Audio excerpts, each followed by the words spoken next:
A young man abandons his extraordinarily talented girlfriend in pursuit of greater power. As the legend of Lingwu High School nears its end, Suemo makes a shocking decision on the last day of the cataclysmic era. On the eve of the psychic energy test, Suemo stands before Luosi, a stunning beauty with fair skin and long legs, torn between conflicting emotions. This goddess, who has supported him tirelessly for 3 years, is the undisputed legend of Lingwu High School, its unmatched number one. Yet, at this critical moment, Suemo chooses to break up. The air suddenly becomes tense, and Luozi's gaze is as sharp as a knife. Her skin is as white as snow, her eyes as clear as a spring, and every gesture exudes an aura of nobility. However, at this moment, her coldness surpasses all. Suemo takes a deep breath, looks directly into her abyss-like black eyes, and begins his carefully prepared breakup speech. Before he can finish, a resounding slap lands on Sumo's face. It's the first time Luosi has ever struck him, but it's not unexpected. Without Luosi, he would have died 3 years ago. Over the past 3 years, she has poured countless resources and effort into him. The atmosphere becomes tense, their eyes locked, black as ink and as brilliant as the starry sky.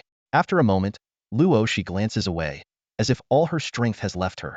She says calmly, "If you insist on breaking up, then so be it. Don't ever let me see you again." With those words, Luosi turns and leaves, leaving Suemo standing alone.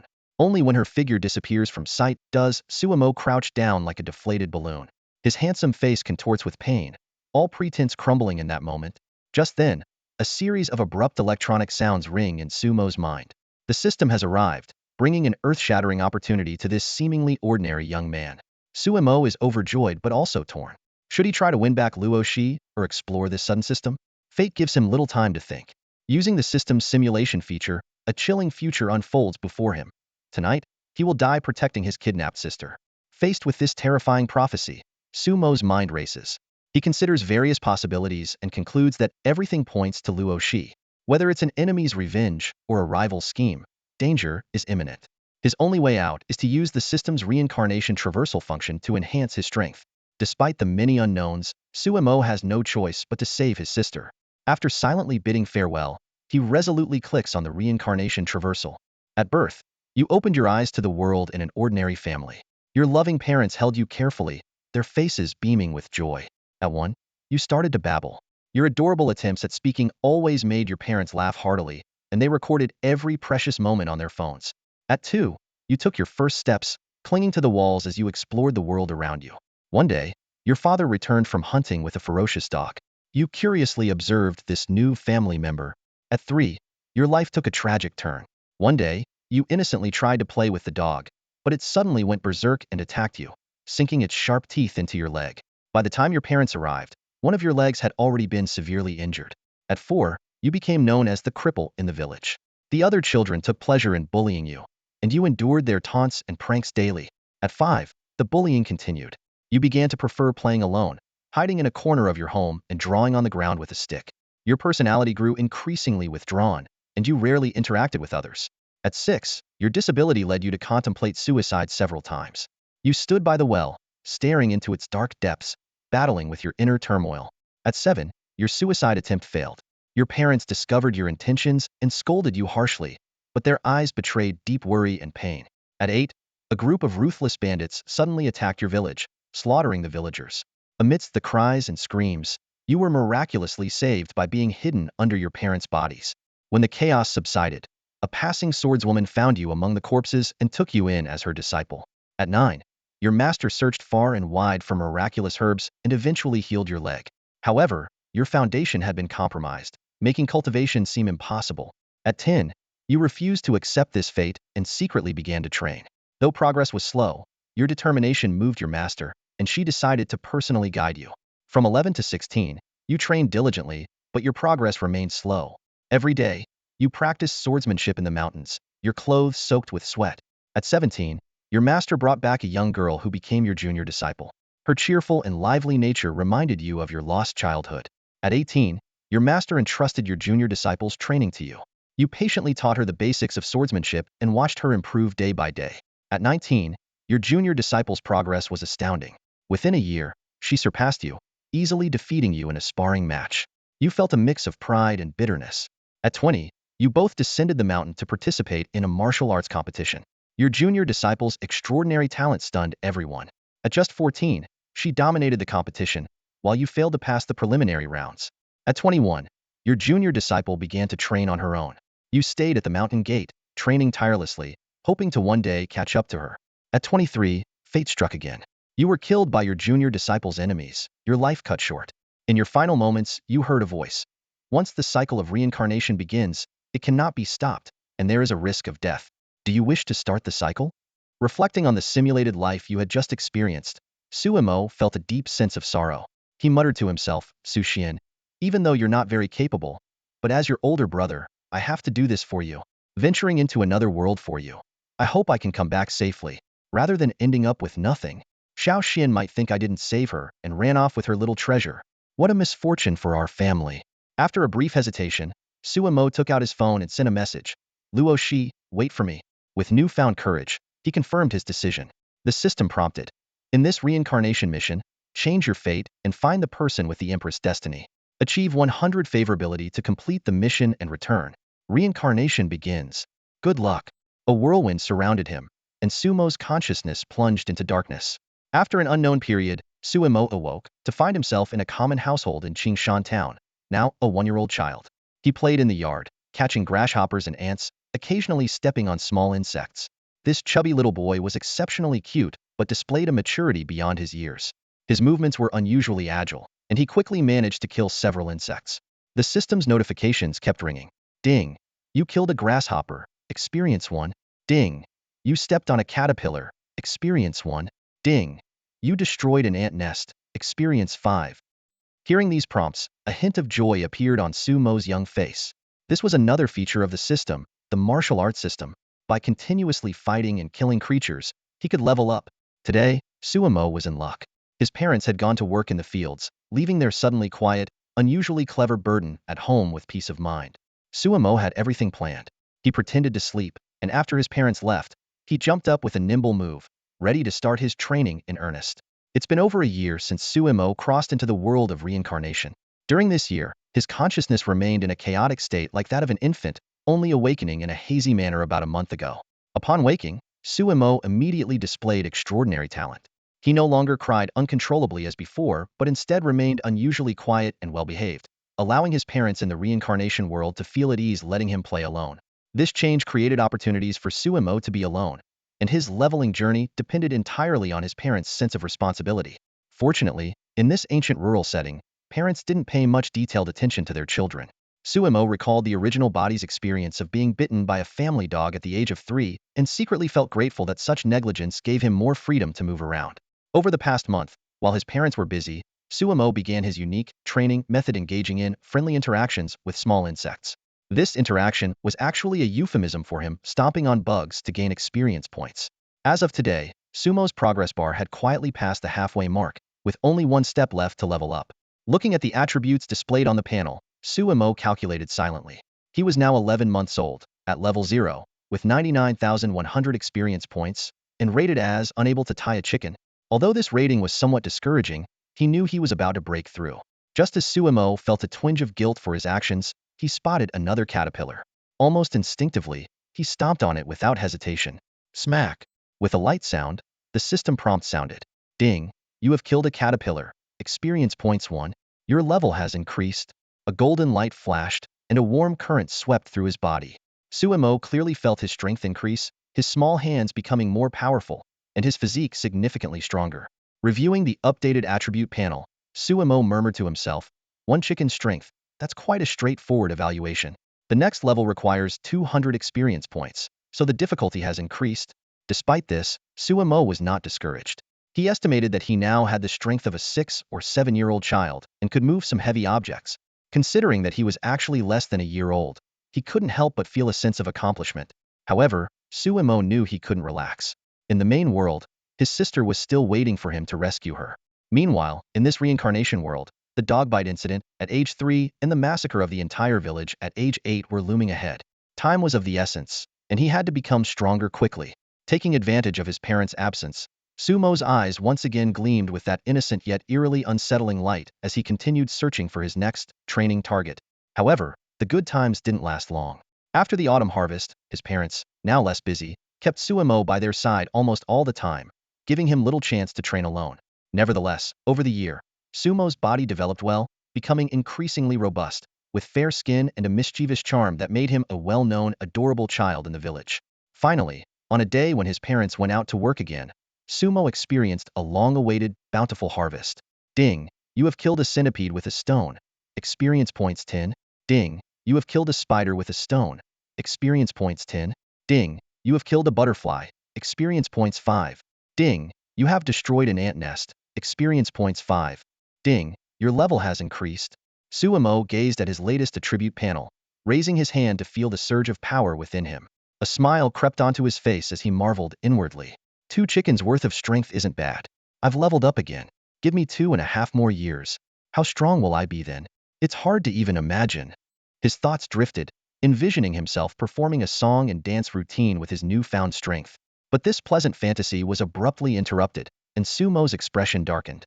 Damn it, leveling up to level 3 needs 500 experience points. System, do you even know how to do math? He couldn't help but complain. Even capitalists wouldn't dare make the experience bar this long. I've abandoned my easygoing baby life to start working at just over a year old.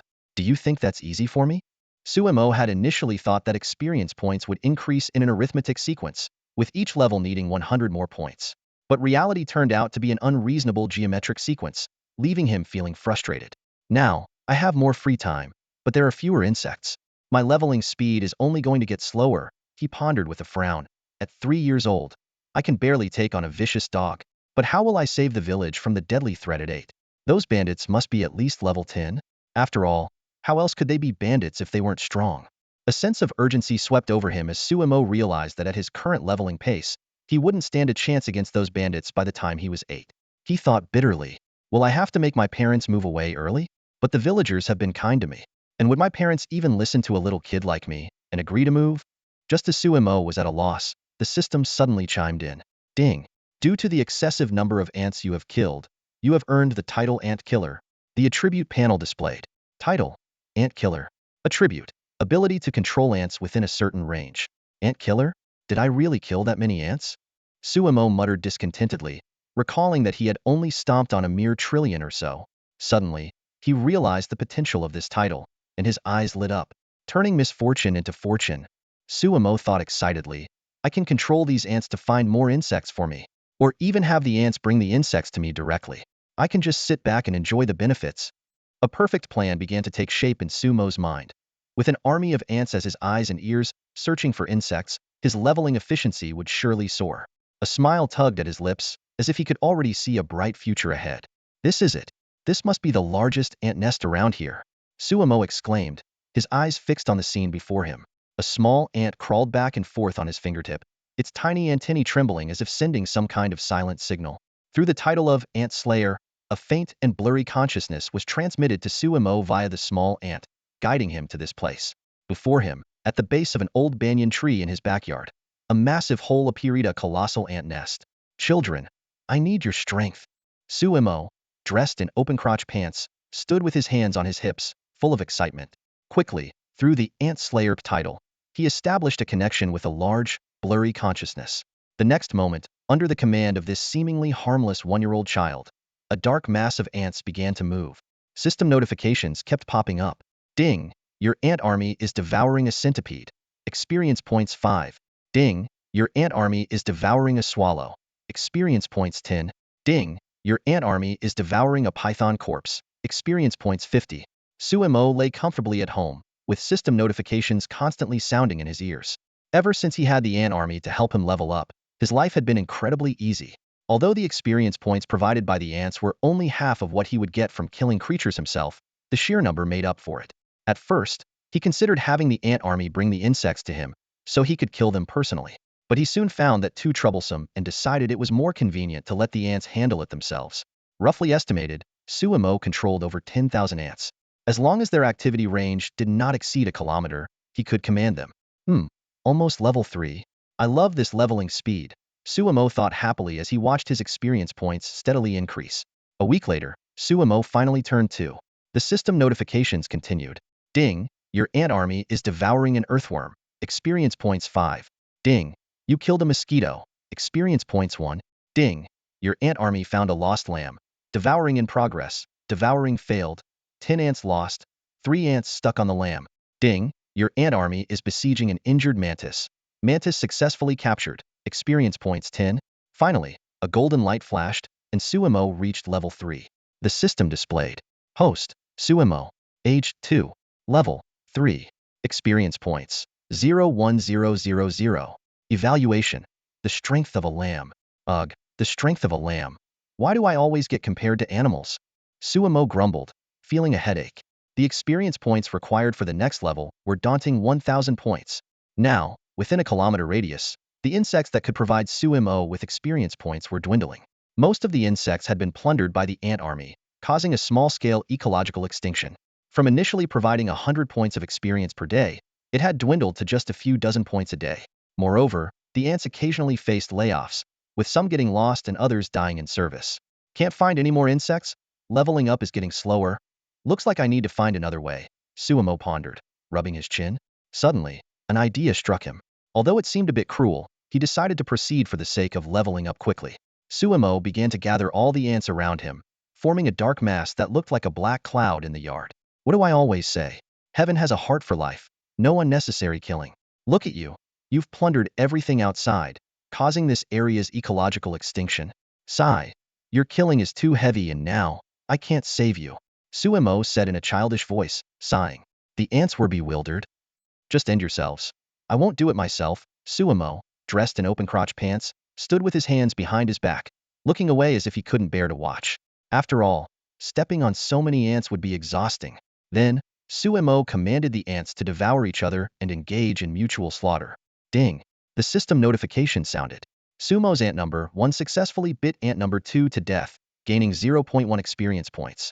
Immediately after, ant number 6, not to be outdone, also killed ant number 5, contributing another 0.1 experience points to Suemo. However, the joy of victory didn't last long as ant number 1 was ambushed by ant number 6, adding another 0.1 experience points for Suemo. The battle continued, and ant number 6 showed remarkable combat talent. It sneakily attacked ant number 321, adding another 0.1 experience points for Suemo. As time passed, Sumo's level kept increasing. 2 hours later, almost all the ants on the battlefield were wiped out, leaving only a lone survivor. The system notified again. Your ant number 6 has survived to the end. After prolonged combat and extensive consumption, it has mutated. It has evolved into an iron-armored ant king. The pet system is now activated.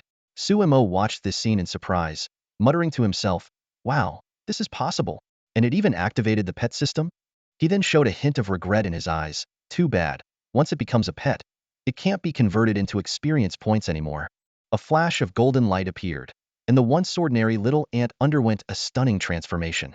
Its body rapidly expanded, soon reaching the size of half a human fist. More impressively, strange patterns emerged on its surface, radiating a mysterious glow. The system prompted again. Please name your pet. After thinking for a moment, Suemo decided to name the surviving ant Shao Lu. Immediately, Shao Lu's detailed information appeared before Suemo. Name, Shao Lu. Species, Iron-Armored Ant King. Level, 3. Skills, 1. Bloodline suppression. Can intimidate surrounding ants, controlling them within a certain range. 2. Innate strength. Can exert strength 1,000 times its body weight. 3. Copper skin and iron bones. Greatly enhanced defense.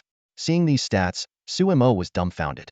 A once level 0 ant had devoured 10,000 of its kind, directly jumping to level 3 and gaining 3 powerful skills. He couldn't help but think enviously, I don't even have a single skill yet. Too bad. A level 3 creature can't be converted into experience points anymore. Suemo looked at Shao Lu with a strange expression, filled with regret. Shao Lu stood there, looking bewildered and unsure of what to do. It wondered, does my master really like this? But I'm a male. Shao Lu fell into deep confusion, not knowing how to respond to its master's possible strange requests. At this moment, Sumo's personal information also appeared. Name, Suemo. Age, 2. Level, 5. Experience points, 2312000. Evaluation, one-man force. It turned out that after Shao Lu devoured 10,000 ants, the experience points it provided directly boosted Suemo to level 5, achieving a leap in his realm. Now, although he was only 2 years old, he already possessed the strength of an adult. Standing there, Sumo, despite his small stature, posed like a leader and spoke in a childish voice to the silver ant. Shao Lu, now that you're part of the system, you have to work hard and level up, okay? We follow the most humane 007 system, working 24 hours a day, 7 days a week. Got it. Seeing that Shao Lu listened attentively without objection, Suemo nodded in satisfaction and waved his hand, saying, "Looks like you agree. Go on, level up." Shao Lu, half understanding, nodded and quickly crawled towards the distant mountains. Just then, Sumo's father returned cheerfully, holding a fierce black dog. He said excitedly, "Emoer, look what I brought back. From now on, we have a new member in the family." Suemo twitched the corner of his mouth, internally mocking, "What a new member. I'm so thrilled." But outwardly, he said in a childish voice, "Yay. Another new companion." At the same time, a thought crossed Sumo's mind, and his father's and the black dog's information appeared before him. Name, Suyu. Level, 79. Skills, hunting specialization, basic combat. Due to his father's years of hunting, he had a hunting specialization skill. Suemo noticed that besides the regular level, there was a notation of level 9 in Suyu's level section. As he puzzled over this, his eyes swept over his father, and he suddenly realized. It turned out that Suyu, who had just returned from hunting, still had a bow and arrows on his back. It seems that the level 9 in parentheses is precisely due to the power of this bow and arrow, Suemo thought to himself. An unarmed mortal is indeed vastly outmatched compared to a man with a knife. However, he also realized that this equipment-based disparity might gradually diminish as levels increase. His gaze fell on the big black dog, and Suemo frowned slightly. The system displayed. Name, Big Black Dog. Level, 6. Skills, Bite, Untamed Wildness. This dog was actually level 6, one level higher than the village's Little White.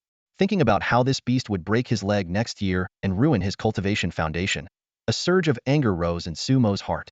Although the event hadn't happened yet, he could hardly contain his resentment. "Sooner or later, I'll turn you into experience points," Suemo muttered, his eyes filled with hostility. Sensing its young master's enmity, the big black dog bared its teeth and stared at Suemo warily. "You beast, if it weren't for your hunting skills, I'd have slaughtered you already." Suyu couldn't stand it any longer. He picked up Suemo and kicked the big black dog to the ground. The dog whimpered and curled up obediently to the side. Hearing the word hunting, Sumo's eyes lit up. "Can I go hunting?" He immediately began to pester his father. "What? You want to learn how to hunt?" Sumo's father's voice suddenly rose, and he shivered slightly, clearly startled by the idea. "No, you're too young. Hunting is dangerous. Your mother would kill me." Despite his father's repeated refusals, he eventually agreed to Sumo's other request to leave the prey alive and bring it back. Though puzzled by his child's strange demand, Sumo's father couldn't refuse his usually well-behaved child's first request. In the following days, Suyu brought back prey that was still alive each time. Suemo then secretly finished them off. Sometimes it was 2 rabbits, sometimes a fawn, and occasionally even a gray wolf. Name, Gray Wolf. Level, 6. Skills, Bite, Sharp Claws. Seeing that even a gray wolf was involved, Suemo couldn't help but shiver. It seemed the mountain was not as safe as he had imagined. He wondered how his father had managed to catch this lone wolf, but according to the simulator's prompts, at least until the bandits raided the village when he was 8, his father shouldn't encounter any danger while hunting. With the prey his father brought back and the efforts of Little Six on the mountain, Sumo's experience points surged rapidly once again. Ding! You killed a severely wounded rabbit. Experience points 10. Ding! You killed a severely wounded fawn. Experience points 20. Ding! You killed a severely wounded gray wolf. Experience points 50. Ding! Your pet Little Six is eating a centipede. Experience points 10. This continued until Suemo turned 3, gaining 2 more levels. Name, Suemo. Age, 3. Level, 7. Experience points, 1315000. Evaluation, blood and chi surging. On this day, a new opportunity for growth appeared before Suemo. "Emoer, do you want to learn martial arts?" His father's voice came, opening up new possibilities for Suemo. A new martial artist from another region has arrived in Qingshan town and established a martial arts school, eagerly accepting new students. Seeing this opportunity, Sumo's father decided to send his 3-year-old son to learn martial arts. Despite Sumo's young age, his intelligence and impressive strength, which he displayed during a few encounters, hinted at innate power, further solidifying his father's resolve. When Suemo arrived at the newly established martial arts school, several families had already brought their children to apprentice. Most of the children were around 7 or 8 years old, with the oldest being 11 or 12. It was rare for someone as young as Suemo to seek apprenticeship, drawing surprised glances from the crowd. Little Suemo, however, showed no fear. His gaze penetrated the crowd and fixed on the middle-aged man seated on a grand chair. This man, dressed in martial attire, was the first true martial artist Suemo had ever seen in this world. Name, Long Xiaohu. Age, 47. Level, 2139. Status, suffering from hidden injuries. Martial arts level, early stage of hidden strength, late stage of transforming strength. Skills, Dragon Tiger Fist, Long Rainbow Sword Technique, Dragon Tiger Steps. Long Xiaohu was leisurely sipping tea, exuding an aura of immense power that ordinary people could hardly fathom. Suemo was secretly astonished, not only by Long Xiaohu's strength, but also by the fact that his hidden injuries had caused his prowess to drop by an entire level. This encounter gave Suemo a preliminary understanding of the martial arts hierarchy in this world. Clear strength, hidden strength, transforming strength, with higher levels still unknown. Sensing something, Long Xiaohu turned his head towards Suemo, his eyes lighting up. He strode over to the little boy, scrutinizing him closely, and then touched several of Sumo's joints. His face lit up with joy. Not bad, a promising talent. Long Xiaohu faced the children who had come to apprentice, holding a 3-foot-long sword and standing straight. He sternly announced the training rules of the martial arts school. Those who wished to learn swordsmanship must swing the sword 1,000 times a day. Those who wanted to learn boxing must strike a wooden post 1,000 times daily. He emphasized the importance of fundamental skills, urging the disciples to practice diligently until they achieved unity with their weapon or could deliver a punch with extraordinary force. You have 1 month to see if you're suited for martial arts. If you can't handle it, go back to farming. Long Xiaohu's words were sharp and direct, piercing the hearts of everyone present. His proclamation triggered a chorus of groans. Most of the children, upon hearing the monotonous daily tasks, wore dismayed expressions and lost their enthusiasm for martial arts, some even considering quitting. However, amidst the complaints, a firm yet childish voice rang out, "Yes." Little Suemo had already picked up a wooden sword, longer than himself, and started practicing earnestly. Seeing this, Long Xiaohu couldn't hide his delight. It seems Suemo is the most talented among you. He took the opportunity to mock the other disciples. If you can't persist, go back to farming. Your father is a farmer, you are a farmer, and your ancestors were all farmers. Forget martial arts. Farming suits you better. These words struck a nerve, and all the disciples clenched their fists in defiance. Seeing the youngest Suemo already practicing, they could only grit their teeth and follow suit. In no time, the entire martial arts school buzzed with activity, the sounds of sword swings and punches against wooden posts filling the air. Watching the scene, Long Xiaohu couldn't help but sigh. Ah, the nature of children. Despite this, his gaze remained fixed on the smallest yet most diligent figure, his expectations for Suemo growing day by day. Watching the scene unfold, Long Xiaohu shook his head, feeling deeply disappointed. His sharp gaze swept over the children in the martial arts school, who were sweating profusely. He sighed internally. Most of the kids were merely momentarily motivated, their punches weak and lacking even 30% of their potential strength. Long Xiaohu knew well that the path of cultivation ultimately depended on oneself. Such a mindset was destined to be incompatible with martial arts. At that moment, a figure caught Long Xiaohu's attention. Suemo, the child with eyes as sharp as a blade, was fully focused on wielding his sword. Each strike carried 80% of his strength, with perfect posture and fluid movements. A gratified smile appeared on Long Xiaohu's face. This was the true demeanor of a martial artist. 2 hours passed, and the other children in the martial arts school were already exhausted, some rubbing their sore wrists, others shaking their numb arms. This was their third break, needing to rest every half hour on average. However, amidst the tired crowd, a small figure continued to tirelessly swing a wooden sword. Suemo was drenched in sweat, but showed no signs of stopping. His eyes remained sharp, his movements powerful. The older kids around him stared in disbelief at this monster of a youngster. Ding! The system's prompt sounded in Sumo's mind. You have swung your sword 100 times, gaining some martial insight. Experience 10. Then another prompt followed. Ding! You have swung your sword 100 times. Basic Swordsmanship Proficiency 1. Basic Swordsmanship LV07100. Not yet mastered. This leveling up thrill made Suemo unstoppable. Every 10 experience points brought a warm flow that nourished his body and dispelled fatigue. After 2 hours, he had swung his sword 720 times, nearing the target of 1,000 strikes set by Long Xiaohu. But for Suemo, 1,000 strikes were far from enough. His goal was 10,000 strikes. Although he might not achieve it on the first day, he was determined to get as close as possible. Thus, Suemo practiced diligently day after day. The first day, 5,000 strikes. The second day, another 5,000. Basic swordsmanship finally reached the entry level, and his sword-swinging speed increased. On the third day, he managed 6,200 strikes, and on the fourth day, 7,300 strikes. Within just a few days, his basic swordsmanship leveled up again, reaching the minor accomplishment stage. As time passed, Sumo's swordsmanship became increasingly refined. From initially taking 10 seconds per strike, to 1 second per strike, and eventually to 2 strikes per second. What once took an entire day to achieve, 10,000 strikes, could now be completed in just 2 or 3 hours. The remaining time was spent sparring with other disciples, gradually enriching his combat experience. Ding! Sumo's experience points skyrocketed. He made the troublemakers Wang Xiaobao and Zhao Xiaolu cry, and didn't even spare the girl Cuehua, earning 50 experience points each time. As more and more children cried, Suemo earned the title Kindergarten Bully, which instilled intense fear in the surrounding kids, causing them to flee in tears. The children in the village were miserable. They were bullied not only in the martial arts school but also outside, unable to escape Sumo's grasp. Wherever Suemo appeared, all the children had to take a detour, their childhoods overshadowed by his presence. Despite the children's pleas, Suemo showed no mercy. In his childish voice, he said, "My master told me that to improve in martial arts, one must constantly spar and gain experience in battle." With that, he chased children much older than him around the village, wielding a wooden sword. Suemo thought to himself that this was his revenge for his past life. Back then, he was bullied by the village kids after a dog bite left him with a limp, driving him to the brink of suicide multiple times.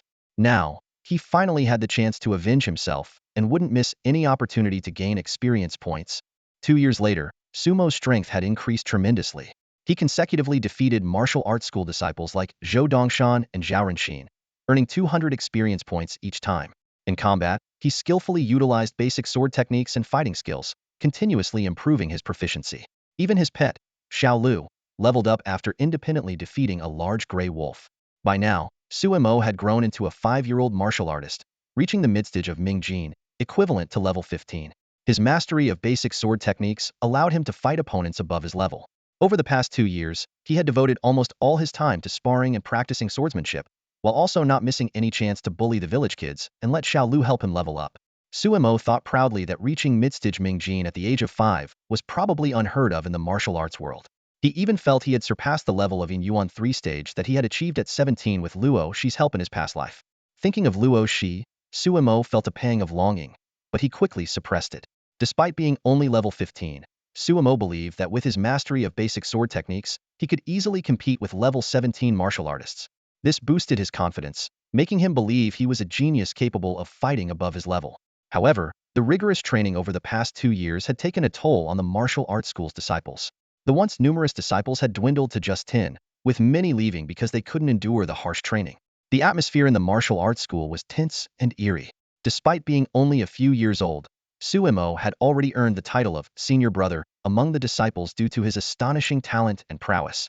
His small figure darted across the training ground, and with each swing of his wooden sword, older disciples fell one after another. "You guys need to train harder," Suemo said in his childlike voice, his gaze sweeping over the fallen disciples. "Yes, senior brother," they replied, heads bowed, their voices filled with shame and reverence. Inwardly, Suemo calculated his experience points. He had long since grown tired of bullying the village children. The scant experience points he gained from them were nothing compared to the benefits of practicing his sword techniques. The disciples of the martial arts school were the real treasure trove of experience points. Each time they leveled up, it meant Suemo could earn a full set of experience points again. Just then, Long Xiaohu's voice interrupted Sumo's thoughts.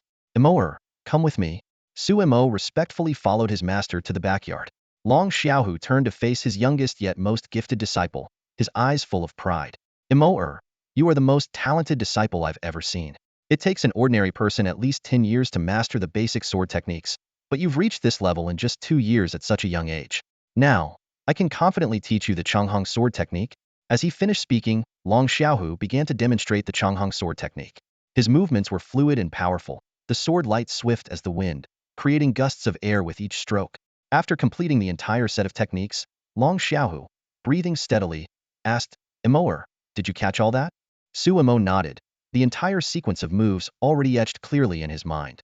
At Long Xiaohu's request, Suemo immediately began to practice. The wooden sword danced in Sumo's hands, each move executed with precision. Long Xiaohu watched in disbelief as his young disciple flawlessly replicated the technique after seeing it just once. Even more astonishing, Sumo's movements became noticeably smoother and more refined on his second attempt. "It won't be long before I have nothing left to teach you," Long Xiaohu said with a wry smile. "You no longer need to spar with your junior brothers. Given your skill level, sparring with those much weaker than you won't help you improve. From now on, I will be your sparring partner." Long Xiaohu resolved to personally guide this exceptionally gifted disciple, determined not to let such rare talent go to waste. Sumo's cultivation progress has been advancing rapidly. He practices the Changhong sword technique for 2 hours daily, earning 1,000 experience points, 100 proficiency points, and 10 basic swordsmanship proficiency points, reaching the system's set cap. For basic swordsmanship, he swings his sword 10,000 times in half an hour, averaging 5 swings per second, which provides 100 experience points and 10 basic swordsmanship proficiency points. However, true progress comes from the guidance of Long Xiaohu. Under his careful instruction, Suimo continually gains martial insights and swordsmanship essence, frequently breaking through experience and proficiency levels. In just 1 month, Suimo advanced 2 levels, achieving remarkable cultivation progress, and reached the minor success stage of the Changhong sword technique.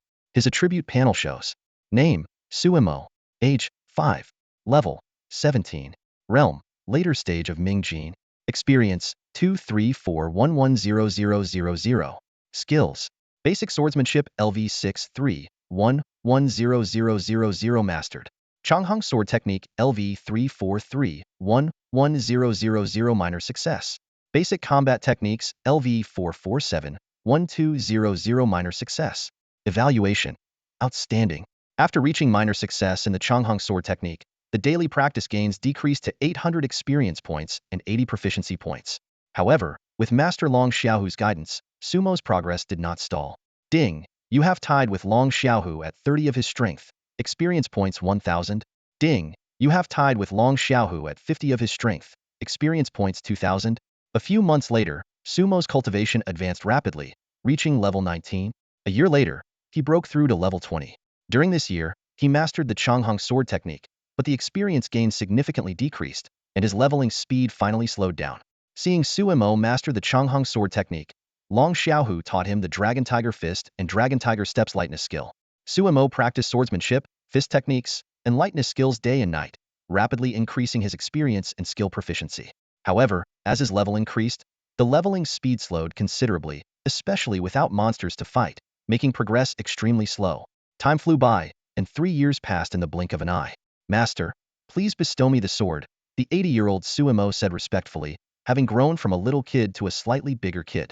Long Xiaohu rubbed his aching waist and smiled bitterly. Disciple, how about we skip today's practice? Your master's old waist can't handle it anymore. Today, I am no longer your match. Constantly bullying your master has little meaning. You should venture into a broader world. He never expected that his disciple would have such extraordinary talent and be so diligent. Year after year, day after day, Suimo was either practicing swordsmanship or on his way to practice, or engaging in sparring battles, practically exhausting his master. At first, Long Xiaohu could handle him easily with 30 of his strength. A year later, he needed 50. 2 years later, he had to use 80. Now, having taught him everything, he could no longer compete. 3 months ago, he was no longer a match for his own disciple. A man in his 40s, who had practiced martial arts all his life, was defeated by an 80-year-old boy. It was truly embarrassing to admit. Despite his hidden injuries, Long Xiaohu watched his disciple Suimo with a mix of admiration and concern. He would never let his wounds worsen during their sparring sessions, but Suimo was undeniably a prodigy. Each time they sparred, Sumo's skills improved significantly, as if he was born to fight. At this moment, Sumo's attribute panel quietly appeared. Name, Suimo. Age, 8. Level, 22. Realm, initial dark energy stage. Experience, 432150000. Skills, Changhong sword technique LV 8, 1999920000 mastery. Dragon Tiger Fist LV 8, 1999200000 mastery. Dragon Walk Tiger Step LV 8, 1999920000 mastery. Basic sword technique LV 8, 43120000 proficient. Basic fist and foot LV 7, 342180000 proficient. Basic movement LV 7, 3118000 proficient. Evaluation, outshining the master. Suimo had not only leveled up to 22, but had also achieved mastery in several skills. However, he seemed to have hit a bottleneck. No matter how hard he trained, his skill proficiency wouldn't budge. According to Long Xiaohu, this was due to Sumo's lack of life and death combat experience. Long Xiaohu took out a blue glowing sword from his robe and handed it to Suimo. From now on, use this sword. It's called Qinghong, a rare treasure. Suimo respectfully accepted the sword and said firmly, Yes, master. I've also decided it's time for me to venture out. He thought to himself, it's time to leave the beginner's village and find a new place to level up. He had planned to deal with the bandits first, but now he decided otherwise. Waiting for the bandits to attack the village would put him at a disadvantage, possibly facing overwhelming odds. Worse, they might use villagers or children as hostages. The only solution was to attack first, find their hideout, and defeat them one by one. Moreover, it was time to find the person with the Empress fate. This was his ultimate task in the reincarnation world. To return, he must conquer the Empress. Long Xiaohu nodded approvingly. All right, there's nothing more I can teach you. You've reached the initial stage of dark energy, making you a formidable figure in the martial world. It's time for you to venture out. He then took out a token from his robe and handed it to Suemo. Here, take this token. You can use it to visit the Qingyun Mountain Sword Sect. An old acquaintance will welcome you. When you arrive, you should become her disciple. The Sword Sect is one of the top sects, though it has seen better days. Remember to be respectful. You'll grow better there. Suemo respectfully accepted the token and solemnly said, I will remember, Master. The mention of the Sword Sect made Sumo's heart stir. It seemed that the sect had deep ties with his master. The woman he had saved in the simulator was probably no coincidence. She might have been looking for his master. Thinking of this, Suemo scratched his head and showed a shy smile. Master, I have one more request. The next morning, Suemo rode a fine horse, carrying his belongings and the Qinghong sword, bidding farewell to the villagers. The children beat drums and set off firecrackers, creating a lively scene. Moved by the sight, Suemo couldn't help but say, it seems the village kids have grown fond of me. They're giving me such a grand send-off. Well, I did spend a lot of time with them. Suemo felt like he was forgetting something but couldn't recall what. He shook off the thought, mounted his horse, and rode away. Meanwhile, on Qingyun Mountain, a special ant with unique patterns and a strange glow was moving forward. Following the orders of its unreliable master, it continued to level up in the mountains, unknowingly heading deeper and farther away. After leaving the village, Suemo took out a map he had prepared. It was drawn by his master and marked 7 bandit hideouts near the village. However, after staring at it for a while, Suemo frowned. He was used to modern navigation and found this reincarnation world's map too crude and abstract to understand. At that moment, the system's notification sound chimed in. Ding. As the host has left the beginner's village, the following features are now available. Map system loaded. Inventory function loaded. Immediately, a huge light blue map with a modern technological feel appeared before Suemo, like a 3D projection.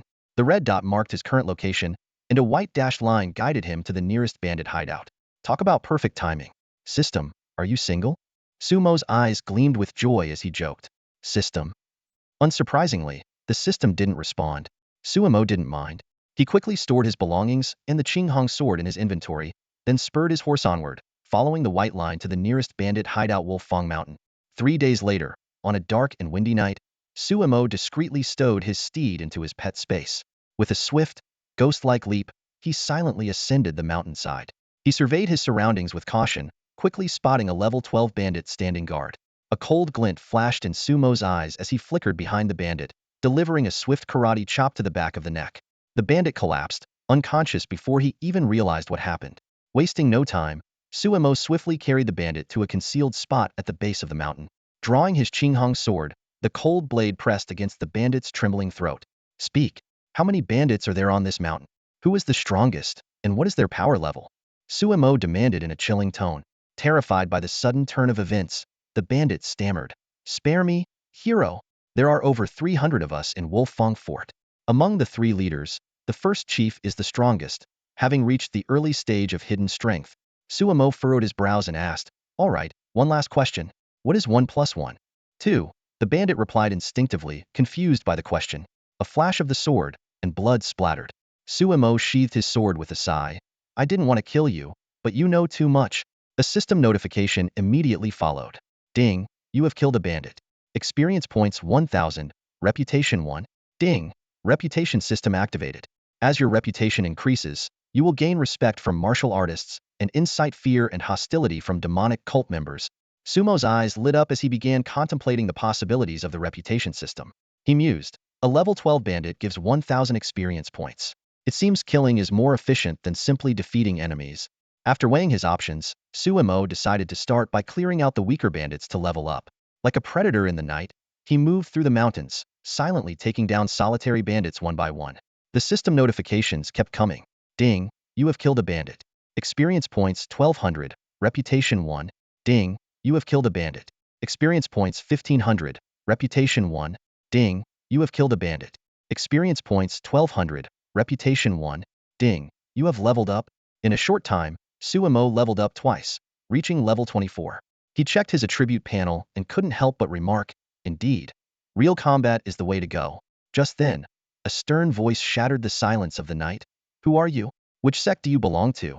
And why are you slaughtering our Wolf Fong Mountain brethren? The three leaders, along with their elite followers, surrounded Suemo. The one-eyed first chief scrutinized Suemo, his eyes filled with uncertainty.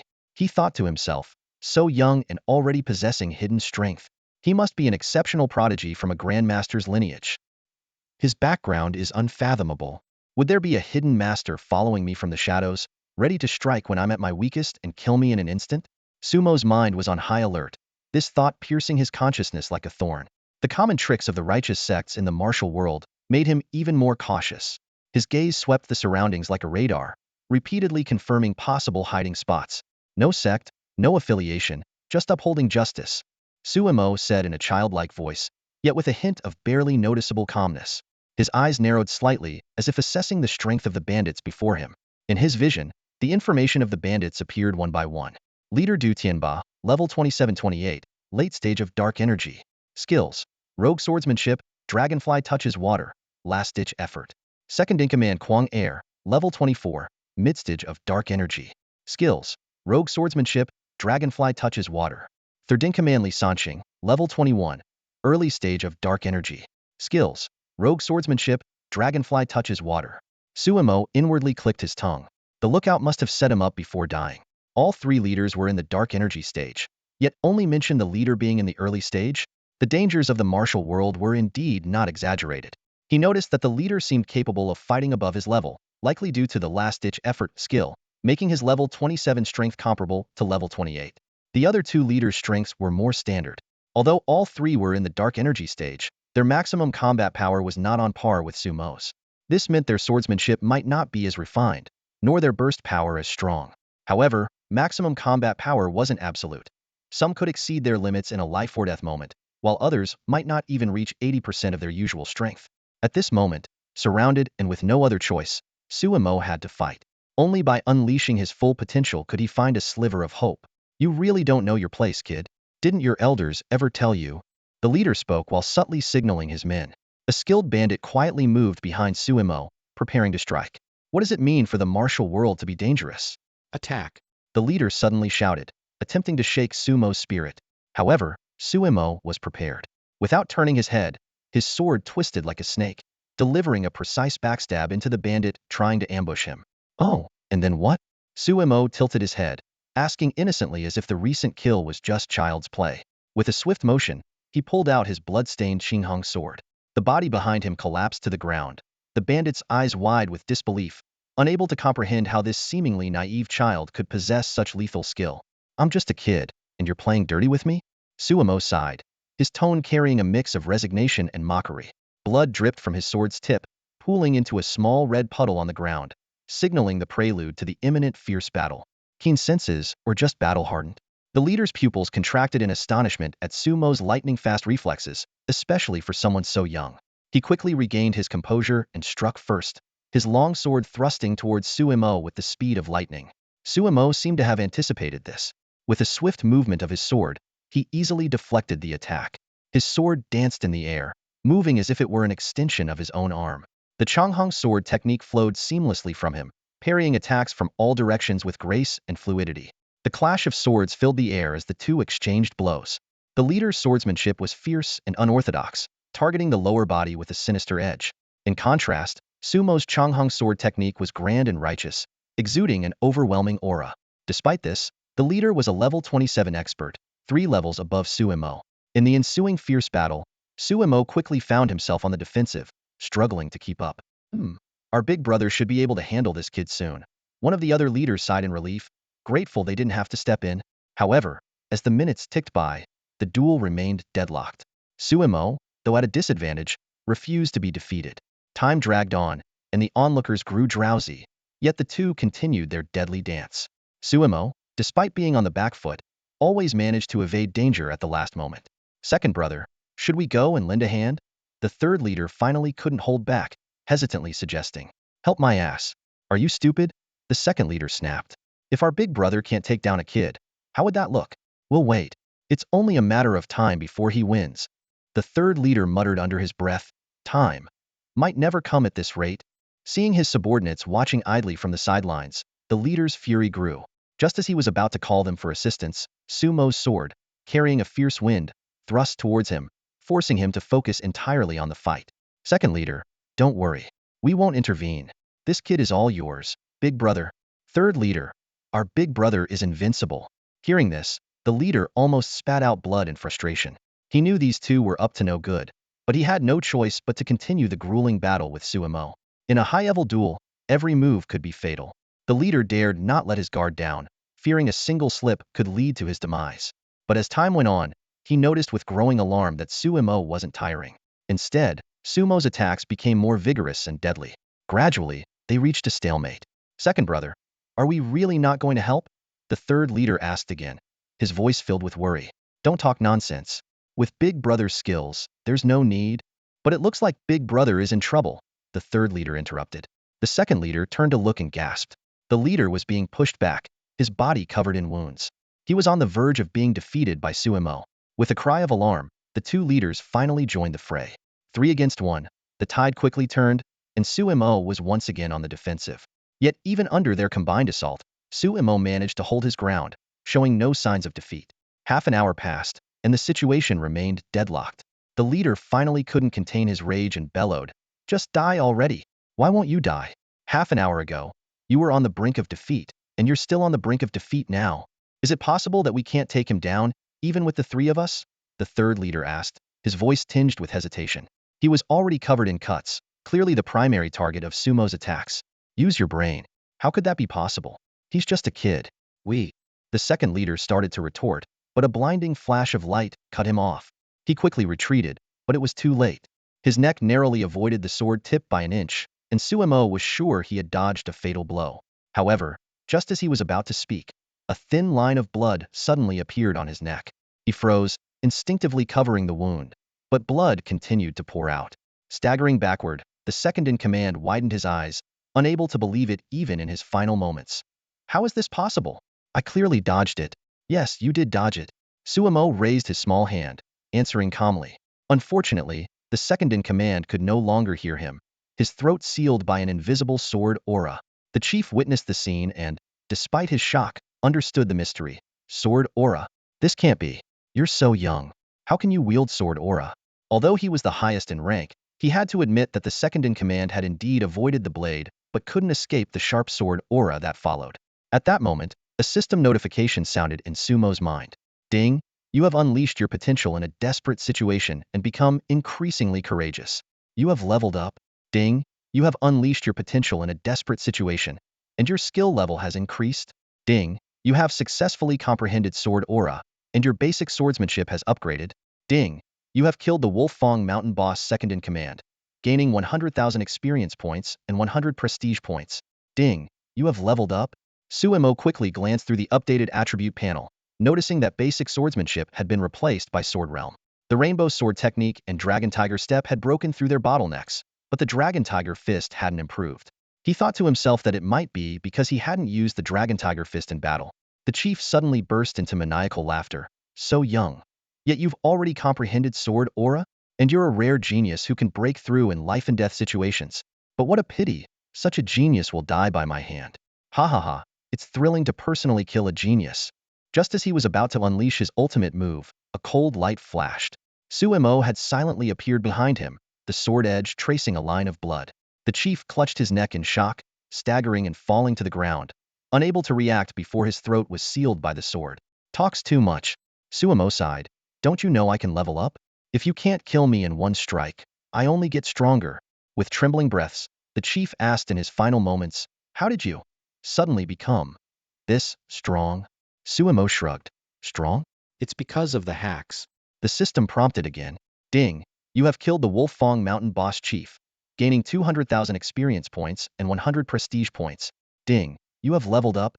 Feeling the warm energy enveloping his body once more, Sumo couldn't help but marvel. Indeed, killing monsters, especially these minor bosses, is the fastest way to level up. Looking up at the third in command, who was paralyzed with fear, Suemo grinned, revealing two small tiger teeth. He was still just a child. In the next moment, his figure flashed, and Suemo had already drawn his sword and left. There was still a mountain full of experience points waiting for him in Wolfang Mountain. The third leader's pupils suddenly contracted as he stared at the child. No, that wasn't a child at all, it was a demon. The little demon revealed sharp teeth and curled its lips into a chilling smile. The third leader's body went rigid, his feet seemingly rooted to the ground, unable to move. Just as terror gripped him, the demonic figure vanished in an instant. With a swoosh, it reappeared outside the cave. A brilliant flash of a sword then streaked through the crowd like lightning. Before anyone could even blink, a line of blood appeared on their necks, and blood gushed out. In just a second, everyone in the cave had their throats slit by a single sword. The third leader instinctively clutched his neck, feeling the warm blood seep through his fingers. His eyes widened in disbelief as the scene replayed in his mind. Moments ago, he could still fight back, but now, the third leader's vision blurred, his last sight fixed on the small figure walking away. That was no child, it was a demon. A monster. That was then, this is now. You wouldn't understand a cheater's life, Suemo muttered, seemingly hearing the third leader's thoughts. System notifications chimed continuously.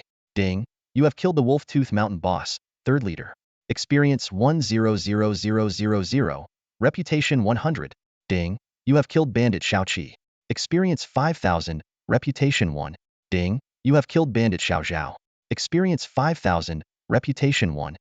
Ding. You have leveled up. Standing amidst the sea of corpses and blood, Suemo looked at the Qinghong sword in his hand with a complex expression. The blade was soaked in blood, giving it a menacing aura, and crimson drops fell from its tip. He whispered, "Human lives are like grass, no harder to take than slaughtering chickens." At 8 years old, Suemo had never killed anyone in his previous life, but now his hands were stained with the blood of hundreds. Though they were all deserving bandits, they were still real lives, not virtual game monsters.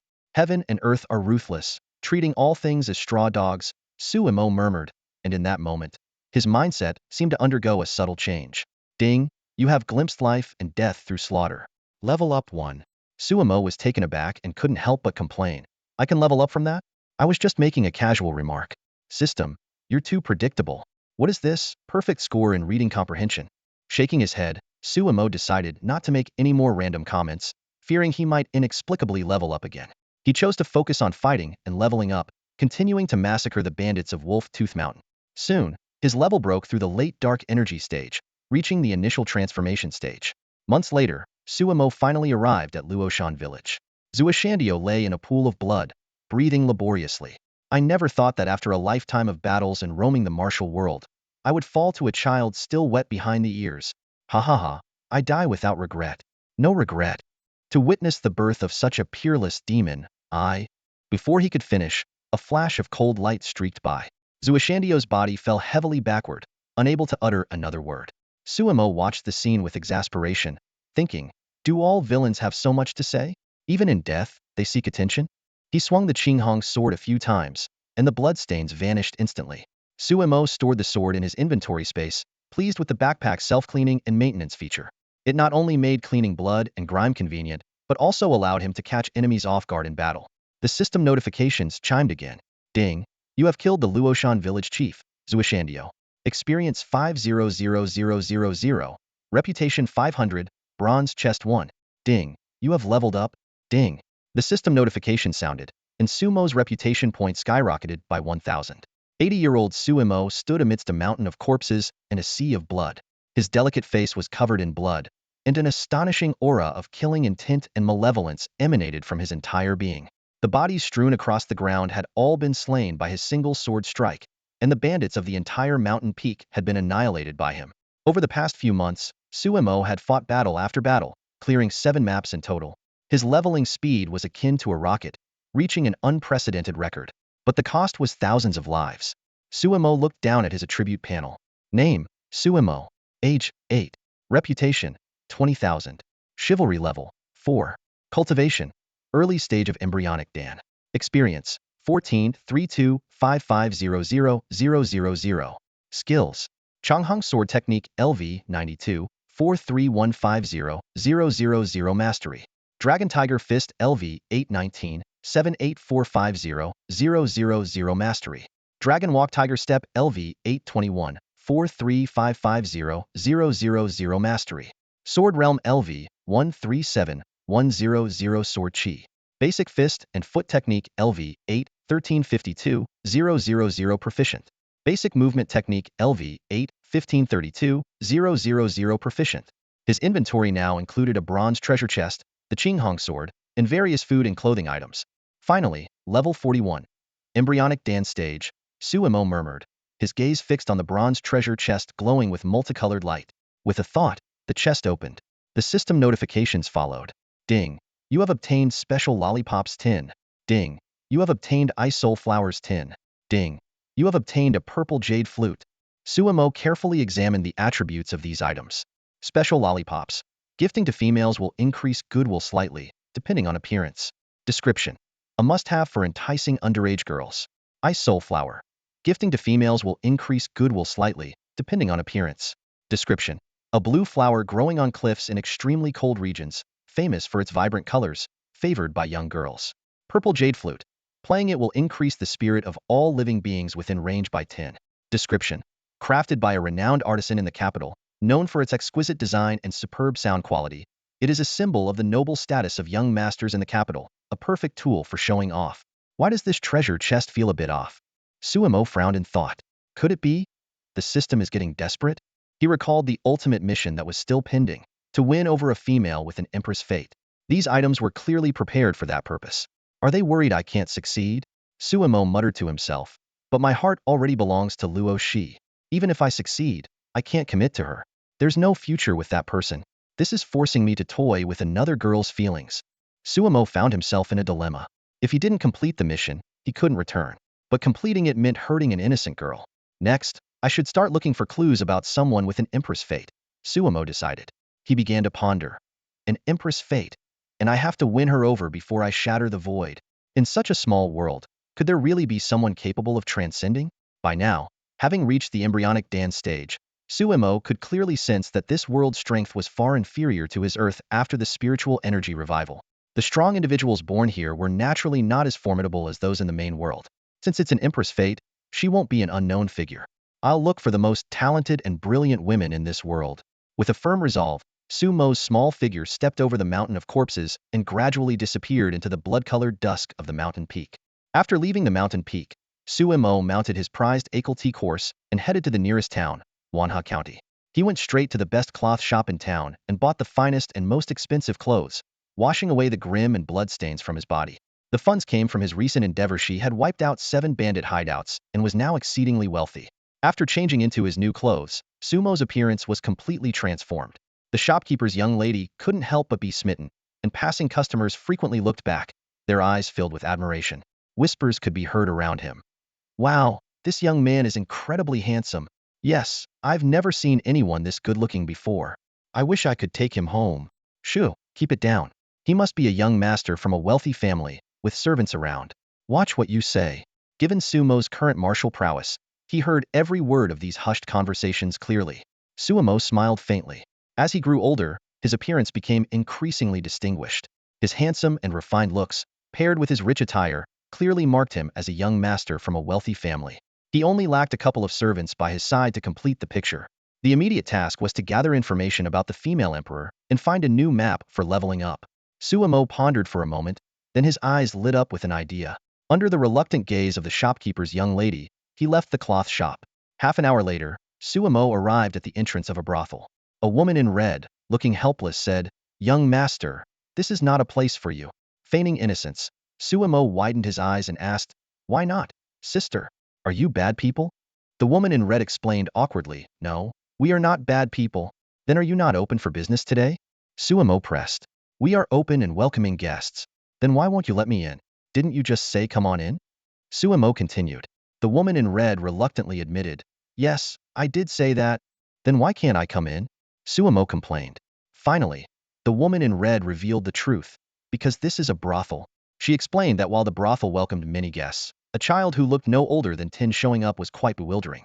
Sumo furrowed his delicate brows and retorted, "Who says children can't enter a brothel? I have plenty of money." With that, he pulled out a large handful of silver pieces. Seeing the silver, the woman in red hesitated but ultimately went against her conscience. Well then, please come in, sir. That's more like it. I want to see the prettiest sister here, Suemo said confidently as he strode in, silver pieces scattering on the floor. The woman in red followed behind, discreetly picking up the scattered silver. A few minutes later, Suemo was sitting in a private room at the Drunken Immortal Pavilion, facing the top courtesan, Miss Ziyun. As he enjoyed the food on the table, he bluntly commented, "Sister, you aren't that pretty. You can't compare to my wife at all." Miss Ziyun's eyebrow twitched, her fists clenched. If not for the fact that this young master had paid so much and was indeed quite handsome, she would have realized there was nothing she could do. Suppressing her anger, Miss Ziyun forced a smile. "Oh, the young master has a wife? Of course, my wife is beautiful and treats me very well," Suemo said proudly. "So, where's your wife?" Miss Ziyun probed. "Ah, we broke up," Suemo sighed, then earnestly added, "Never mind, sister. You wouldn't understand. But I'll get her back eventually." Even Ziyun could see a depth of emotion in the little boy's eyes that she had never seen in other men. She was slightly moved and thought to herself, how could a young boy be so affectionate? Softly, she said, "Although I can't understand you, I believe you. You will definitely win your wife back." Sumo's eyes lit up, and he nodded repeatedly. "Yes, sister. Your words are so nice to hear. These are for you." As he spoke, he took out a large pile of silver from his pocket and handed it to Ziyun with both hands. Ziyun accepted the silver with surprise, thinking to herself that this young master was easy to please. And he was so affectionate, as if praising his wife would make him shower money. He must really love his wife. While nibbling on the snacks on the table, Suemo casually asked, "Sister, can I ask you something?" Ziyun smiled brightly and readily agreed. "Sure, sister will tell you everything she knows." Feigning innocence and curiosity, Suemo asked, "Sister, do you know who the most beautiful and powerful women in the world are? Don't get me wrong, I'm just curious, not looking to marry them." Hearing this, Ziyun's smile stiffened slightly, thinking, all men are the same, regardless of their age. After a moment of thought, she said, "There are many beautiful women in the world, but the most beautiful and powerful ones are probably the senior disciple of the Amei sect, Zhou Ruoxuan, the infamous demoness Wei Yao from the demon sect, and the master of the sword sect, Mei Chongqing. These three are exceptional women, with unparalleled talent, beauty, and skills." As Ziyun spoke, her eyes were filled with admiration, like a fan talking about their idol. She then asked, "By the way, young master, which one are you looking for?" Without hesitation, Suemo replied, "Of course, I'm looking for all of them." Ziyun's eyes widened, and she couldn't help but exclaim, "You scoundrel! Isn't one enough for you? You want so many wives? And you're so young? It seems like playboys start young these days." Suemo didn't mind her words and handed her another pile of silver. "Thank you, sister. These are for you." He thought to himself, a brothel is where heroes of the martial world often linger, a place full of mixed company. Many from the martial world gather here, and under the influence of alcohol and with beauties in their arms, they boast and reveal secrets. Boasting is a common trait among men, especially in front of women, so this is naturally the best place to gather information. With a bright smile, Suemo said, "Sister, why don't I buy your freedom, and you can come home with me as a maid?" Ziyun's eyes widened, her rosy lips parted, and her heart pounded. This was the first time anyone had said this to her, given her lowly status. She was caught off guard and didn't know how to respond. Her eyes darted nervously, and she stammered, unable to form a coherent sentence. She thought, oh my, are young scoundrels this skillful nowadays? Or is this one particularly talented? Looking at the radiant, confident smile of the boy in front of her, Ziyun couldn't help but feel deeply doubtful. After a long while, she pursed her lips and said, "That won't do. I am the top courtesan." Suemo didn't say another word, but instead, he took out a large pile of gold. At this moment, he decided to let his money do the talking. After leaving the brothel, Suemo stood on the bustling street, rubbing his chin in deep thought. His gaze swept over the throngs of passers-by, weighing his next move. With my current strength, I'm still far from being able to confront those women who might be Empress candidates. Looks like I need to level up first, Suemo mused to himself, realizing he was still a nobody in this unfamiliar world. Those renowned women had significant status and influence, while he had no background, insufficient strength, and even looked like a mere child. Whether he could even meet them was uncertain. At that moment, a pleasant voice interrupted his thoughts. "Young master, where are we headed next?" Suemo turned to see Ziyun leading a precious Fergana horse and holding a few simple belongings. This former top courtesan of the brothel had now become his personal maid. Bringing Ziyun along was a calculated decision. As a newcomer, he knew nothing about the local power dynamics and customs. Even with a map system to assist him, Adapting fully would take time for someone who had never left his village. Ziyun, with her knowledge of the martial world and its factions, could save him a lot of trouble and prevent him from being swindled due to his ignorance. As for why he chose Ziyun, aside from her seeming gullibility, Suemo had to admit that her appearance was quite pleasing to the eye. Ziyun, Suemo suddenly asked, do you know of any notorious organizations in this world? Ziyun's face showed a hint of worry, but she answered truthfully, notorious organizations? Yes. The demonic path is rampant, while the righteous path is in decline. Many demonic organizations are wreaking havoc among the common people, and no one has been able to stop them. I know of the Evil Valley, Blood Cloud Stronghold. They are ruthless killers, truly evil. Her tone grew indignant as she spoke. Sumo's eyes lit up with excitement. Let's go, take me there. To him, these notorious organizations were perfect training grounds. The more vicious they were, the less he would have to hold back. Ziyun's face was full of concern. Young master, what are you planning to do? She couldn't shake the feeling that his sparkling eyes harbored ill intentions, as if someone was about to suffer. Please, young master, don't do anything reckless. I'm afraid you'll get hurt. Suemo chuckled at her words. You should be worried about them getting hurt. Seeing that her attempts to dissuade him were futile, Ziyun sighed and suggested, all right, if you insist on going, we could try the Wind and Rain Pavilion. They collect information on all demonic paths and have bounties posted by those harmed by them. By becoming an assassin there, you could naturally learn about the demonic paths. Soon, they arrived at the Wind and Rain Pavilion. Young master, are you here to apply for an assassin's token for your maid? The branch leader of the pavilion asked, his eyes flicking between Suemo and Ziyun. Suemo stood on his tiptoes, just managing to show his face and bright eyes, and answered earnestly, no, for myself. Internally, he grumbled. What kind of place is this Wind and Rain Pavilion? Not even a chair. 1-star review. Though even if they had a chair, it wouldn't help me reach the counter. The branch leader suppressed his curiosity and patiently explained, oh, then what level of assassin's token are you applying for? Our pavilion has 4 levels, heaven, earth, mysterious, and yellow, from highest to lowest. Even the lowest yellow token requires at least a dark energy expert to apply. Though the branch leader thought it absurd for a child under 10 to want to be an assassin, he didn't show any displeasure. After all, this young boy, with his extraordinary demeanor and handsome looks, accompanied by a beautiful maid, seemed like the epitome of a wealthy young master. Best not to offend him unless absolutely necessary. Suemo, undeterred, replied, just get me a heaven token then. The branch leader's eyelid twitched, thinking the kid was really audacious. He maintained his composure and explained, young master, you must be joking. The heaven token requires a Grandmaster to apply. Do you know that only 2 Grandmasters in the world are willing to register at Fengmenla? And even then, it's just for show. They would never personally take on any Tion-level missions, the Fengjiala Master explained. Is that so? Then let's start with a D-level mission. We can talk about a Tion level 1 later, Suemo said without hesitation. The Fengjiala Master's expression turned slightly displeased, his brow furrowing. That requires at least a vowed cultivation. Isn't that perfect? Suemo raised an eyebrow and pointed to himself. I'm at vowed. Although he hadn't officially reached that level, his actual combat strength was indeed at vowed. He had no interest in taking on lower-level missions. The deputy master of Fengmenla closed his eyes, his tone dripping with impatience. Young master, if you really want to apply, you'll need to prove your vowed strength first. He was already planning to teach this arrogant kid a lesson, to make him suffer a bit and think twice before being so cocky next time. How do I prove it? Suemo asked. You'll find out soon enough, the deputy master replied. Before long, an insolent voice rang out. Who's this little lordling wanting to become an assassin? Still wet behind the ears, aren't you? Suemo glanced at the speaker, sizing him up, just level 41, early vowed. He then compared it to his own level 46, late vowed peak combat strength. Suemo dismissed him with a look, deciding to stay silent and maintain his aloof demeanor. Nearby, the pretty maid Ziyun was furious, baring her small tiger-like fangs as if ready to fight. Hey, big oaf, watch what you're saying. She rolled up her sleeves, looking ready for a brawl. The man looked Ziyun up and down, and after a moment, a lecherous smile spread across his face. Oh, isn't this Ziyun, the top courtesan? What? Someone finally bought your freedom. Don't you miss the old days? Ziyun froze, her aggressive demeanor vanishing. Her past at the brothel was a deep scar, and having it exposed in public made her tremble with emotion. Seeing Ziyun's reaction, Suemo stepped forward, tiptoeing to pat her shoulder. She immediately calmed down. The middle-aged man wasn't done.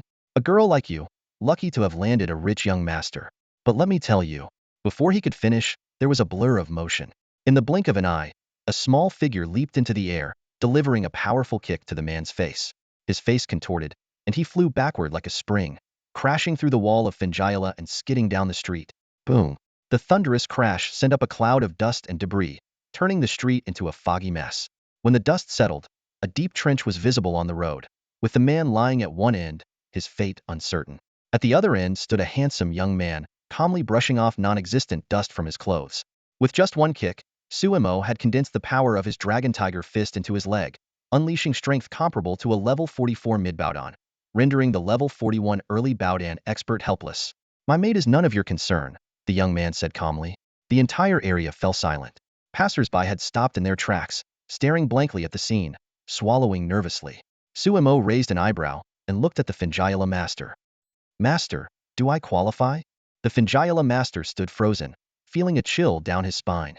He sensed a terrifying aura of death and violence emanating from the calm young man before him. This boy had clearly killed before, and not just once.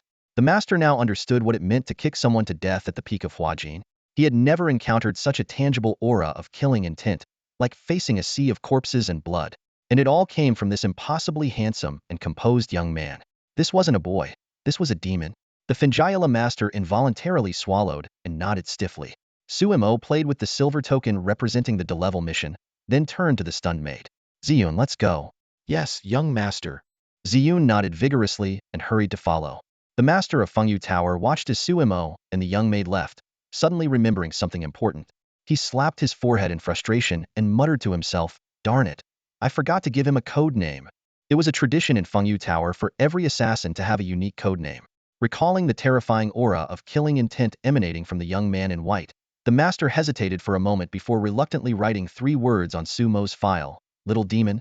Months later, inside the Blood Cloud stronghold, Suemo, holding a long sword, pointed its tip directly at the throat of the stronghold's leader. Tilting his head slightly, he asked in a casual tone, "Are you the boss of the Blood Cloud stronghold?" This was Suemo's first mission as a Shin-ranked assassin, to take the head of the stronghold's leader. However, the scattered corpses on the ground silently told a brutal truth. This was not just about taking one head. It was about wiping out the entire Blood Cloud stronghold. The leader, trembling with fear, stammered, "You? Who are you?" Before he could finish, a flash of cold light passed, and his head fell to the ground, blood spurting out. Suemo sighed softly, "Never mind, it doesn't matter. You were destined to die anyway." Having witnessed the atrocities committed by the Blood Cloud stronghold, trafficking women and children, raping young girls, and selling victims to brothels, Suemo had already sentenced the entire stronghold to death. Their crimes were too numerous to list, and they were utterly vile. A year later, in a desolate wilderness, "Little demon, you should never have crossed Evil Valley," a rough voice echoed in the empty wilderness. "Ha ha ha, today, you're surrounded by the 7 evils. There's no escape." Brothers, formed the 7-star sword formation. 7 hideous men surrounded Suemo, each taking precise positions to form an inescapable circle. No matter which direction Suemo tried to break through, he would face simultaneous attacks from all 7. His attacks would also be deflected by their combined efforts. The leader of the group sneered, "They say you, little demon, are notorious for dealing with evildoers. Today, Evil Valley doesn't believe in such nonsense. Remember, the one who kills you is..." Before he could finish, Suemo had already struck. A dazzling sword light sliced through the air, sending all 7 men flying, blood spurting from their mouths. This is impossible." The 7 men were horrified. Sword energy detached from the body. That's an attack only Grandmasters can use. You're just at the Dan condensation stage. How can you? Suemo didn't bother to answer. In the next moment, he turned into a white flash, engaging the 7 in combat. With the sword formation broken, their techniques were utterly ineffective against Suemo. Coupled with the occasional sword light he unleashed, the 7 were utterly defenseless. Under the power of Suemo's sword realm level 3, the 7 evils were quickly defeated one by one. As the last body fell, Suemo lightly wiped his sword and muttered, "No reason, you just happened to face someone beyond your league." He never deigned to answer his enemies' questions, always making a sarcastic remark after slaying them. At this moment, dressed in white, standing tall like a pine tree amidst the battlefield littered with corpses, he seemed untouched by the filth around him. Over the past 2 years, he had taken on numerous missions from Fengyu Tower, striking fear into the hearts of evildoers. Nowadays, anyone with a history of heinous deeds dreaded the thought of him showing up at their door, trembling at the mere mention of his name. However, having made so many enemies, Suemo worried about implicating the young maid. So, He gave her the remaining silver and let her leave on her own. Late Dan condensation stage, Suemo muttered to himself, a thoughtful glint in his eyes. Perhaps it's time to confront those women who seem to possess the potential of an empress. 2 years later, in front of the Amay Sect's gate, a handsome young man respectfully inquired, "My name is Suemo. May I request an audience with your esteemed sect member, Zhou Ruoxuan?" The young gatekeeper girl sneaked a few glances at Suemo, her cheeks turning slightly red. Stammering, she replied, "Please wait here for a moment. I'll go inform senior sister." She turned and left, her low muttering barely audible in the distance. How could someone be so handsome? Could he be senior sister Ruoxuan's betrothed? Moments later, Zhou Ruoxuan approached gracefully, raising an eyebrow as she took in the sight of the extraordinarily handsome young man before her. A slight flutter stirred in her heart. She thought to herself, could this young man be an admirer of mine? If so, given how good-looking he is, I might just... She suddenly caught herself, her cheeks flushing hotly. No, no, Zhou Ruoxuan, what are you thinking? Have some shame. He's just a boy. Suemo, meanwhile, was earnestly observing Zhou Ruoxuan, puzzled by her sudden blush but quickly dismissing it. However, a fleeting sense of disappointment crossed his mind. The one destined to be the Empress, it's not her, he pondered quietly. But if Zhou Ruoxuan isn't the one, then who could it be? A woman of supreme talent, the demonic witch Wei Yao? The sword sect master Mei Chongqing? Shaking his head, he decided not to dwell on it further. Since he was already here, Suemo decided he couldn't leave empty-handed. He cupped his hands in a respectful salute and said, "I am Suemo. I have come to request a duel with senior sister Zhou for guidance." Zhou Ruoxuan was momentarily stunned. What? She looked at Suemo incredulously. You came all the way to Mount Amay just to challenge me? What's the point? After a brief consideration, she said, "All right, little brother, don't say I bullied you. I'll stand here without moving and let you make 3 moves. If you can make me draw my sword, I'll concede defeat." Trying not to hurt Sumo's pride, she added, "Don't underestimate yourself. At your age, making me draw my sword would already be a remarkable talent. When I was your age, I was nowhere near your level." Suemo politely bowed and reminded her. Then, "Here I come." Zhou Ruoxuan stood casually, not even assuming a defensive stance, seemingly unconcerned about the 3-move challenge. She sized up Suemo, thinking, "Ah, this little brother is indeed good-looking. But unfortunately, he's a blockhead." "I'm really coming," Suemo reminded again, seeing Zhou Ruoxuan completely unprepared. Go ahead, Zhou Ruoxuan responded nonchalantly. In the next instant, a formidable sword aura surged to the sky, dazzlingly bright. With an unstoppable force, it slashed towards Zhou Ruoxuan. Her vision was instantly filled with the overwhelming sword aura, and a profound sense of life-and-death crisis washed over her. At the critical moment, Zhou Ruoxuan unleashed unprecedented potential, instinctively delivering the strongest sword strike she had ever made. Boom! The 2 sword auras collided midair, sending powerful shockwaves in all directions. Zhou Ruoxuan, caught off guard, saw her sword aura shatter instantly. Although she avoided a fatal blow, she was sent flying like a rag doll, crashing heavily into the mountainside. The ground shook, and dust filled the air. When the smoke cleared, Zhou Ruoxuan's delicate figure was deeply embedded in the mountain wall. She struggled to the ground, blood seeping from the corner of her mouth. Suemo awkwardly scratched his head. "Are you all right?" Zhou Ruoxuan responded coldly, "You despicable scoundrel. You ambushed me." Her heart was filled with rage. This wasn't a sparring match. It was an attempt on her life. Suemo was momentarily speechless, unsure how to explain that he hadn't intended any harm. "Can I just say I didn't expect you to be this weak?" Suemo murmured, a hint of surprise flashing in his eyes. After a moment's hesitation, he pulled out a translucent pill from his backpack. "This pill is quite effective. Want to try it?" Zhou Ruoxuan's anger flared upon hearing this. Despite her injuries, she propped herself up with her sword, her body trembling, and gritted out, "You shameless thief. Do you think I would trust you again?" Her inner fury boiled over as she thought, "Despicable, shameless. This brazen guy actually used my weakness for Shota characters to deceive me, pretending to spar with me, when in reality, he wanted me dead. And I even considered going easy on him, letting him have the first 3 moves." Seeing her reaction, Suemo spoke sincerely, "It's really useful." As Zhou Ruoxuan showed no sign of accepting it, he cautiously stepped forward, intending to feed her the pill himself. As Suemo approached, Zhou Ruoxuan immediately became wary. "You despicable scoundrel, taste my sword." She lunged at Suemo with her sword. Knowing he was in the wrong, Suemo deftly sidestepped her attack without countering. "You thief! I'd rather die than take anything from you." Zhou Ruoxuan panted, stubbornly swinging her sword. Her breath grew more erratic, but she remained convinced that the pill was a trap, a sinister drug that would strip her of her will. Despite her peculiar fondness for Shota characters, she refused to lose her autonomy in such a manner. With that thought, Zhou Ruoxuan was filled with shame and anger. She raised her sword again and slashed at Suimo. Despicable scoundrel, I will never be at your mercy. Taste my sword. However, her continued attacks only weakened her already injured body further. Gasping for breath, her strikes became increasingly feeble. Seeing her condition, Suimo sighed in resignation. Forgive me. He swiftly moved to restrain her securely. You pervert. How dare you play such twisted games? Zhou Ruoxuan screamed in humiliation and rage. Ignoring her curses, Suimo carefully fed her the pill. Soon, Zhou Ruoxuan's breathing steadied, and her wounds began to heal rapidly. Once he was sure she was out of danger, Suimo breathed a sigh of relief. Senior Sister Zhou, I meant no offense. I apologize sincerely. This pill is a token of apology. It can save your life in critical moments. Suimo spoke earnestly, leaving another restorative pill on the ground. With that, he used his lightness skill to vanish, leaving only faint afterimages behind. A few seconds later, Zhou Ruoxuan fully recovered and easily broke free from the ropes. She gazed in the direction Suimo had disappeared, her feelings a mix of emotions. Humph, he really didn't do anything after all. Zhou Ruoxuan spat, her tone tinged with a mix of disappointment and confusion. Little brother, all this fighting and killing is such a waste.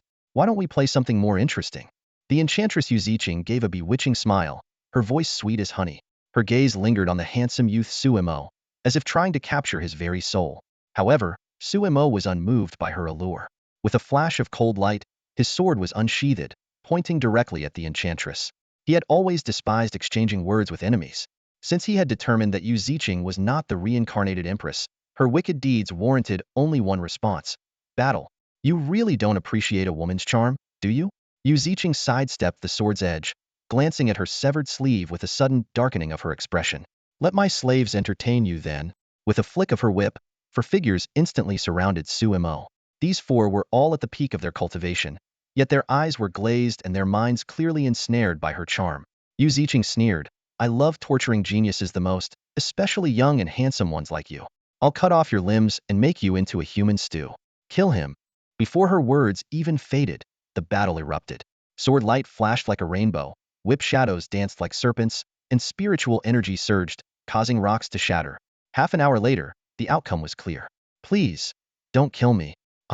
Yu Ziqing knelt on the ground, her clothes in tatters, hair disheveled.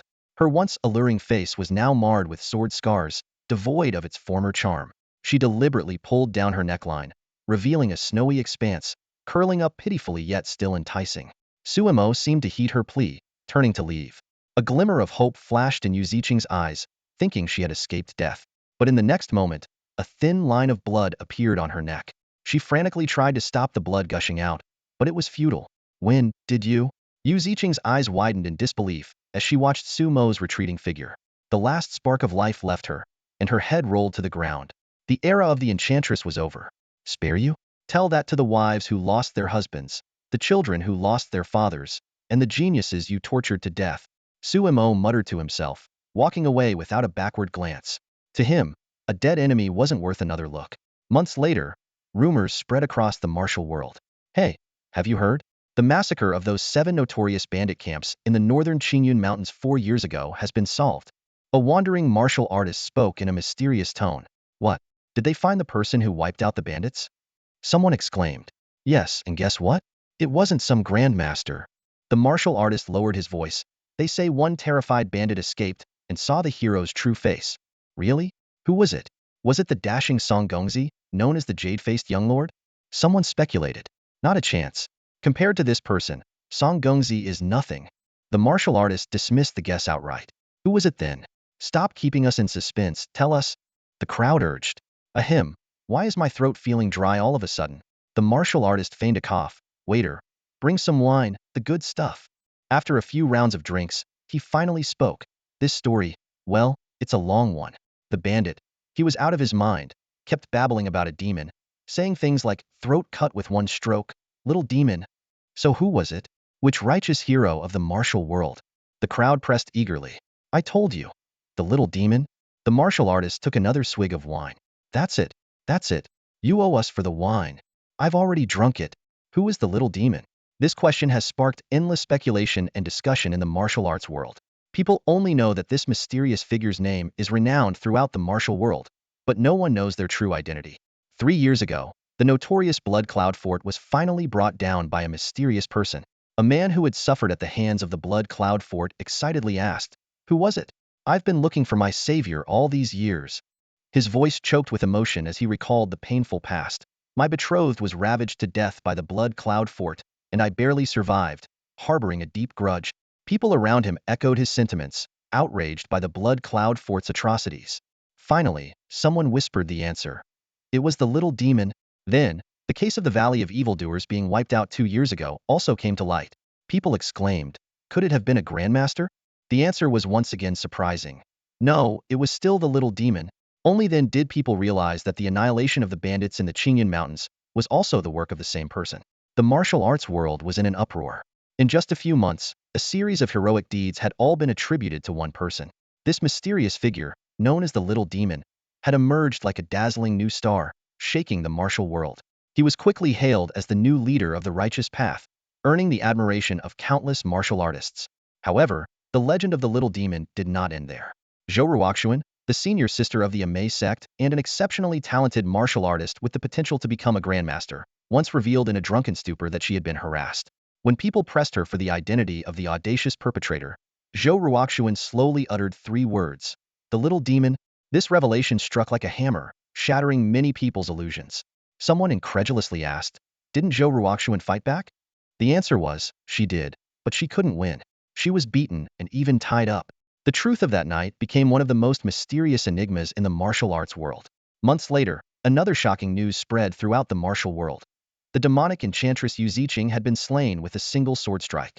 This wicked woman, known for her seductive charms and delight in corrupting righteous men, had been a terror. People speculated, was this also the work of the little demon? However, a mysterious individual dispelled their guesses. This time it wasn't the little demon, but the sword immortal. He described, the sword immortal likes to wear white, carries a purple jade flute, has sword-like eyebrows and bright eyes, and looks like a celestial being descended to the mortal world. When asked how the sword immortal killed the demonic enchantress, he casually replied, a single strike to the throat. People were enlightened. Isn't that the little demon's usual method? The man shrugged and revealed the truth. He's no longer called the little demon. He changed his name to the sword immortal. Amidst the shock, someone became curious about this well-informed mysterious person. Brother, you seem to know a lot. Can we be friends? The man smiled faintly. Sure, why not? May I know your name? Well, you can call me the sword immortal. Little demon, little demon. Sumo had been called this for years, and he couldn't help but grumble internally. He took a sip of his tea, thinking calmly, do I not deserve some respect? Just listen to it. Sword immortal sounds so much cooler. As for why he wasn't drinking wine, because he was only 12, kids shouldn't drink alcohol. Sitting across from him, Zhao Dongxia looked at the handsome young boy and couldn't help but smile teasingly. She felt the joy of meeting someone like-minded and boasted casually, oh, haha, you're quite an interesting little brother, a person of true character. To be honest, I am a Grandmaster who just left seclusion. Sumo pointed to himself helplessly and said, I really am the sword immortal. He thought to himself, why does no one believe the truth? Zhao Dongxia laughed and nodded. Ah, right, right. With such a handsome face, I'd believe you were an immortal. She scrutinized the boy in front of her and had to admit he was exceptionally good-looking. Sword-like eyebrows, bright eyes, and an outstanding aura. If not for his youthful appearance, she might have believed him. Sumo continued, do you know the Qingyan Mountains? I wiped out the bandits there. Ah, right, right, Zhao Dongxia echoed. Do you know the Evil Valley? I leveled it. Ah, right, right. Do you know the Blood Cloud Fortress and the demoness Wei Yao? I defeated her with one strike. Ah, yes, yes. Zhao Dongxia nodded fervently, her eyes saying, oh, you little rascal. Sumo felt he couldn't continue. Boasting was losing its flavor, and no one believed him anyway. He was about to say, do you know senior sister Zhou Ruoxuan from the Empress Sect? I flirted, but quickly corrected himself. Ah, no. Zhao Dongxia pointed to the other side of the tavern. Little brother, you should know, this kind of talk is outdated. Look over there. There stood a white-robed swordsman, waving his long sword and proclaiming loudly, back then, with one swift move, I eradicated the Blood Cloud Fortress as a sword immortal. I have always been righteous and just I cannot stand injustice in this world. Zhao Dongxia then pointed in another direction. And over there, Another handsome white-robed swordsman stood, a purple flute at his waist. He was passionately recounting. During that battle with the demon sect, I chased the demoness for 3 days and nights. She was about to be defeated and even tried to seduce me. As a sword immortal, I am upright and honorable. How could I be swayed? Without hesitation, I fought her for another 3 days and nights until she begged for mercy, panting heavily, and I ended her with one strike. Suemo was dumbfounded, thinking, this is slander. Zhao Dongxia explained helplessly, you see, there are already too many people in the martial world claiming to be the sword immortal. The real sword immortal is a genius, unparalleled and righteous. He emerged a few years ago, instantly becoming the best, vanquishing countless villains and avenging many. He is a model for the righteous path. So, many admirers imitate him. Her words were filled with deep admiration and longing for the sword immortal. Suemo scratched his head, feeling a bit embarrassed. Ah, I'm not as great as you say. Zhao Dongxia ignored Sumo's modesty and continued to sigh. It's a pity that the sword immortal's whereabouts are elusive, and he is very low-key. Most people can't see his true face, and those who have seen him remain tight-lipped, as if they dare not speak. If I could meet the sword immortal once, repay his great kindness, and get his autograph, I would have no regrets in this life. Suemo shyly said, ahem, you want an autograph? It was rare to meet such a devoted fan. Zhao Dongxia laughed and shook her head, taking a big gulp of wine. Haha, little brother, you jest? Well, I'll go and get an autograph from one of those high imitations over there. Although that imitation looks like he's only at the initial stage of martial arts, he can't possibly be the sword immortal. Suemo was completely speechless, thinking, I gave you a chance, but you didn't take it. He stood up and said, Brother Zhao, we seem to get along well today, but I have other matters to attend to, so I must leave. Don't worry about showing gratitude to the sword immortal, he might already know. Zhao Dongxia raised her hand in a gesture of camaraderie and responded boldly, all right, Brother Su. If fate allows, we shall meet again in the martial world and share a drink. Suemo smiled and nodded, then called to the waiter. Waiter, the bill, please. With that, he tossed a few silver coins onto the table. Suemo brandished his Qinghong sword, transforming into a streak of light and vanishing into the sky. Zhao Dongxia stood dumbfounded, his jaw nearly hitting the ground. He remained rooted to the spot, his pupils contracting violently and his mind going blank. Where's Brother Su? Where's my Brother Su? It took him a good while to come to his senses and let out a strange shout. Flying with the wind, that requires at least a Grandmaster's level. Zhao Dongxia gradually calmed down and began to recall the various signs from before. Rumor had it that the sword immortal never carried a weapon but could summon one out of thin air. Dressed in white with a purple jade flute, extraordinarily handsome, and always surrounded by protective sword energy. Suddenly, a terrifying thought flashed through Zhao Dongxia's mind, and his face turned deathly pale. Could it really be the sword immortal? He couldn't help but exclaim, his voice trembling. No wonder Amei's Sect's senior sister, Zhou Ruoxuan, and those defeated by the sword immortal were so tight-lipped. He was so young. Zhao Dongxia showed an expression even more miserable than crying. The sword immortal gave me a chance, but I'm useless. He was on the verge of tears. Who could have thought that the person he had been searching for all these years was right in front of him? They had just shared a drink and talked about the martial world, and it turned out he was the only one boasting. With mixed emotions, Zhao Dongxia took a deep breath, gathered all his inner strength, and shouted, Junior Zhao Dongxia thanks the sword immortal for eradicating the evil of blood cloud bandits. Here, I respectfully bid farewell to the sword immortal. His voice thundered, echoing throughout the entire inn. High above, Suemo heard the shout and paused briefly. Everyone in the county saw the figure in white, like an ethereal being, flying and twirling in the sky, leaving a long trail of light. Soon, 10 golden characters appeared in the sky. Ride the wind with the sword, vanquish evil from the world. The overwhelming sword aura covered the land, and the words exuded a righteous spirit. At the same time, a serene and ethereal voice echoed through the heavens. Look again, and the sword immortal has become a streak of light, disappearing. We humbly bid farewell to the sword immortal. Upon seeing the streak of light, everyone suddenly understood and shouted in unison. The voices rose and fell, covering the entire county and lingering for a long time. Once the golden light in the sky faded, everyone in the inn turned their gaze to Zhao Dongxia. He cleared his throat and began to recount. That was indeed the sword immortal himself. He was sitting right across from me. We shared drinks and talked late into the night. From that day on, there was a storyteller in the martial world who specialized in singing praises of the sword immortal's deeds, boasting to anyone willing to listen that he had once shared a drink with the sword immortal. That day, the sword immortal appeared before the world, and everyone witnessed a living legend. Those in the inn watched the disappearing light, lost in thought and full of admiration. To live in the same era as the sword immortal was both a blessing and a curse. They could only look up to his back, never able to match his brilliance. At that moment, Suemo flew through the sky, his heart filled with boundless pride. At 12 years old, he had reached the Grandmaster level, achieving unprecedented heights. 4 years of relentless killing and intense training had finally unleashed his suppressed spirit. Given Sumo's current level, with the old generation not stepping forward, he was invincible in the present world. He had reached a height he had never even dared to dream of in his past life, possessing the power to return. Once back, he could easily resolve the crisis of his sister's abduction, and catching up to Luosi would no longer be a fantasy. Every obstacle would be cut down with his sword. Ha ha ha, I bet on myself, the best in the world, the finest of this age. Luosi, Su Xian, wait for my return? In front of the sword sect's gate. Are you here to become a disciple? The woman in green scrutinized the exceptionally handsome young man before her, frowning as she confirmed. Yes, I've long admired the sword sect and came specifically to become a disciple, the young man answered sincerely. You should leave. You can't become a disciple. The woman shook her head, decisively refusing. Why? The young man was stunned.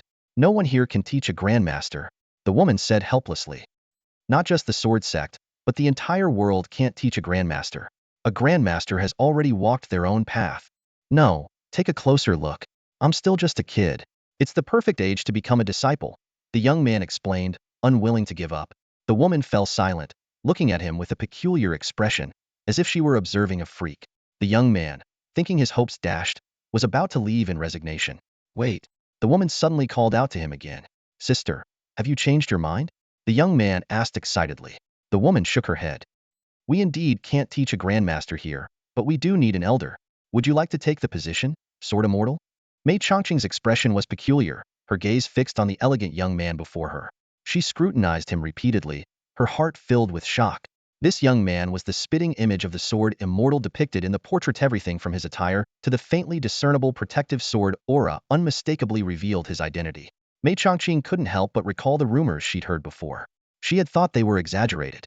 She had speculated that the sword immortal might just have exceptional anti-aging techniques and was actually around her age. But the sight in front of her completely overturned her understanding. The sword immortal was indeed a handsome youth who looked to be in his teens. Suemo stood frozen, struggling to process the information. He had initially intended to live a quiet life as an unremarkable disciple, at most being somewhat talented and good-looking. But now, people were asking him to become an elder? Wasn't this promotion a bit too fast? I'm still a kid. Can I really do it? Suemo pointed to himself uncertainly, his voice full of doubt. Mei Chongqing sighed helplessly. If you can't, who can? She thought to herself that this young man probably had no idea of the weight of being a grandmaster. A grandmaster could rival an entire sect and had the ability to establish their own school. If even the sword immortal, the youngest and most accomplished grandmaster in history, couldn't become an elder of the sword sect, then who in the world could? She continued, normally, if a grandmaster didn't grow up within the sword sect, the most they could become would be a consecrated elder. But you seem to share a lineage with our sword sect. You're practicing the Changhong sword technique, right? Suemo nodded in confirmation. Yes. Well, the Changhong sword technique is our sect's entry-level sword technique. Since you're practicing it, you can be considered part of our lineage. Mei Chongqing paused before asking. Besides that, what other sword techniques have you learned? Suemo blinked and honestly replied. None. Mei Chongqing's eyes widened in disbelief. None? Do you know what you're saying? Are you telling me you reached the Grandmaster level with just an entry-level sword technique?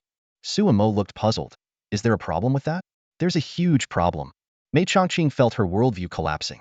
The Changhong sword technique can at best reach the level of Huajin. Even reaching Baodan is difficult. How did you become a Grandmaster with it? Suemo explained honestly. I innovated the Changhong sword technique, creating the Fire Dance Whirlwind sword technique. I advanced it to the 18th level, which is how I became a Grandmaster. Oh my god.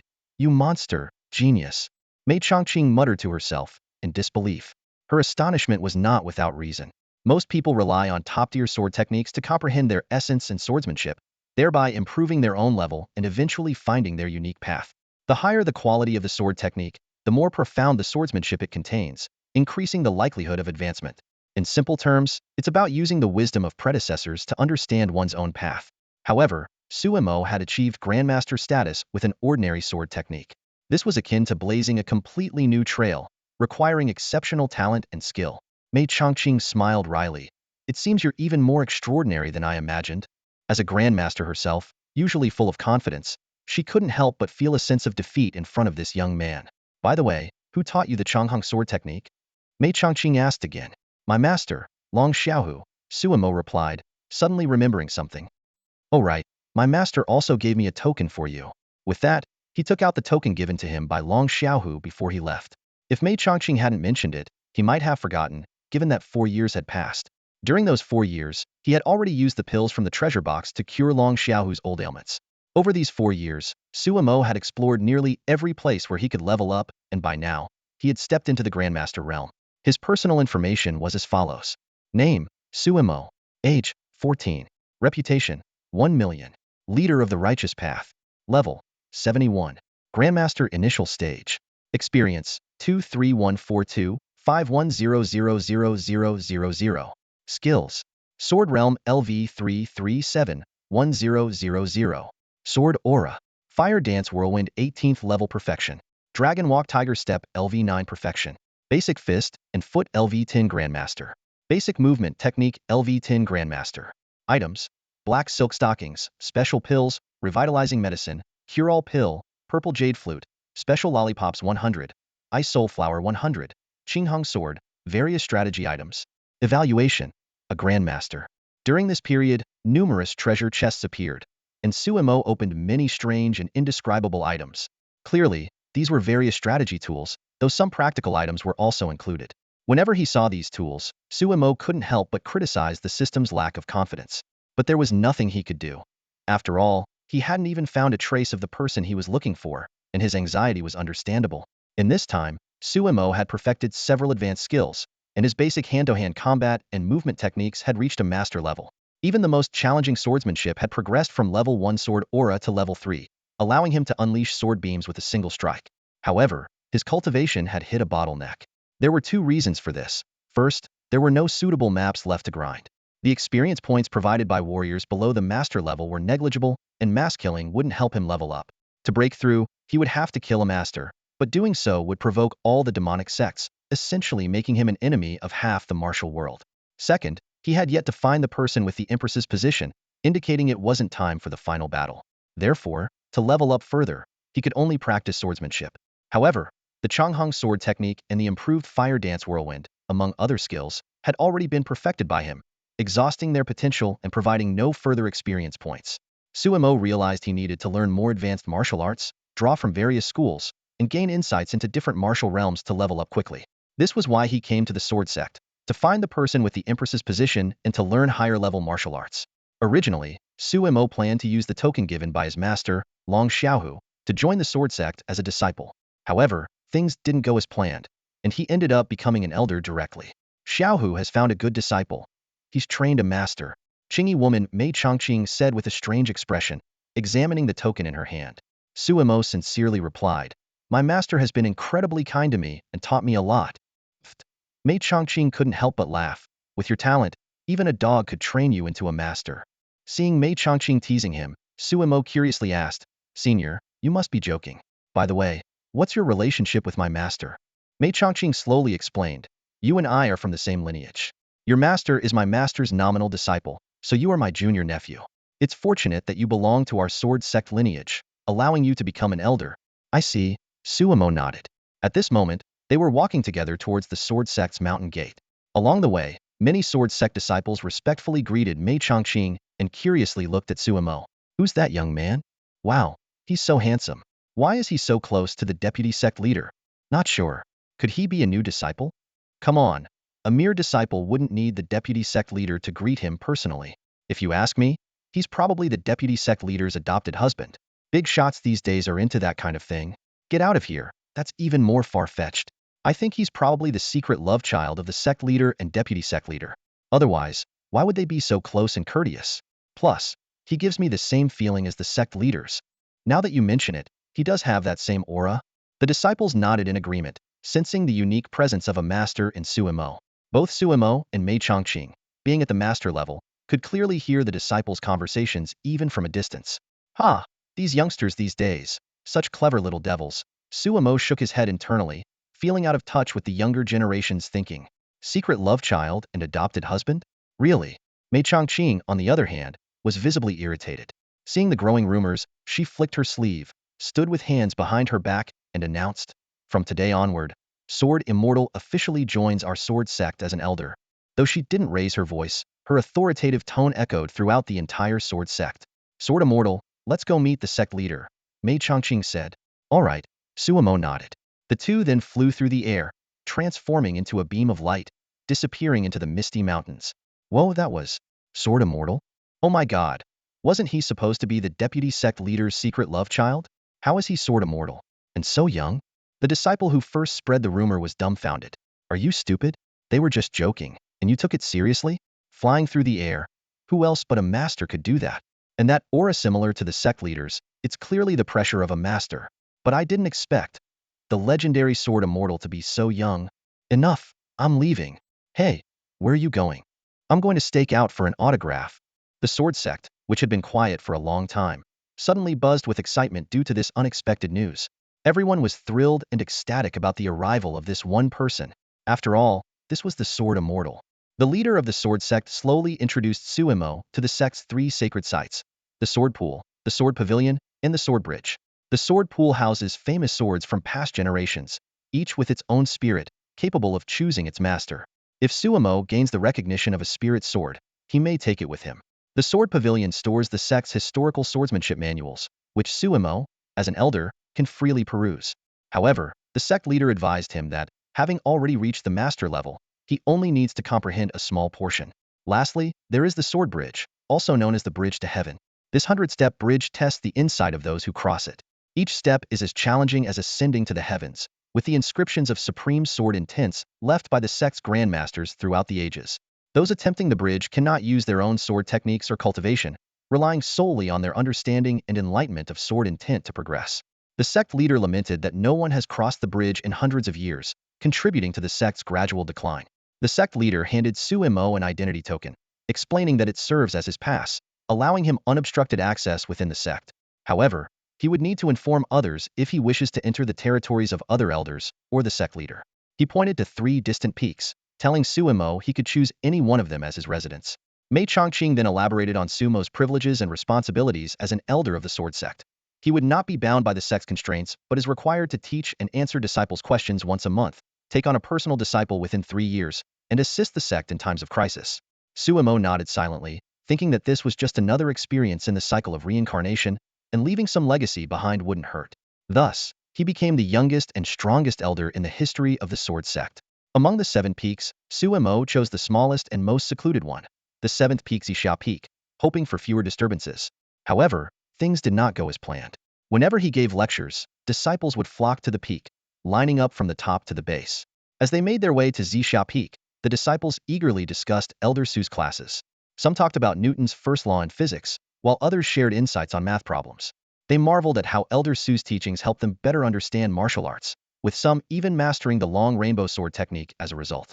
At that moment, Suemo, dressed in a white robe, stood with his hands behind his back, a hint of helplessness and age-old wisdom in his eyes. He mused to himself, "They asked me to teach, but they didn't specify what kind of lessons. Giving them cultural lessons shouldn't be too much, right?" As the hall gradually filled with disciples, Suemo cleared his throat, and his resonant voice echoed across the entire peak. The way of heaven diminishes the surplus to make up for the deficiency. Suemo began his lecture with this thought-provoking phrase.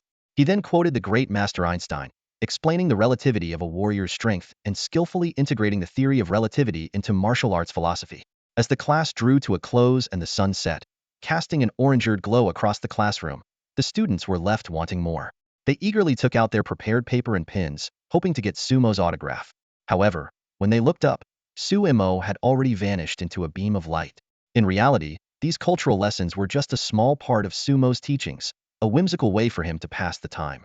Most of the time, he was serious about imparting his martial arts experience and insights. But the students showed a particular interest in these cultural lessons, making Suemo ponder, could learning cultural knowledge truly enhance one's understanding of martial arts? At the sword sect, Suemo embarked on a life of leisure.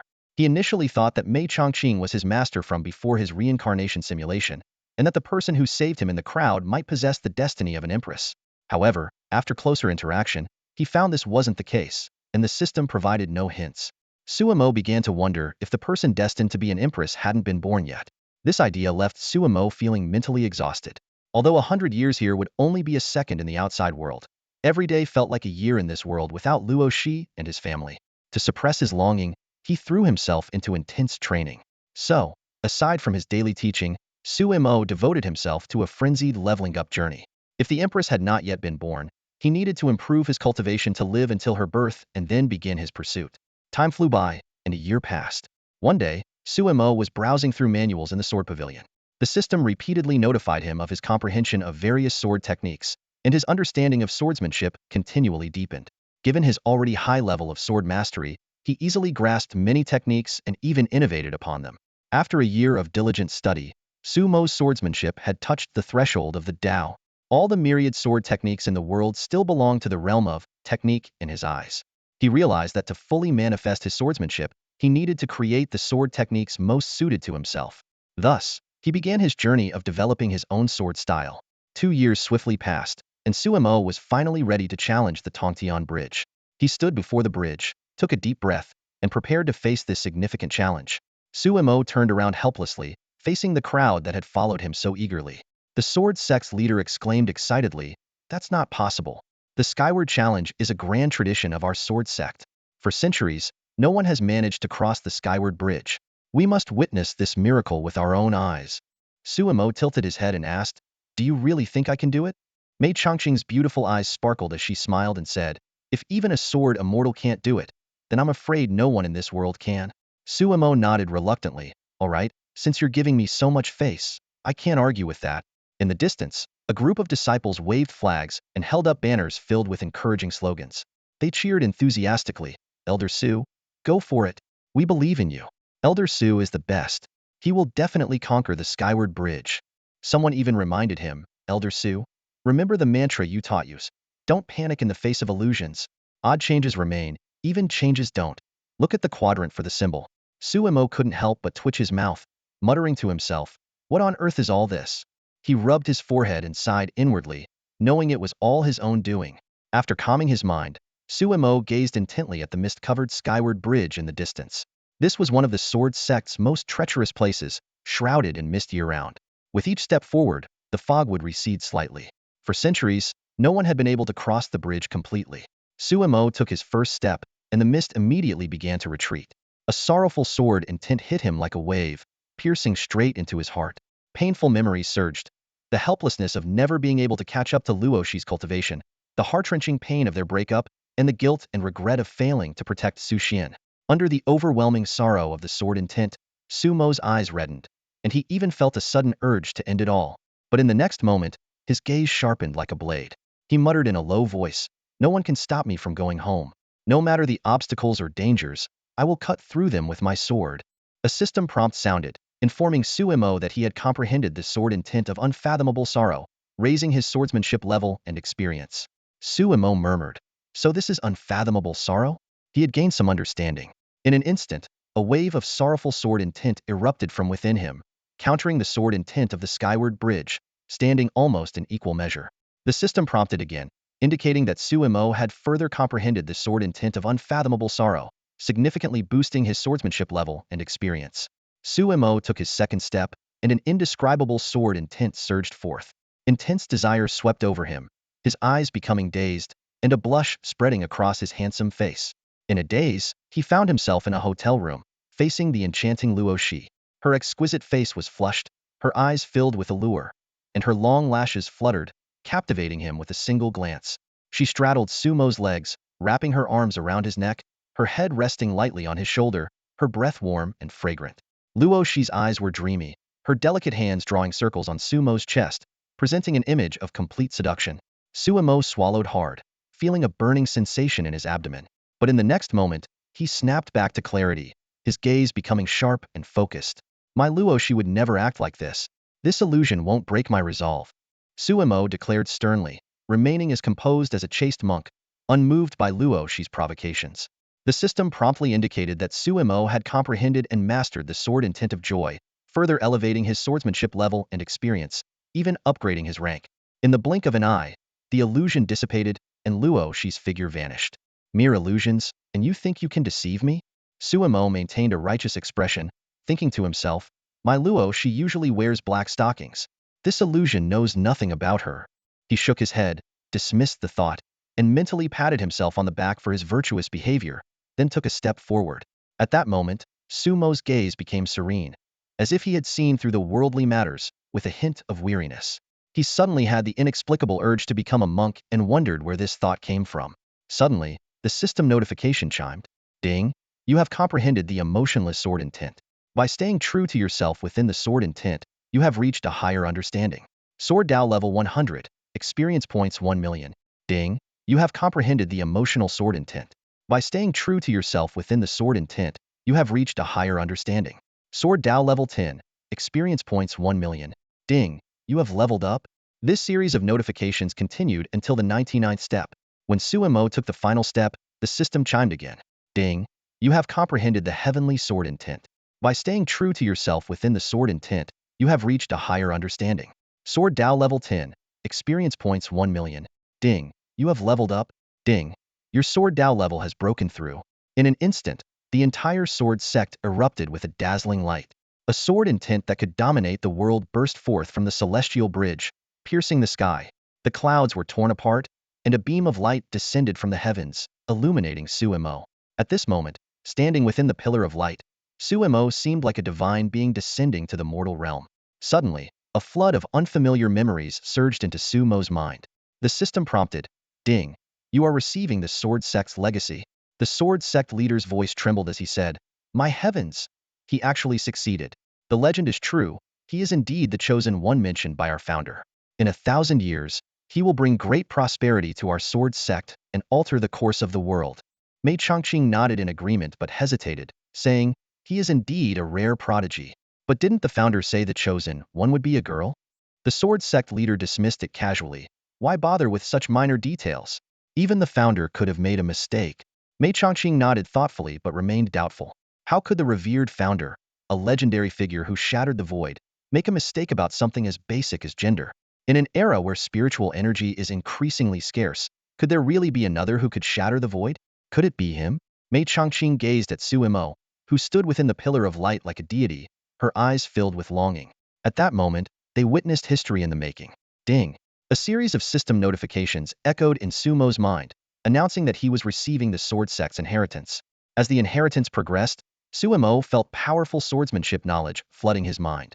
He first comprehended 10,000 swords returned to one, a supreme skill that he mastered instantly due to his advanced swordsmanship realm. Next, he grasped the chasing stars and moon movement technique, which upgraded his basic footwork. Finally, the mysteries of the Holy Spirit sword technique unfolded in his mind, and with his extraordinary swordsmanship, he directly understood the first level, from Sword 1 to Sword 18. The swordsmanship inheritance lasted for a full half-hour, with the system notifying him of acquired experience points every 10 minutes. Sumo felt his realm rapidly advancing, leaping 2 levels. By the time the inheritance concluded, his strength had reached an unprecedented height. Sumo checked his attribute panel. Name, Sumo. Age, 16. Reputation, 1 million. Title, Leader of the Righteous Path.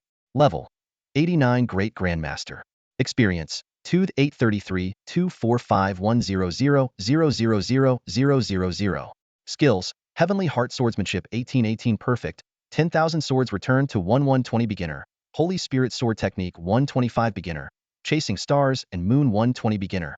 Talents, Sword Realm LV5, Sword Momentum. Items, Black Stockings, Special Pills, Vitality Elixir, Panacea, Purple Jade Flute, Special Lollipops 100, Ice Soul Flowers 100, Green Rainbow Sword, various strategy tools. Evaluation, Peerless in the world. The Holy Spirit Sword Technique has the highest potential? Sumo murmured to himself. He realized that the Holy Spirit Sword Technique's maximum level was 25, far surpassing the early stage Rainbow Sword Technique. At this moment, his strongest attack method was still his self-created Heavenly Heart Swordsmanship, which had reached perfection upon its creation. Sumo felt a surge of joy, not expecting his self-created swordsmanship to rival the Sword Sect's supreme skills. He recalled the process of creating the Heavenly Heart Swordsmanship. Starting from the early stage Rainbow Sword Technique, he innovated and created the Fire Dance Whirlwind Swordsmanship through his understanding of swordsmanship. He continued to break through, creating up to the 18th level, and achieved the Grandmaster level with the Fire Dance Whirlwind. Finally, after studying various sword techniques in the Sword Sect Sword Pavilion, He combined the strengths of many schools and spent 4 years creating the heavenly heart swordsmanship. The culmination of 4 years of effort could rival the sword sect's thousand-year inheritance, filling Suemo with pride. However, he also realized that those who created 10,000 swords returned to one, and the Holy Spirit sword technique must have had realms far surpassing his own. Suemo pondered his future path. This should be the strongest martial art in this realm. I wonder if it can support me to reach level 100. His heart subtly changed. If he couldn't conquer the Empress or wait for her birth, he planned to train to the max level himself and then shatter the void to leave. However, he was uncertain where he would go after shattering the void, or if he could return to his original world. A few months later, Suemo arrived at the sword pool. As soon as he stepped in, the thousands of famous swords within began to hum and tremble. All the swords turned towards Suemo, their blades slightly bowing as if paying homage. This was an unprecedented event in the sword sect's history. Ordinarily, when ordinary disciples came to choose a sword, being favored by one divine weapon was considered fortunate. But today, all the famous swords bowed to Suemo alone.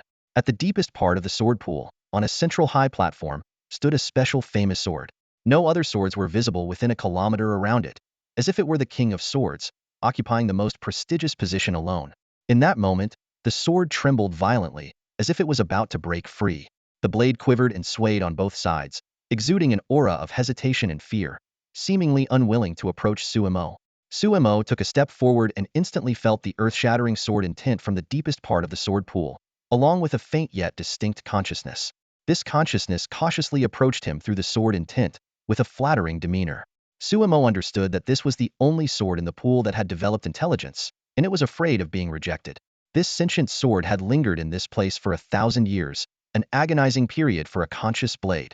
It had never found a suitable master, and proud as it was, it refused to settle for just anyone.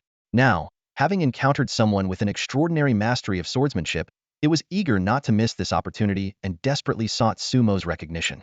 Suddenly, as if worried that its abilities were not sufficiently showcased, the sentient sword unleashed an even more astonishing sword pressure. All the renowned swords in the pool trembled under this overwhelming force. Suemo smiled slightly and took another step forward. His consciousness gently soothed the sword's intelligence, with an encouraging intent. In the next moment, a flash of cold light streaked across the sky, and the famed sword flew directly into Sumo's hand from the depths of the sword pool, spanning several miles. The sword chirped joyfully, circling around Suemo. He raised his hand, and the sword automatically settled into his palm. It was a long sword with a brilliant blue hue, etched with intricate patterns that were stunningly beautiful. The blade was adorned with special symbols, resembling the runes of the Great Tao, both dazzling and simple. In his hand, the sword felt light, yet possessed an indescribable texture, offering an excellent grip. A system notification sounded, informing Suemo that due to his high level of swordsmanship, the sword, named Devourer, had willingly recognized him as its master. The system detailed the sword's grade, level, abilities, and characteristics, including its capacity to absorb killing intent, sword aura, and spiritual energy to repair and evolve itself. It could even comprehend its master swordsmanship. Astonishingly, the sword could transform after evolving. After hearing the system's introduction, Suemo muttered, "Is this sword serious? Transformation? It better not be some random celestial sword trying to fool me."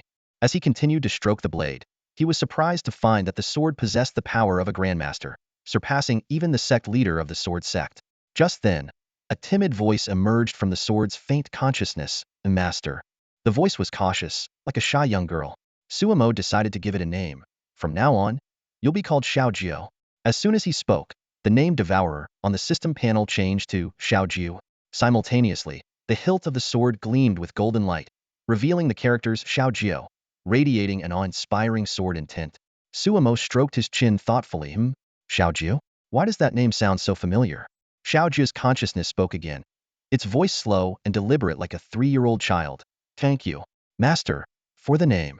Feeling a bit proud, Suemo replied, "You're welcome. Your master has always been good at naming things." With that, he vanished with Shao in a flash of sword light. Meanwhile, in a remote forest, a giant ant with a silver sheen was diligently working for its master. The ant, now the size of a small dog, had a fierce look in its eyes as it stealthily approached a tiger much larger than itself, seemingly ready to launch an ambush. After a fierce battle, the unscrupulous ant finally defeated the large tiger. From its mouth came a faint voice, "Shao Lu is not useless." Suemo began a rigorous sword training regimen. The skies above the sword sect were often shrouded with astonishing sword intent, with endless sword energy piercing the clouds, creating a breathtaking spectacle. This phenomenon occurred daily, gradually becoming a remarkable sight within the sect.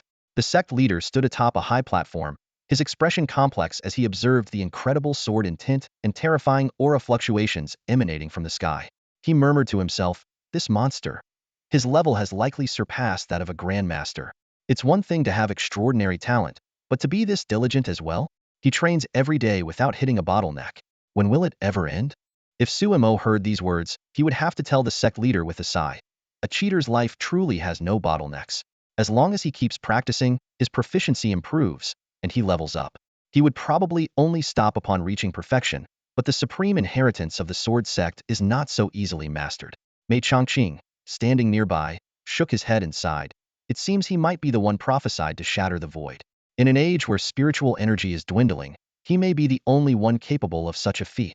Days passed, and in the blink of an eye, a year had gone by. System notifications continuously popped up. Ding, you used 10,000 swords return to 1.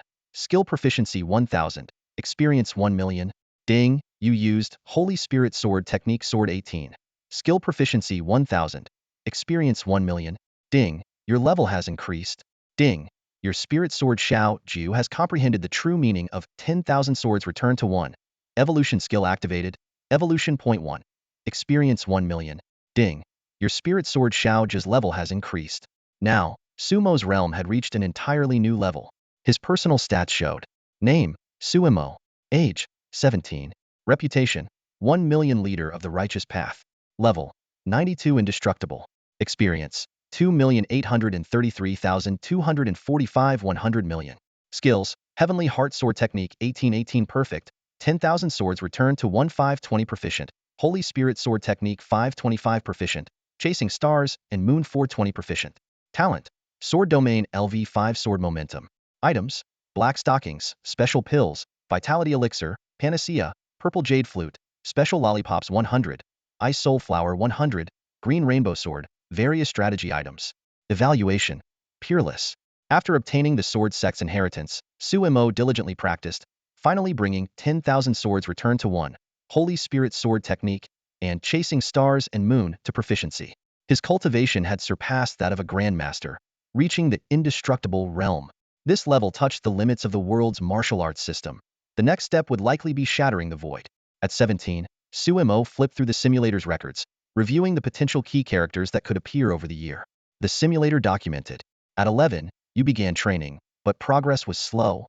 At 17, your master brought back a young girl, your junior sister. At 18, your master entrusted her training to you. At 19, her progress was rapid, and within a year, you had nothing left to teach her. In a sparring match, she defeated you with 1 strike. At 20, you both went down the mountain to participate in the martial arts tournament. At 14, your junior sister shocked everyone with her prowess, going undefeated and winning the championship. You did not make it past the preliminaries. At 21, your junior sister began her solo journey, leaving you alone at the sect. At 23, you were killed by her enemies. You died. Suemo muttered to himself, in this cycle, she came to the mountain this year and became my junior sister. I wonder if she will come this year. Will my influence affect her? Since Mei Chongqing brought her, this matter probably still falls to him. He furrowed his brow and continued to ponder. But Mei Chongqing is a recluse now. Whether he'll go out is uncertain. In Sumo's speculation, this junior sister was likely the future Empress. He fell into deep thought, considering the potential impact of this on the future. After all, her life experiences gave off a strong protagonist vibe. Suemo thought to himself as he recalled Mei Chongqing's legendary journey, overshadowed by a useless senior brother, surpassing him in just a year of training. Sweeping through all rivals in 3 years, her talent was astonishing. No matter what, he had to give it a try. He took a deep breath, his heart settling a bit. In an instant, Suemo transformed into a streak of light and vanished from his original spot. When he reappeared, he stood before Mei Chongqing's mountain peak. With a mysterious smile, he coaxed, "Little martial ant, your cultivation has been stagnant for too long. Don't you want to reach higher realms of martial arts?" He addressed her as Little Martial Ant because she was the senior sister of Long Xiaohu, making the term feel more affectionate. Without lifting her head, Mei Chongqing shook it and refused without a second thought. No. Undeterred, Suemo asked again, "Don't you want to be like me, reaching the Grandmaster level in half a year? Achieving realms beyond that in just a year?" Mei Chongqing still shook her head. No. Suemo was stunned, unable to understand why the ultimate martial arts realm held no allure for Mei Chongqing. Suddenly, Mei Chongqing looked up and rolled her eyes. Do you think I'm an idiot? Do you think everyone is a freak like you? She bluntly pointed out her own limitations, stating that becoming a martial arts grandmaster was her ceiling. She then asked, all right, what do you really want to say? Suemo thought to himself, I think you need to go down the mountain for a while. Being a recluse won't get you anywhere. But he said, how did you know I was going out? I was just about to say goodbye to you. Mei Chongqing looked surprised. Did the sect master tell you? So you came ahead to say farewell? Suemo was taken aback, thinking how coincidental it was. After a moment, he reluctantly nodded. Yes, you still have some conscience left. All right, I get it. You can go now. Mei Chongqing waved her hand dismissively. Suemo shrugged. Having achieved his goal for the day, he bid her farewell and left. As Suemo walked away, a mischievous glint appeared in Mei Chongqing's eyes. Who told the sect master I was leaving? This gullible kid is so easy to trick. But he dared to suggest I leave? Aren't you supposed to be a free spirit, focused solely on cultivation? Fine. I'll really go out and find a disciple for you. And you'll see how much trouble I'll cause. She chuckled to herself, and then flew off the mountain. A few months later, Suemo was practicing his sword technique. 10,000 swords returned to origin, among the clouds. Suddenly, a system prompt sounded. Ding. A person with the Empress's destiny has ascended the mountain. Please check immediately. Friendly reminder. True affection is fleeting, only schemes win hearts. Upon hearing this, Suemo nearly fell from the sky, tears welling up in his eyes. Fortunately, Shao caught him with the blade of her sword. I'm fine. Quick, help me down. Suemo trembled as he spoke. His usual composure shattered. Shao immediately flew him in the direction he indicated. When he saw the small figure following Mei Chongqing, a special allure from the Empress's destiny overwhelmed him, and he couldn't hold back his tears, feeling a complex surge of emotions. 17 years. A full 17 years. Did you know how he had endured these 17 years? For the past 17 years, Sumo's life has been like a fantastical adventure. He unintentionally gained fame across the land, became an elder of the sword sect, and even earned the title of the best swordsman in the world. However, deep down, he always had a lingering concern: the search for the Empress. Now, with the appearance of this destined person, a weight has finally been lifted from his heart. It seems fate had a plan all along. In his previous life, the Empress was his junior sister, and in this life, she has once again joined the sword sect. By seniority, Mei Chongqing is his junior uncle. Yet this Empress can still be considered his junior sister. This relationship undoubtedly adds a layer of convenience to his strategy. After all, what junior sister could resist the charm of a highly talented and powerful senior brother? 3 major strategies and 5 key tactics for winning over his junior sister quickly flashed through Sumo's mind. He knew that making an abrupt introduction would be unwise, as it would seem awkward and fail to make a good impression. He was well aware that first impressions are crucial to women. After some thought, Suemo cleared his throat, straightened his sleeves, and took out an ancient mirror to carefully examine his appearance. The young man in the mirror was exceptionally handsome, and Suemo nodded in satisfaction. At this moment, he was once again 17 years old, similar in age to when he left the main world. His appearance was almost identical to his main world self, yet there were subtle differences. These differences were mainly in his demeanor. After years of experience, Suemo had shed his youthful naivety. His tall, slender frame stood straight as a sword. With his sharp brows and bright eyes, his striking looks were unforgettable. While his appearance remained flawless, his aura had transformed dramatically.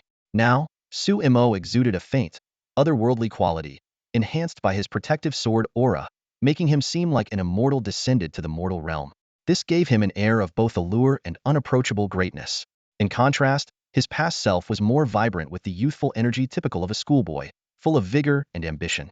These were 2 entirely different auras. Satisfied with his appearance, Suemo quickly considered his entrance strategy, a decisive glint in his eyes. With a swift movement, he used his chasing stars and moon technique, leaving behind a blur as he appeared on the path Mei Chongqing and the other would inevitably take. It was a peach blossom grove on a cliffside, perpetually shrouded in mist, adding an ethereal touch. Suemo chose this spot to create a chance encounter and showcase his charm. Such a setting was perfect for stirring romantic feelings in a young girl's heart. With the time and place set, all that was left was the right moment. Seeing the 2 approaching, a smile played on Sumo's lips. The moment had come. It was time for his performance. With a wave of his hand, he summoned a long-unused purple jade flute from his bag. Taking a deep breath, he placed the flute to his lips and began to play. The clear sound of the flute echoed serenely through the misty mountains. With the system's help, Sumo's musical skill instantly reached a master level. What he needed to do now was to infuse his swordsmanship realm into the melodious flute sound, mingling it with his deep longing for Luosi and the love he couldn't let go. The flute's melody began softly, as if telling a story, his first meeting with Luosi, their growing acquaintance, and that innocent, tentative confession. The intense emotions touched everyone, and the entire sword sect slowed their steps, quietly listening to the story woven into the flute's notes. On that beautiful, breezy morning, the boy mustered up his courage and blurted out to the girl, who was like a goddess, "Will you be my girlfriend?" His abrupt confession made him want to disappear into the ground, bracing himself for the laughter of those around him. However, the girl's clear "sure" left everyone, including the boy himself, utterly astonished. Thus, this seemingly impossible pair came together. The girl was admired by everyone, an outstanding student with top-notch qualities, undeniably the best. The boy, on the other hand, was an unnoticed nobody, a so-called failure with no potential, regarded as a total loser. At the edge of a cliff, a handsome young man, as if descended from the heavens, stood under a peach tree in white robes, holding a jade flute. He began to play a melodious tune, narrating a story from the past. As the flute's notes floated through the air, the previously bare branches of the peach tree began to sprout, even though it wasn't the season for peach blossoms. Through the flute's melody, the past gradually unfolded. Back then, the boy was often mocked by his classmates as a failure because he couldn't become a martial artist. It was the girl who, with a firm voice, declared to everyone, "Sumo is not a failure." She secretly shared half of her cultivation resources, earned from every major exam, with the boy and insisted on tutoring him every evening until dusk. However, despite their relentless efforts, the outcome was unexpected. The boy's performance further confirmed that he was indeed a failure. This was the first time the girl faced such a setback, and proud as she was, she fell silent. Yet, she did not give up and continued to tutor the boy daily, providing him with more cultivation resources. In this era of spiritual revival, failing to become a martial artist meant a lifetime of being relegated to the lower class. Even though the girl gave her all, the boy's cultivation only reached the third stage of the hidden element, far behind the girl's level. Seeing the boy's eyes filled with despair, the girl began to deliberately slow her own cultivation progress to preserve her boyfriend's dignity. Whenever the boy started to doubt himself, the girl would always embrace him and repeatedly reassure him, "My Sumo is not a failure. My Sumo is just too tired. He needs rest. My Sumo. As long as he has me, he'll be fine." The flute's melody continued, and the entire sword sect fell into silence. The disciples held their breath, listening intently, while even the birds in the sky ceased their flight, perching on the cliff and the huge peach tree. The wind stopped and all was still, except for that peach tree, which continued to grow silently, soon budding with flowers ready to bloom. In the narration of the flute's tune, the moments between Sumo and Luosi unfolded gradually. They walked hand in hand through the streets and alleys, shared a cup of milk tea with a single straw. They admired sunsets together, counted shooting stars, and listened to the chirping of autumn insects. They visited every place couples should go, and did everything couples should do, once being the most enviable pair. Sumo would always agree to every request Luosi made, no matter how unreasonable or capricious. However, this time, when Sumo asked for a breakup, Luosi didn't immediately comply as usual.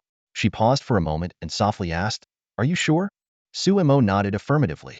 Luosi didn't say anything further, only a barely noticeable tremor ran through her. As the person who knew her best, how could Sumo not notice this subtle change?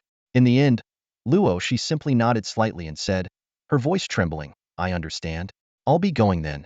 3 years ago, on June 6th, Sumo confessed his love to Luosi. Today, 3 years later, he was breaking up with her, pushing her back into the vast sea of people. The scene suddenly shifts. A young man in white is playing the flute beneath a grove of peach trees. The melodious and lingering notes fill the air. He intended to leave a deep impression on the Empress, but instead, he found himself overwhelmed by a surge of emotions. Through the flute's melody, his long-suppressed longing for Luosi poured out like a flood. Sumo stood under the peach trees, his white robes fluttering, shrouded in an aura of deep sorrow, as if he didn't belong to this world. He stood there for a long time, his figure tall and dignified, yet exuding a sense of profound loneliness. At some point, the peach blossoms began to fall, defying the season, wilting to the heart-wrenching tune. Sumo caught a falling peach blossom in his hand and murmured, "Luosi?" At that moment, he missed his hometown and Luosi intensely. Suddenly, Mei Chongqing's voice came from behind. "See that guy in white playing the flute? That's him. Apart from being a bit pretentious, he's pretty good otherwise. Skilled in martial arts, good-looking and very talented." Sumo knew his plan to stage a coincidental meeting had succeeded, so he turned around. Mei Chongqing continued, Luosi, this will be your master from now on. Go on, call him master. Luosi, why are you crying? Don't cry. Are you homesick again? Amidst the falling peach blossoms, Suimo saw a small figure through the gaps. In an instant, he was struck by a bolt of lightning, frozen in place, his mind blank, staring at the girl. The girl seemed frightened by Sumo's gaze and instinctively hid behind Mei Chongqing. Her delicate face was streaked with tears, which she wiped away with her small hands while timidly looking at the man in white. She sobbed softly, Luosi doesn't know. Just looking at this big brother and hearing his flute, the tears just started falling. Sumo's mind felt like it had crashed, with only the image of the little girl before him remaining. She had the same delicate features as Luosi, the same name, and even her voice was identical. Suimo recalled the childhood photos of Luo she had seen before. The girl in front of him was like an 11 or 12-year-old Luo she stepping out of those pictures. As Suimo stood there in a daze, Mei Chongqing gently poked his shoulder, snapping him back to reality. The little girl shyly spoke, Master. Master.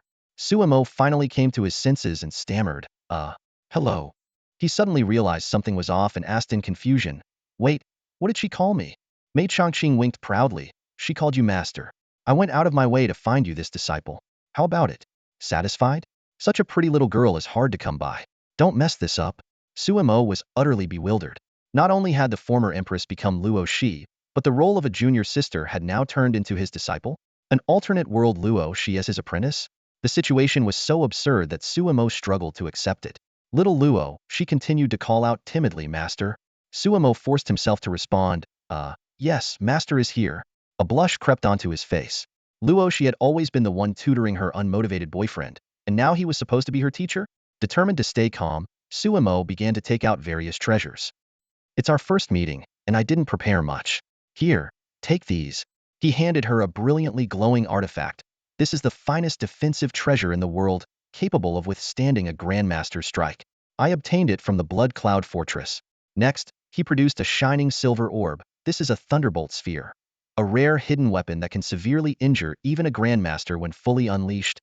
Suimo seemed to have opened a treasure chest, continuously pulling out various elixirs from his spatial bag. On the path of cultivation, life-saving pills are essential. Healing elixirs, restoration pills, vitality potions. In no time, Suimo had emptied his bag of all valuable items. Little Luo Zai's hands were already full of these dazzling treasures. Yet Suimo still felt it wasn't enough and even tried to hand over his own sword. The sword spirit, Shao Jio, sensed his intention and panicked, pleading in Sumo's mind, Master, please no. Shao Jio, please. The sword trembled slightly, but Suimo ignored it. Just as Suimo was about to give the sword to Luosi, he noticed she could barely hold everything. Her face was flushed red, and she used all her strength to keep the pile of treasures from falling. She resolved internally, this must be a test from Master, to strengthen my will and endurance. I can't let anything drop. I can't disappoint him. Mei Chongqing, seeing this scene, couldn't help but tease, you're something else, being so harsh on your disciple. He waved his hand. I've handed her over to you, so we'll be off now.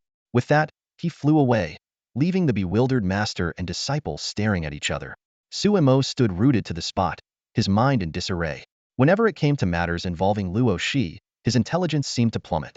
He stared blankly at Luosi, who was drenched in sweat and had a flushed face, and only then did he snap out of his trance, hurriedly putting away the tool he had just taken out. Luosi felt a sudden lightness, and joyfully exclaimed, Master, I held on. I didn't drop anything. I must have passed your test, right? Yes, well done. You did well, Suimo replied awkwardly. Seeing Luosi's flushed face, he felt a mix of guilt and heartache, wishing he could vanish from embarrassment. After 17 years without seeing Luosi, encountering someone who looked exactly like her was overwhelming for Suimo. The fact that he managed to restrain himself from abducting her and pouring out his heart was already a feat to him. The girl in front of him was a spitting image of the Luosi from his memories, and he couldn't help but treat her as if she were his Luosi. In a moment of impulse, he wanted to give her the best of everything, which led to this misunderstanding. Feeling a pang of guilt, Suimo gently patted her small head and forced a reassuring smile. Well done, you passed the test. Here, this is for you. He took out a gift more suitable for a young girl, a specially made lollipop. Luosi took the lollipop, holding it in her hand, looking bewildered. This is for eating. It's sweet. I think you'll like it, Suimo explained. Oh, okay. Little Luosi nodded and, without a second thought, put the still-wrapped lollipop into her mouth. Her face scrunched up immediately, thinking this was another test from her master, perhaps a test of her endurance. Unable to hold back his laughter, Suemo quickly unwrapped the lollipop. Next time, remember to take off the plastic wrapper first, he said with a doting smile. Open your mouth. Luosi obediently opened her mouth, and Suemo placed the lollipop inside. The moment she tasted it, her eyes lit up, but soon, she started to cry, tears streaming down her face as she tried to wipe them away with her small hands. What's wrong, Luosi? Don't you like it? Suemo asked with a frown. No, master. Luosi shook her head vigorously, choking back her sobs. It's just that I've never tasted anything so delicious before. Sob? This was an entirely new sensation for her. The most she had ever eaten were simple homemade buns. A sweet lollipop was a shock to someone who had never tasted anything sweet before. A system notification sounded. Ding. Luoshi's favorability 10, current favorability 30, close. Watching Luosi savor the lollipop, Suemo felt a pang in his heart. He knelt down and gently wiped her tears, speaking softly. Don't cry, Luosi. There will be more, much more. On that sunny morning, Suemo knelt and made a solemn promise to the little girl. Suemo brought Luosi back to Zixia Peak and settled her into a new place. Luoshi's clothes were tattered and patched, clearly too small for her. These details revealed her impoverished background. Suemo thoughtfully prepared new clothes for Luosi and placed them in front of the bathroom, then instructed her to take a bath. Meanwhile, Suemo meticulously arranged a side room for Luosi. The room was adorned with pink wallpaper, elegant hanging lights, various dolls, and Pink Panther toys, resembling a princess's chamber from a fairy tale. These modern elements were all items Suemo had obtained from various treasure chests. The entire setup was modeled after Luosi's room in the main world, as Suemo, being her boyfriend, had once had the privilege of visiting it. Hearing footsteps, Suemo turned and asked, Luosi, is there anything else you want to add to the room? However, Luosi, still standing at the doorway in her old, worn-out clothes, stared wide-eyed at the room, too afraid to step in. She had never seen such a beautifully decorated room and was scared she might dirty it. Suemo asked in confusion, Luosi, why haven't you changed clothes? Don't you like them? Blushing, Luosi nervously twisted the hem of her clothes and stammered, Can I really wear them? Clearly, she couldn't believe that the beautiful clothes were meant for her. Suemo walked over, knelt in front of her, gently stroked her hair, and said softly, Of course, Luosi, these clothes are for you. Tell master what you have been through. Luosi's bewilderment and caution pained Suemo. He realized that the little girl needed time to adjust to her new environment, but her overly cautious demeanor made him worry about her past experiences. Feeling the warmth of Sumo's hand, Luosi etched his image deeply into her memory. Although she didn't quite understand the meaning of master, she could feel the kindness from this big brother, a warmth distinctly different from the kind-hearted elder sister she had met before. Hearing Suemo gently call her name, Luosi's eyes welled up with tears again. Suemo continued to comfort her, Don't be afraid. Master is here. If Luosi has anything on her mind, she can tell master. If you miss home, master will take you back to visit. The words go home struck a nerve with Luosi, and she suddenly became frantic, throwing herself into Sumo's arms and crying, Master, please don't send me away. If you want my blood, take it. I'll be good this time. I promise I won't move. I can eat very little, and I can endure beatings. Just please don't send me away. Luosi's tears fell like a broken string of pearls, piercing Sumo's heart. He suppressed his inner turmoil and asked as gently as possible, What blood? Why would master take your blood? I wouldn't bear to hit you, let alone send you away. Tell master, what have you been through? Woo! Luosi sobbed, her tears soaking Sumo's collar. She trembled as she recounted her ordeal, her voice filled with fear and despair. They all want to draw Luosi's blood. Luosi's mother is dead, and her father is gone too. Uncle sold Luosi, she said haltingly, unable to stop her tears.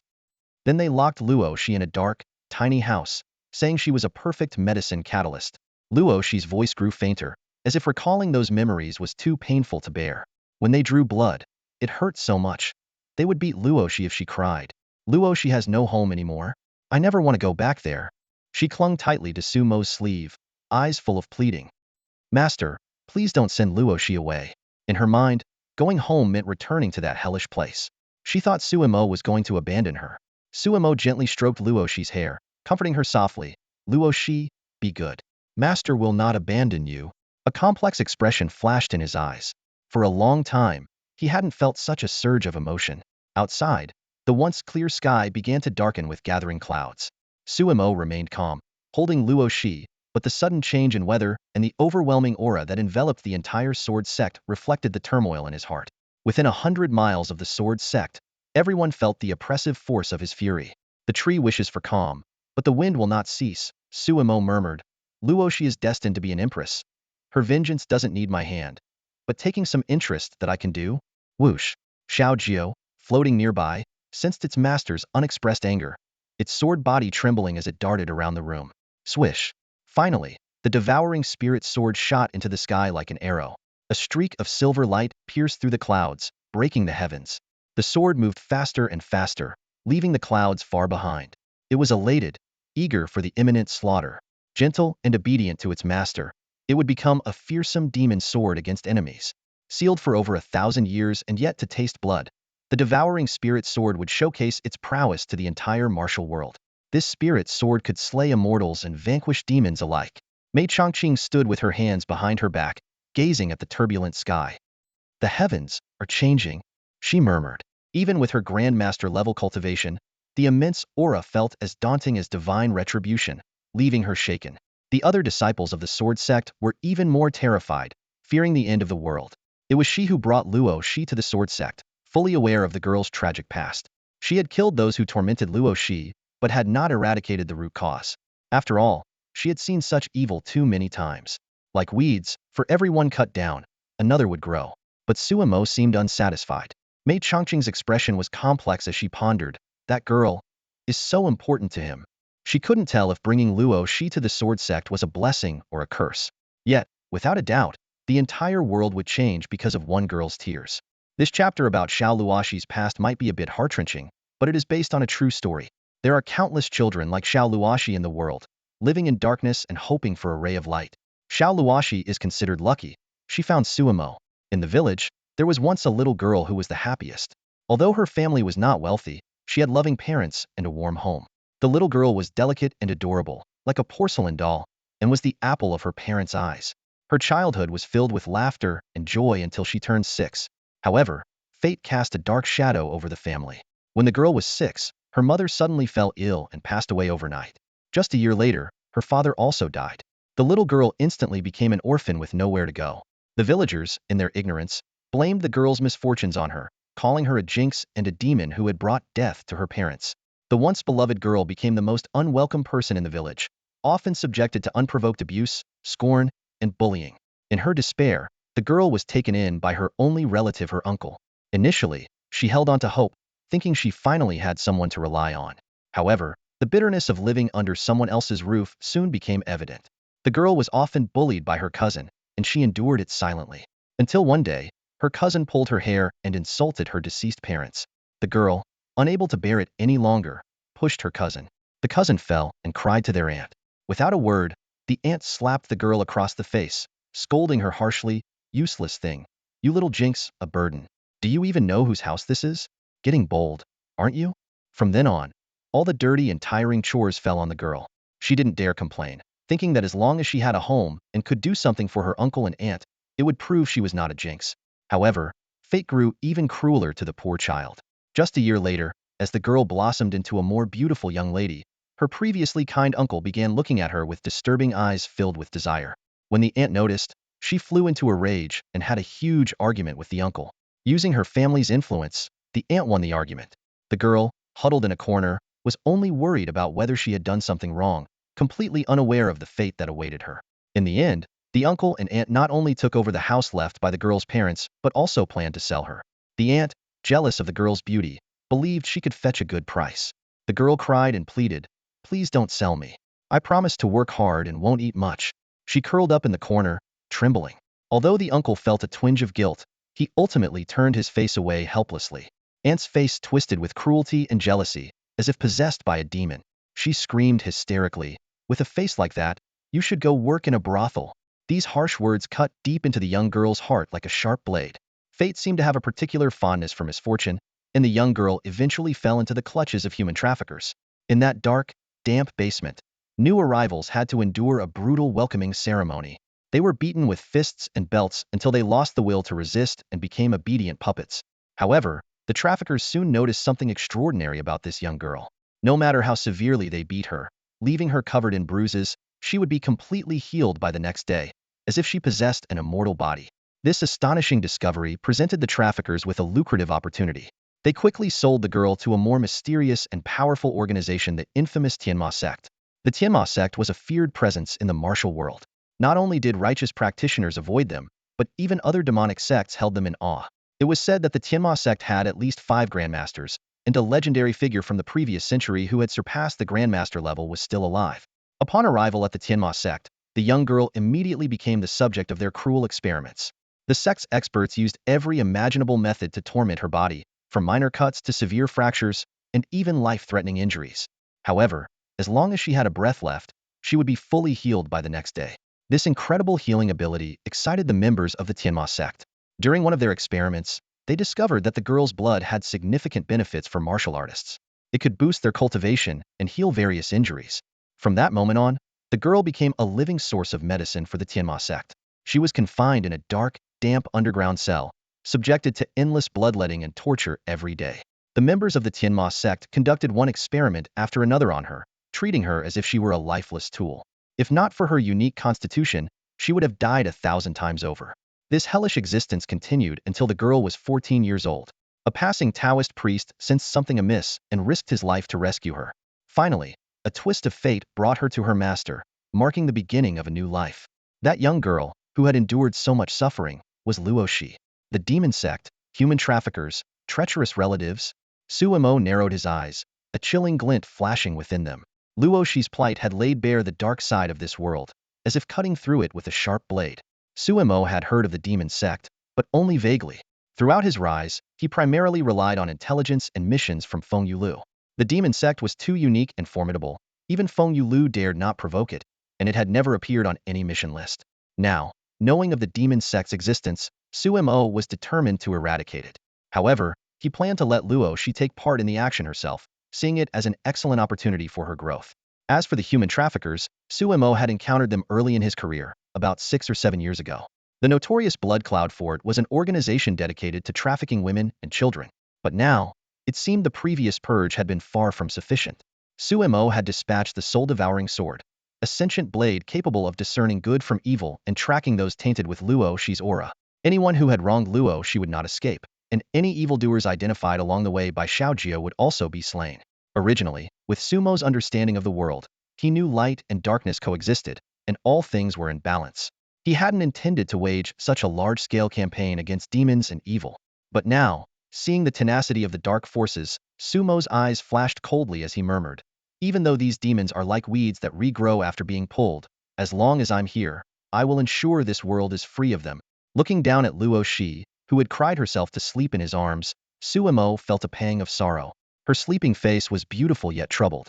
Even in her dreams, she clung tightly to Sumo's hand, unwilling to let go. Her furrowed brows and trembling eyelashes revealed she was trapped in a nightmare. "No wonder I didn't see any wounds on you when you arrived. I thought you were just from a poor family. It turns out it's because of your unique constitution, because you hold the Empress's position," Suemo muttered to himself. "I should have realized it sooner. Despite being 11 or 12, you look as frail as a 7 or 80-year-old due to chronic malnutrition." Thoughts like these filled Suemo with deep remorse. He sighed softly, carefully placing Luosi on the princess bed he had meticulously prepared for her and tucking her in. Gazing at her familiar sleeping face, Suemo took a long look before leaving. Back in his own room, Suemo fell into deep thought. He pondered how to navigate this world's version of Luosi and what attitude he should adopt towards her. He recalled a conversation with Luosi in the main world. He had asked, "If one day, someone who looks exactly like me, even with the same name, came to your side, would you like him?" Luosi had answered earnestly, "If he's not Suemo, why would I like him? I like Su-Mu, the one who confessed to me in summer, held an umbrella for me in the rain, held my hand in crowds, cooked delicious food for me, and spent so much time with me. Suemo doesn't have to look like this, or even be called by this name, but I would still like Suemo. What I cherish are the experiences we shared and the special feelings that arose during those times. Even if someone looks and is named exactly the same, if his personality, aura, and shared experiences are different, then everything is different. If everything is different, is he still my Suemo? Since he's not my Suemo, I wouldn't like him." These words had left a deep impression on Suemo. "So your answer is you wouldn't like him?" Suemo murmured. "But what about me? Can I really stop myself from liking this Luosi? 17 years without seeing my Luosi. Now someone identical has appeared." That familiar face from my memories. I miss you so much. At that moment, a soft voice called from outside the door, Master. Master. A faint call suddenly came from outside the room. Suemo paused for a moment, then got up to open the door. Standing outside was a small figure clutching a Pink Panther plush toy. The night breeze rushed in, and the little girl shivered, her face reddened by the cold wind. She seemed to have been lingering outside for a long time before finally mustering the courage to speak. Despite Sumo's elevated state, which should have allowed him to sense anyone outside even while deep in thought, Luosi was different. She possessed the Empress's stature and was naturally attuned to the Tao of heaven, her presence blending seamlessly with the surroundings. Unless one was fully focused, even Suemo would find it hard to detect her. What are you doing out here? Come inside quickly, Suemo said, pulling the shivering Luosi into the room and closing the door. As he used his inner energy to warm her body, he asked, "What's wrong, Luosi? Did you wake up and find it hard to fall back asleep?" Luosi nodded her small head, nervously clutching Sumo's sleeve.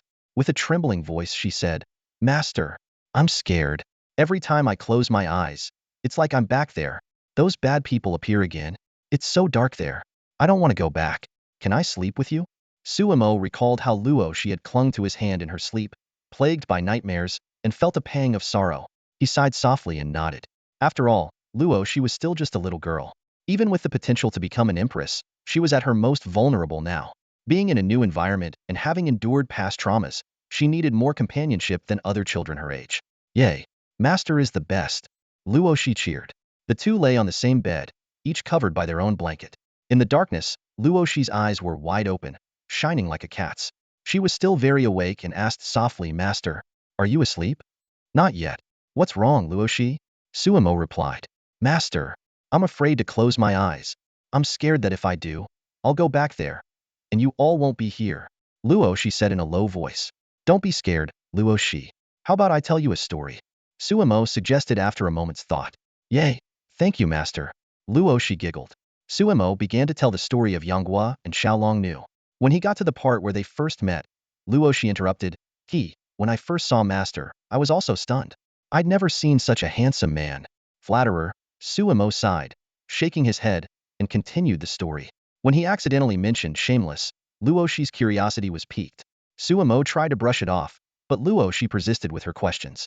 Left with no choice, Suemo made up an explanation. The story went on, and before long, Luosi snuggled into Sumo's blanket like a little kitten, hugging his arm and resting her head on his shoulder. Suemo didn't push her away, understanding her need for security at that moment. After a while, Luosi began to doze off, her head nodding drowsily. Half asleep, she murmured, "Master, did Yanghua and Xiaolongnu end up together?" "Yes, they did," Suemo replied. "That's good." Luosi smiled sweetly at this, finally feeling safe enough to drift into a deep sleep. Little Luosi fell into a deep sleep in Sumo's arms.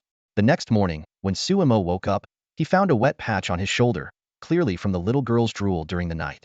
He frowned slightly and gently moved Luosi, who was clinging to him like a sloth, to the side. Gazing at her sweet, peaceful face, Sumo's frown softened.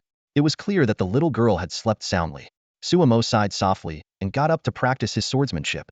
Despite now being unrivaled in the world and having found the rightful empress, his daily routine of sword practice remained unshakable. Months flew by. One morning, Suemo stood dressed in white, holding his 3-foot-long cold sword, with his hands behind his back. Opposite him, little Luosi, also dressed in white, stood solemnly with a wooden sword in her hand. Over the past few months, Luosi had gradually adapted to life on Zixia Peak. Knowing that her master wouldn't send her away, she shed her initial bewilderment and caution, showing a newfound vitality. During this period, Suemo mainly familiarized Luosi with the environment, laid a solid foundation for her martial arts training, and fostered a good rapport between master and disciple. Now, it was time to officially teach Luosi martial arts. "Luosi, this sword technique I am about to teach you is the supreme legacy of the sword sect. It is profound and extensive. It's okay if you don't get it right on the first try," Suemo said in a resonant voice, exuding the aura of a master. "Yes, master," Luosi replied earnestly. Suemo then began to demonstrate. He swung his long sword, unleashing a majestic sword intent, starting with the opening move of the 10,000 swords returned to the sect. Since Xiaojie was out vanquishing demons and protecting the way, Suemo had taken out the Qinghong sword he used back then. The Qinghong sword danced like a silver dragon in the air, creating beautiful arcs of sword light. Finally, Suemo floated in midair, and a phantom sword formed by the convergence of countless sword intents appeared behind him, pouring down like a rain of swords from the sky, filling it with dazzling silver light. Initially, Suemo planned to teach the basic Changhong sword technique, but he couldn't resist the allure of showing off the impressive 10,000 swords returned to the sect. Sure enough, the system indicated that Luosi was deeply captivated by his profound swordsmanship, increasing her favorability by 1 point. Satisfied, Suemo was about to reassure Luosi not to be discouraged. After all, when he first got this sword technique, he barely grasped the basics. How could Luosi, who had never touched a sword before, possibly master it? Luosi, this sword technique is indeed very difficult. It's okay if you don't get it right the first time. Master will teach you slowly. Before he could finish speaking, Suemo was stunned to see countless light swords appear behind Luosi as well. Although not as dense as his, there were at least 1,000, all aimed at him. What the? Suemo stood there dumbfounded until the rain of swords came down on him. "Ah, master, be careful," Luosi exclaimed. It was only then that Suemo snapped back to reality, waving his sleeve to disperse the sword intent. He comforted himself. It must be an illusion. How could anyone master 10,000 swords return to the sect just by watching it once? Master, am I really that dumb? You clearly taught me once, but I still haven't fully learned it. I can't control the strength. Luosi nervously fiddled with her clothes, looking self-reproachful. Suemo forced a smile, momentarily at a loss for words. He felt that Luosi was showing off in a subtle way, but he had no evidence. Just as he was speculating, the system notification suddenly chimed in. Ding! Attention! The Empress has watched your 10,000 swords returning to 1 technique and has had an epiphany. Her swordsmanship level has increased by 100,000, and her rank has gone up by 10. Please successfully recruit her before she shatters the void, or you will be unable to return. Following that, another notification appeared. Ding! Attention! The Empress has mastered the 10,000 swords returning to 1 technique. It was as if the system was mocking Suemo's incompetence. He couldn't help but twitch his lips. Luosi had mastered 10,000 swords returning to 1 in a single glance and even leveled up? Is this the terrifying potential of someone with the Empress's talent? Suemo felt a surge of pressure. At this rate, wouldn't he soon be living the life of an old man with nothing left to teach? Unwilling to give up, Suemo decided to try again. Next, I'll teach you another sword technique called the Holy Spirit Sword Technique. Its power and difficulty surpass 10,000 swords returning to 1. To test Luosi's limits, he demonstrated all 18 moves of the Holy Spirit Sword Technique. This technique was known to be the most difficult of its time, even causing him considerable trouble back in the day. However, Luosi once again shattered Suemo's expectations. A stunning sword aura shot from her hand, carving a deep trench in the ground and continuing its path into the distance, leaving a trail of brilliance. Suppressing his sense of defeat, Suemo tentatively asked, "Have you practiced before?" Luosi blinked her innocent eyes and replied, "No, this is my first time holding a sword. I just thought that the technique seemed simple and followed along." Suemo was left speechless. Mastering thousands of sword auras on her first try? Finding the supreme sword techniques of the sword sect easy? A complete novice grasping 10,000 swords returning to 1, and the Holy Spirit sword technique just by looking? Is she even human? Luosi added, though I don't know why, from the moment I first held a sword as a child, I knew I would be the master of the sword path. Suemo was utterly exasperated. Stop, stop, stop. Enough already. Fine. I'll admit you've proven your point. I asked you to be my disciple, not to show off. Taking a deep breath, he said, "All right, sword master. Show me that move again." "Yes, master," Luosi replied, wielding the sword once more, this time using 10,000 swords returning to 1. In an instant, thousands of light swords danced in the air under Luosi's control, revolving around her. Although her physical limitations meant the swords lacked true intent, mastering the essence of 10,000 swords returning to 1 in just 2 tries was enough to leave Suemo in silence. Next, Suemo taught her the chasing stars and catching the moon technique. Predictably, she mastered it at a glance. Suemo was numb at this point. When the world's most supreme martial arts techniques seemed like child's play to Luosi, Suemo doubted there would be any difficulty in her shattering the void. Fortunately, he was born earlier in this world. Otherwise, he would have been a burden to Luosi. Luosi was still the same, no matter the world gifted and terrifyingly strong. Suemo sneaked a glance at Luosi's attribute panel. Name, Luosi. Age, 12. Level, 13. Talent, protagonist aura. Innate sacred body and Tao fetus unactivated. Innate sword body. Protagonist aura. Born with a destiny full of tribulations, but always able to turn misfortune into fortune, favored by the heavens. Once the childhood trials are overcome, she will rise like a dragon. Innate sacred body and Tao fetus, born close to the Tao, destined to reach the peak of immortality. Innate sword body, a natural-born sword practitioner. From the moment she first held a sword, she knew she would be the master of the sword path. Aptitude, Empress's talent, unmatched in history. Skills, auto-heal passive, 10,000 swords returning to one. Holy Spirit sword technique, chasing stars and catching the moon. Auto-heal, regardless of the severity of injuries, they will automatically heal by the next day. Affection, 91 respect and love, you are her savior. Evaluation, a very easy-to-please little girl, easily swayed with a piece of candy. After reading the attribute panel, Suemo was speechless for a long time. No wonder Luosi's background was so tragic. It was due to her protagonist aura. And that innate sacred body and Tao fetusrent, those the most powerful cultivation physiques in fantasy realms? If cultivation was a breeze, martial arts would naturally be a piece of cake. This also explained why Luosi's level couldn't be measured by conventional standards, with her level showing as a question mark. She wasn't even within the evaluative scope of this world's martial arts system. This was the first time Suemo had encountered a question mark, indicating that once her innate sacred body and Tao fetus were activated or erupted, it wouldn't be an exaggeration to say that even he might not be able to handle it, and this entire plane might cease to exist. Fortunately, her current combat power was only at level 13. Otherwise, he might as well give up being her master. Plus, Luosi was indeed easy to deceive. Watching Luosi joyfully practicing, chasing stars and catching the moon like the wind, Suemo said sourly, "You're not that great. Your talent is just average. You still need to train hard." He turned away, his back conveying a sense of melancholy and desolation. He could no longer tell who was truly overpowered. Luosi raised her stunningly beautiful face and said seriously, "Yes, master. Luosi will work hard." Suemo thought, "Fine, just don't try too hard, or I'll run out of things to teach soon." Meanwhile, the entire martial world was thrown into chaos over a single sword, igniting a storm of bloodshed and turmoil. While Suemo was teaching his young apprentice the art of swordsmanship, the martial world was suddenly thrown into chaos due to a mysterious sword. This sword appeared like a ghost, stirring up turmoil and causing unrest throughout the entire martial world. Opinions about this sword varied widely. Some called it a celestial sword or a divine sword, while others deemed it an evil sword or a demonic sword. The sword's killing seemed utterly random, claiming the lives of demonic cult members, righteous heroes, and even ordinary citizens. The names Evil Sword and Demonic Sword quickly spread, instilling fear in everyone.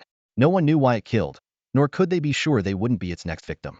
The most terrifying aspect was that once it set its sights on someone, even if they were thousands of miles away, they couldn't escape its deadly strike. The martial world was gripped by panic. Several righteous masters once joined forces to subdue the demonic sword, but they all failed miserably. In that battle, four masters combined their strength but were all gravely injured by a single strike, shocking the entire world. However, just when everyone thought the four masters would perish, the sword suddenly withdrew and flew off into the distance, as if seeking its next target. This unexpected move led people to reassess the sword. Some observant individuals began to investigate the backgrounds of those slain by the demonic sword and finally discovered a pattern. Those so-called righteous individuals were actually hypocrites secretly colluding with the demonic cult. The ordinary people who were killed were all villains who oppressed the innocent and committed atrocities.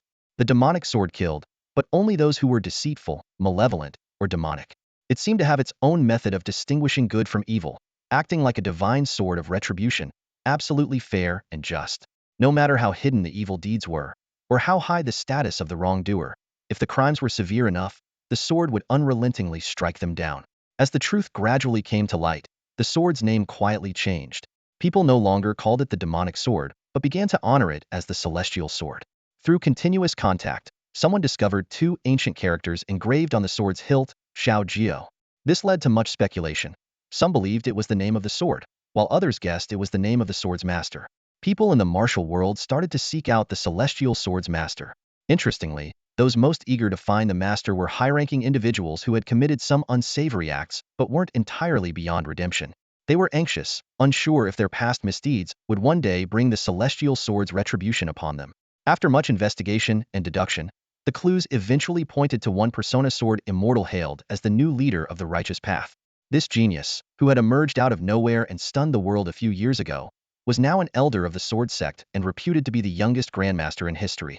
If he truly was the master of the celestial sword, his skills likely far surpassed those of Grandmasters, reaching a legendary level. However, all of this was mere speculation, with no one able to confirm it. Until one day, when a notorious prince was slain by the celestial sword on the spot, escalating the situation to an uncontrollable level. The royal family, outraged, dispatched several masters, led by a Grandmaster, to the sword sect's purple mist peak, demanding an explanation from the sword immortal. As tensions reached a boiling point, a confrontation that could alter the balance of the martial world was about to unfold within the sword sect's purple mist peak. Suimo, who was teaching Luosi, suddenly sensed something unusual, causing a slight stir in his heart. He did not act immediately but instead adhered to protocol, issuing a warning. Ahead lies the sword sect. Outsiders are forbidden. His voice thundered across the land, resonating far and wide. As the Grand Elder of the sword sect, Suimo had the authority to speak for the entire sect. However, the royal family's enshrined warriors and the invited martial masters were undeterred. They insisted on advancing to uncover the truth.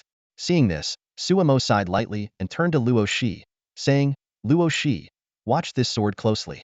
"Huh, Master, why?" Luosi asked, puzzled. "Because this sword will be magnificent," Suimo replied, drawing his sword from its sheath. In an instant, a dazzling beam of sword light shot up into the sky, resembling a golden path stretching across the heavens. This sword carried a supreme sword intent and an invincible force that seemed to sweep through all directions, slashing into the distance. The martial masters felt the world dim as the sword light dominated the sky. Confronted with such overwhelming power, they felt an insurmountable pressure, as if facing the might of the entire universe. In this life-and-death moment, the masters unleashed their ultimate techniques, barely breaking free from the sword's influence, and hastily joined forces to defend. However, the next moment, the sword light, unstoppable, swept through them and continued toward a distant mountain. The sword light sliced through the mountain, eventually vanishing into the horizon. A deafening roar followed as the mountain, cut by the sword, began to shake violently, rocks tumbling down. The entire mountain peak slid down uniformly, cleaved in half by the sword strike. The martial masters, though gravely injured and near death, managed to survive. They fled in terror, unable to believe that their combined strength could not withstand a single distant sword strike from the sword immortal, nor could they fathom the terrifying power that could cleave a mountain from afar. The survivors spread the news, shocking the world. From then on, people realized that the sword immortal had reached the pinnacle of the world, capable of dominating an era alone. Meanwhile, deep beneath the headquarters of the demonic cult, a coffin lay at the center of a large blood pool. A sinister voice emanated from the coffin. "Why are the virgins and children my followers deliver becoming fewer and fewer?" A subordinate responded respectfully, his voice trembling uncontrollably, reporting to the demon ancestor, "Our holy cult's followers have dwindled to nearly none, all slain by an immortal sword. Numerous branches have been destroyed, and the followers are terrified, not daring to show themselves." "Immortal sword? What immortal sword?" the demon ancestor queried. "Tell me, what interesting things have happened in the martial world during my centuries of slumber?" The subordinate recounted the turbulence in the martial world over the years, especially the deeds of the sword immortal. After listening, the demon ancestor laughed heartily. "What an immortal sword! What a sword immortal! I never expected that after 1,000 years, since that old thief shattered the void and left, such an interesting successor would appear in this world. Soon, my divine power will be perfected, and I will shatter the void and depart. This sword immortal, I can easily destroy upon my ascension.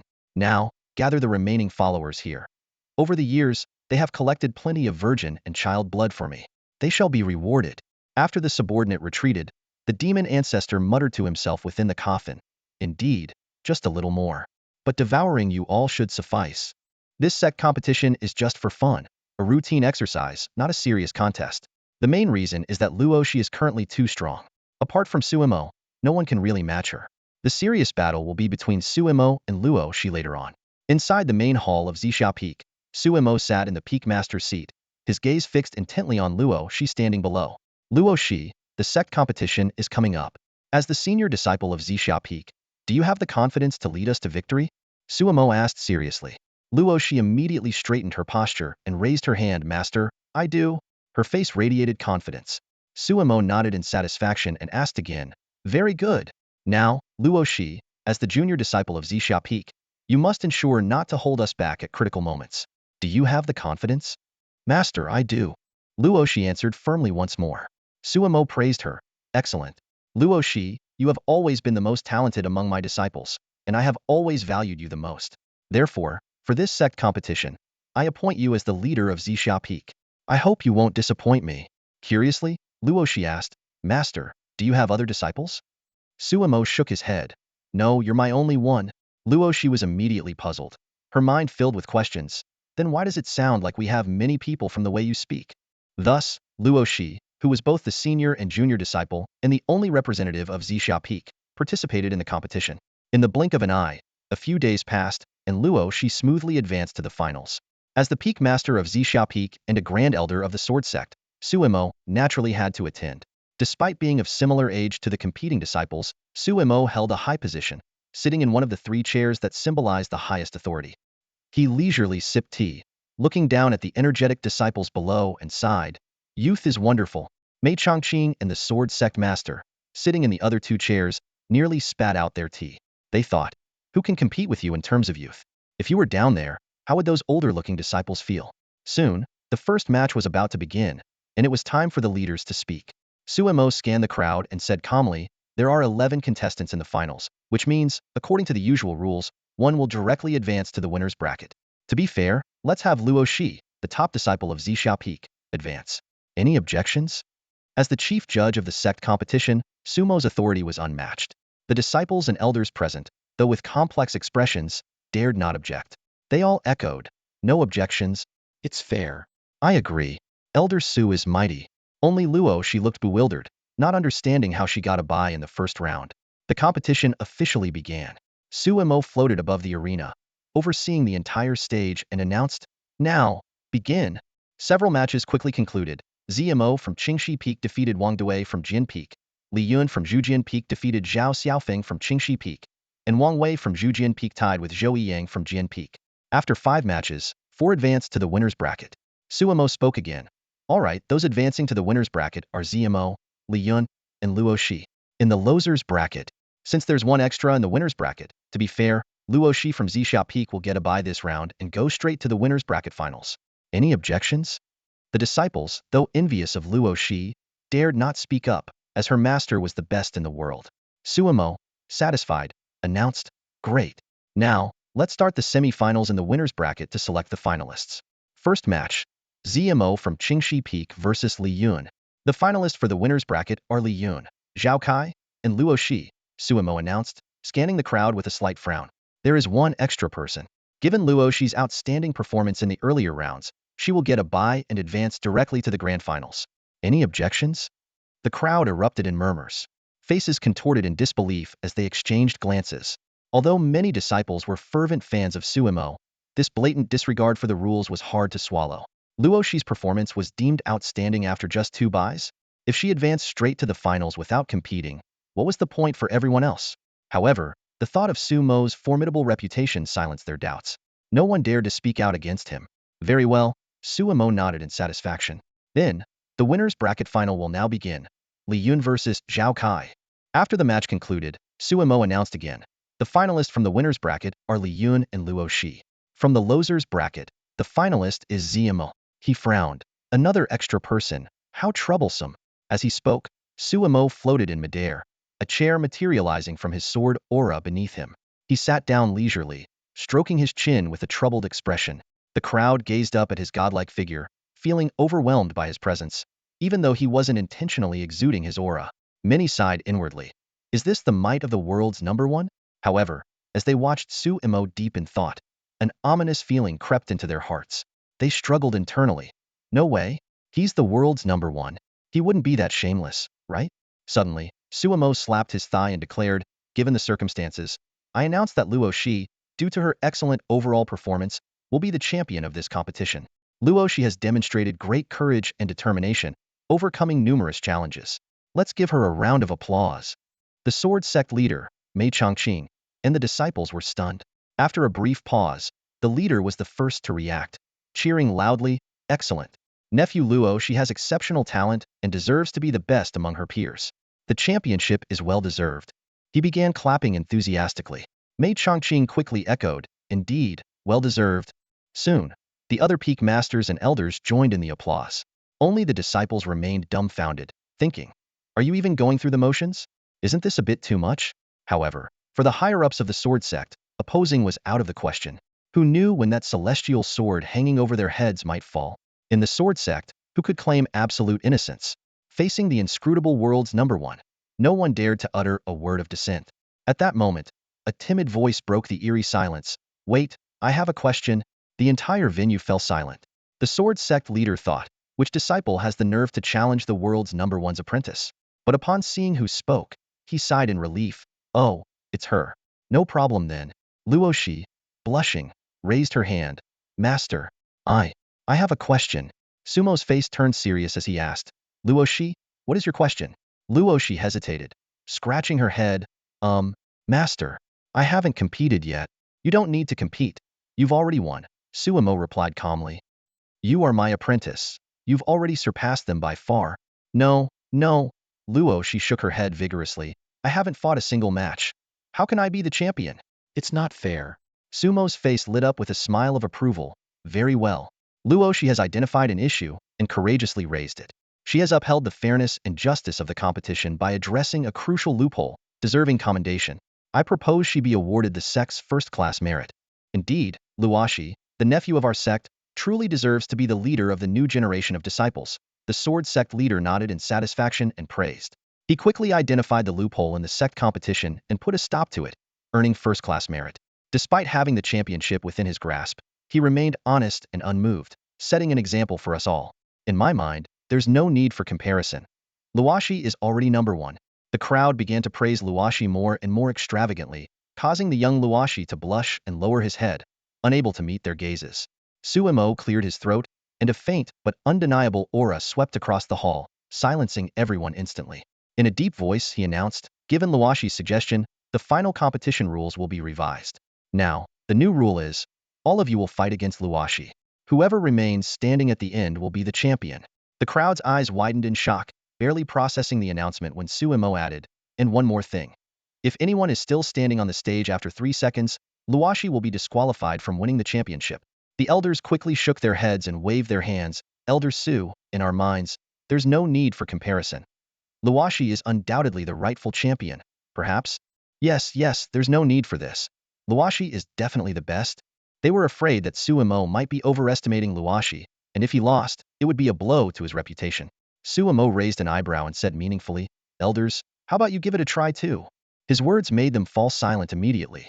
Sumo glanced around and continued, now, even those who lost in the previous selections, if you believe you have the strength and confidence to compete for the championship, you are welcome to step onto the stage. The entire hall erupted in an uproar. Faces displayed a range of emotions from shock to struggle, finally settling on excited anticipation. Gradually, about 100 people stepped onto the stage. Turning to Luosi, Sumo solemnly said, Luosi, you have 3 seconds to prepare. Luosi's young face turned serious, and he responded firmly, yes, I declare, the match begins. As soon as Sumo's words fell, a massive wave of energy swept across the stage. The disciples on the stage felt the world spin before they could react. They were lifted high into the air, blacking out and falling unconscious. The energy wave continued its rampage, sweeping towards the surrounding buildings and the elders' platform. Under the astonished gazes of the elders and even the sect leader, the overwhelming aura pinned them in place as if they were facing the vastness of the heavens. Just as the wave was about to strike the elders, Sumo raised his hand, and 4 sword auras instantly erected around the stage, containing the wave. With a sound like shattering glass, the sword auras almost broke under the pressure. If not for Sumo's timely intervention, the Grand Hall might have been destroyed by Luosi's single strike. With a thunderous crash, the stage shattered into pieces, dust filling the air. Most of the disciples were unconscious from the attack, and those who weren't were disheveled and unable to stand. Only Luosi remained, floating in midair, watching everything with a bewildered expression. Sumo sighed. I told you to let Luosi sit this one out, but you wouldn't listen. Now look, do you still doubt my judgment as Elder Su? He looked at the few remaining seeds who were struggling to stand and said, when Luosi gets serious, even I am scared. How could you possibly think you could handle him unknown? The remaining disciples wore complex expressions, a mix of fear and confusion. They first stared at the 13 or 14-year-old Luosi, who was already hovering in the air, then turned their gazes to Elder Su, who was only slightly older but already the top in the world. Their faces went pale, and they eventually fainted as well. Sumo helplessly announced, well, there's no other choice. The only one standing is Luosi, so I declare Luosi the champion of this competition. In the ensuing silence, he added, no objections this time, right? Not that it would matter if you had any.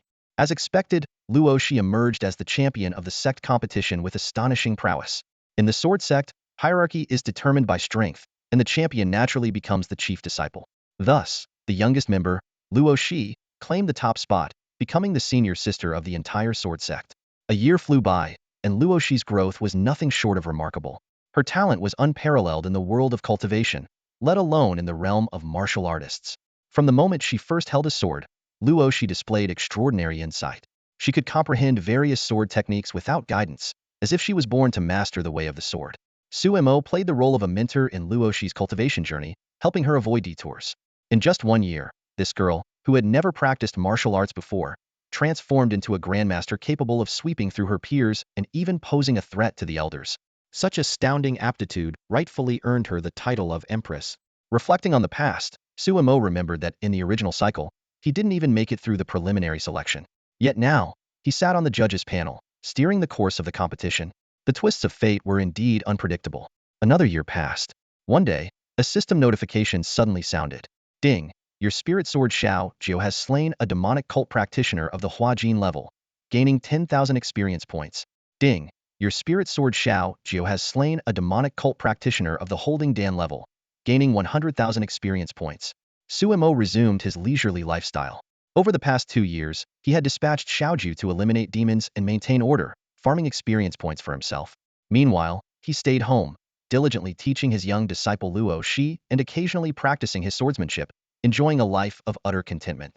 Suddenly, Sumo found the scene of Xiaoju helping him level up oddly familiar. He muttered to himself, deep in thought. At that moment, Luosi was sweating profusely as she practiced nearby. Sumo casually offered guidance. Luosi, your stance is off. The sword posture should be like this, yes. Straighten your back a bit more, lift your hips a little. Good. Keep your head up and chest out. Hold that position. This scene reminded Sumo of his own childhood, training under his master Long Xiaohu. Luosi responded earnestly, yes, master. Even with her exceptional talent, Luosi still needed to improve her basic skills and physical condition through long-term practice and accumulation. Sumo nodded in satisfaction. Not bad, you're teachable. Watching the obedient and diligent Luosi, Sumo couldn't help but reflect on his own journey to becoming a master. Just as he was lost in his memories, he recalled how he had started leveling up at the age of 1 and began practicing swordsmanship at 3. Back then, he even enjoyed playing with ants. At that moment, a series of system notifications interrupted Sumo's thoughts. Ding!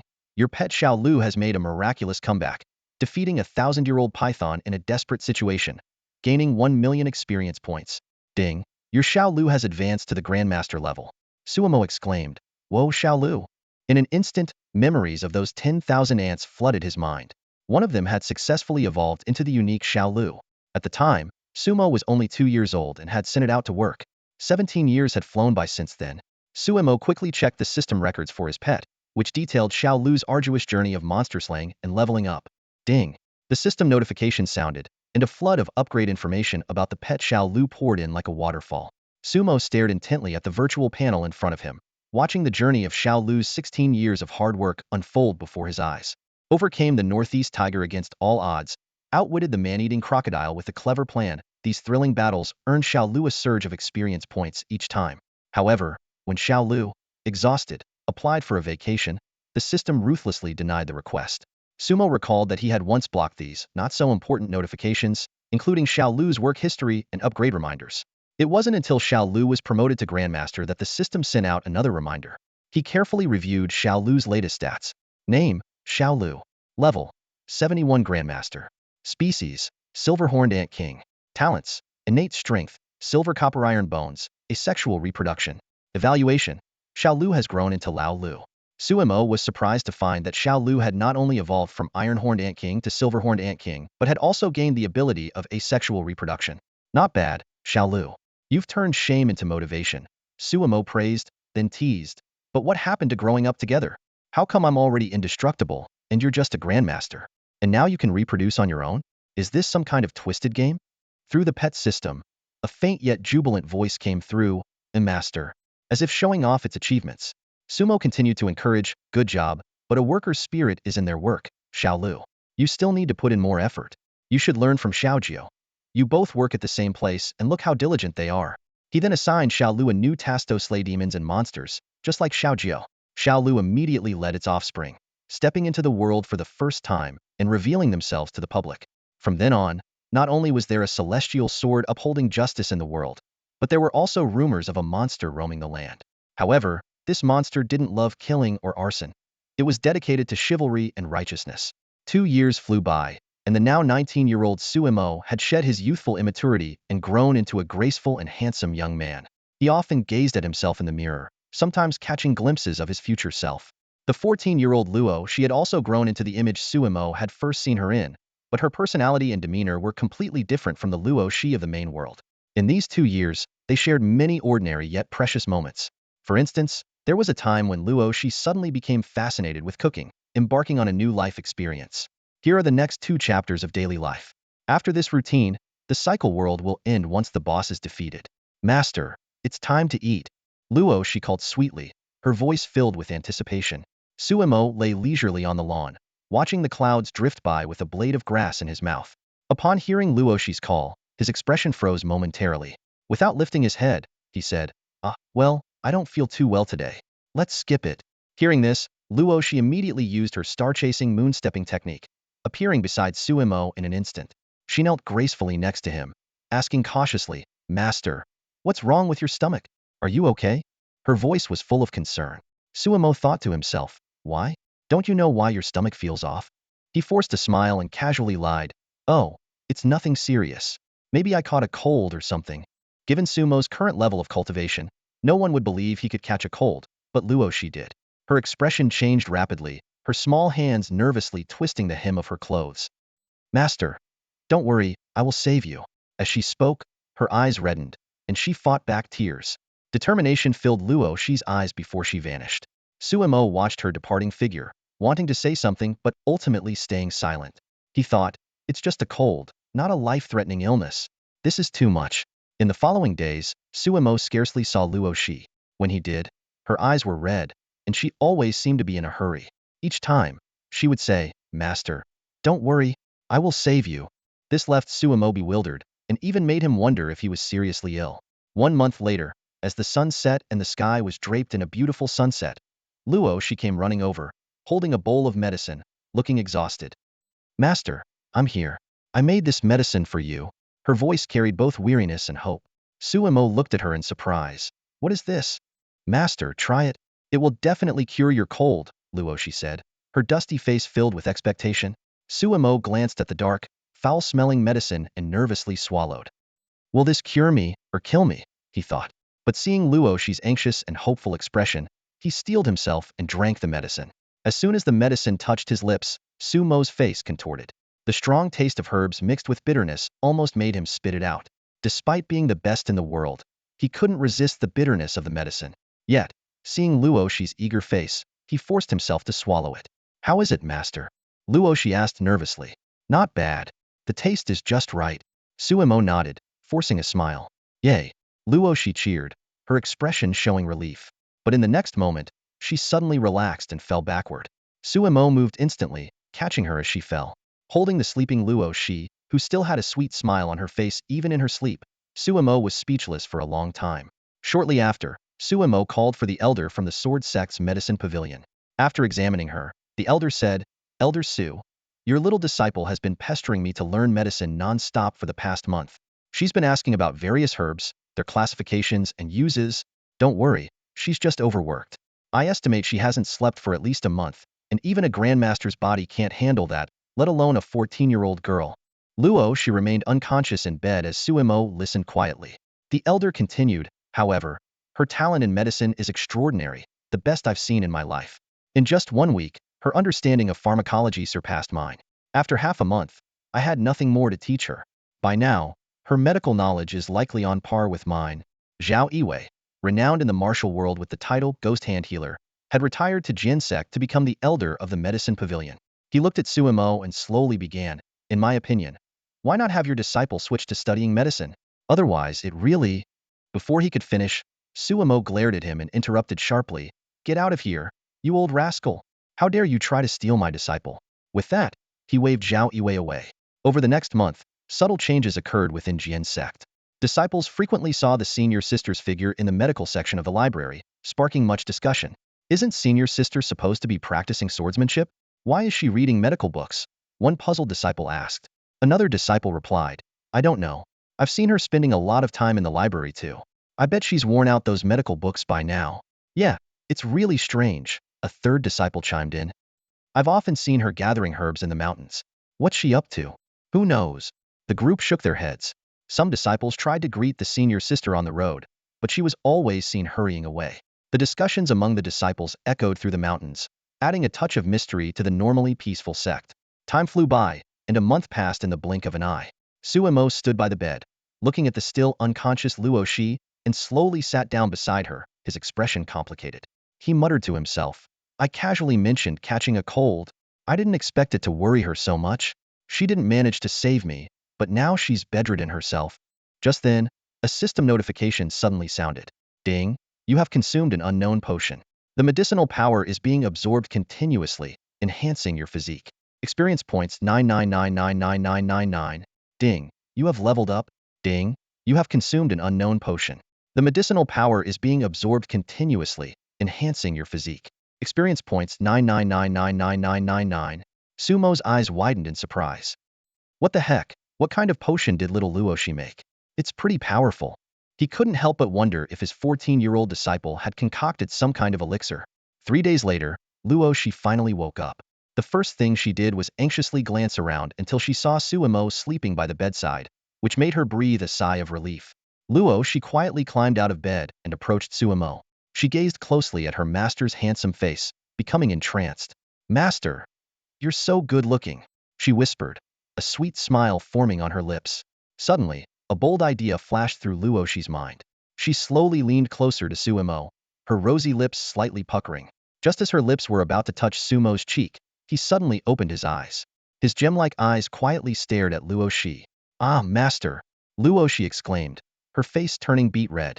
She stumbled back in a panic, nearly falling, but Suemo caught her just in time. Luosi fell into Sumo's arms, and he instinctively held her soft waist. Their eyes met, and the atmosphere grew a bit ambiguous. Smack! As if to break the awkward tension, Suemo suddenly let go, and Luosi fell to the ground. Wah! Master! Luosi rubbed her head, looking at Suemo with a pitiful expression. Suemo had already regained his usual aloof demeanor. With his hands behind his back, he said coldly, Impressive, aren't you? Going a whole month without sleep? Who taught you that? Wah! I'm sorry, master. I was just worried about you. Luosi tearfully explained. If you do this again, I won't go easy on you, Suemo warned. Got it, master. Luosi obediently replied, but behind his back, she stuck out her tongue. So cold, she muttered softly, pouting. Suemo didn't notice his disciple's small actions. Remembering something, his expression turned serious. And next time, don't get so close to me all of a sudden, he added silently in his mind. What if I can't control myself? That would be troublesome.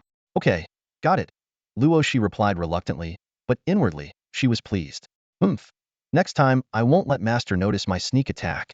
Suddenly, Luosi seemed to discover something new. Her big, bright eyes widened as she scooted over to Suemo like a curious kitten. Suemo immediately turned around, but Luosi persistently circled back to face him. Hey, master. You seem to be blushing, Luosi said, blinking her eyes. I'm not, Suemo denied. You are. Master. Your face is really red.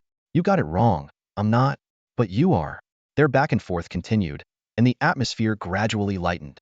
Time flies like an arrow. In the blink of an eye, another 2 years have passed, and Suemo has reached his 21st birthday. On this night, the sky was adorned with countless stars, and the bright moon hung high. In this cyclical world devoid of the lights from thousands of homes, the moonlight seemed eternal. Suemo lay quietly on the roof of the main hall, his gaze fixed on the high-hanging moon, lost in thought. Beside him, 2 jugs of sake sat silently, emitting a faint aroma. Suddenly, a light figure flashed by. Shao Luosi nimbly leaped onto the roof and landed beside Suemo, tilting her head curiously. She asked, Shifu, what are you doing? Suemo knocked her lightly on the head and corrected, Call me Shifu. Ouch, Shao Luosi exclaimed, covering her head in pain. Then she nodded seriously. Got it, Shifu. Suemo sighed, took a sip of sake, and gave up correcting her repetitive pronunciation. This habit of calling him Shifu started when Shao Luosi first arrived at Zixia Peak at the age of 12, a result of her nervousness that became a habit. Shifu, what are you doing? Shao Luosi persisted. Sumo's eyes were somewhat unfocused as he murmured, I'm looking at the moon. The moon? What's so interesting about the moon? Shao Luosi asked, puzzled. The moon is home, Sumo said softly, taking another sip of sake. I've been away from home for 21 years. I really want to go back. Shao Luosi nodded thoughtfully. Oh, I see, she said nothing more and sat at the edge of the roof, her long legs dangling in the air. After a moment, she said softly, Luosi doesn't have a home, but wherever Shifu is, that's Luosi's home. Hearing this, Sumo felt a pang of bitterness in his heart and remained silent. Neither of them spoke after that. Shao Luosi, imitating Sumo, picked up one of the sake jugs and took small sips. Before she knew it, she was drunk, her cheeks flushed, her eyes misty. Shifu, if you miss home, why don't you go back? She asked, slurring her words. Sumo smiled bitterly and shook his head. I can't go back. He had been in this world for 21 years, and the way back was still unknown. Matters of the heart are unpredictable. Shao Luosi's feelings for him could fade in an instant or might never reach their peak. Shifu, it's okay, Shao Luosi mumbled. If you can't go back, let Luosi stay with you, okay? Sumo didn't answer. It seemed like a question without an answer. Soon after, Shao Luosi fell asleep in Sumo's arms. Carefully, Sumo carried her back to her room. As he looked at the peacefully sleeping Shao Luosi on her pink princess bed, his expression was complex. The alcohol had already numbed his nerves. Gazing at her familiar face, a flash of confusion crossed his eyes, as if he saw the Luosi from his original world. Slowly, Sumo leaned closer, his eyes fixed on Shao Luosi's beautiful face. He lowered his head until he could feel her warm breath and smell her unique fragrance mixed with the faint scent of sake. Just as his lips were about to touch hers, Sumo suddenly stopped. After a long pause, he smiled wryly and turned to leave the room. Only after Sumo left did Shao Luosi open her eyes, a fleeting look of disappointment in her gaze. Time passed unnoticed, and Shao Luosi's affection for Sumo had climbed to 99 points, something Sumo had never anticipated. The meticulously prepared items for strategy had not even come into play.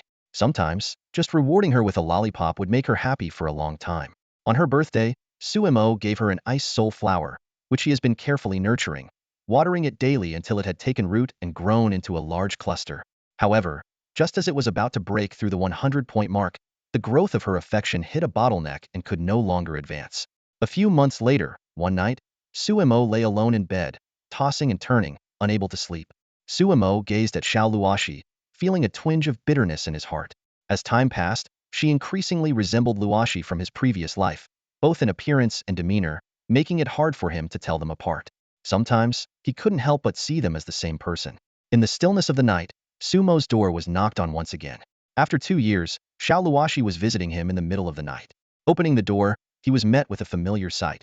Shao Luosi in her pink pajamas, clutching a pink panther plush, standing in the cold wind with her cheeks flushed red, sleepily looking at him. Master, I can't sleep. I want to hear a story. You haven't finished telling me about Yanghua and Shao Longnu, she said pitifully. Sumo hesitated for a moment before nodding. This time, he laid a blanket on the floor, intending to sleep there himself. After all, Luosi had grown up and was no longer the little girl he could treat like a younger sister. Luosi pouted, but obediently climbed into bed with her pink panther. Surrounded by Sumo's presence, she felt particularly at ease. Sumo continued the story of Yanghua and Shao Longnu, narrating their leap from Broken Heart Cliff and their reunion 16 years later. He also spoke of Guoxiang's unrequited love for Yanghua and her eventual decision to remain unmarried. After the story, Luosi was still wide awake. Master, it's so nice that Yanghua and Shao Longnu finally ended up together. But poor Guoxiang, I don't want to end up like her. I want to be like Shao Longnu, she said innocently. The two chatted for a while longer until they grew sleepy. Master, are you asleep? Luosi asked softly after a long silence. Sumo didn't respond, seemingly already asleep. Luosi turned to look at him and murmured, Master, do you think we'll be together like Yanghua and Shao Longnu in the future? Sumo opened his eyes but didn't answer.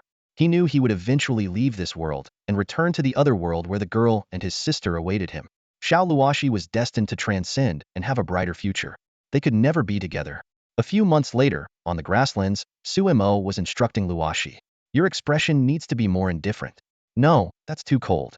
It should be serene, with a look that shows you've seen through everything. Slightly lift the corners of your mouth, a hint of a smile. No, how many times have I told you? Keep it poised. Sumo said, tapping the grass with frustration. Across from him, Luosi, dressed in modern Eteria black thigh-high stockings paired with a JK uniform, her long, jet black hair flowing in the wind, looked like an innocent high school girl. Not bad, Not bad, that's about right. Do you remember the lines I taught you? Suemo asked. Yes, master. Shao Luosi responded enthusiastically, instantly breaking the aura she had just created. Failed again. Let's start over, Suemo said with a frown, clearly dissatisfied. I'm sorry, master. Luosi lowered her head, her voice trembling slightly. But in the next moment, Luoshi's demeanor changed dramatically. She lifted her head, her face expressionless, exuding an ethereal quality. Her tone was calm, almost as if she had become a different person. Suemo. Suemo stood frozen, eyes wide in disbelief as he stared at Luoshi. Her appearance and aura were identical to someone he remembered. Instinctively, he took 2 steps forward, reaching out to touch her, but stopped abruptly, lowering his head and avoiding her gaze, unsure of what to do. Suemo, it's me. I've come back, Luoshi said softly but firmly, standing still. Sumo's eyes reddened, and a bitter smile tugged at his lips as he struggled to control his emotions. His hands fidgeted nervously like a lost child. Luoshi, can you forgive me? Can we not break up? Luoshi didn't answer immediately. She just gazed at him quietly, as if trying to imprint his image into her memory. Although her expression remained calm, her eyes, usually serene, showed a faint, almost imperceptible hint of sadness. After a long silence, Luoshi finally spoke, a slight smile forming on her lips. All right, we won't break up. Luoshi, Suemo murmured, stepping forward and reaching out to touch her face. Just as his fingertips were about to make contact with her skin, Luoshi's expression suddenly changed. Master, how was my performance? Little Luoshi's aura vanished, replaced by a playful grin and eyes full of anticipation. Sumo's movement halted abruptly. He looked at the cheerful Luoshi before him, his hand hovering in the air for a moment before he gently patted her head. Not bad. He forced a smile. Keep practicing. I have to go now. Before he finished speaking, Sumo's figure turned into a beam of light and disappeared into the distance. Luoshi stood there, watching Sumo's retreating figure, murmuring to herself, Master, who exactly are you seeing through me? A trace of bitterness and loss appeared uncontrollably on her face. Memories flooded back like a tide. She recalled how, in the past, every time her master called her name, there was an indescribable tenderness. Now she understood that those calls of Luoshi weren't meant for her. Even when her master gazed at her face in a daze, she had secretly rejoiced. Now she realized that he wasn't seeing her. She was merely a shadow of someone he loved deeply.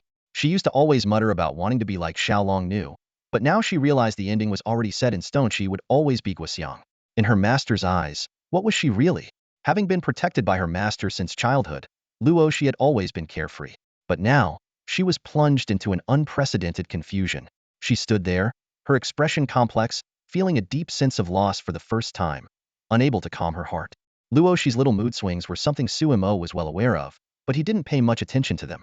At this moment, he was equally preoccupied, unsure of how to handle his own emotions. For several days, Luoshi seemed downcast, as if she were sulking. Her eyes no longer sparkled with the joy they once held. Instead, they were filled with an unmistakable melancholy. Every time she saw Suemo, she would pout and no longer cling to him as she used to. She would watch him from a distance, her head lowered, looking burdened by her thoughts. Whenever Suemo glanced her way, she would quickly turn her head, as if to say, "Leave me alone." Seeing Luoshi like this, Suemo finally couldn't hold back. He pulled out a specially made lollipop and said softly, "Here's a lollipop for you. No more sulking, okay?" As he spoke, he reached out and patted her head. This gesture seemed to strike a chord within Luoshi. She immediately nuzzled Sumo's hand like a kitten, then happily took the lollipop and started licking it. Instantly, her previous unhappiness vanished. Luoshi was indeed easy to cheer up. Time flew by, and another year passed in the blink of an eye. Suemo was now 22, and Luoshi had turned 17. This year, Luoshi attempted the Tongtian Bridge, and as expected, she succeeded. Unlike Sumo's initial attempt, Luoshi traversed the bridge with ease, not pausing even once, as if the 99 sword intents had no effect on her. Under a pillar of light that reached the heavens, she effortlessly obtained the inheritance of the sword sect. Seeing this, Suemo nodded with satisfaction, thinking, the student has indeed outdone the teacher. The sword sect's leader and Mei Chongqing were both shocked. This bridge, which had remained unconquered for centuries, had now been passed by 2 people in quick succession. They couldn't help but marvel at this extraordinary master-disciple pair. Soon, Luoshi began selecting a sword from the sword pool. As she stepped into the pool, an astonishing scene unfolded. All the swords in the pool rose into the air uncontrollably, swirling around her in a rain of swords. Unite! Luoshi suddenly shouted. her voice filled with commanding authority. Under the stunned gaze of the onlookers, the rain of swords started to merge. In the blink of an eye, a tenth of the swords disappeared, combining to form a brand new sword. What did you just do? Suemo asked in astonishment, wondering when his disciple had learned a skill even he didn't know. Luosi replied with a mischievous smile, I didn't do anything special, master. It just feels like an instinctive reaction, like I can merge all the swords in the world to help them evolve. I call it the sword nurturing technique. A sword nurturing technique indeed, Suemo murmured, his eyes filled with complexity. Clearly, this was the effect of Luosi's innate sword body, or her innate sacred body and Tao embryo, granting her the natural ability to control and merge countless swords. At this moment, the sword Luosi had condensed emitted a faint wave of spiritual intelligence. Remarkably, she had forged a spiritual sword by merging over 100 ordinary famous swords. A flash of light appeared on the sword's hilt, revealing two ancient, sword-intent-filled characters Luosi. The newly formed spiritual sword joyfully circled around Luosi, seemingly possessing a simple consciousness. Although it couldn't compare to Shao in terms of intelligence or possess the heavenly heartmark and devouring ability, with Luosi's extraordinary nurturing, it was bound to develop its intelligence quickly. Time flew by, and another year passed. Suemo had now reached level 98, just a step away from breaking through to the void. However, Luosi's cultivation had stagnated at level 89, the pinnacle of the Grandmaster realm. She seemed to have hit a bottleneck, unable to break through to the god manifestation stage. All these years, this was the only aspect where Suemo felt he was ahead of Luosi. He knew well that it was mainly because Luosi had no interest in cultivation. She lacked real combat experience, had never faced life-and-death situations, and was too lazy to break through her bottlenecks. Suemo lay on the soft grass, casually chewing on a blade of grass, his gaze landing on Luosi, who was sitting beside him. She sat gracefully with her legs slightly bent, her white dress accentuating her ethereal aura. Luosi, it's been a while since we last sparred, hasn't it? Suemo asked nonchalantly.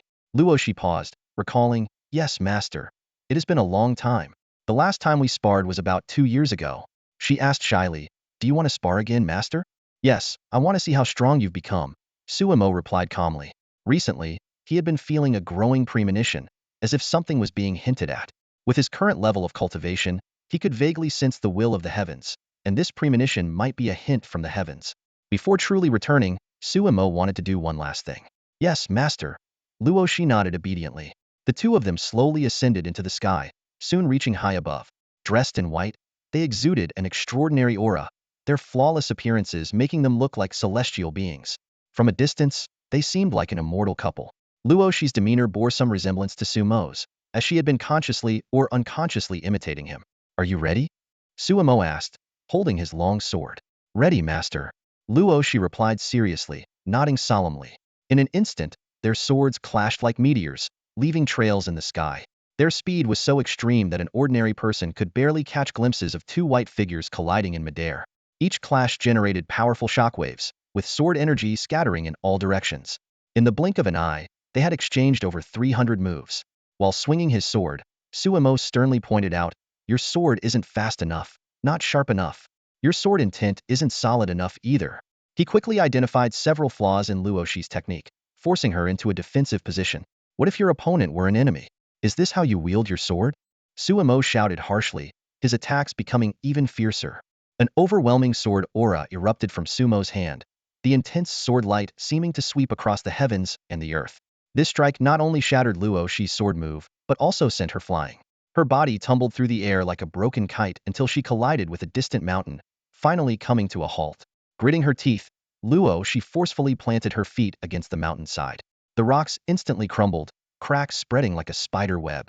Her figure shot towards Suemo like an arrow released from a bow, moving even faster than before. In midair, the two engaged in fierce combat once again. Sword shadows overlapped, leaving afterimages. However, no matter how Luosi attacked, Suemo countered with ease. His expression grew colder, his voice tinged with disappointment. Is this how you usually practice your swordsmanship? Or have I been too lenient with you? Before his words faded, Suemo found an opening. With a flash of his sword, a strand of Luosi's hair fell to the ground. Her long hair instantly came loose, fluttering in the wind. Master! Luosi stood stunned, staring at the fallen strands, her feelings of grievance evident. She hadn't expected her master to be so harsh today. Sumo's voice was icy. If that had been an enemy just now, you would already be dead. He ignored Luosi's evident distress. Luosi bit her lip, her hand trembling slightly as she gripped her sword. Suddenly, her gaze became resolute. An immense sword force capable of destroying everything burst forth from within her. Suemo sneered, resorting to sword force because you can't match my sword moves or aura? In the next instant, he too unleashed an overwhelming sword force, filling the entire sky. The two sword forces clashed in midair, forming an invisible domain of swords. Suemo scoffed, "Is this your sword force? If this is all you have, then you are not worthy to be my disciple." As soon as he finished speaking, Suemo's sword force surged, crashing down on Luosi like a tidal wave. The previously balanced situation collapsed instantly, and Luoshi's sword force was compressed to a mere fraction. When the words, "You are not worthy to be my disciple," reached her ears, Luoshi's eyes instantly filled with tears. The words pierced her heart like a knife. Overwhelmed with grievance, she stubbornly swung her sword in defiance. Swish clang. Suemo and Luosi crossed paths in midair once again, their swords enveloped in a faint blue glow, their sword energy forming a protective aura around the blades. The Qinghong sword and Luoshi's blade clashed repeatedly in the sky, sending sparks flying. Despite the Qinghong sword being of inferior material compared to Luoshi's sword, under Suemo's masterful control of sword intent and energy, it remained unscathed. What seemed like a duel between two swords was, in reality, a contest of two swordsmen's mastery of swordsmanship. The two of them swung their swords at astonishing speeds, each strike imbued with intricate techniques, executed effortlessly. At this moment, their ordinary attacks were as powerful as finishing moves. Sword energy crisscrossed the sky, shredding the clouds and carving deep trenches hundreds of meters long into the ground below. From Return of the 10,000 Swords to Sacred Spirit sword techniques, from Sword 1 to Sword 22, they executed the Chasing Stars and Mooned technique to perfection. Their figures blurred across the sky above the sword sect, shifting from south to north in an instant, as if omnipresent. Too slow. How are you swinging your sword? Full of flaws. Suemo pointed out Luoshi's deficiencies coldly. Your sword intent is weak and unfocused. Have you not eaten? Don't you dare call yourself my disciple. Each word cut into Luoshi's heart like a blade. Her eyes reddened, tears streaming down, but she gritted her teeth and continued to spar with Suemo. Despite feeling deeply wronged, her foundational sword skills improved under the harsh criticism. To Suemo, Luosi was exceptionally talented but lacked a solid foundation. She had never undergone the relentless, day-in day-out training that Suemo had endured. Luoshi's understanding of sword intent and realms was impressive, but precisely because of this, her basics were shaky and her combat experience was lacking. At this moment, these flaws were being rapidly corrected under Suemo's rigorous guidance. Soon, they arrived at an unnamed peak within the sword sect, where the summit was shrouded in mist and lush with green grass. Boom! Luosi and Suemo landed simultaneously on the mountaintop. Luosi was sobbing uncontrollably, yet she still swung her sword with all her might. A massive wave of sword energy swept across, striking the swaying grass. Suemo effortlessly executed the Chasing Stars and Mooned technique, dodging the attack with ease. He leaped into the distance, leaving Luosi with a solitary, proud silhouette. When Luosi swung her sword at Suemo once more, she was shocked to find him standing motionless, as if he had forgotten to defend himself, simply standing there quietly. Luosi initially thought it was another deliberate flaw left by her master. Just as she was about to charge forward, an astonishing transformation unfolded before her eyes. The grass her sword energy had sliced through began to twist and change color, turning into a sea of blue flowers in an instant. What had appeared to be ordinary grass was actually strands of sword intent, concealing countless azure blossoms beneath. These breathtaking blue flowers were none other than the Bingpa flowers that Suemo had given her the first time they met. The air was filled with these ethereal blooms, floating like dandelion seeds around Luosi and Suemo, creating a dreamlike blue sea of flowers. Luosi was stunned. Her movements slowed, and her sword stance dissipated. Just as her sword tip was about to touch Suemo, she completely stopped. At that moment, she finally saw the scene behind Suemo. Against the backdrop of the blue flower sea, familiar faces came into view. Mei Chongqing, the head of the sword sect, the elder from the medicine pavilion, and a few of Luoshi's closest friends, along with the exceptionally talented disciples of the sword sect who idolized Luosi and Suemo. Each of them held snacks and gifts that Luosi loved. The surroundings were festively decorated with balloons, Luoshi's favorite dolls, and stuffed animals. Various snacks were arranged in whimsical shapes, and lanterns and streamers adorned the scene. The most eye-catching was a banner formed by sword intent, floating in the air, with the words, "Happy 18th birthday to our disciple Luosi." Mei Chongqing smiled and said, "Happy 18th birthday, little Luosi. Congratulations, you're an adult now." The head of the sword sect solemnly added, "Happy birthday, Luosi. This is your comingafage ceremony." The elder from the medicine pavilion kindly said, "Happy birthday, young lady. Even this old man has come to celebrate with you. I hope you don't mind." The sword sect disciples cheered in unison. "Happy birthday, senior sister. You're our greatest inspiration." Luosi stared blankly at the scene, her sword having fallen to the ground at some point. Tears that had stopped earlier now welled up in her eyes, stubbornly refusing to fall. Choking back her emotions, she said, "You all, Sister Chongqing, sect leader, everyone." Her small nose twitched as she spoke, her voice filled with gratitude. At that moment, Su Imo, clad in flowing white robes, gracefully turned around, his handsome face showing a rare expression of affection. He gently raised his hand, gathering Luoshi's loose hair, and softly said, "Luoshi, happy 18th birthday. Silly girl, you must have felt very wronged when I scolded you earlier, right? Actually, I was just testing you. You've always been my most outstanding disciple." Su Imo tenderly wiped away the tears from Luoshi's cheeks. The young Luoshi widened her eyes, unable to hold back any longer, and chokingly called out, "Master," before throwing herself into Sumo's arms, sobbing uncontrollably. However, Luoshi didn't notice the complex and solemn look that flashed in Sumo's eyes. He softly said, "This is the last lesson I have for you. I hope you'll remember it. On the path of cultivation, you either advance or fall behind. Compete with the heavens, the earth, and people. Only by striving continuously can you truly reach the pinnacle." Suemo looked up at the sky, his expression growing more complicated. "I'm sorry, little Luoshi. I can't stay to finish celebrating your birthday." Just then, the once clear sky suddenly became overcast, with a mass of dark clouds enveloping the heavens. An evil, terrifying aura descended upon the earth, like the end of the world was approaching. Suemo sighed inwardly. He had received information from the Sword Sect's intelligence department and Shao Jiao and Shao Lu early that morning, suggesting that the ancient demon ancestor from 1,000 years ago had revived. He had intended to finish celebrating Luoshi's birthday before dealing with it, but the demon ancestor had arrived sooner than expected. Only then did Luoshi belatedly look up, staring blankly at the oppressive, terrifyingly black sky. Just as she was about to move, she realized that her meridians and energy had been sealed by a surge of sword intent. It turned out that during their earlier duel, Suemo had secretly infused his sword intent into her body, preparing for this moment. "Master, you..." Luoshi's eyes widened in fear and disbelief as she looked at Suemo. Avoiding her gaze, Sumo's body slowly rose into the air. He bowed deeply to the members of the Sword Sect from afar. "Sect Master, Uncle Mei Chongqing, elders of the Sword Sect, I leave Luoshi in your care." The Sect Master of the Sword Sect, with a heavy heart, sighed lightly. "Go. We never expected the ancient demon ancestor to revive suddenly after 1,000 years. Unfortunately, our limited strength means we can't assist you." Mei Chongqing said in a grave tone. "Suemo, remember, you are the youngest Grandmaster of our Sword Sect, a sword immortal, and the best in the world. You must not lose." The disciples of the Sword Sect shouted in unison, "Elder Su, you are our idol, now and always. We await your triumphant return." Suemo nodded, casting one last deep look at Luoshi before transforming into a beam of light and vanishing into the pitch-black sky. "Master!" Luoshi cried out heart-wrenchingly, tears streaming down her face. Never had she felt such panic, an instinctive feeling telling her this might be her last time seeing her master.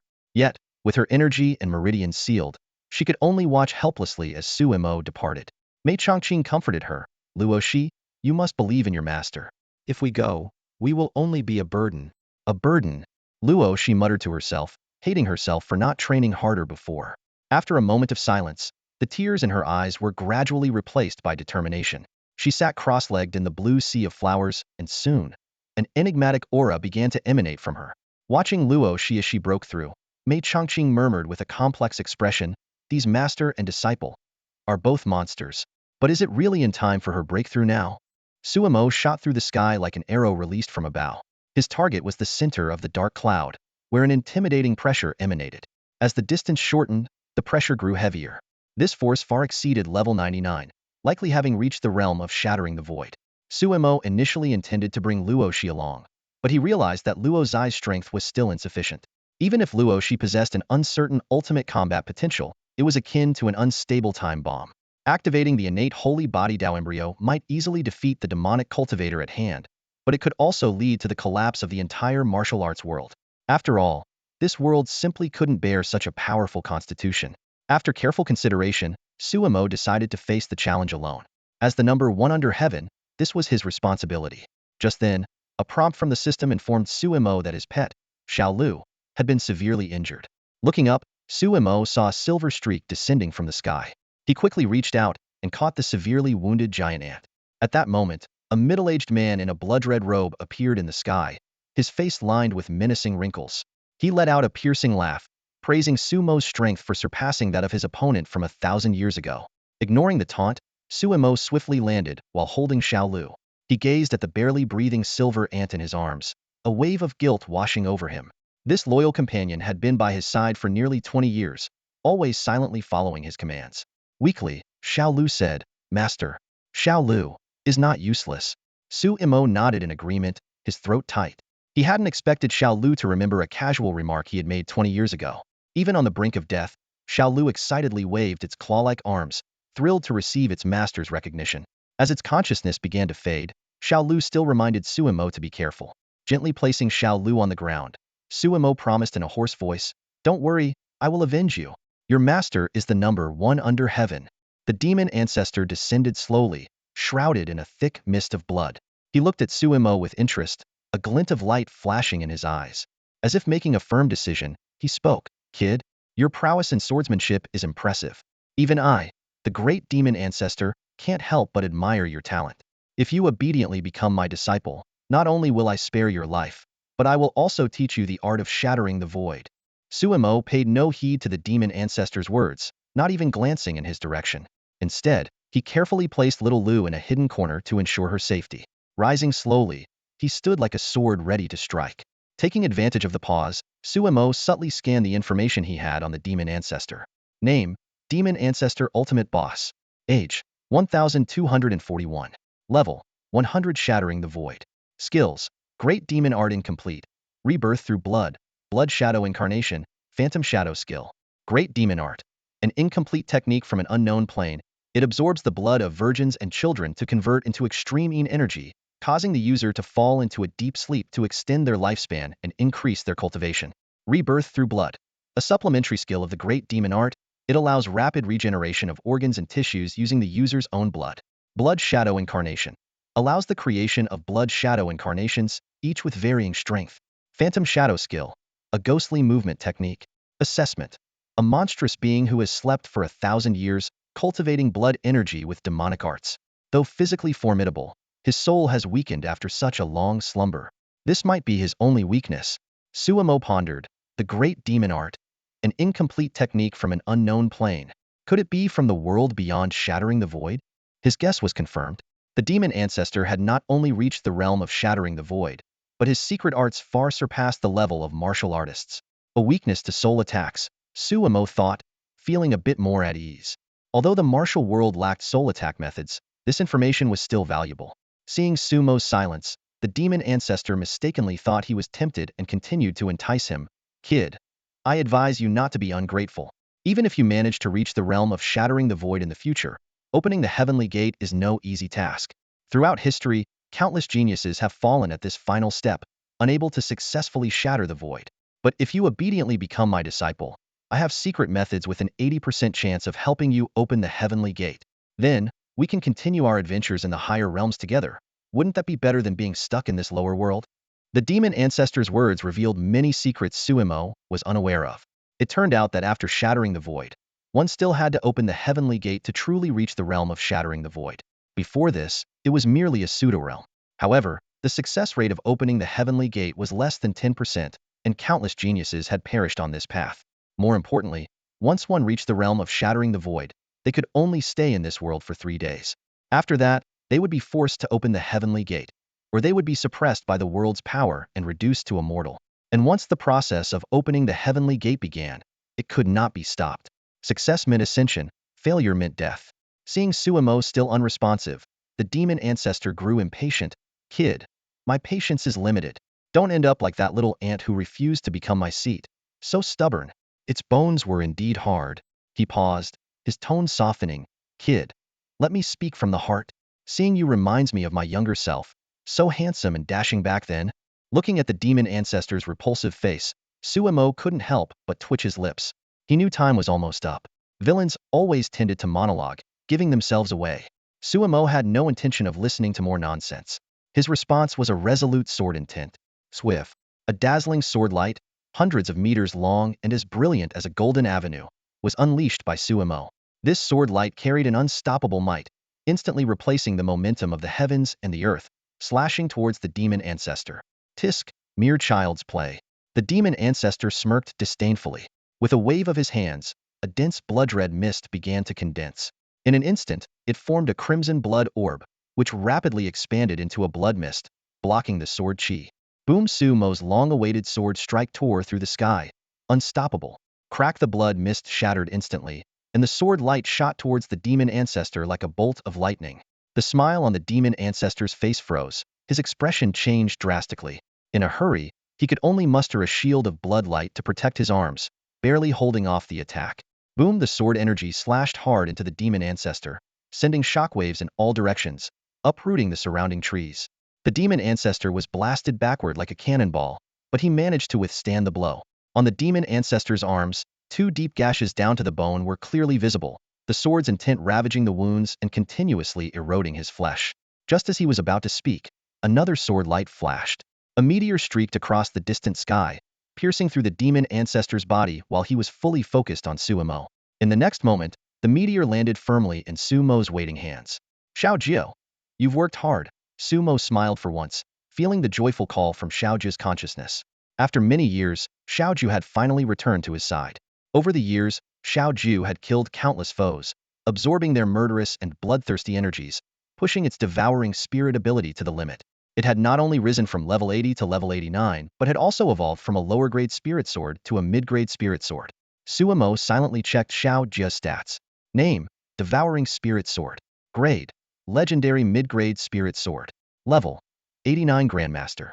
Evolution points: 121000. Abilities: Devouring, Evolution, Sentience. Devouring. Can absorb murderous energy, sword intent, blood energy, and spiritual power to repair the damaged sword body, evolve itself, and improve its grade and intelligence. Evolution. Can comprehend the host's swordsmanship realm and evolve. Sentience. This sword has sentience, can protect its master autonomously, and can take on a physical form after evolution. Evaluation. Imprinted with the world's heavenly mark and Tao runes, it possesses an innate ability to continuously evolve, with immense potential. Though it is a spirit sword, it can slay immortals. Looking at Shao Ji's current stats, Sumo's lips curled into a smile. Shao Jio was now stronger than ever. All that chatter, I was waiting for Shao Jio. What were you waiting for? Your death? Suemo coldly said, looking at the demon ancestor with a hole in his chest. The only reason he tolerated the demon ancestor's endless drivel was to buy time for Shao Jia's return. You have no honor. The demon ancestor roared in anger, spitting blood in his fury. He had slept for 1,000 years and just woke up. Was it so wrong to be a bit chatty? Couldn't he share some heartfelt words with the younger generation? Reminisce about the past? When did it happen? How did your sword get so fast? The demon ancestor looked at the wound in his chest, his emotions a mix of bitterness. This time, he really was speaking from the heart. After a millennium, the demon ancestor once again felt a strong sense of life and death crisis. A trace of panic flashed in his eyes, and he completely put away his initial contempt for this young junior. In a cold voice, the demon ancestor said, "Since you don't appreciate my kindness, don't blame me for being ruthless." Before his words faded, the demon ancestor's blood surged, and the pierced heart instantly healed as if nothing had happened. Suemo wasn't surprised by this and thought to himself, as expected, piercing the heart isn't enough. The demon ancestor's defense and regenerative abilities are indeed terrifying. Suemo calmly analyzed the situation. Although he was only at level 98, his combat power had reached level 99, allowing him to fight across levels and battle those at the pinnacle of the unbreakable god's realm. In contrast, although the demon ancestor had reached level 100, most of his strength lay in his realm and survival abilities, with his real combat power likely only at level 99. The demon ancestor's eyes bulged with rage, clearly exasperated. He shouted, "Witness my blood shadow clones." As soon as he finished speaking, his body began to split, one becoming two, two becoming four, and in an instant, the entire sky was filled with countless clones of the demon ancestor, numbering in the thousands. Faced with this move, Suemo remained unhurried, even showing a hint of a smile. The next moment, an endless sword intent began to gather behind him. Suemo shouted, "Myriad swords return to one." Instantly, millions of sword energies appeared behind him. The sky seemed to split in two.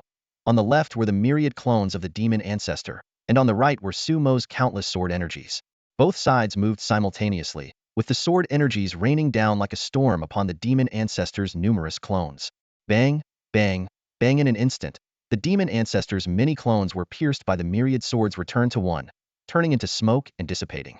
Only the original body remained, standing there dumbfounded, like a solitary commander. Sumo shook his head and sighed. How foolish to split into so many clones. Didn't you know that myriad swords returned to one is perfect for dealing with crowds? The demon ancestor was shocked and terrified, losing all his previous composure. Why? Why do you know that old man's myriad swords return to one? And you've even mastered it to such an extent? It turned out that 1,000 years ago, the demon ancestor and the founder of the sword sect were both at the pinnacle of the unbreakable god realm. Before breaking through to the void, they engaged in an unprecedented final battle. The founder of the sword sect created a sword technique specifically to counter the demon ancestor. In that battle, the demon ancestor was severely injured and fled. His cultivation slashed down from the pinnacle to the Grandmaster realm. He managed to escape with his life thanks to the unique aspects of the demon art, but he had to fall into a deep sleep. After a millennium, the demon ancestor secretly manipulated many unscrupulous individuals, forming the demon sect to help him recultivate the demon art, thus reaching the peak again and achieving the realm of breaking through the void. However, just as he had outlasted the ascension of the sword sect founder, he was met by the founder's successor. That old man truly left a backup plan. I hate it. After all these years, why won't he let me go? The demon ancestor screamed hysterically, his expression turning maniacal, clearly deeply traumatized by the sword sect founder. Sumo said calmly, because you deserve to die. Remembering Shao Lu and the countless innocent girls and children who were cruelly refined into blood, the coldness in Sumo's eyes grew heavier. Over 1,000 years, countless people had died directly or indirectly at the hands of the demon ancestor. Swish in the next moment, Sumo drew his sword again and clashed with the demon ancestor. Clang, clang, clang. The two continued to exchange blows. With Shao Jia's support, Sumo's sword was incredibly sharp, each strike carrying a fierce sword intent. The Dark Lord was enveloped in a blood-red aura, hastily defending against Sumo's relentless assault. This time, he was wiser, conjuring only 2 clones to engage Sumo. However, Sumo's swordsmanship was unparalleled, effortlessly taking on both opponents without hesitation. In Sumo's hands, the devouring sword moved with fluid precision, slicing through the air like a dance. Wherever the blade pointed, vast sword energy erupted, carving deep trenches into the earth. Suddenly, Sumo shouted, "Sword 18!" A fierce sword intent soared into the sky, and a dazzling sword light swept across, striking the Dark Lord from the air. With a thunderous crash, the Dark Lord plummeted to the ground like a meteor, sending dust flying. A bottomless crater formed, and the surrounding ground was split by a 100-meter-long fissure from the sword's energy. In the blink of an eye, the Dark Lord shot back into the air like a cannonball. But Sumo had been gathering strength, ready for another strike. Sword 21. Golden sword energy intertwined, creating a net of 21 sword strikes that enveloped the Dark Lord as he emerged from the ground. The Dark Lord's pupils contracted, unable to dodge the overwhelming sword force of Sword 21. He roared, "Blood Demon Cross Slash." His entire body radiated a crimson glow as he unleashed 2 blood-red blades. The golden sword net collided with the red blades, generating a powerful shockwave.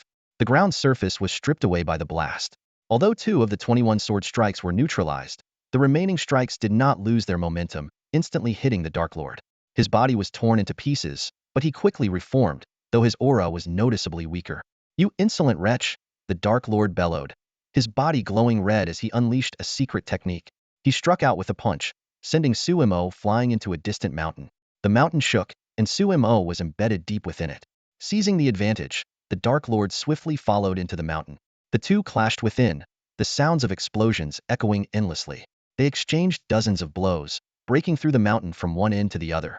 The pierced mountain trembled violently, as if struck by a magnitude 10 earthquake. Rocks tumbled down, and the entire mountain range began to collapse. As time passed, the battle shifted from the sky to underground, then from underground to the mountain peak. Sword light cleaved the mountain in 2, while blood mist shattered boulders with a single punch. The desolate area, spanning hundreds of miles, was left in ruins, its landscape completely altered. Eventually, their battle brought them above a nearby town. At this moment, the streets of countless towns are filled with cries of despair. All the citizens have spontaneously poured into the streets, kneeling in masses. They are enduring the darkest and most chaotic time in history, All because the demon patriarch has announced his intention to gather women and children to create a blood pool for his alchemical practices. Even more despairingly, this has been endorsed by the royal family and numerous city lords, clearly indicating that ordinary people have been abandoned as pawns. Offer up our wives and children for his alchemy? To hell with that. He can go to hell. Why doesn't he? Someone shouted hoarsely, unable to contain their rage. But as they cursed, their voice broke into sobs, and they crouched down, covering their face. It's my fault.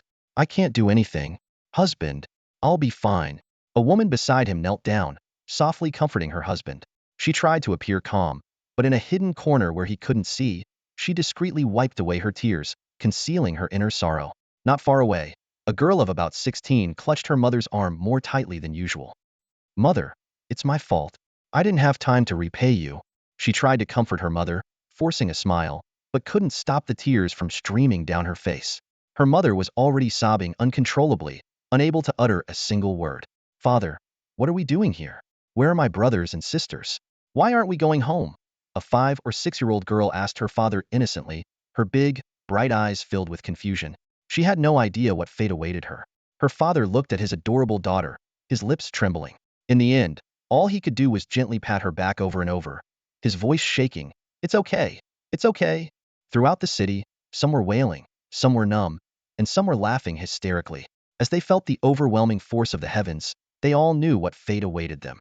If there are gods in this world, why won't they save us? Someone stood upright, their eyes vacant, hair disheveled, seemingly praying for divine intervention. But there was no response. Who would come to save them? Who could save them? Nearby, the warriors watched the scene with numb expressions. Some had trained in martial arts to protect their homeland, some to safeguard their families, and some to uphold justice. But when true calamity struck, they realized that despite a lifetime of training, they couldn't save anyone. They stood there rigidly, bodies trembling. A few clenched their fists so tightly that blood trickled from their palms. They hated their own helplessness. Even a Grandmaster might be able to fight with numbers, but the power of someone far beyond a Grandmaster, someone like a god or demon, couldn't be countered with sheer numbers. It seemed all they could do was wait for despair to descend. Ha ha ha, a lifetime of martial arts training, and what did it amount to? We can't do anything. Do we even deserve to be called warriors? Many warriors, unable to bear the oppressive atmosphere, laughed hysterically, their expressions deranged. Clearly, their greater understanding of the demon patriarch's terrifying power had driven them to the brink of collapse faster than ordinary people. The sky. It's darkening. Is it coming? At that moment, the entire sky suddenly filled with dark clouds, roiling and dense. In an instant, the once clear sky was shrouded in darkness, as if night had fallen. Accompanying this was a palpable, sinister demonic aura and an overwhelming celestial power. Just as everyone was plunged into the deepest despair, a beam of light suddenly pierced through the darkness. In an instant, the entire world was as bright as day. Arcs of lightning, spanning countless miles, stretched across the universe, forming a web-like pattern that covered the entire sky. Simultaneously, another part of the sky was enveloped in what seemed like an endless red mist, turning half of the heavens blood red. The red mist and the thunderous lightning each claimed one half of the sky, creating a spectacular scene of confrontation. Boom! Following the blinding arcs of lightning was a deafening roar that shattered the clouds. The powerful shockwave swept through the streets, shattering windows along its path. Pedestrians fell to their knees, and even martial artists with lower cultivation levels struggled to stay on their feet, nearly toppling over. Faced with this terrifying display, a question arose in everyone's hearts. Is the demon ancestor truly this fearsome? Is there really no hope for them? At that moment, a light rain began to fall from the sky. Strangely, the raindrops evaporated upon touching people, leaving their clothes dry. A martial artist of the Hua Jian level thoughtfully caught some rain in his hand, only to be astonished as the raindrops transformed into sword intent. This is sword intent? He murmured, watching the rain in his palm dissipate into a wisp of sword energy. Suddenly, some sharp-eyed martial artists noticed that the demon ancestor was not alone in the sky. The vast red clouds were indeed the work of the demon ancestor, but another powerful figure was confronting him. The lightning arcs spanning the universe were actually unimaginably grand sword chi. Could it be? The sword immortal? A latest-stage Dan-level martial artist exclaimed in disbelief. If there's anyone who could stand against the demon ancestor, it would be the sword immortal. This revelation was like a shot of adrenaline, reigniting hope in the hearts of the despairing people. They realized that the sword immortal was fighting to protect them from this calamity. However, this joy was soon overshadowed by a sense of helplessness. Damn it! We martial artists can only watch. We can't do anything. Someone cried out in anguish, their heart filled with pain. But soon, despair transformed into hope and passion. A young martial artist gathered all his strength, his blood surging, and shouted to the heavens, "Go, sword immortal. You're the greatest in the world. That demon ancestor is a joke. You have to win." The shout seemed to ignite a fuse, and more people joined in, their voices rising in unison. The sword immortal is fighting alone, slaughtering enemies. I wish I could follow him and fight by his side. The martial artist's shouts echoed like thunder, reaching the sky. Ordinary citizens also looked up, their eyes fixed on the epic battle unfolding above. That's the sword immortal. A couple embraced tightly, tears streaming as they gazed at the sky. Look, that's the sword immortal. He's here to save us. A father whispered to his daughter. In the crowd, someone muttered, so gods do exist, and they wield swords. He's so young, always dressed in white. Maybe we won't die after all. At this moment, the entire city emerged from their homes, looking up at the figure battling amidst blood and fire in the sky. The hearts of countless families were united, as they embraced their loved ones and witnessed this miracle together. At Mount Ame, Zhou Ruoxuan also gazed at the sky, where sword chi stretched for miles, grand beyond comprehension. Despite having successfully ascended to the rank of Grandmaster, she felt a deep sense of suffocation and powerlessness in the face of the immense power emanating from the sky. It's him. He's here. He's here to save the world. As she watched the terrifying battle high above, Zhou Ruoxuan's beautiful eyes trembled, and long-buried memories began to resurface. The figure that once briefly graced her life now lingered in her mind, impossible to forget. Ziyun stood in front of her small shop, reflecting on her past. From a charming maid to the owner of her own business, her life had undergone drastic changes. Yet, the image of the young master who once protected her remained etched in her heart, refusing to fade. Another hopeful suitor left the shop disappointed. Ziyun sighed softly and turned back inside. She knew she could never accept anyone else. The young master who had bought her freedom had claimed her entire heart. Just then, a commotion arose in the street. Ziyun looked towards the noise and saw a familiar yet distant figure passing by. Taller and more handsome than she remembered, he was fighting to save the world. Her heart skipped a beat. It was none other than the young master she had longed for day and night. Meanwhile, on the battlefield, Shao lay weak and barely breathing. It stubbornly kept its eyes open, unwilling to die without witnessing its master slay the demon king. Watching Shao fight valiantly beside their master, Shao felt a deep sense of inadequacy. Shao is not useless, it muttered to itself, recalling its master's encouragement, which brought a slight comfort. Looking up at the ever-expanding battle in the sky, Shao silently prayed, "Master, you must win." At the back mountain of the Sword Sect, everyone held their breath, fixated on the earth-shattering battle in the sky. They recalled Sumo's teachings, turning his words into their most sincere blessings. Elder Su, remember, odd changes, even remains. Check the quadrant. Don't forget your positioning. Elder Su, don't waste low health, stay steady. Mei Chongqing and the Sword Sect leader stood among the crowd, their gazes complex as they looked into the distance. They knew they were powerless to intervene in this fight, and could only place their hopes on the ever-strengthening Luosi. In a short time, Luosi had broken through to the midstage of level 94, yet her aura continued to rise, seemingly without end. Mei Chongqing and the leader had witnessed so many miracles that they finally understood what it meant for breakthroughs to be as effortless as eating or drinking, and to advance with unstoppable momentum. "Master, wait for me." Luosi gritted her teeth, desperately pushing against the final barrier. "I'll be there to help you soon." The shockwaves from the battle in the shattered void spread across the entire world. On this day, darkness descended upon the earth. On this day, a beam of light pierced through the darkness. An earth-shattering battle spread across the world.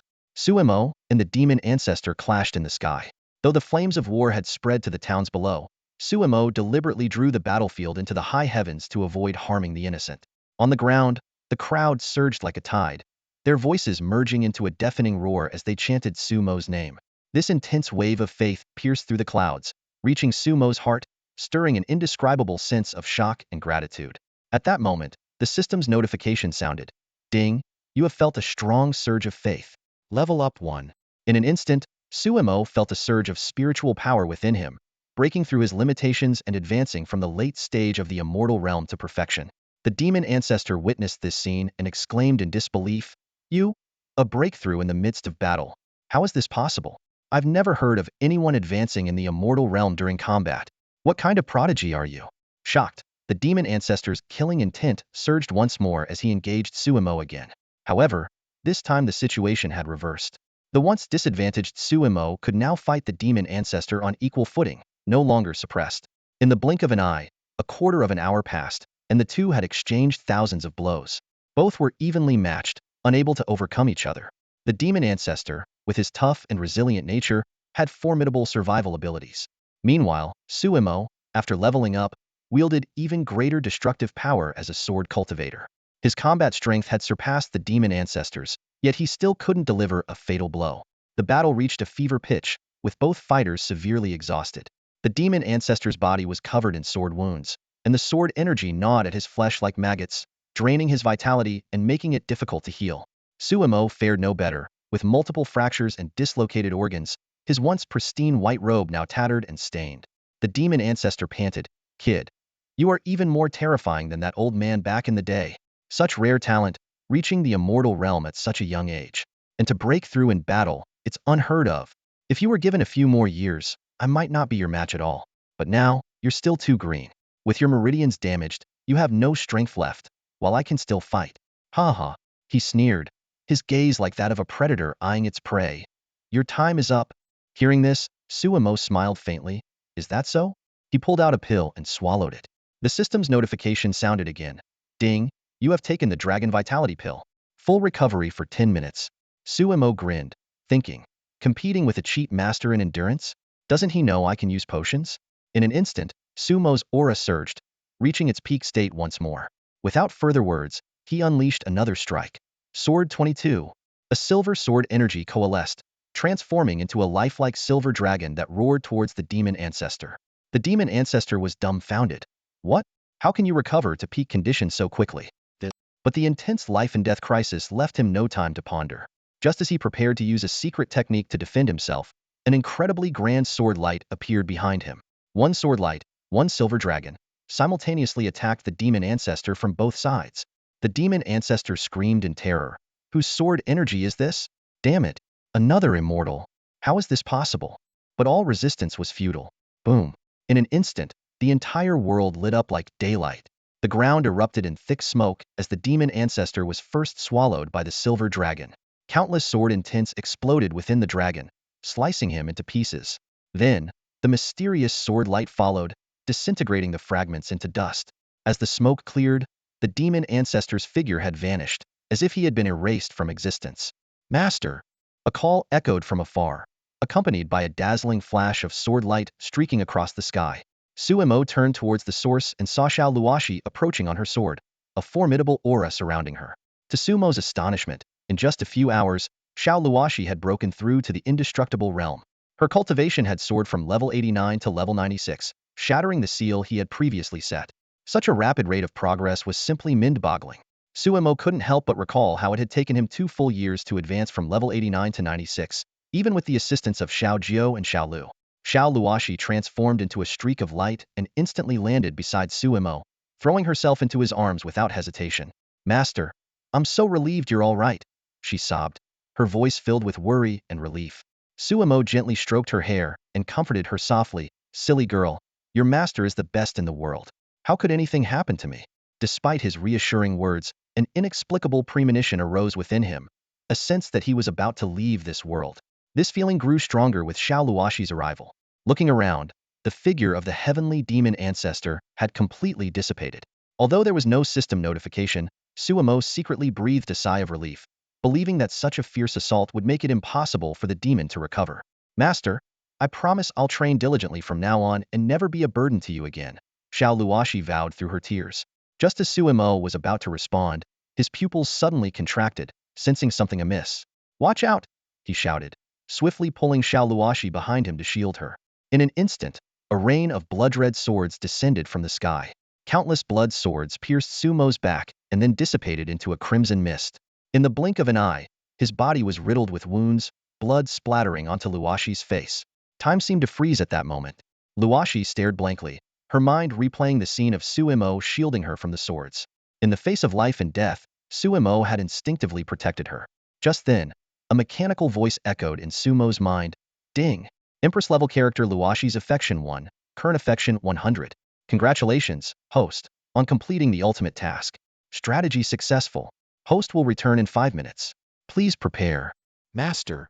Luo, she stared blankly at the scene before her, her eyes red and tears streaming uncontrollably down her face. She had wanted to be strong, but at this moment, she completely broke down. Suemo, covered in blood, looked at her gently and reassured her, "Silly girl, I'm fine. These wounds are nothing to your master." He tenderly wiped away the tears at the corner of Luoshi's eyes and softly asked, "Luoshi, do you still remember the final move of the Holy Spirit sword technique?" Luoshi nodded, choking back her sobs. "I remember." With a determined look, Suemo glanced at the heavenly demon patriarch, who was regenerating his flesh and about to revive. He said in a deep voice, "Good. Then let's use that move to take care of this old monster. His weakness is soul attacks, and only this move can finish him off."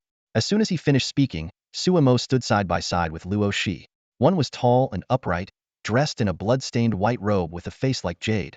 The other was graceful, in flowing white garments with delicate features. They stood with their swords, exuding an ethereal and otherworldly aura, like a pair of celestial beings. The heavenly demon patriarch, now fully revived, roared hysterically, "You two bastards! I will take you down with me. Even if it means burning my essence blood, I won't let you go." However, his roar was abruptly cut off. An indescribable, immense aura gathered in the skies, followed by a surreal scene. An extreme sword intent coalesced around Suemo and Luoshi, shooting straight into the heavens. Though they remained standing in place, their primordial spirits bizarrely floated out from above their heads. Suddenly, a sword energy barrier spanning 1,000 meters formed sword heart hell. Time and space seemed to freeze in that instant, rendering all things immobile. A bird that flew into the barrier forgot to flap its wings and fell straight to the ground, motionless.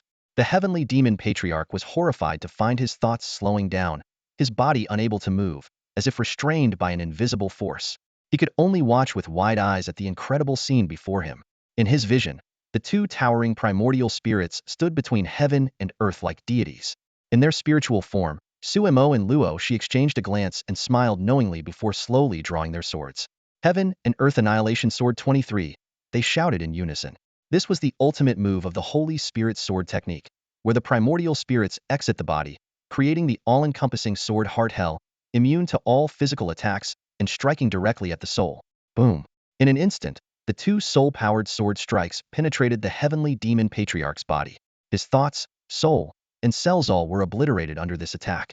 The once invincible heavenly demon patriarch finally vanished into nothingness. A system notification sounded. "Ding, you have slain the ultimate boss, the heavenly demon patriarch. Experience points 1 billion. Obtained golden treasure chest 1. Ding, you have leveled up. Ding, you have unlocked the ultimate achievement, Savior." Achievement. Savior, attribute.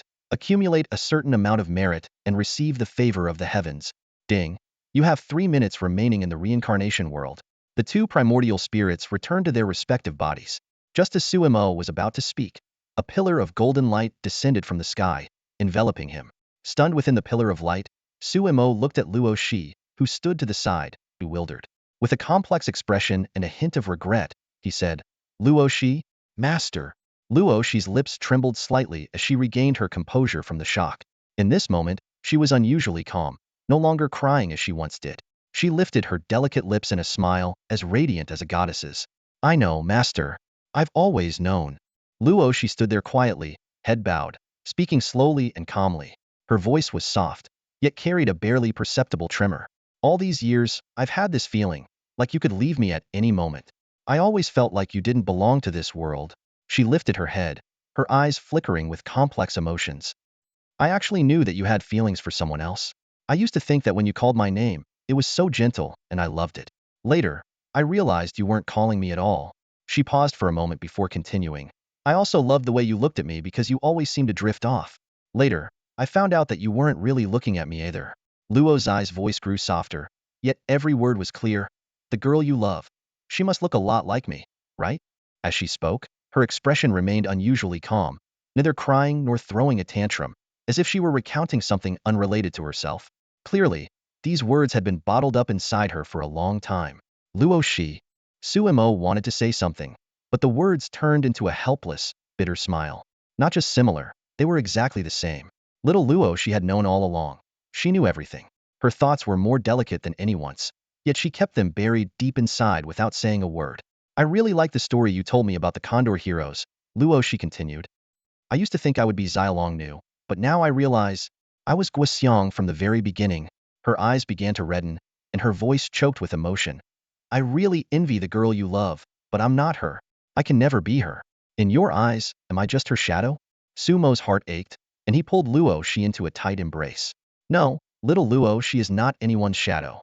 You are my dear disciple, always. Master. Luosi whispered, slowly drawing out her Luosi sword. Master, please give this sword to that girl, the one who looks like me. I hope it can protect her, and protect you too. Sumo hesitated for a moment before taking the sword, feeling even more conflicted inside.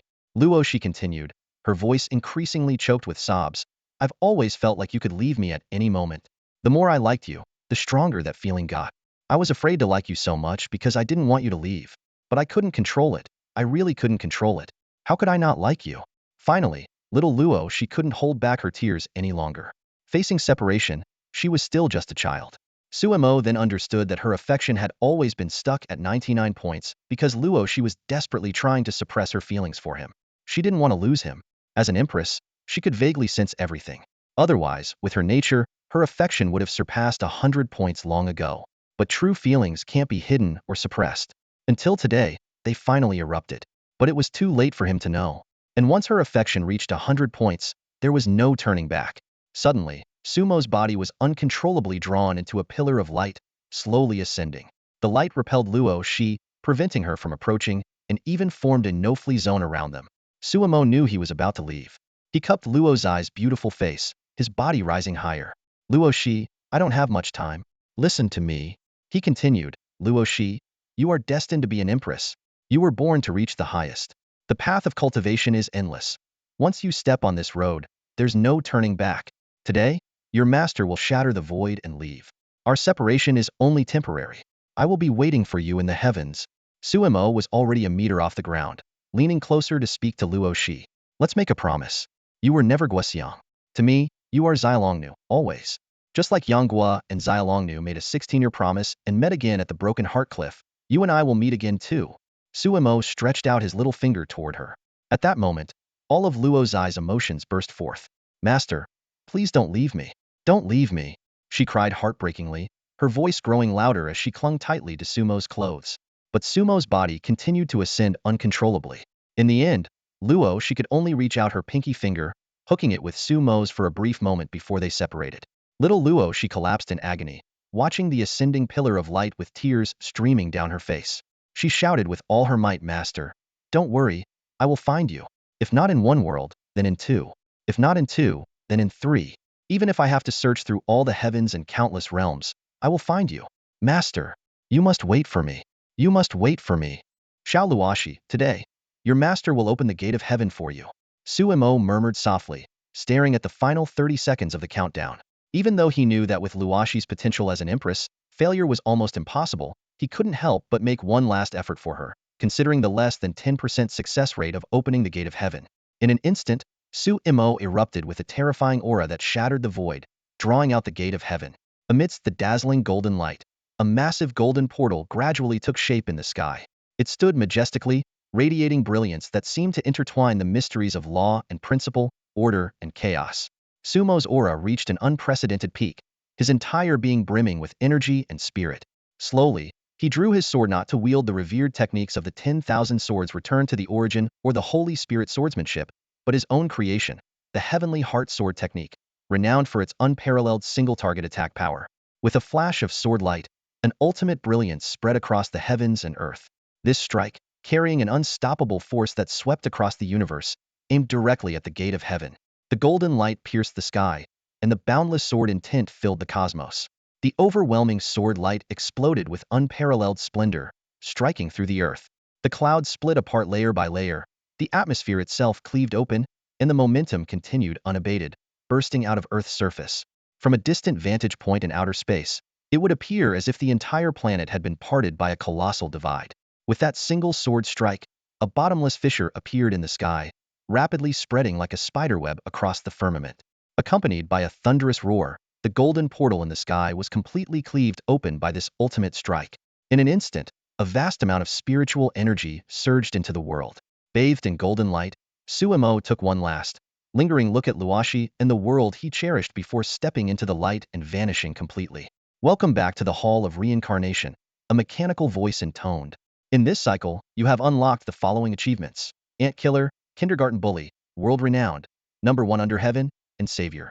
You have earned 3 main World Reincarnation Simulation attempts, 1 Reincarnation World Simulation attempt, and 2 Heavenly Blessings. You have unlocked Level 1 access in the Hall of Reincarnation. On this day, the Sword Immortal and his disciple Luosi vanquished the Demon Patriarch with a single sword strike, bringing peace and prosperity to the world. On this day, the Sword Immortal opened the gate of heaven and ascended. On this day, the gate of heaven opened wide, releasing a flood of spiritual energy that began transforming the world. On this day, Shao Luosi grew up. She seemed to mature overnight, standing tall amidst the vast expanse. As she turned her head, she could no longer find that familiar figure in the dim lights. The once frequent calls of Master would never be answered again. The tears at the corner of her eyes had dried, yet there was no one to gently wipe them away. Her stunning face no longer showed the tenderness of the past, only an unwavering determination. She would only cry in front of that person. Only in front of him did she act like a child. At 18, her life was supposed to be just beginning. Yet, no matter how many thousands or millions of years she would live, no matter how many epochs passed, none could compare to the 6 short years she spent with Suimo. A promise. Above the 9 heavens. Shao Luosi whispered, the tenderness and sparkle in her eyes gone.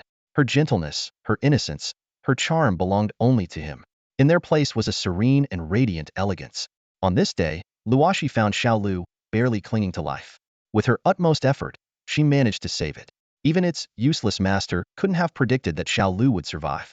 Its master had left in such haste that once again, Shao Lu was abandoned, but fortunately, it still had its mistress. Shao Lu, I'm going ahead to find Master, Luosi said. Half a year later, she too shattered the void, embarking on the long journey to find Suimo. She was just like Suimo in the beginning, splitting the heavens with a single sword. The sword energy stretched for tens of thousands of miles, and the planet's atmosphere was split open once more. In a pillar of light that reached the heavens, Luosi stepped through the celestial gate and ascended. Within a year, both master and disciple shattered the void, stunning the world. However, given that they were sword immortals and a disciple of a sword immortal, people were not entirely surprised. These 2 openings of the celestial gate caused spiritual energy from the higher realms to flood into this world like a tidal wave. Martial arts experienced an unprecedented boom, and secular dynasties rose and fell, with many nations founded on martial prowess emerging. This period came to be known as the Era of Sword Immortals, ushering an unprecedented transformation for the world. 100 years passed swiftly. Sumo's old acquaintances aged one by one. Zhou Ruoxuan, who was once the senior sister of the Ma sect and a stunning beauty, was now nothing but a skeleton. She never married, dedicating her entire life to the way of the sword. The former maidservant Ziyun eventually married an honest man and lived a simple and stable life. Mei Chongqing pushed her limits time and again, finally reaching the realm of undying. However, limited by her talent, she could progress no further. She spent her life practicing the Tao and the sword, and at the end of her life, she drew her sword to the heavens and delivered a brilliant strike. She successfully opened the celestial gate, but exhausted her life force in the process, turning to dust on her path of pursuit. Shao Lu began to train diligently, hoping to follow in the footsteps of his master and mistress. 100 years passed, and Shao Lu's descendants thrived, perfectly inheriting his genes. They were as intelligent as humans and could speak once they matured. Nourished by abundant spiritual energy, these descendants grew even wiser and stronger, becoming known as spirit beasts. 300 years later, Shao Lu's tribe was hunted by humans. By then, Shao Lu had reached the late stage of the undying realm. He led the spirit beasts and repelled several grandmasters who attacked them. Shao Lu did not overly trouble the humans. Instead, he established a boundary along the rivers, governing the south and declaring himself the leader of the demon tribe. This former pet of the sword immortal had now become the progenitor of demons, reaching the pinnacle of the world. 500 years flowed by like water, and Shao Lu finally shattered the void and departed. He aimed to fight in the 9 heavens just like Shao Jiao, following his master's footsteps. Thus, this cycle of the world came to an end. Thank you all for reading. The next cycle will feature cameos from Shao Luosi and Shao Lu. This book follows the main character through continuous reincarnations, with relationships between the female leads gradually revealed in subsequent chapters. As the cycles progress, more clues will also come to light. I hope readers who enjoy this book will add it to their bookshelves to avoid missing any updates. If you can give a 5-star review, Shao Luo will personally thank each one and speed up the updates. Thank you in advance. Hearts. The Earth entered an era of spiritual energy revival, and it all started in 2065. That year, humanity's most advanced probe discovered an unidentified flying object in the M79 nebula, 300 light-years from the solar system. Initially, it drifted slowly at a speed of 8.19 to 9.12 kilometers per second, the first cosmic velocity, which was not enough to attract much attention. However, continuous observation revealed a shocking fact. This object not only resisted various celestial gravitational forces but also kept accelerating. 3 years later, it suddenly appeared near Sirius, just 8.58 light-years from the solar system, traveling at a steady light speed. This discovery stunned the global scientific community, sparking a massive debate in fundamental physics and a technological revolution. Theoretical physicists were in heated discussions. Some insisted it was evidence of faster-than-light travel, while astronomers proposed the hypothesis of miniature wormholes. 2 years later, when the object was spotted again, it had reached Barnard's star, 5.95 light-years from the solar system, clearly indicating another faster-than-light move. Even more unsettling was its trajectory, which pointed directly towards the solar system, potentially passing by Earth. A wave of unprecedented panic swept across the globe. Nations raced to develop more advanced detection technologies, ushering humanity into a period of technological leap. Finally, new detection methods revealed the true form of the unidentified flying object, a gigantic ancient humanoid corpse, resembling an ancient Chinese woman but of unimaginable size. This discovery sent shockwaves worldwide. Scientists predicted that this ancient cosmic corpse would reach Earth within 5 years, possibly bringing a disaster comparable to the extinction of the dinosaurs. Humanity was plunged into deep fear. At this moment, human civilization was in a predicament. Wars, natural disasters, and economic conflicts in the early 21st century had severely hindered technological progress, especially in space technology. Faced with a crisis that could potentially annihilate all of humanity, Earth's civilization lacked the capability for interstellar colonization to ensure survival. In the face of adversity, humanity demonstrated remarkable unity. Countries set aside their differences and pooled together all nuclear weapons and cutting-edge arms, including particle beam weapons, electromagnetic pulse bombs, and gamma ray bombs. These weapons were loaded onto newly developed spacecraft and deployed in the Kuiper Belt at the edge of the solar system, ready to launch an attack as the ancient corpse entered the solar system, hoping to alter its trajectory.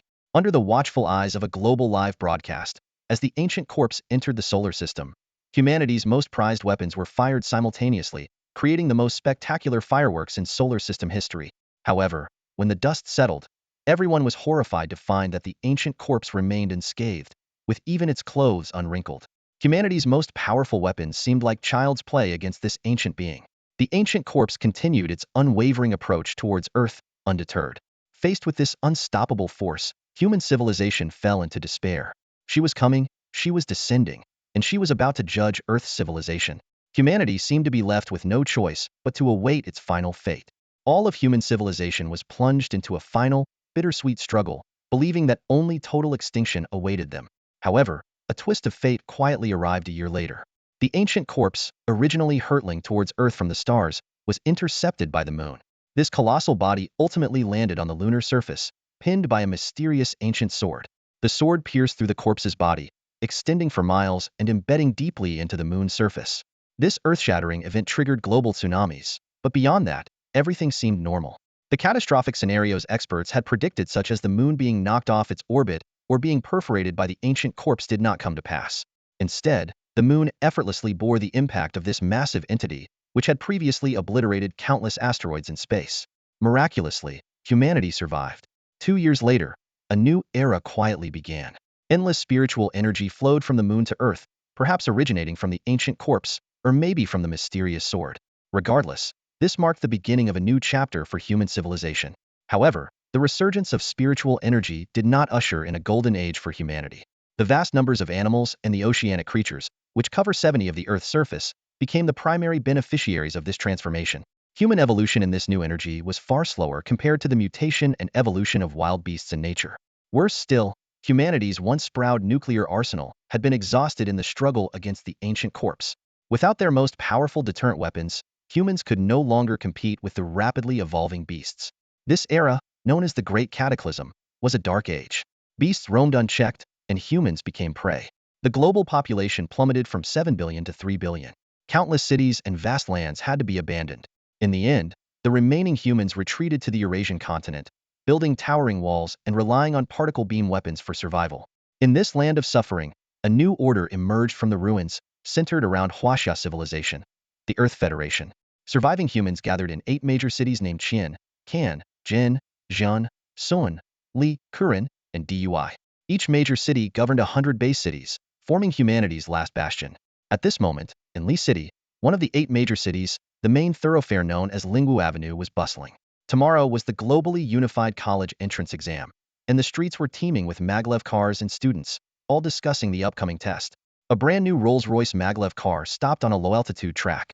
Inside sat a dignified and exquisite-looking woman. She gazed at the bustling crowd outside and suddenly asked in a low voice, "Uncle Lee, do you think it's possible for someone to disappear in just 0.3 seconds and reappear with a significantly stronger aura?" A man who looked like a butler respectfully replied, "Your Highness, even the top 5 humans at the pinnacle of the Yuheng realm cannot tear through space and disappear suddenly."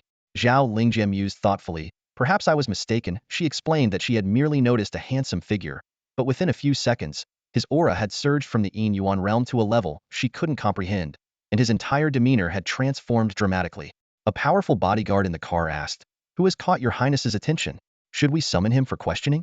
Zhao Lingjie was about to nod in agreement when she suddenly felt a wave of unease. Before she could finish speaking, a deafening explosion erupted. On the bustling street, a strikingly handsome man with an air of sophistication casually glanced upward. Zhao Lingjie, peering through the specially designed reflective glass, locked eyes with his starry, profound gaze, sending chills down her spine. She was convinced his gaze pierced through the glass, directly into the car. Was it a warning? Ever since she ascended to the Yaoguang realm and became a core student at Xingkong Academy, she hadn't felt threatened in years. "Your Highness," the bodyguard in black inquired with a puzzled expression. "Given your status, meeting someone from a small town is easy. According to your usual style, there would be a reward, which is a huge opportunity for ordinary people." Suppressing her inner turmoil, Zhao Lingjie whispered, "Don't disturb others." The bodyguard was taken aback for a moment, but nodded in agreement, despite his confusion. Only when the feeling of being watched vanished did Zhao Lingjie muster the courage to look back at the street, only to find that the handsome man had disappeared without a trace. She muttered to herself, "He looks younger than me, and he's wearing the Lingwu High School uniform. How is that possible?" The more she thought about it, the more unbelievable it seemed. Yet the feeling she had just experienced was genuinely a warrior's instinct honed through countless life and death trials. "Uncle Lee, pull up the files for Lingwu High School students immediately," Zhao Lingjie commanded. "Your Highness is also starting to pay attention to this year's college entrance exam?" In the entire 023 base city, the only student likely to get into Xingkong Academy is a girl named Luosi. It's not her, it's a male student. Keep looking and remember, find the handsome ones. Meanwhile, Suemo glanced at the hovering magnetic levitation car, his gaze flickering as he recognized the uniform of Xingkong Academy worn by the girl. It was once the school he admired most, but now, he shook his head, dismissing the thought, and with a casual glance, he disappeared in a flash. Unbeknownst to Suemo, his unconscious display of aura had already caused a storm in Zhao Lingjie's heart. As he flew through the sky towards home, he took in the familiar surroundings. Even with his composed demeanor, his starry eyes couldn't help but ripple with deep emotion. "Luosi, Su Xian, I'm back," Suemo murmured to himself. Who would have thought that in just 0.3 seconds, he had spent a full 23 years in another world? Now, upon his return, he was invincible. His body still looked like that of a 17-year-old. Even his clothes hadn't changed. Suemo scrutinized himself, feeling a vastly different aura. The accumulation of 23 years had transformed him from an ordinary student in the main world, hidden in the 3rd tier of the Yin Yuan, into a renowned sword cultivator and savior in another world. His presence was as sharp as an unsheathed sword, radiating a fierce aura. Just as Suemo was overwhelmed with emotions, the system's prompt suddenly chimed in. "Due to the differing scales of the worlds, the level system is being reassessed." Suemo immediately turned his attention to the panel, carefully reviewing the information. Name, Suemo. Level, 50 Shattered Void Yuheng Realm. Experience, 010000000. Reputation, 10. Skills, Tianxin Sword Technique, 10,000 Swords Return to the Sect, Holy Spirit Sword Technique, Chasing Stars and Moon. Talents, Sword Realm LV5 Sword Momentum. Items, Luosi Sword, Heavenly Favor 2, White Fox Mask, White Taoist Robe, Green Taoist Robe, Special Pills, Vitality Pills, Panacea, Purple Jade Flute, Qinghong Sword, various strategy items. Suemo murmured softly, straight from max level to level 50? Shattered Void corresponds to Yuheng Realm. He recalled the era of spiritual energy that began after the Great Catastrophe. The cultivation levels were divided into Yin Yuan, Dongming, Yaoguang, Kaiyang, Yuheng, Tianquan, Tianji, and Tianshu realms, with each realm further divided into 9 tiers. The revival of spiritual energy on Earth was just over a century old, and cultivation was still in its infancy. Currently, the known pinnacle for humanity was the Tianquan realm, with subsequent realms existing only in theory. The Yuheng realm was already the pinnacle below the human ceiling. Even in one of the 8 major cities, the city lord was only at the Yuheng realm. The base city lords were at the Kaiyang realm. Without the appearance of the ceiling, the Yuheng realm was already a top-tier expert. However, being at the Yuheng realm in the main world was level 50, whereas in the Reincarnation world, it was level 100. This indicated that the strength of the main world was at least double that of the Reincarnation world. Suemo sighed inwardly, attributing this to the influence of the mysterious ancient corpse. Earth's potential was truly astounding. Thinking about the mysterious ancient corpse, Suemo felt an indescribable pressure. A corpse that had been dead for countless years could change the entire world's cultivation environment with just its residual aura. If she were still alive, how terrifying would she be? And how powerful must the sword that pinned her down be? Suemo realized that the stars beyond Earth were far more vast and brilliant than he had imagined. He secretly hoped that one day he could reach the moon and use the system to assess the ancient corpse's level. However, currently, any spacecraft approaching the moon would be rendered useless by the corpse's magnetic field, and humanity had lost the ability to land on the moon, unless one could fly on their own. As Suemo pondered deeply, the system issued another prompt. Due to the inconsistent cultivation systems between the two worlds, to facilitate better cultivation in the main world, the system will adjust to this world's cultivation system in 5 minutes. Suemo realized that upon returning to the main world, true energy from the Reincarnation world would be largely absent, replaced by more potent spiritual energy. His meridians were still filled with true energy, and converting it to spiritual energy on his own would take an uncertain amount of time. System assistance was undoubtedly the best choice. 5 minutes? Then I'll be a sword immortal one last time, and use the power of the Reincarnation world, Suemo said to himself. After a brief hesitation, he took out a white Taoist robe from his space ring and put it on, the attire of his previous life. He also donned the white fox mask he had obtained from a treasure chest. After all, he had not yet reached the point of being invincible, and the authorities had his information on file. Suddenly becoming so powerful would undoubtedly attract too much attention. Keeping a low profile for now was the wise choice. Whoosh! In an instant, Suemo donned the white robe of the Reincarnation world, as if he had returned to the era of the unrivaled sword immortal. He pushed his speed to the limit, transforming into a streak of white light that vanished from sight. The next moment, he reappeared in the courtyard of his apartment complex, Pingu Community. Pingu Community is a low-rent housing project funded by the government. To maximize land use, each residential building stands like a massive rectangular concrete pillar, devoid of any aesthetic appeal. Sumo's home is on the 32nd floor of one such 42-story building. 9 minor cultivators in the Ming realm, huh? Suemo stood in midair, his martial senses instantly enveloping the entire building. In a matter of moments, he had pinpointed the positions of the black-clad intruders lurking in his home. These opponents, who once posed a significant threat to him, were now nothing more than ants he could crush with ease. The intruders seemed careless, even leaving the windows slightly ajar. With a flash, Suemo slipped through the window effortlessly. He walked straight to the center of the room and scooped up his sister, Suxian. You, how did you? The 9 black-clad men were stunned. They couldn't believe their eyes as they looked at the white-robed Taoist who had suddenly appeared, wearing a white fox mask and exuding an ethereal aura. This was the 36th floor. The door was locked. How had he gotten in? Could he really fly? Just as the black-clad men were about to launch a deadly attack, they were overwhelmed by a crushing aura that rendered them immobile. Suemo had already secretly released his sword Heart Hell, enveloping the entire room in his sword domain, leaving no one able to escape his control. After confirming that his sister was safe, Suemo breathed a sigh of relief. He gently placed her on the bed, his eyes filled with the emotion of a long-awaited reunion. Suxian, it's been a while. You still look the same, not too bright and flat-chested. In the past, such teasing would have made Suxian jump up and chase him around the room. Unfortunately, the girl was unconscious now and couldn't hear her brother's words. Suemo gazed at his sister lying on the bed. Despite her young age, Suxian was already stunningly beautiful. She wore her Lingwu middle school uniform, a simple top and a pleated skirt that showcased her long, slender legs. Her skin was as white and smooth as jade, and her delicate features seemed meticulously crafted by a divine hand. Her long eyelashes fluttered slightly, and her serene expression was sweet and peaceful. This beautiful girl, who looked like she had stepped out of a manga, bore a striking resemblance to Suemo. After a moment of thought, Suemo took out a vitality pill from his system's inventory and carefully fed it to Suxian. The pill would slightly enhance her physical strength and help her wake up faster. Turning to face the 9 black-clad men, Suemo was surprised to find that they had all poisoned themselves. Oh? They've all committed suicide? Were they death soldiers sent by a prominent family? Or members of an assassin organization? He frowned in thought. Death soldiers trained by powerful families often carried poison in their mouths to kill themselves if a mission failed, preventing the leak of information. Some assassin organizations used similar methods to protect their clients' identities. This complicates things. Hidden enemies are always the most troublesome, Suemo sighed. He had intended to capture one alive to interrogate about their mastermind, but their swift suicides had disrupted his plans. It seemed that even before he could make a move, the opponent had already taken their own life.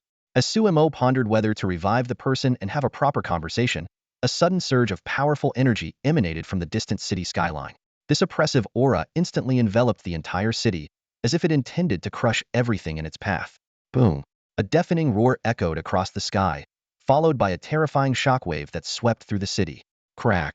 Countless skyscraper windows shattered with a piercing noise, raining shards of glass down like a storm.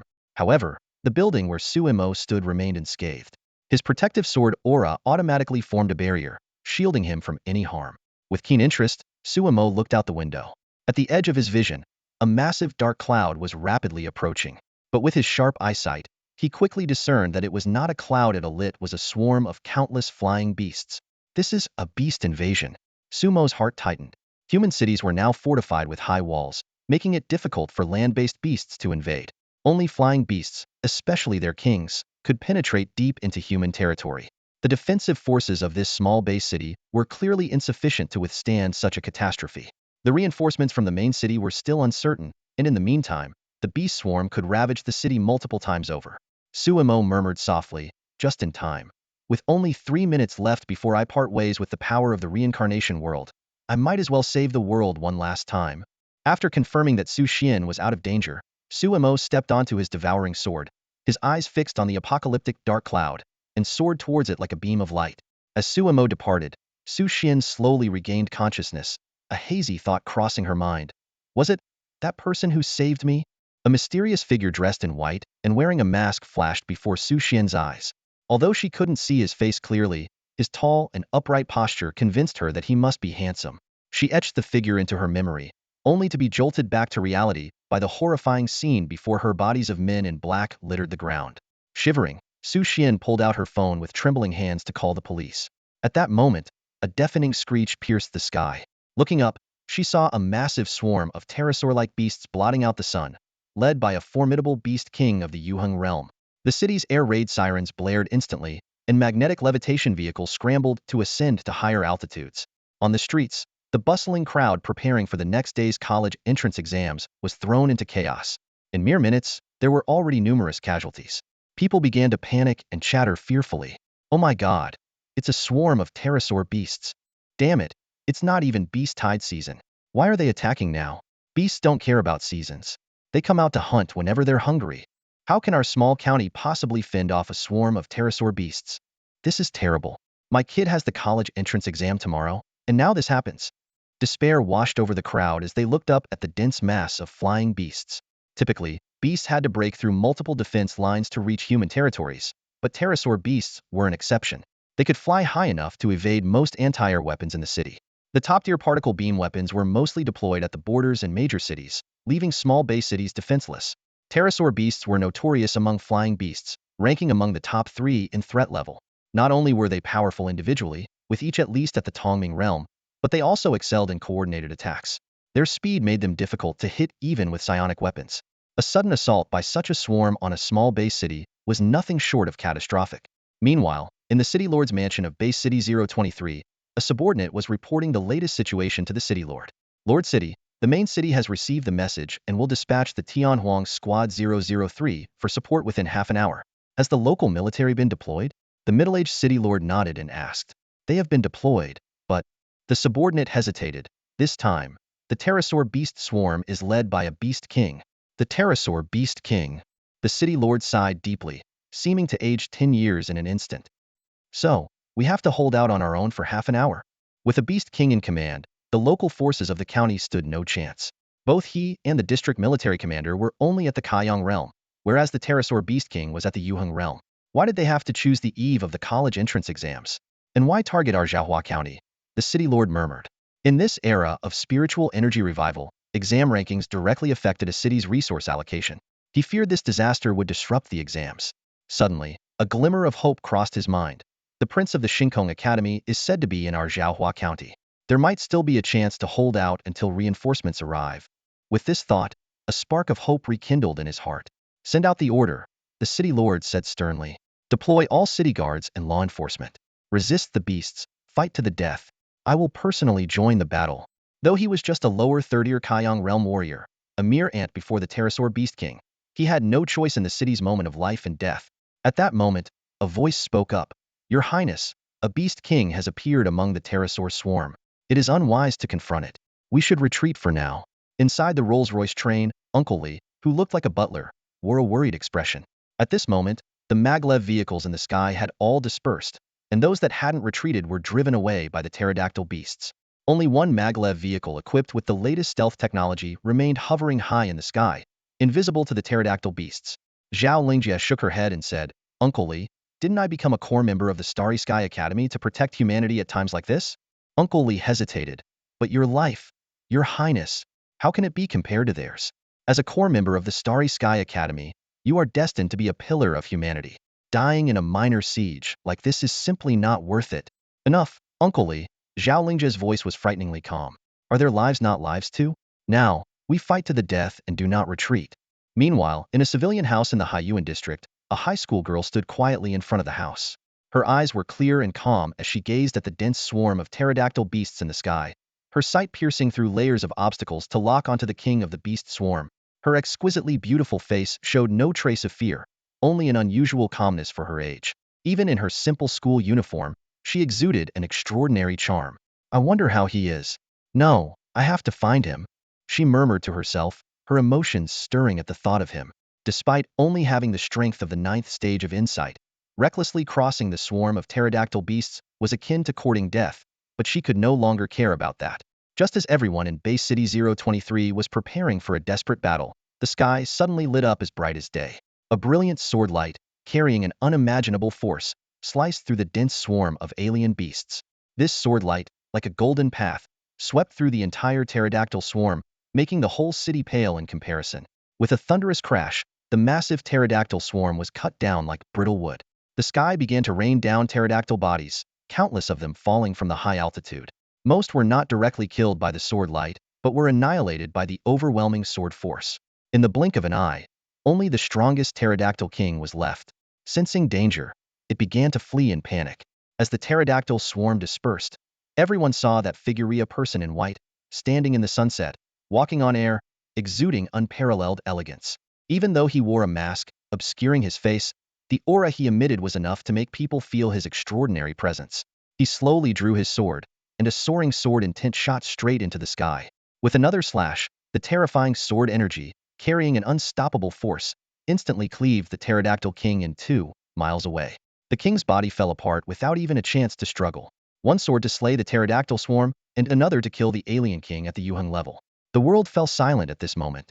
Everyone wondered, is this the pinnacle of human strength passing by?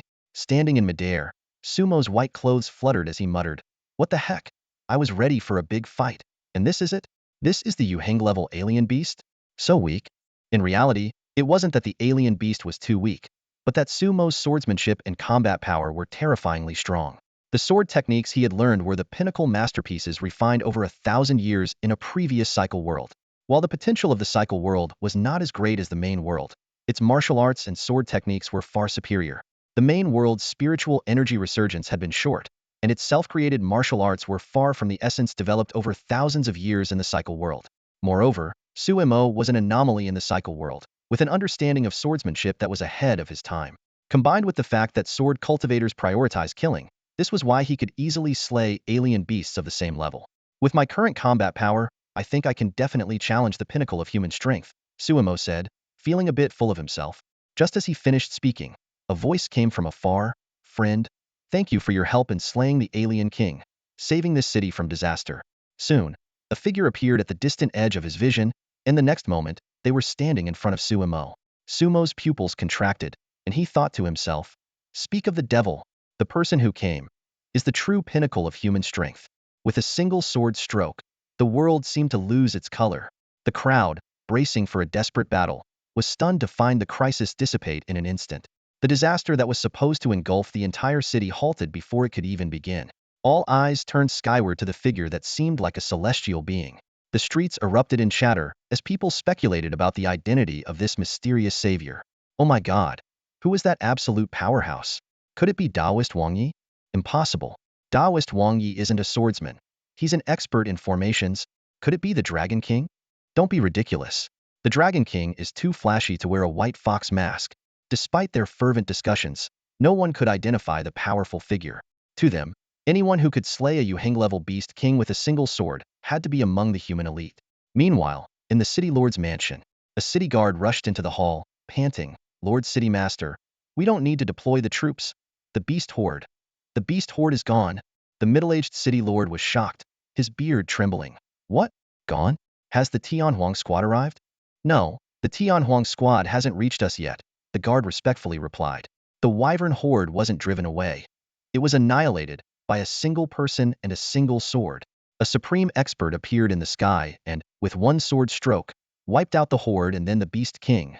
The city lord, incredulous, pressed on, "Do you know what you're saying? Falsifying military reports is a grave offense. How could the wyvern horde, which includes a beast king, be eradicated?" The guard, his voice trembling but resolute, repeated, "It was indeed wiped out." The city lord murmured, "This, which human pinnacle passed by?" At the same time, in Li City, one of the 8 major cities, the city lord's mansion was also abuzz with the astonishing news. "Reporting, sir, the beast crisis in base city 023 has been resolved," a subordinate respectfully informed. The middle-aged man looked slightly surprised. "Oh? Has the Tianhuang squad become that efficient?" It wasn't the Tianhuang squad, but a passing swordsman. A swordsman? The man's tone rose sharply. "Do you realize what you're saying?" The subordinate continued, "It was indeed a swordsman. This swordsman, with just one sword, eliminated the wyvern horde. Preliminary estimates suggest he possesses Tianquan-level abilities." The middle-aged man shook his head. "Swordsmen are unrivaled in slaughter. At the same level, they are nearly unbeatable. That person may not even be at Tianquan level." He then sighed, "Regardless of whether it's Yuheng or Tianquan, the presence of such a swordsman will undoubtedly alter the entire human world's power dynamics." He immediately issued an order, "Send word that the Tianhuang squad doesn't need to return. Their new mission is to serve as proctors for the high school entrance exams in Zhao County and see if they can locate that swordsman senior." Meanwhile, in the airspace above base city 023, inside a Rolls-Royce magnetic levitation train, passengers were drenched in sweat, having just survived a life-threatening ordeal. "Your Highness? Your Highness? Are you all right?" the butler asked anxiously. Zhao Lingjie tried to appear calm. "I'm fine. That senior clearly noticed us. His sword intent passed over us in that instant." Despite her efforts to maintain composure, the fine beads of sweat on her forehead betrayed her inner turmoil. Recalling the sword stroke that dimmed the world, she still felt a lingering fear. The magnetic levitation train had been enveloped in sword light, yet the surrounding wyverns fell while the train remained unscathed. Such absolute confidence and mastery of swordsmanship were beyond her comprehension. Zhao Lingjie suddenly murmured, "Strange, that senior's aura. Why does it feel similar to that handsome high school student I met today?" She quickly dismissed it as her imagination. In Pingu community, Su Xian stood on her balcony, staring intently at the sky.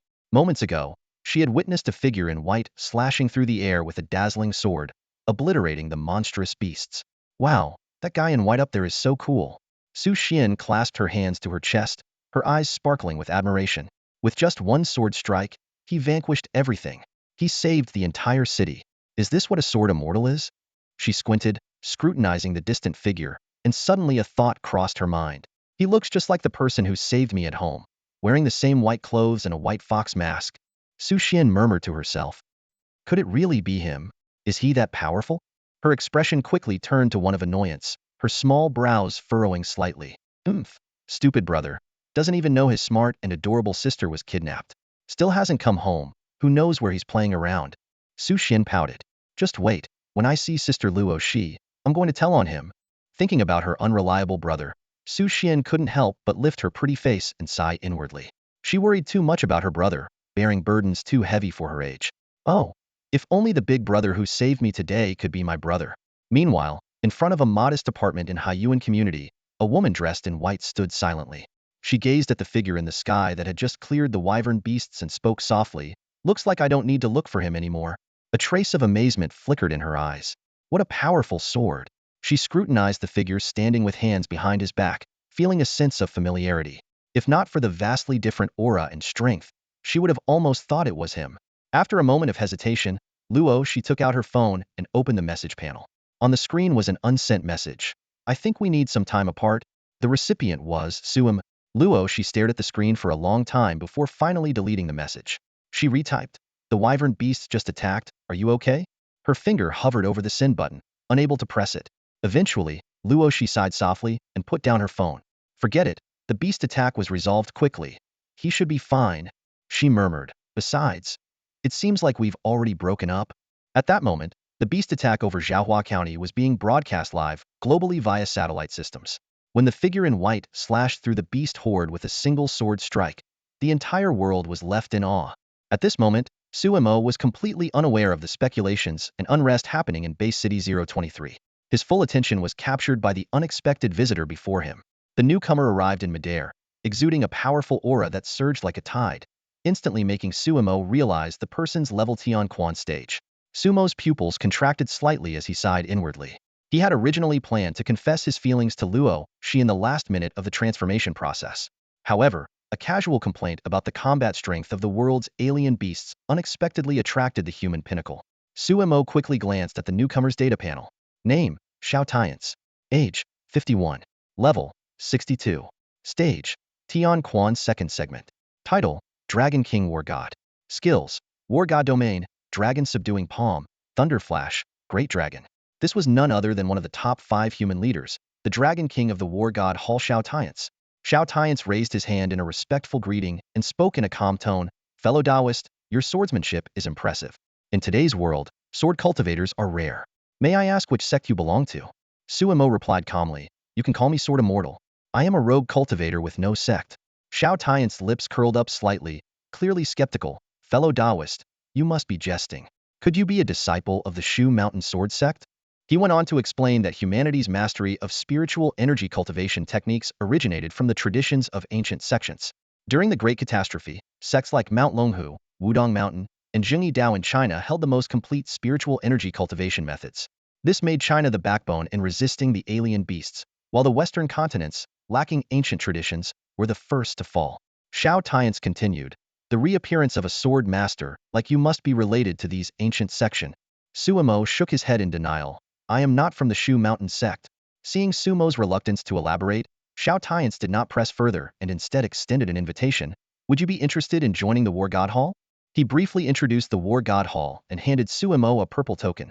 "This is the War God Hall Master Token. Holding this token is equivalent to being the lord of a city. We welcome you to join us at any time." Suimo accepted the token, thanked him briefly, and then departed on his sword. Watching Sumo's departing figure, Shao Tian's murmured to himself, "What a sword immortal." He calculated in his mind that since this person had accepted the War God token, he would likely not stand by idly when the beast tide arrived.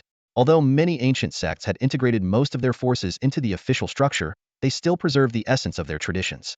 The emergence of another top-level expert might change the situation. "There's still a minute left. I can make it," Suimo murmured softly.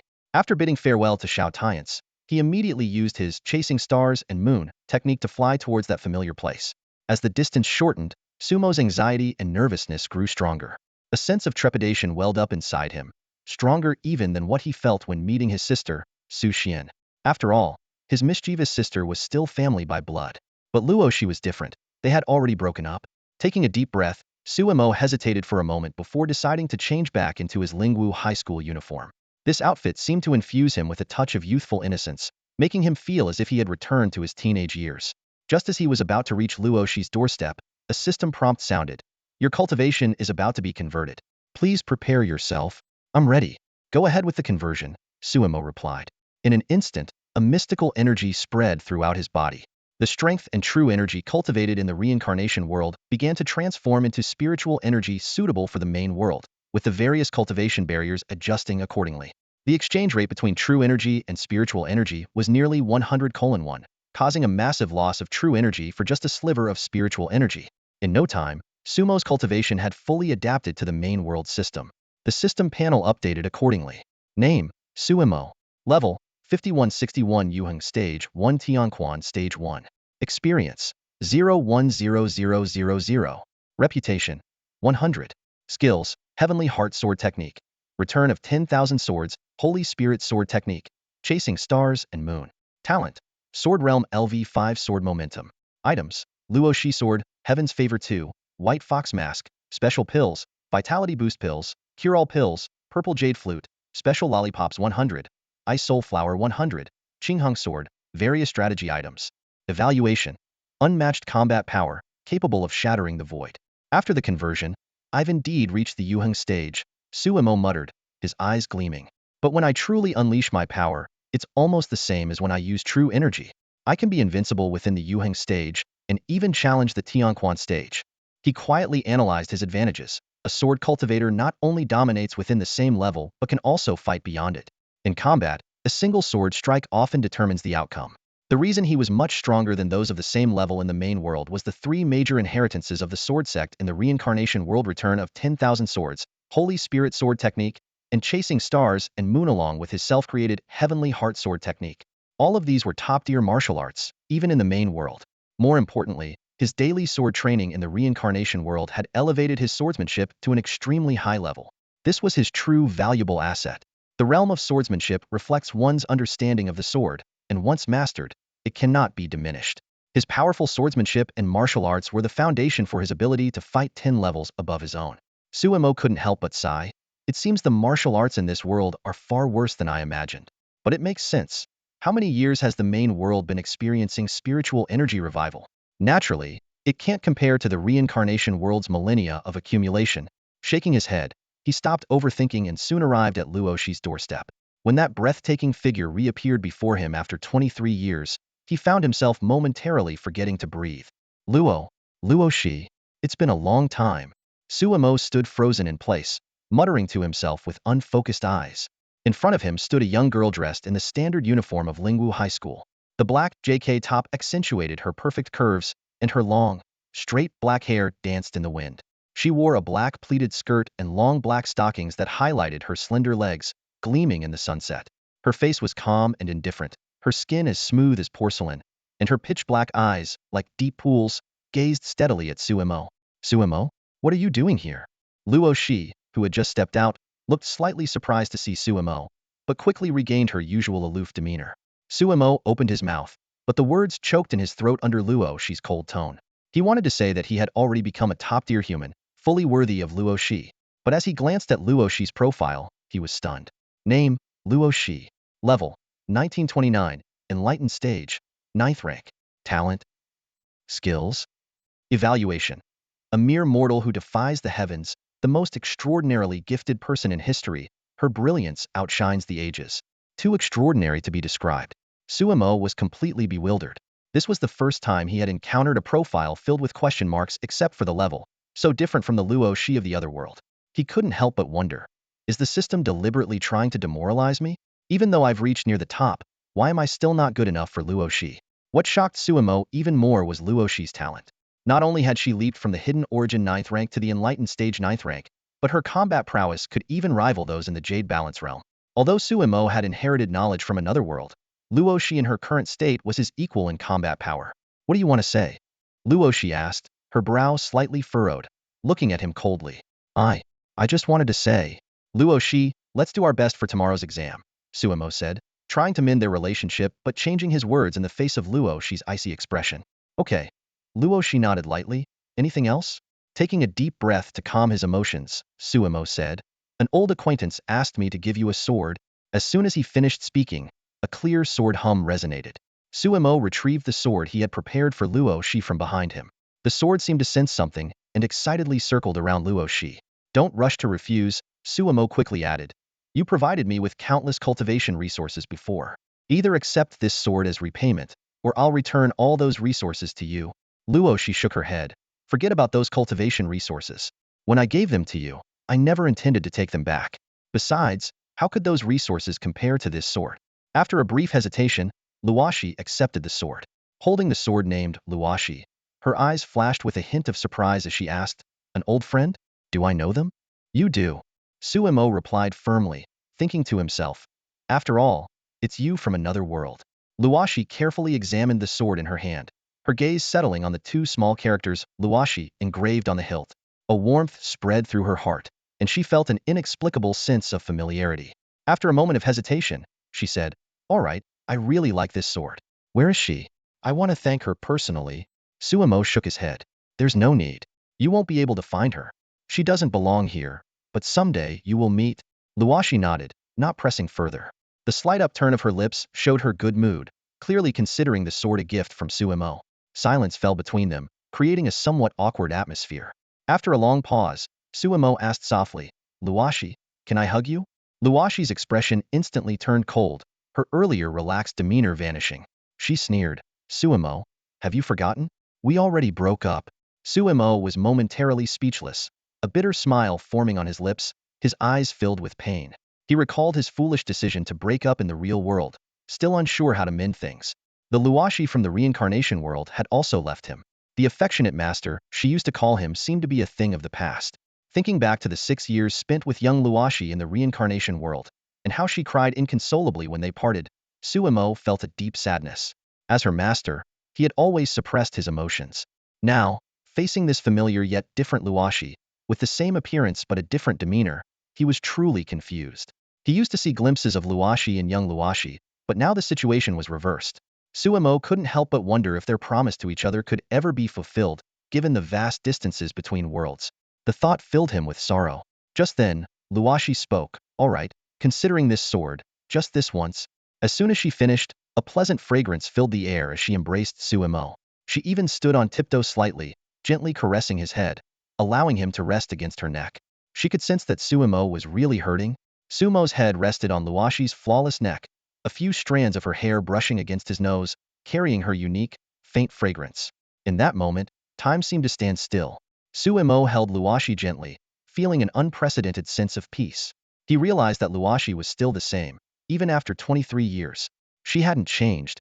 She still couldn't help but feel for him. As the atmosphere grew more intimate, Suemo couldn't help but ask, "Luosi, let's not break up, okay?" Luoshi's body trembled slightly, then stiffened. She immediately pushed Suemo away, her expression turning cold again. "Who was it that said I was unreasonable and difficult? That being with me was never happy?" Suemo scratched his head awkwardly. That? I was just joking, wasn't I? Everyone knows my Luosi is the best. Is that how you joke?" Luosi sneered. "I was worried about distracting you from your training. So breaking up was the solution?" Luosi questioned, pinching Sumo's arm. "You were even worried I'd purposely apply to the same school as you? Do you think I'm as foolish as you?" "Who's foolish? Who's been suppressing their own cultivation?" Suemo retorted, unwilling to back down. Luosi proudly lifted her exquisitely beautiful face. "Oomph, I like it. I wanna. Even with suppressed cultivation, I'm still number one. Wife, give me a kiss. We haven't seen each other in 23 years. I missed you so much." Suemo shamelessly said. "Shut up, are you crazy? Who's your wife? It's only been 6 minutes since you said we broke up. Where did the 23 years come from?" Luosi scolded. "Not seeing my wife makes every day feel like a year. Every second like an eternity. Get lost." And so, Suemo and Luosi bickered for a long time, with Luosi remaining stubbornly angry and not forgiving him. Before leaving, Suemo said, "How about this, Luosi? If I get the top global score in the college entrance exams, will you forgive me?" Luosi hesitantly asked, "Did you misspeak? Shouldn't it be if you get into a university?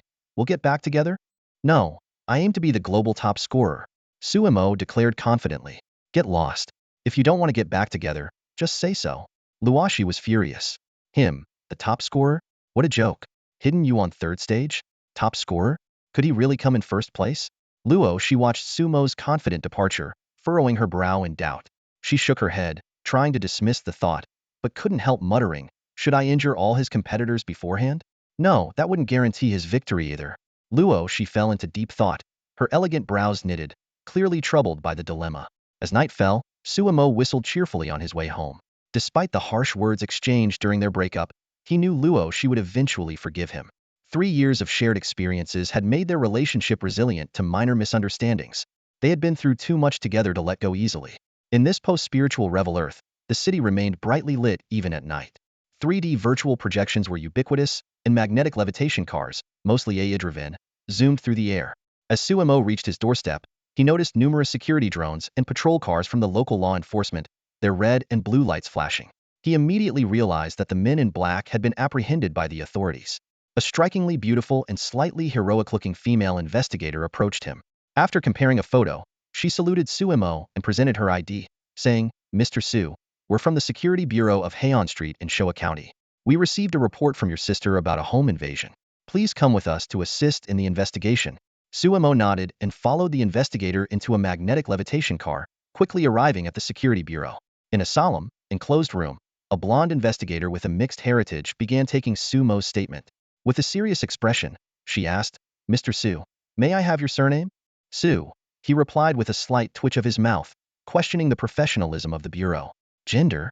Seeing the investigator's earnest expression and considering the prevalence of gender changes in this new era, Suemo answered, "Male. Age? 17. School? Spirit Marshall High School. Phone number? 134731. The investigator noted each answer meticulously, maintaining a professional demeanor. After the basic questions, she finally got to the main issue. "Mr. Su, have you made any enemies recently?" "I've been the top student for 3 consecutive years and have always kept a low profile. Do you possess anything that might incite envy or jealousy? Does being too handsome count?" Suemo blinked. The investigator blushed slightly and turned her face away, not denying his remark. She then continued, "Mr. Su, our preliminary assessment indicates that the 9 men in black belong to the Blood Hand Group, an assassination organization that works for wealthy clients. It's likely you've offended someone. Unfortunately, due to the group's single-line communication protocol, we haven't identified who hired them. Here are some documents about the Blood Hand Group for you to review." The investigator handed Suemo a stack of documents. As he skimmed through, he learned that the group's leader, Chen Hao, was a fugitive, elusive, and suspected to be a high-level Yaoguang realm practitioner. His assassins were mostly in the Dongming realm, renowned in the assassination world for their high success rate in killing minor targets. According to their rules, the Blood Hand Group only attempts an assassination once. If they fail, they do not try again. You and your family should be safe for now. You were fortunate to be saved by a newly ascended sword immortal who happened to be nearby. If we find any new leads, we will contact you immediately." The attractive investigator's hand never stopped jotting down notes in her notebook. She glanced up at Suemo, saying, "All right, I understand." Then she lowered her head and continued writing. Suemo nodded knowingly, mentally committing the names and faces of these organization members to memory. He thought, at least he had learned something about these people in black, so the trip wasn't in vain. If he ever had the chance to capture them, he could uncover who was targeting him. The investigator finally put down her pen, nodded in satisfaction, and handed Suemo a business card with a serious expression. "This is my card. If you notice any suspicious individuals later, please call me immediately." Suemo thanked her and accepted the card, seeing that the investigator's name was Young Anna. With this useful information, Suemo felt a pang of guilt for his earlier suspicions. Watching Young Anna diligently taking notes, his guilt deepened. As he was leaving, Suemo inadvertently glanced at the paper she had been writing on and was stunned to see a handsome man sketch it was him. He thought in surprise, "Is this what you call taking notes?" When he got home, Su Xian immediately jumped on him like a sloth, wrapping her legs around his waist and burying her head in his neck. She sobbed, "Stupid brother. You finally came back. Boo-hoo, if you didn't come back soon, you wouldn't see your cute sister anymore." Suemo carried his sister's soft body to the sofa and tossed her onto it, messing up her hair. He said, "Your big brother was busy saving the world, you know? Very busy." Seeing Su Xian's hair all disheveled, he nodded in satisfaction. Much better. Looks more comfortable this way." Su Xian looked at her brother with a hurt expression and finally burst into tears. "Boo-hoo, you're lying. Saving the world, my foot. Your cute sister was almost kidnapped just now." Suemo pretended not to care. "Well, you're fine now, aren't you? I went to another world for 23 years just to save you. Why do you think you're okay?" Su Xian said indignantly, "Boo-hoo, stupid brother. You only know how to bully me. You don't care about me at all. Luckily, a big brother in white saved me." She held her hands to her chest, beaming with joy. Suemo squinted and asked with a smile, "So, was that big brother handsome?" "Of course, he was. Even though he wore a white fox mask, I'm sure he was a handsome guy." Su Xian's eyes sparkled. "And do you think that big brother was powerful?" "Absolutely. That big brother is the most powerful person in the world. Do you know the pterosaur beasts from today? That big brother killed them all with a single sword strike." Su Xian excitedly gestured. Suemo mimicked her gestures. "Did he kill the entire pterosaur beast group with one strike, and then the pterosaur beast king with another?" Yes, yes. How did you know?" Su Xian nodded vigorously, thrilled. Suemo calmly said, "Because that big brother was me." Suemo gently patted Su Xian's head and, with a smile, said, that big brother is your older brother. As soon as the words left his mouth, the air seemed to freeze. Su Xian stared wide-eyed at Suimo, completely still. Seconds ticked by. Her rosy lips began to purse, and her cheeks puffed up. Suddenly, she covered her mouth with both hands, her eyes squinting into crescents as if trying hard to hold something back. A blush crept up Su Xian's cheeks, quickly spreading to her ears and even coloring her pale neck. In no time, her face resembled a ripe red apple. Seeing his sister's reaction, Suimo sighed and said, "If you can't hold it in, just let it out." He thought to himself, why does she always seem a bit slow? What if she actually hurts herself? Ha ha ha ha. Su Xian couldn't hold back any longer and burst into laughter. Brother, what are you doing? She clutched her stomach, laughing so hard she could barely stand. However, under Sumo's speechless gaze, Su Xian suddenly turned serious. She stared directly at Suimo and asked, "Brother, can you say that again?" "I said, that big brother is me." Suimo gestured with his hands in the air. At that time, I swung my sword twice and wiped out the entire beast horde. Ha ha ha, you're killing me. Su Xian laughed again, nearly doubling over. Suimo shook his head helplessly, thinking, these days, no one believes the truth anymore. Taking a deep breath, Suimo began to carefully examine his surroundings. It was the first time in 23 years that he truly looked at this home. The entire house was less than 60 square meters, with a simple two-bedroom layout and minimal furniture, a true definition of bare bones. As orphans, Suimo and Su Xian had grown up relying on government benefits. Although the home was small, it was just right for the two of them. At this moment, Su Xian was sitting cross-legged on the sofa, her delicate face still flushed with excitement. Sumo's gaze swept over his sister, and her information flashed through his mind. Name, Su Xian. Age, 14. Level, 0. Talent, none. Fortune, average. Skills, none. Description, fair-skinned, beautiful, long-legged, and good for nothing else. Suimo thought, no wonder she's my sister, perfectly inheriting the Su family's traits. Stunning looks but terrible talent. At 14 and still level 0, becoming a warrior seemed like a distant dream. She's just like me, only I was lucky enough to find a rich benefactor. Su Xian, do you want to become a warrior? Suimo suddenly asked seriously. Huh, brother, why are you asking this all of a sudden? Su Xian tilted her head, her pink bunny shirt barely covering her fair thighs. With your talent, becoming a warrior seems impossible unless you can charm a wealthy patron like your brother here, Suimo said, patting her head sympathetically. I haven't even gone through the spirit awakening yet. How do you know I don't have talent? Su Xian retorted, slapping Sumo's hand away and lifting her head proudly. Suimo thought to himself, spirit awakening is a test conducted at 15, after middle school graduation, to measure innate spiritual affinity and the ability to retain spiritual energy, determining suitability for training. Those with high talent can retain most of the energy after one cycle of basic spirit training, while those with poor talent are like sieves, unable to retain much energy. For someone like Su Xian, spiritual energy probably flows in and out like water through a sieve, making it impossible to retain any. Suimo had long been aware of his unfortunate constitution, knowing that without a stroke of luck, he might never be able to cultivate. Seeing his sister Su Xian's defiant look, he rolled his eyes and asked, how do you feel when you practice the basic spiritual energy cultivation method? Don't you have any idea? The basic spiritual energy cultivation method is a globally recognized and widely known technique.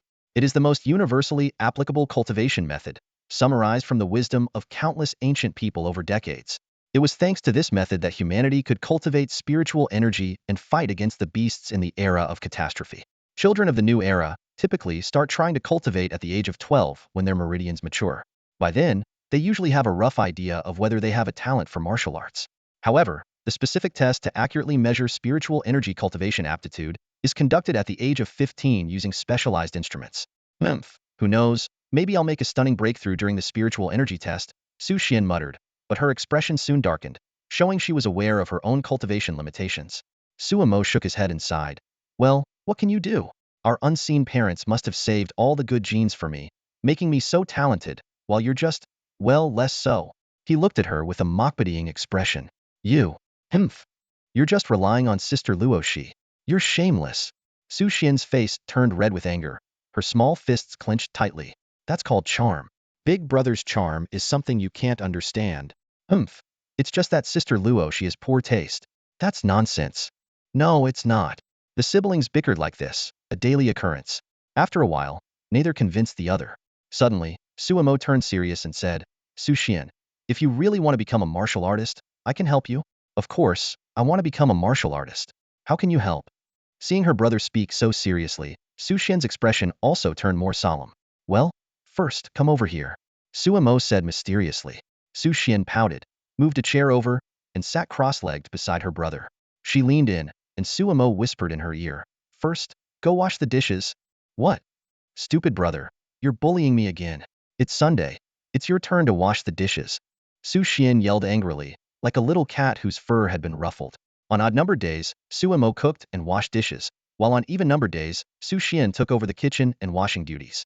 It had always been Sumo's responsibility to cook, but after Su Xian turned 12, she insisted on sharing the chores, leading to a long and arduous history of kitchen disasters. Sumo's cooking skills weren't great either, barely managing to cook edible food. Sometimes, Luosi would come over to cook for them. Those were the happiest times for both Suemo and Su Xian. In Su Xian's heart, Luosi was already her designated sister-in-law. However, she often wondered aloud, why would someone as wonderful as Sister Luosi be interested in a dummy like my brother? This led to frequent bickering between the siblings. Stupid brother. Always bullying me. Next time, I'll tell Sister Luosi on you. Su Xian said, feeling wronged.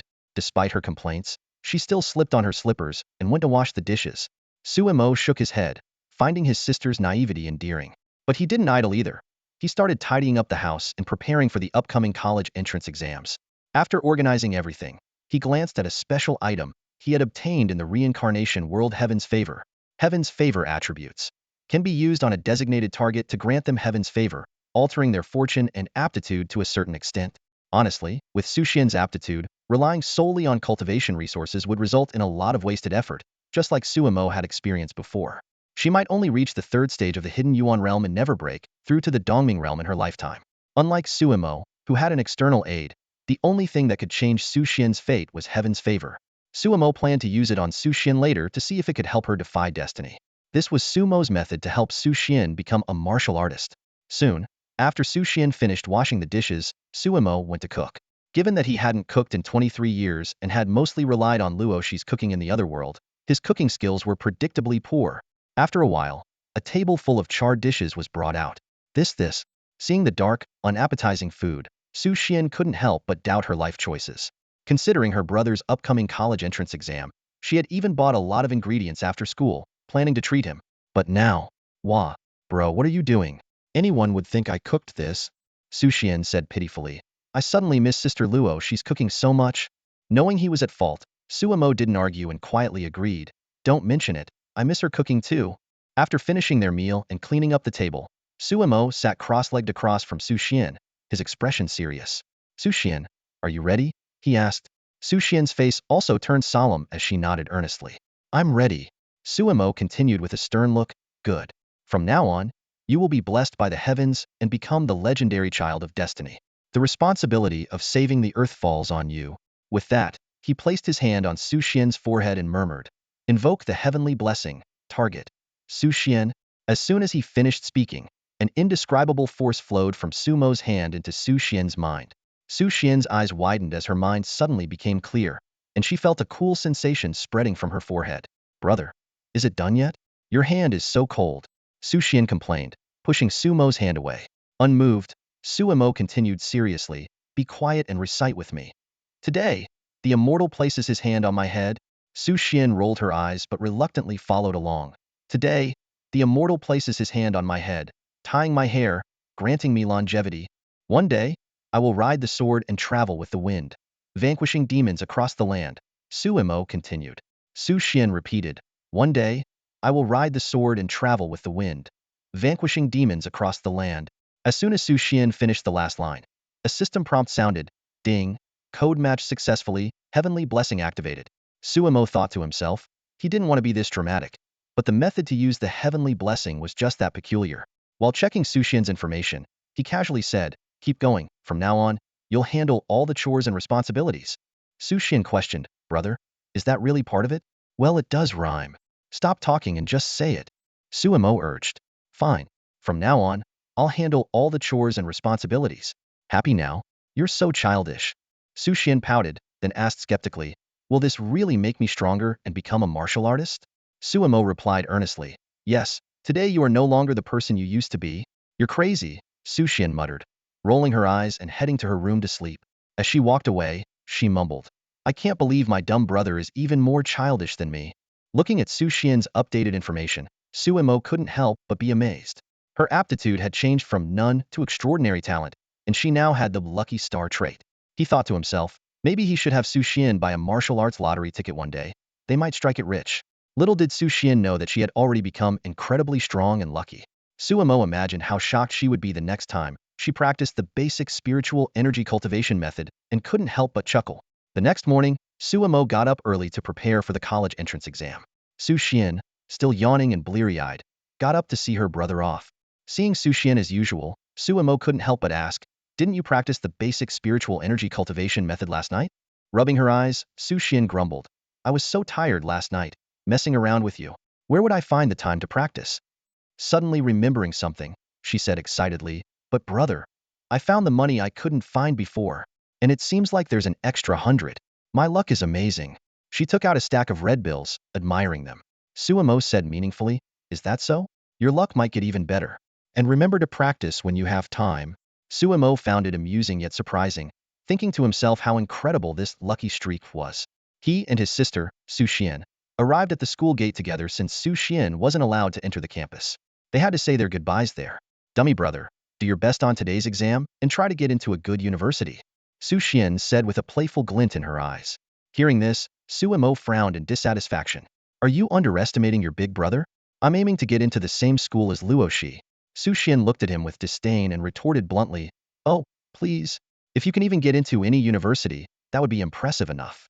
How dare you compare yourself to Sister Luosi? Unwilling to back down, Suemo ruffled Su Xian's hair confidently. Ha, little Xian, watch tonight's news. You'll have something to brag about because your big brother is going to be this year's top scorer in the global college entrance exam. His voice was loud enough to attract the attention of passers-by, who started whispering among themselves. Su Xian blushed with embarrassment, quickly stepping back and pretending not to know Suemo. Seeing this, Suemo chuckled helplessly. Aren't you going to cheer for your big brother? All right, I'm off then.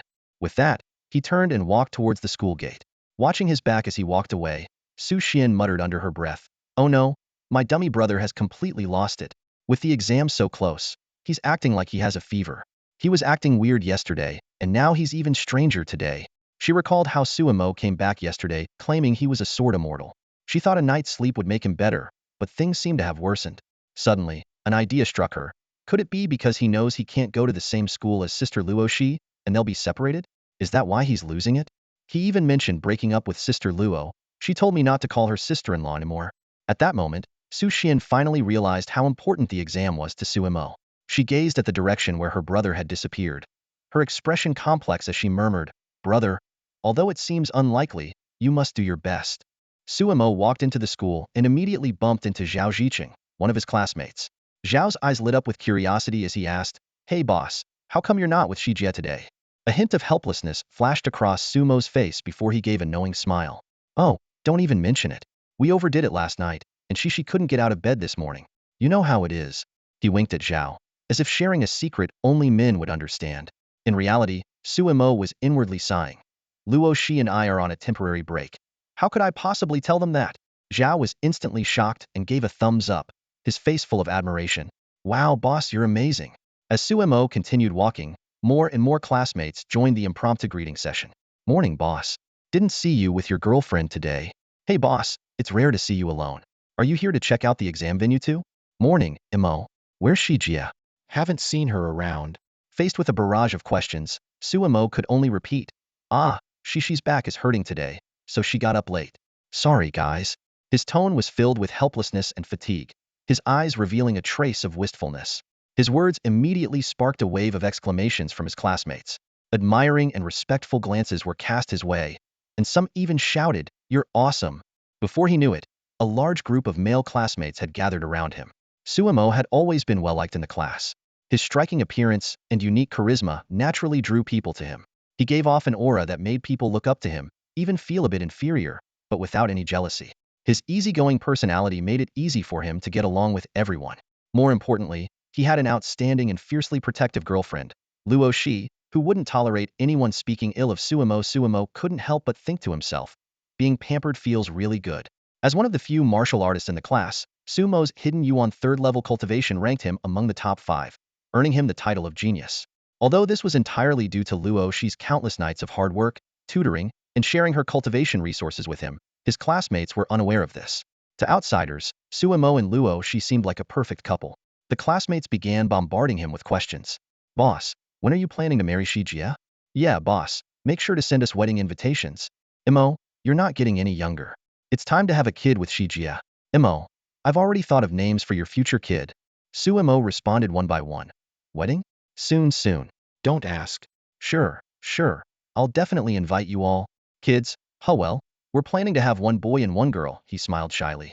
Just as Suemo was about to continue discussing whether to have a boy or a girl first, the crowd suddenly fell silent. The boys all straightened up, and the lively group became as quiet as a mouse. A stunning figure approached. Sumo's face lit up with joy as he hurriedly called out Lu, but in the next moment, the figure walked past him as if she didn't know him. Suemo stood there awkwardly, his hand frozen in midair, unsure of what to do. After she walked away, the classmates began whispering among themselves. Boss, why did Shijie act like she didn't know you? Suemo forced a smile and explained. Well, couples have their moments. I've got something to do, so I'll catch you later with that. He hurriedly chased after Luosi, not bothering to chat further. Once Suemo left, the remaining classmates exchanged bewildered looks. Before long, various speculations spread throughout the campus. Oh my god, Suemo and Shijie are having issue. Oh my god, Suemo and Shijie broke up. Oh my god, Suemo and Shijie had a fight. The rumors spread like wildfire, and soon the entire school was buzzing with the news. She wasn't walking very fast, so Suemo quickly caught up to her. Luosi, he called out, a hint of urgency in his voice. She turned around, her beautiful eyes filled with coldness and disdain. She looked at Suemo with contempt and said icily, Who are you? Do I know you? With that, she quickened her pace, not looking back. Suemo followed her with a pained expression, hurriedly explaining, Wait, I'm your husband? Get lost. Shameless. I'm not even married. Luosi snapped, not slowing down. She thought to herself, this guy is still the same, always able to easily disrupt her peace of mind. Then I'm your boyfriend. That counts, right? Suemo persisted. Luosi let out a cold snort. Shut up. I don't know you. You are not my boyfriend. We broke up. She turned and glared at Suemo, a flash of anger in her eyes. If you dare spread lies again, I won't let you off. Although she didn't specify what she would do, the icy look on her pretty face made it clear she was furious. Suddenly, Luosi took out a notebook from her bag and shoved it into Sumo's arms, her tone indifferent. Here, take this. Without another word, she walked away, leaving Suemo with a cold and aloof silhouette. Looking at the notebook in his arms, Suemo felt a warmth in his heart. He thought, girls always say one thing and mean another. Especially Luosi. He then began to carefully examine the notebook. It was a blue notebook, Sumo's favorite color. It carried Luosi's faint, fresh scent. Opening it, he found it filled with neat, black handwriting and some illustrations. The content was mostly predictions for the upcoming written exam topics, essentially a study guide. The college entrance exam consisted of a written test on the first day and a martial arts test on the second. Suemo had been in another world for 23 years and had long forgotten much of the written material, even with his exceptional memory as a martial artist. This notebook from Luosi was truly a lifesaver. At that moment, a notification sounded in Sumo's mind. Ding! You have obtained a valuable notebook. Reading in progress. 1:31. 74. Reading complete. You have mastered advanced high school knowledge. Quickly, all the notebook's content flooded into Sumo's mind. Instantly, his eyes gleamed with understanding. While a martial artist's memory could easily retain the notebook's content in a short time, there would inevitably be gaps, and fully digesting and integrating the material would be even harder. The system's reading method not only helped Suemo remember everything, but also grasp the essence instantly. For the system to deem the notebook as valuable enough to generate a skill directly, it was clear how precious Luosi's notebook was. Soon, Suemo arrived at his exam venue. The written exam officially began. In the overall score, the written test accounted for only 10, while the martial arts test made up 90. This wasn't because the written part was undervalued, but because, for the new era's humans, the written test was too easy to make a significant difference. With the global resurgence of spiritual energy, people's memory and mental agility had greatly improved compared to the pre-catastrophe era, achieving a different kind of human evolution. People learned quickly, so most had similar scores on the written test. The real game-changer was the martial arts test. The written exam included not only pre-catastrophe cultural subjects for necessary cultural heritage, but also 3 new subjects: beastology, beast attacks overview, and spirit theory, collectively known as the new subjects. The cultural subjects had also evolved from pre-catastrophe times, with the global language now being Mandarin and English long forgotten in history. The cultural subjects from the catastrophe era were divided into two categories: humanities and science technology, collectively known as the old subjects. The morning exam was on the old subjects, which Sumo completed with ease, making hardly any mistakes. The real challenge lay in the new subjects in the afternoon, which were the true differentiating factors for many. After more than a century of spiritual energy resurgence, the proliferation and evolution of exotic beasts have resulted in an uncountable variety across the globe. Each aggressive beast poses a threat to humanity. In this perilous world, Sumo is facing a crucial examination. The first subject in the afternoon is exotic beasts theory. Inside the examination hall, Sumo picks up the paper and quickly scans the questions. A question about the nine-flame orange-horned rhino catches his eye.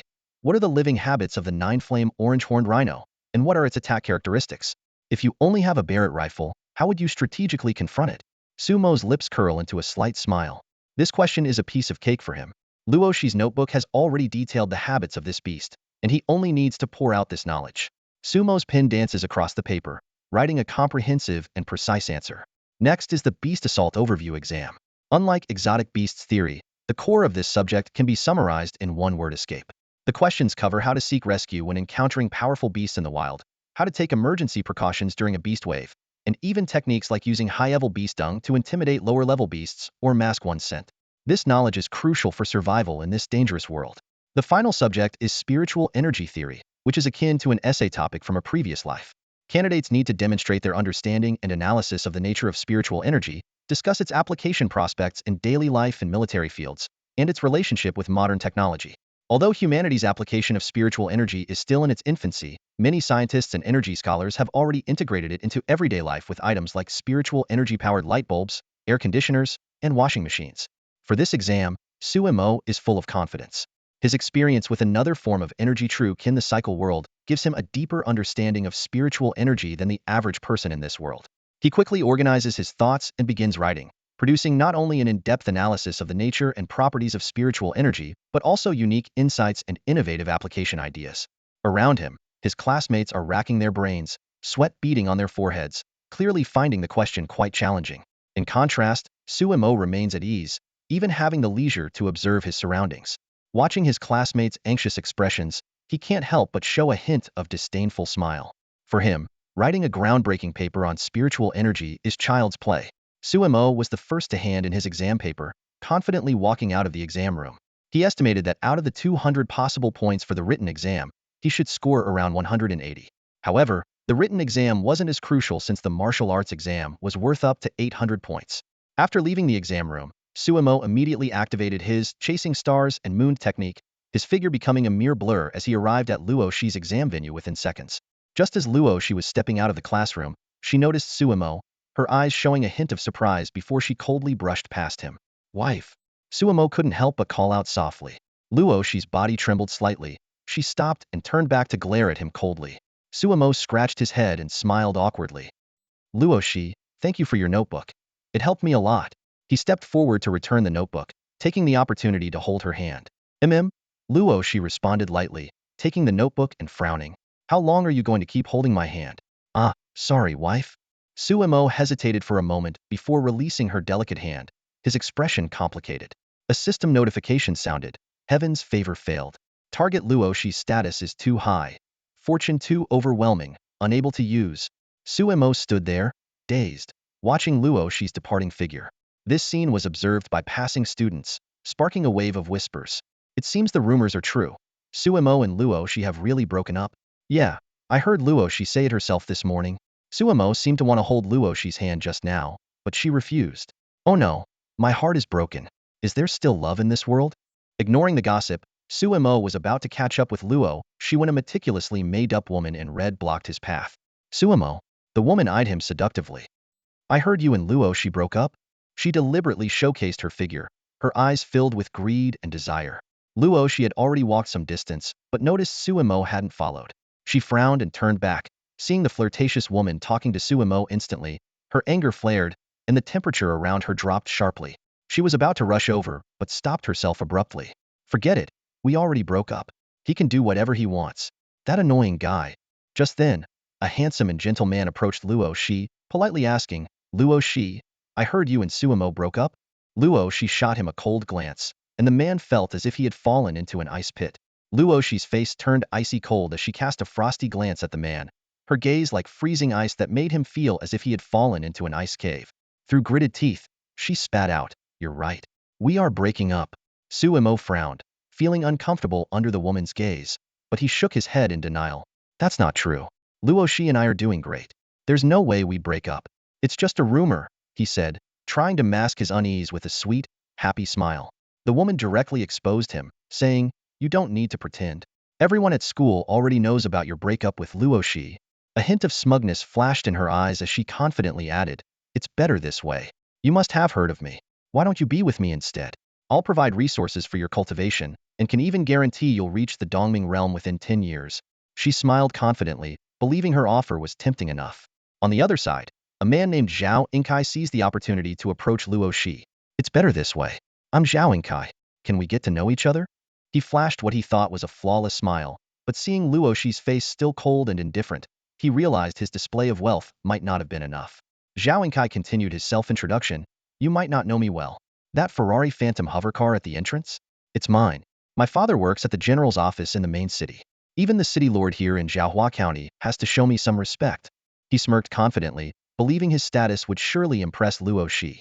Hearing the woman's words, Su Mo's mouth twitched. "Is she delusional?" he thought. Impatiently, he said, "Lady, who are you? Are you really that famous? I've never heard of you. Also, do you not know that I'm already at the peak of human cultivation? Why would I spend 10 years regressing to the Dongming realm? Are you out of your mind?" He thought to himself that if resources were useful to him, Luosi would have pushed him to the Dongming realm long ago. Not wanting to waste more time, Suemo said curtly, "Sorry, I don't know you. I have things to do.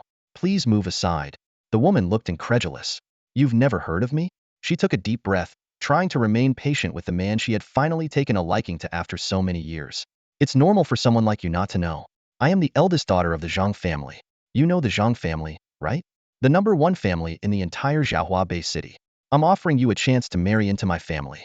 I guarantee you'll live a life of luxury," she said proudly, confident that revealing her identity would shock him. Meanwhile, Luosi raised an eyebrow at Zhao Inkai. "What do you want?" She was baffled as to why he felt the need to mention he had a car.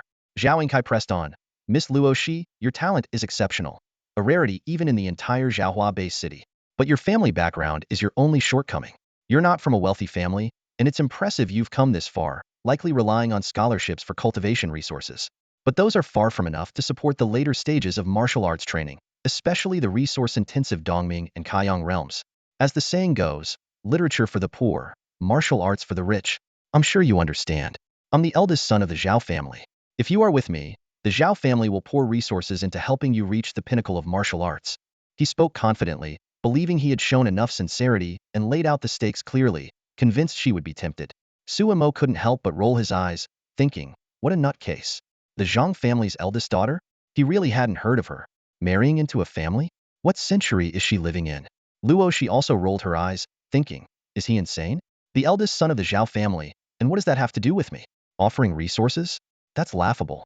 Doesn't he know that all my cultivation resources go to supporting my little pretty boy? The reason I strive for top scholarships is to get resources to support him. Now that he's flirting with other women, why would I need these cultivation resources? Seeing Suemo walking away without looking back, the woman felt humiliated. Her arrogant expression turned to one of anger, her eyes flashing with resentment and fury. "Suemo, I advise you not to be ungrateful. I've already given you enough respect. Do you really think a lowly Yin on level 3 like you can escape my grasp? Let me tell you, this world isn't something a commoner like you can comprehend." The woman's voice was sharp and piercing, echoing through the empty corridor. However, Suemo continued to walk forward, his expression unchanged and showing no reaction. As his figure was about to disappear from her sight, the woman lost her patience completely. She stomped her high heels on the marble floor, creating a crisp sound. She opened her mouth to curse, "Luosi, that bitch," but her words were abruptly cut off. Snap! A shadow flickered beside her like a ghost. No one saw how Suemo moved, not even capturing his actions. He had already walked out of the corridor, but suddenly appeared in front of the woman, his hand gripping her throat and lifting her off the ground. "If you say one more word, you'll be a corpse right now." Sumo's voice was icy cold, and the killing intent emanating from him was palpable. The woman felt as if she had fallen into an ice pit, surrounded by corpses and blood. Her once proud legs dangled helplessly in the air like a leaf in a storm. She wanted to scream but could only produce weak MMPH sounds, her throat crushed by Sumo's grip, unable to form a complete syllable. Luosi's business is none of your concern. If you dare to speak ill of her again, I won't hesitate to send you to hell. Sumo's tone was filled with menace, and he tightened his grip. The woman's beautiful face turned red from lack of oxygen, her expression twisted in agony. A trickle of blood dripped from the corner of her mouth, trailing down her chin. Just as she thought she was about to die, Sumo spat out a single word, scram.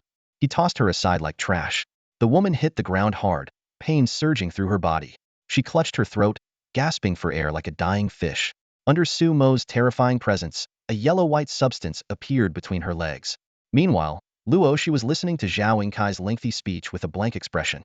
Seeing her indifferent to his requests, even showing signs of impatience, Zhao Yinkai frowned.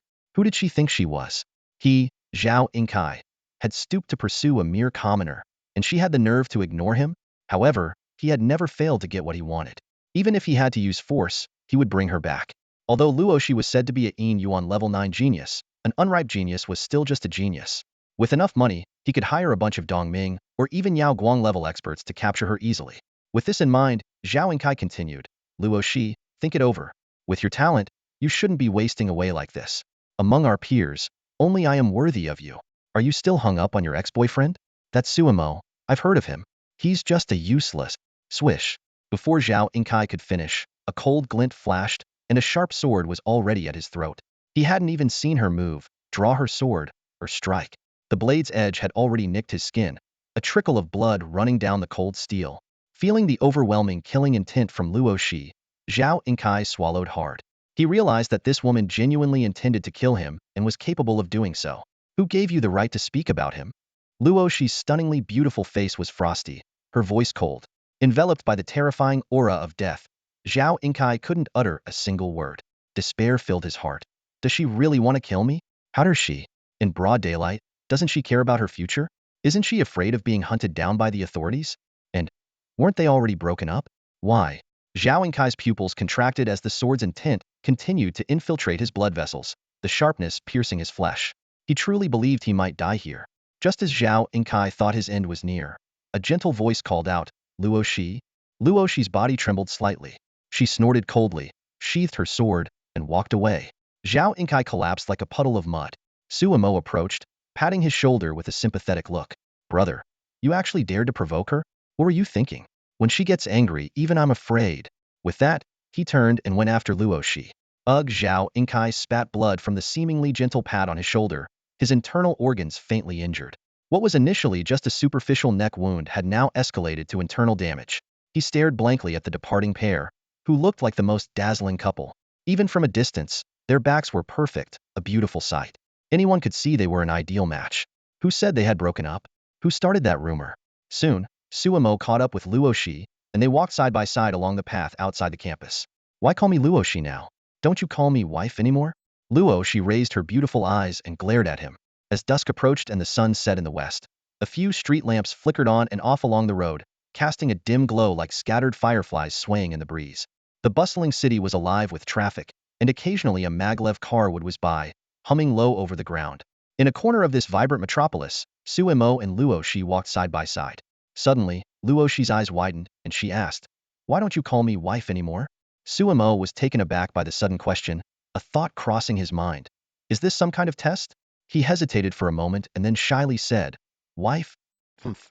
Luosi snorted, a cold smile playing on her lips. I almost forgot you're going to marry into the Zhang family. Maybe you shouldn't call me wife anymore.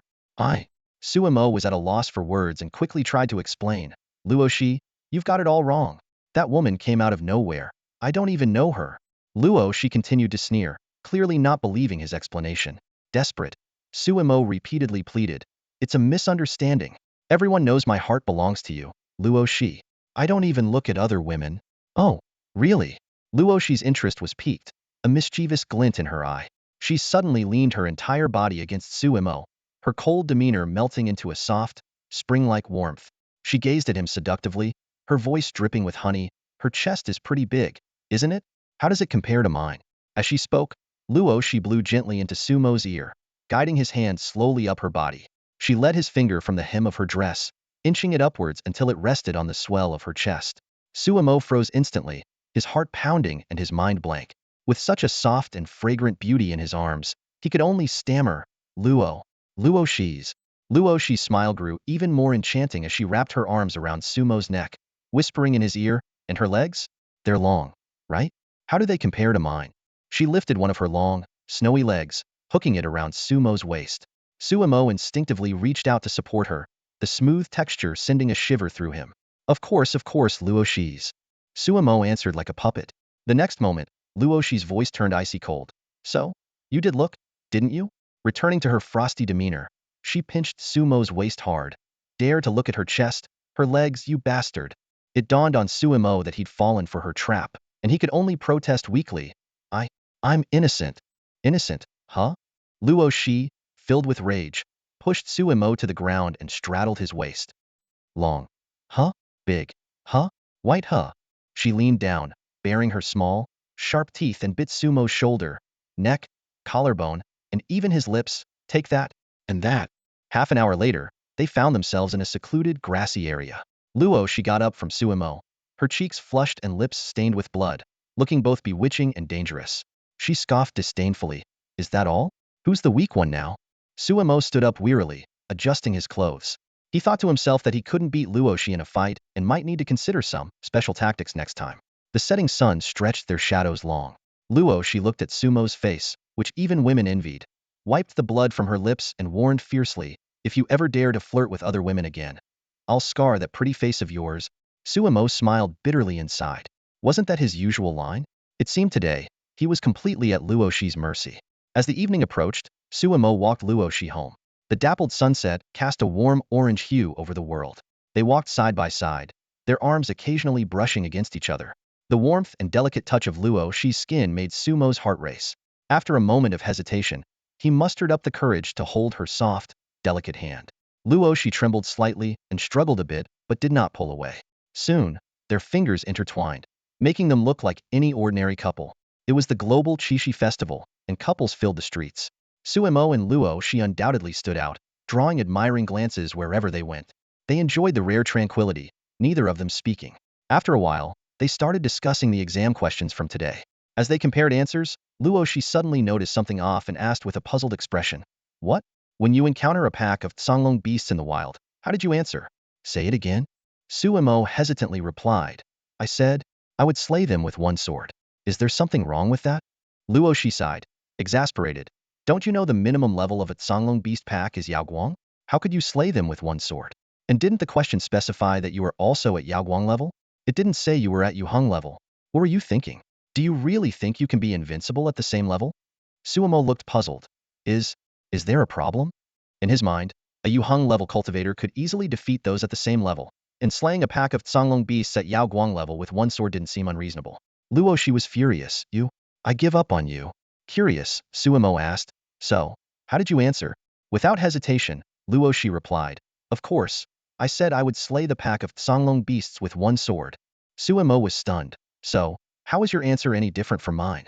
When they reached Luoshi's home, she gave him a stern look and warned. If you don't do well on tomorrow's martial arts exam, you'll be in big trouble. Suemo, full of confidence, replied, Don't worry, honey. Getting first place globally is no problem. Luoshi rolled her eyes and went upstairs, ignoring him. After dropping Luoshi off, Suemo returned home. As soon as he walked in, he saw Su Xian sitting in a chair, her long, white legs swinging back and forth as she stared intently at the 3D virtual TV. The news was broadcasting various stories. A mysterious swordmaster resolving a beast attack in Shao County, Chu Outyin from Qin City No. 1 High School boasting that no one could beat him in the college entrance exam, as well as information on postpartum care for sows and the latest updates on border issues. Su Xian kept switching channels until she found a video clip about this sword immortal. Just as she was watching with great interest, Suemo stood in front of the TV. Brother, what are you doing? You're blocking my view. Su Xian grumbled. Suemo pointed at himself and teased. Didn't you want to see the sword immortal? Here you go, take a good look. You're crazy. Su Xian rolled her eyes. Su Xian suddenly looked at Sumo's neck as if she had discovered a new continent. Pointing at a red mark there, she curiously asked, Hey bro, what's up with your neck? Why do you have a red mark? Sumo's expression turned serious instantly, and he replied with a stern face, It's nothing. Kids shouldn't ask too many questions. But Su Xian had no intention of giving up. She scrutinized Suimo and fired off a series of questions. Come on, tell me, what happened? You've got red marks on your face too. And on your neck. Even on your collarbone. Hey bro, why are your lips so red? She gestured animatedly, her face full of surprise. Growing impatient with her questions, Suimo casually brushed her off. It's nothing, just had a fight with Luosi. Su Xian nodded as if she understood, then showed a disdainful expression. Humph, how childish. Fighting with your mouth, really? She thought to herself, how can he still act like a kid? And he always calls me immature. Shaking her head, Su Xian decided to drop the subject and pointed to the food on the table. All right, silly brother. I've made dinner. Come and eat. Suimo looked at the dark, half-cooked dishes on the table and his mouth twitched. Why do I suddenly lose my appetite? You're such a jerk, bro. Su Xian said, feeling wronged. Your smart and adorable sister cooked this meal to celebrate your exam. Suimo tentatively suggested. How about we order takeout instead? How could you say that? Su Xian retorted angrily. All right, I'll force myself to take a bite. No way. It looks just like what you made yesterday. Not even close. I don't care. It's similar. In the end, under Su Xian's insistence, the two sat down to eat. Su Xian frowned as she picked at her own cooking and asked, Bro, how did you do on the written exam? Do you feel confident? She suddenly regretted not taking Sumo's suggestion to order takeout. With a blank expression, Suimo picked a relatively well-cooked piece of food, chewed it, and thought, perfect, no salt. But he calmly replied, not bad. Getting first place globally shouldn't be a problem.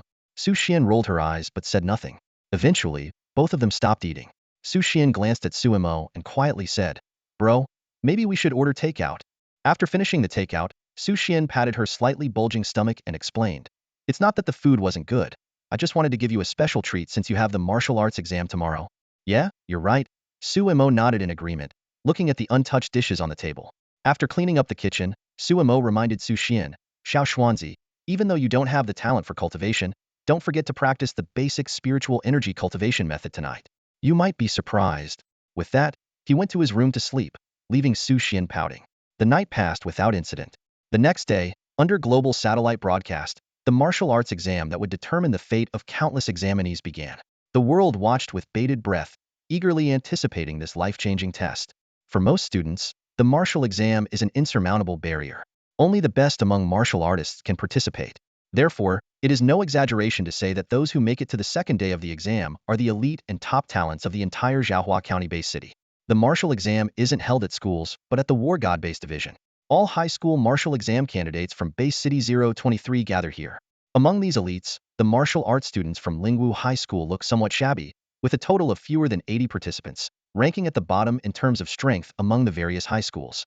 However, the leader at the forefront of the Lingwu High School team stands out remarkably. That is Luosi. Today, she is dressed in a knee-length black dress, the hem of which gently flutters in the wind, revealing her fair and delicate legs. Her long, jet-black hair cascades down to her waist, dancing with her light steps, radiating an astonishing brilliance. Luosi seems born to be the center of attention. Her unparalleled beauty and elegance effortlessly draw everyone's eyes. Yet, the cold and aloof aura she exudes, along with her ethereal and icy demeanor, makes people wary of approaching her, leaving them to admire her from a distance. In the presence of such an outstanding Luosi, most people can't help but feel a sense of inferiority, not daring to entertain the thought of standing alongside her. All the candidates subconsciously keep their distance from Luosi, only daring to steal glances from afar, their eyes filled with amazement. However, when they notice the figure standing beside Luosi, their expressions immediately become complex. It is a young man dressed in white, with flawless features, sharp eyebrows, and bright eyes, exuding an extraordinary charm. His tall and slender figure stands as straight as a sword, emanating an overwhelming presence and invincible aura. Just standing there nonchalantly, this young man commands a sense of awe. He carries an ethereal and otherworldly quality, like a celestial being descended to the mortal realm.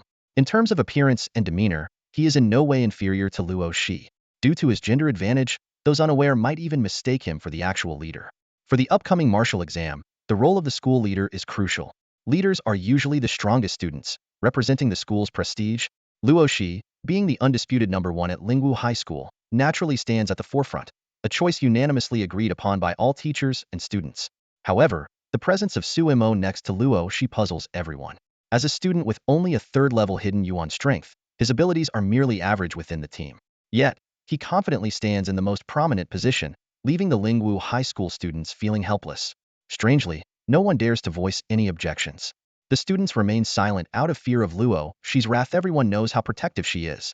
The teacher's silence, on the other hand, is purely because they are beguiled by Sumo's appearance. His outstanding looks and demeanor give the illusion of a hidden genius. However, only the students of Lingwu High School know the truth. The seemingly perfect male leader is actually just a pretty face.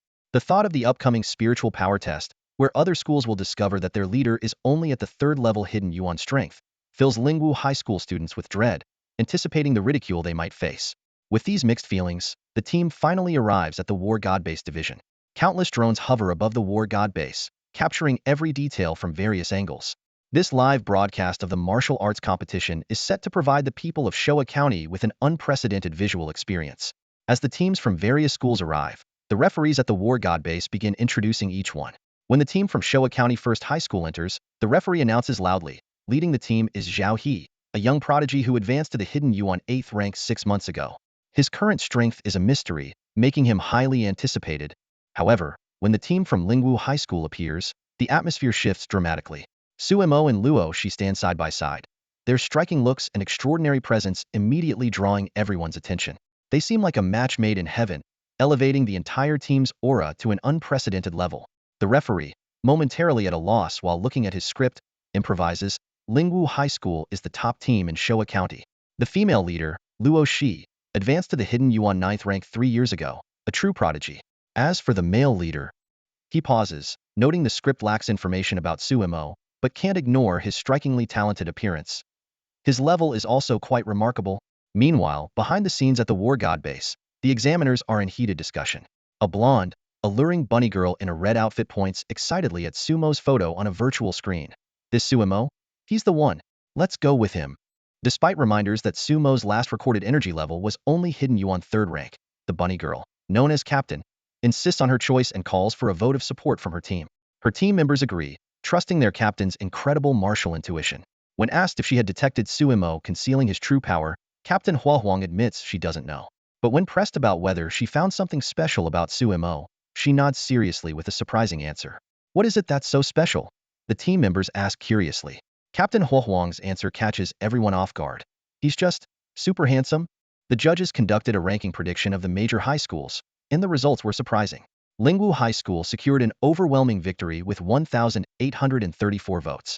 Among these, Sumo alone received 1,314 votes, and Luosi got 520 votes. Following closely was Showa First High School with 431 votes, of which Zhao He contributed 82 votes. Hongyang High School came in third with 389 votes. This outcome left the judges deep in thought. Lingwu High School, which had always been at the bottom in previous years, suddenly topped the list with twice as many votes as the second place. This drastic contrast led people to question if there had been a mistake. However, the reality stood as it was the charisma of the two leaders had completely changed Lingwu High School's fate. At this moment, the entire city was focused on the martial arts competition. People eagerly discussed the event in front of their virtual TV screens at home. In the junior section of Lingwu, Su Xian was surrounded by her classmates. Su Xian, is that person your brother? A girl asked excitedly. Your brother is a martial artist and the leader of Lingwu High School. That female leader was already at the 9th level of hidden yuan 3 years ago. Your brother must be even more powerful, right? Yeah, tell us, another girl urged. What's your brother's strength? Could he be at the first level of enlightenment? Or even higher? Faced with her classmates' increasingly wild speculations, Su Xian could only respond awkwardly. What could she say? Should she tell them that her brother was actually just a minor warrior at the 3rd level of hidden yuan and only looked impressive? Feeling cornered, Su Xian decided to go with the flow. You guys are too conservative, she said, shaking her head with a serious expression. I'll tell you, my brother is at the Yuheng level. That's the same level as the city lord, almost the top tier. Seeing her classmates' shocked faces, Su Xian decided to go all out. Let me tell you another secret. My brother can split the sky with one sword, cut the sea with another, and even save the world. You know the sword immortal, right? That's him. Yesterday, when the wyvern beasts attacked the city, he took care of them with just 2 swings of his sword. Watching her friend's amazement, Su Xian couldn't help but feel a bit smug. Bragging felt pretty good. No wonder her brother enjoyed showing off. However, her dream was quickly shattered. Yeah, right, as if that's true, her arch-rival sneered. Do you think Yuheng level warriors are as common as cabbages? And a sword immortal? I bet your brother is just a pretty boy. Su Xian instantly flared up. You're talking nonsense. My brother is no pretty boy. He is the sword immortal. The two girls soon started wrestling, pulling each other's hair. Meanwhile, the war god base branch was bustling with activity. On the eve of the exam, the students had already adapted to the astonishing presence of Su Mo and Luosi and were eagerly discussing. That male leader is so handsome and looks so strong. Yeah, the female leader was at the 9th level of Hidden Yuan 3 years ago. The male leader must be at least at the Enlightenment level, right? I bet the top student from the local base city this time will definitely be from Lingwu High School.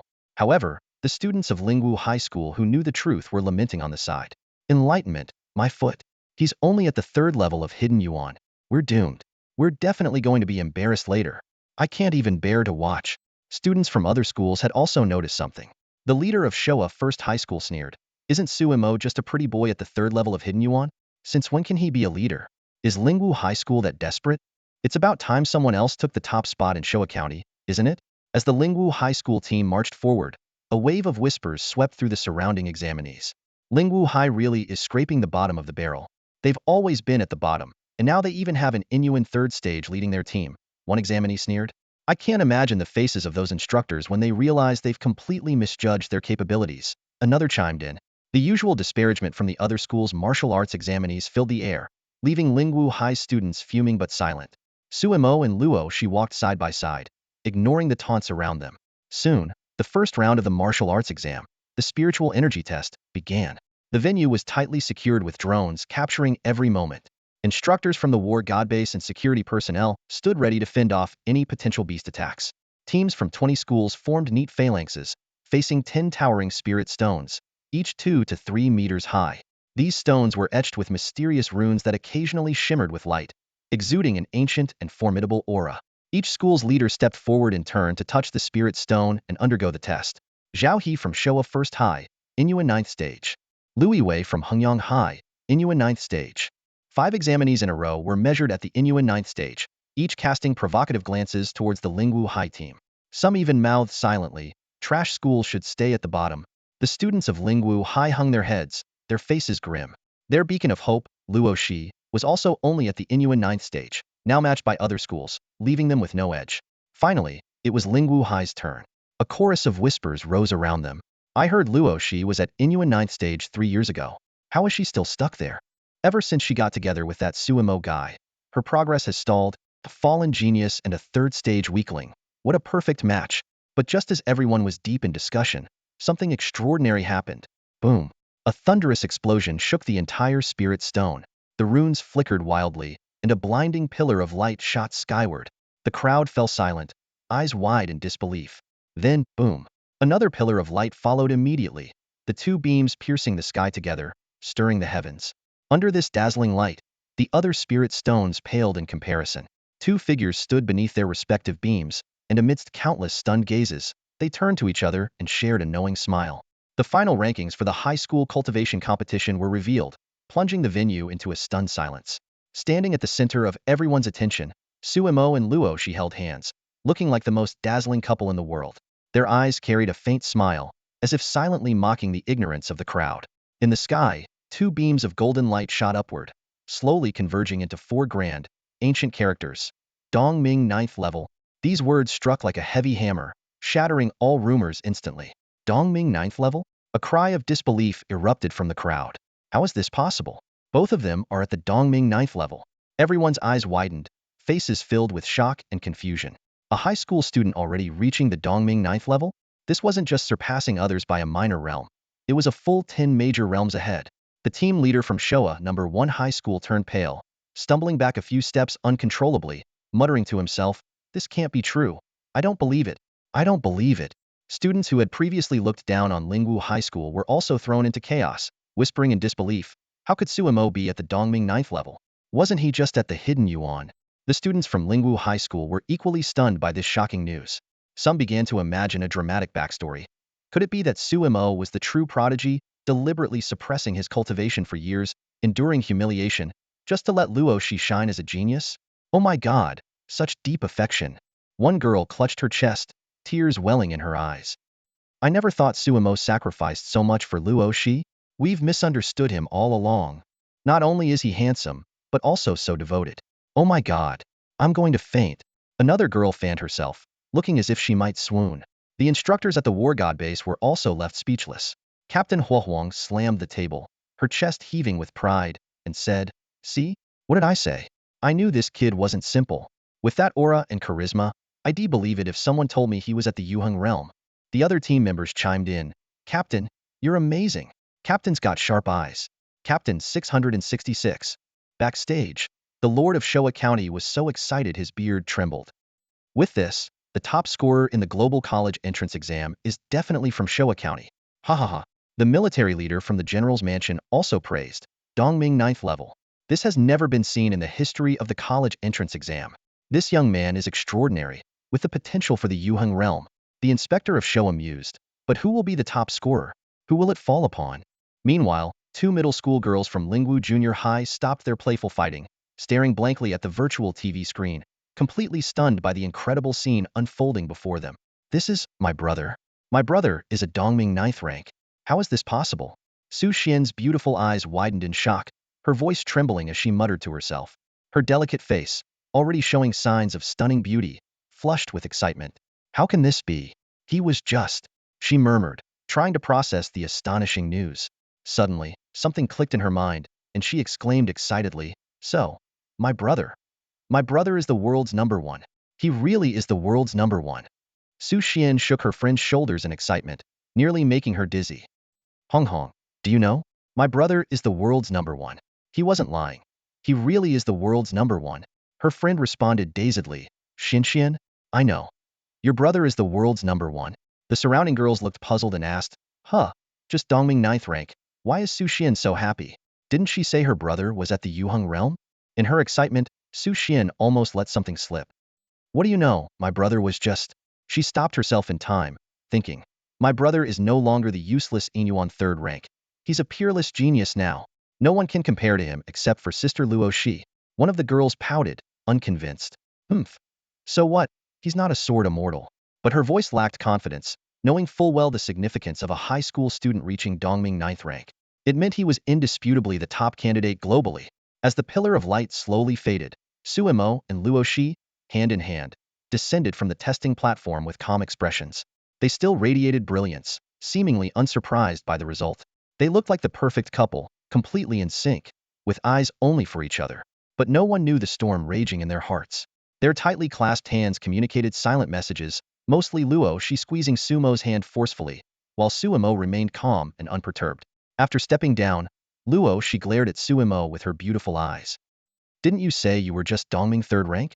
Suemo replied innocently, "Well, I thought you said you were Dongming 3rd rank too." "Alright, little Su. So you've started playing tricks, huh? Learning to hide your cultivation?" Luosi said, disgruntled. She recalled the earlier scene. She unleashed her Dongming 3rd rank aura, and Suemo followed suit.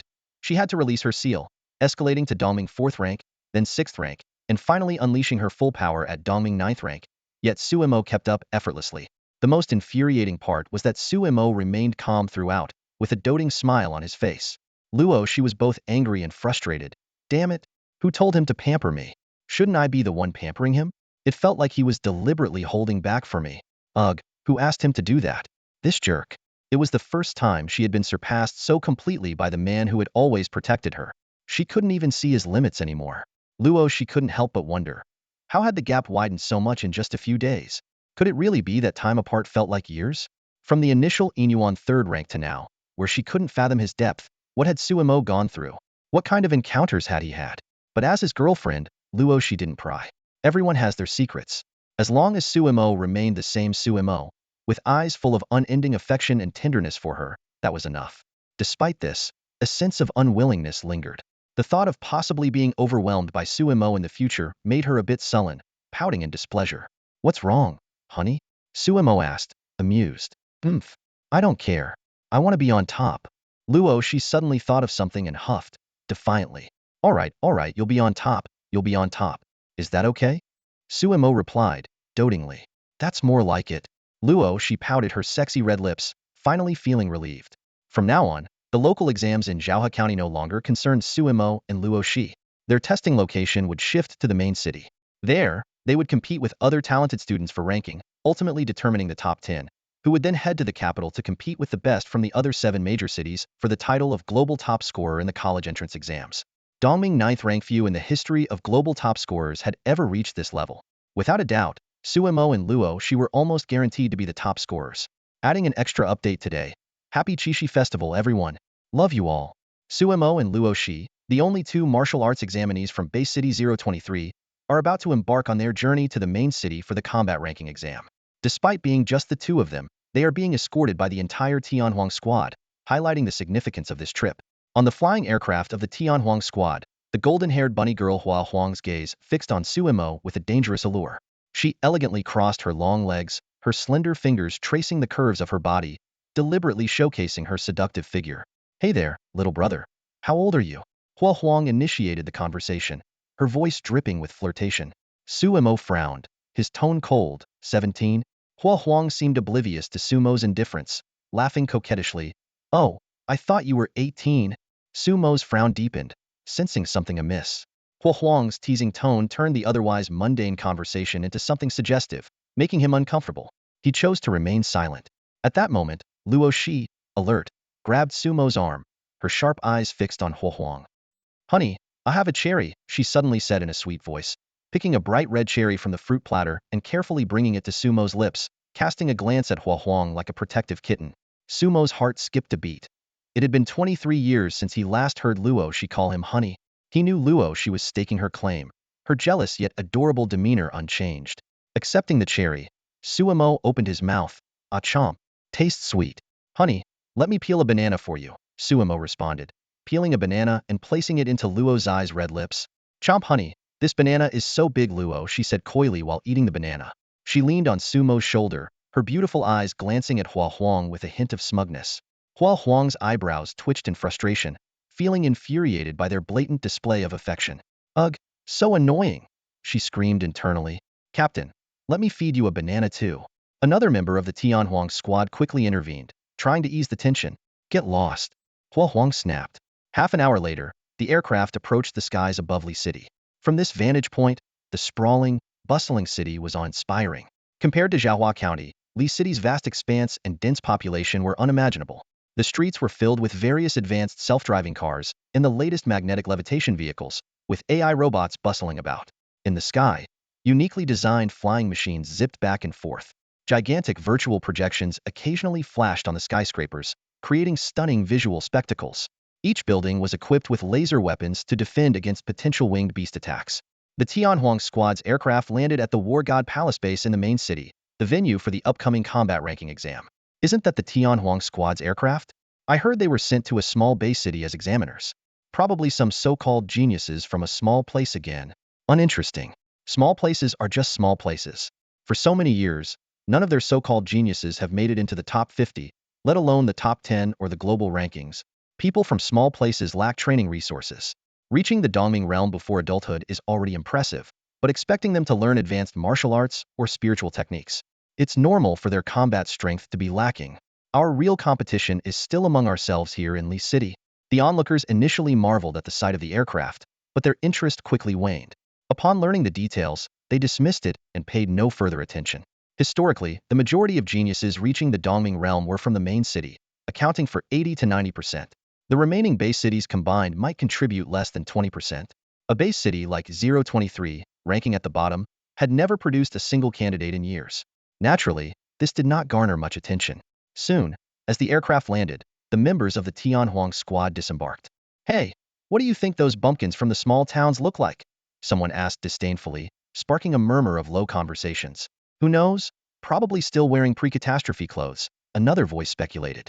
As the group chattered away, 2 figures suddenly appeared behind the Tianhuang squad, walking slowly towards them.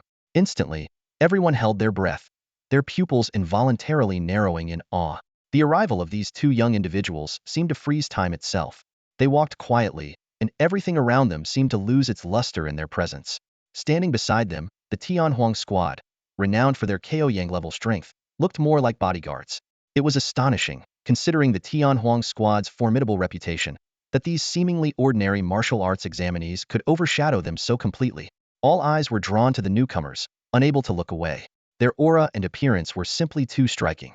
Despite being only at the Dongming level, They exuded the presence of Yuheng-level experts. After a long moment, someone in the crowd finally regained their composure and blurted out, "Holy crap!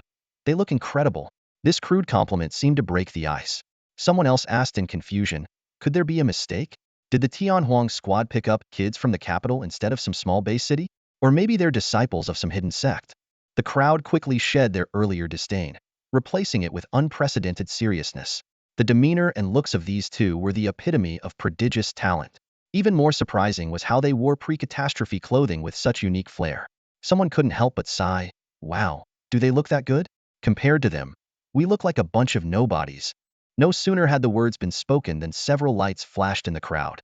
These were the clothing templates automatically applied by artificial intelligence, instantly transforming their energy suits into styles similar to those of Suimo and Luosi.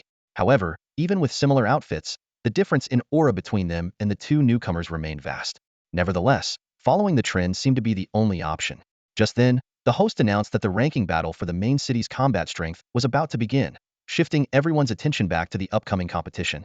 In the distance, a young martial arts candidate, dressed in resplendent attire and exuding an air of authority, called out, "Uncle Zhang, go check the backgrounds of those two people." His gaze was fixed intently on Suimo and Luosi, who had just made their entrance. This duo seemed to embody the very essence of unparalleled genius, their extraordinary presence impossible to ignore. Even this most renowned prodigy of Li City couldn't help but feel restless, eager to uncover the truth. "Yes, young master," the middle-aged man behind him replied respectfully before hurrying off. Moments later, a stack of documents was placed in front of the young master. He quickly skimmed through them. Luosi reached the 9th level of Hidden Essence 3 years ago, hailed as a prodigious talent, but hasn't progressed since, until this martial arts exam, where she tested at the 9th level of Enlightened Clarity. Suimo, recently at the 3rd level of Hidden Essence, now also at the 9th level of Enlightened Clarity. Ling Tian, the young master's name, furrowed his brow deeply as he read. Then, with a sneer, he questioned, "Do you believe this information?" "Well," Uncle Zhang hesitated. "If even you don't believe it, it seems those people from the county are trying to fool us. How could someone leap from the lower levels of Hidden Essence to the 9th level of Enlightened Clarity in such a short time? And that Suimo, reaching the 3rd level of Hidden Essence, is even more absurd. He must have been hiding his true power all along." Ling Tian shook his head and sighed. "The question is, how much has he been hiding?" "Young master, should we continue investigating?" the middle-aged man asked. "No need. Their identities are clearly being concealed. Further investigation won't yield anything." Ling Tian waved his hand dismissively. "This information is unbelievable. Such bearing? Could they be from an ancient martial family?" He continued to speculate. The easier it is to find information, the more impressive their background likely is. Clearly, their true identities are hidden, and what you find is only what others want you to find. After all, we can't even determine their real cultivation levels. If I, the young master of Li City's ruling family, can't uncover anything, their background must be extraordinary. With such looks and demeanor, if they were mere commoners, no one would believe it. Could they be an estranged scion of some prestigious family? Ling Tian gritted his teeth. "No matter what, 9th level of Enlightened Clarity or not, I refuse to believe they can surpass me in martial skills. Though I'm at the 7th level of Enlightened Clarity, I can already rival seasoned 9th level practitioners. I'm determined to win this ranking competition."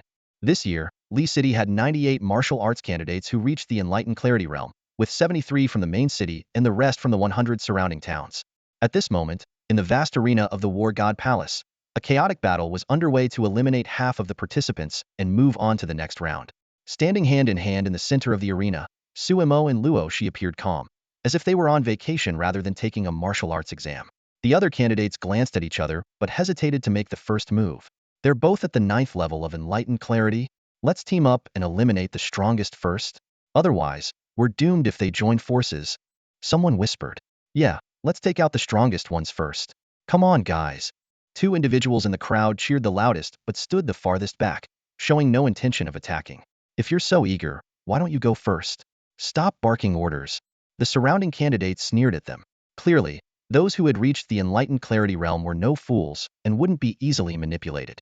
Soon, the candidates exchanged glances, with most quickly moving to safer positions while scouting for weaker targets. A select few, confident in their abilities, began to engage nearby opponents but deliberately avoided the duo in the center. This was merely a qualifying round. Whether the strongest two would be targeted en masse was uncertain, but the first to attack would surely be eliminated quickly. The weaker ones aimed to survive until the end, while the stronger ones avoided unnecessary risks by targeting the easiest opponents. No one wanted to be the first to fall, so they all adopted the most conservative strategies. In an instant, martial techniques and spiritual skills filled the air as a chaotic battle erupted. This selection process was also meant to test the candidate's survival skills in a tumultuous environment. However, despite the ongoing melee, no one dared to confront Suemo and Luosi. Boss, they're not taking the bait. What do we do? A few of the initial instigators, now gathered around Ling Tian, asked in low voices while fending off nearby opponents. Ling Tian narrowed his eyes. Damn it, then draw the fight towards them.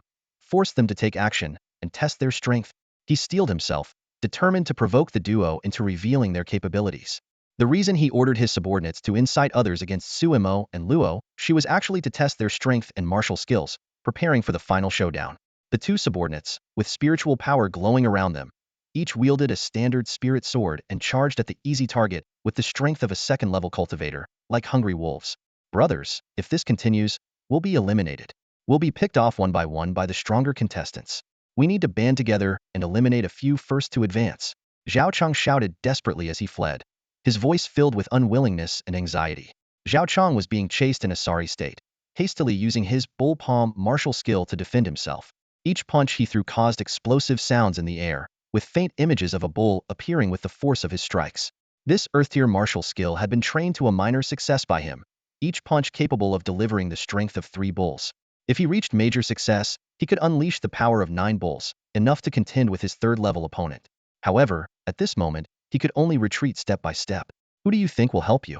Li Wei, one of the subordinates, sneered with sarcasm. Weaker contestants only wanted to fish in troubled waters, hoping for others to be eliminated to increase their own chances of advancing. Everyone in the arena was entangled with their own opponents, unable to spare any help. Seeing no one coming to his aid, Zhao Chang was furious yet helpless. He was forced to retreat continuously, his escape route subtly leading towards the center of the arena where Suemo and Luosi were, an area everyone had been avoiding. On the other side, another subordinate was also engaging several contestants, skillfully steering the battle towards the center. You've pushed me too far. I'll fight you to the death. Zhao Chang roared, gathering spiritual energy wildly in his hands. A crescent-shaped blade of energy formed in his palm. Then, a series of crescent blades flew out, launching a fierce attack forward. This was the only earth-tier spiritual skill he had mastered, crescent blade. Bring it on. Li Wei's eyes narrowed, a triumphant smile on his lips. Just as the crescent blades were about to hit, his feet were suddenly wrapped in a gust of wind. He instantly used an earth-tier movement skill, wind spin, dramatically increasing his speed and easily dodging the attack. At that moment, Zhao Chang noticed 2 figures behind Li Wei. They were 2 extraordinarily beautiful individuals, exuding an aura of unparalleled geniuses, not to be provoked just by standing there. Who else could they be but Suemo and Luosi? Oh no! Zhao Chang's pupil shrank as he realized he had stirred up trouble with the wrong people. Just as he was about to shout a warning, he saw the 2 casually whispering to each other, seemingly oblivious to the chaos around them. Zhao Chang dismissed the thought, thinking that if he could launch a surprise attack, why not take the chance? However, in the next moment, the man seemed to still be joking, casually waving his hand without even looking up.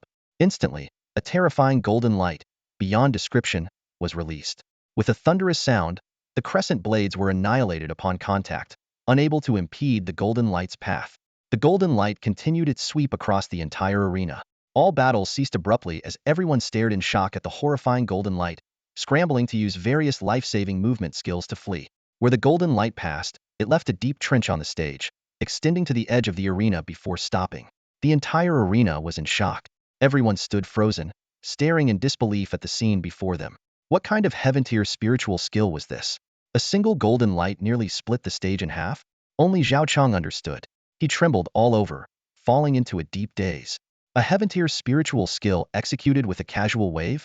Looking at the golden light that had nearly grazed him, he could no longer bear it and fainted. Little did he know, this was not a heaven-tier spiritual skill at all, merely a casual sword aura released by Suemo. At that moment, no one dared to continue fighting. Everyone tacitly stopped, their hearts pounding as they stared at the deep trench on the stage, swallowing hard. Their eyes all turned towards the seemingly uninvolved pair at the center of the arena, their gazes filled with undisguised fear.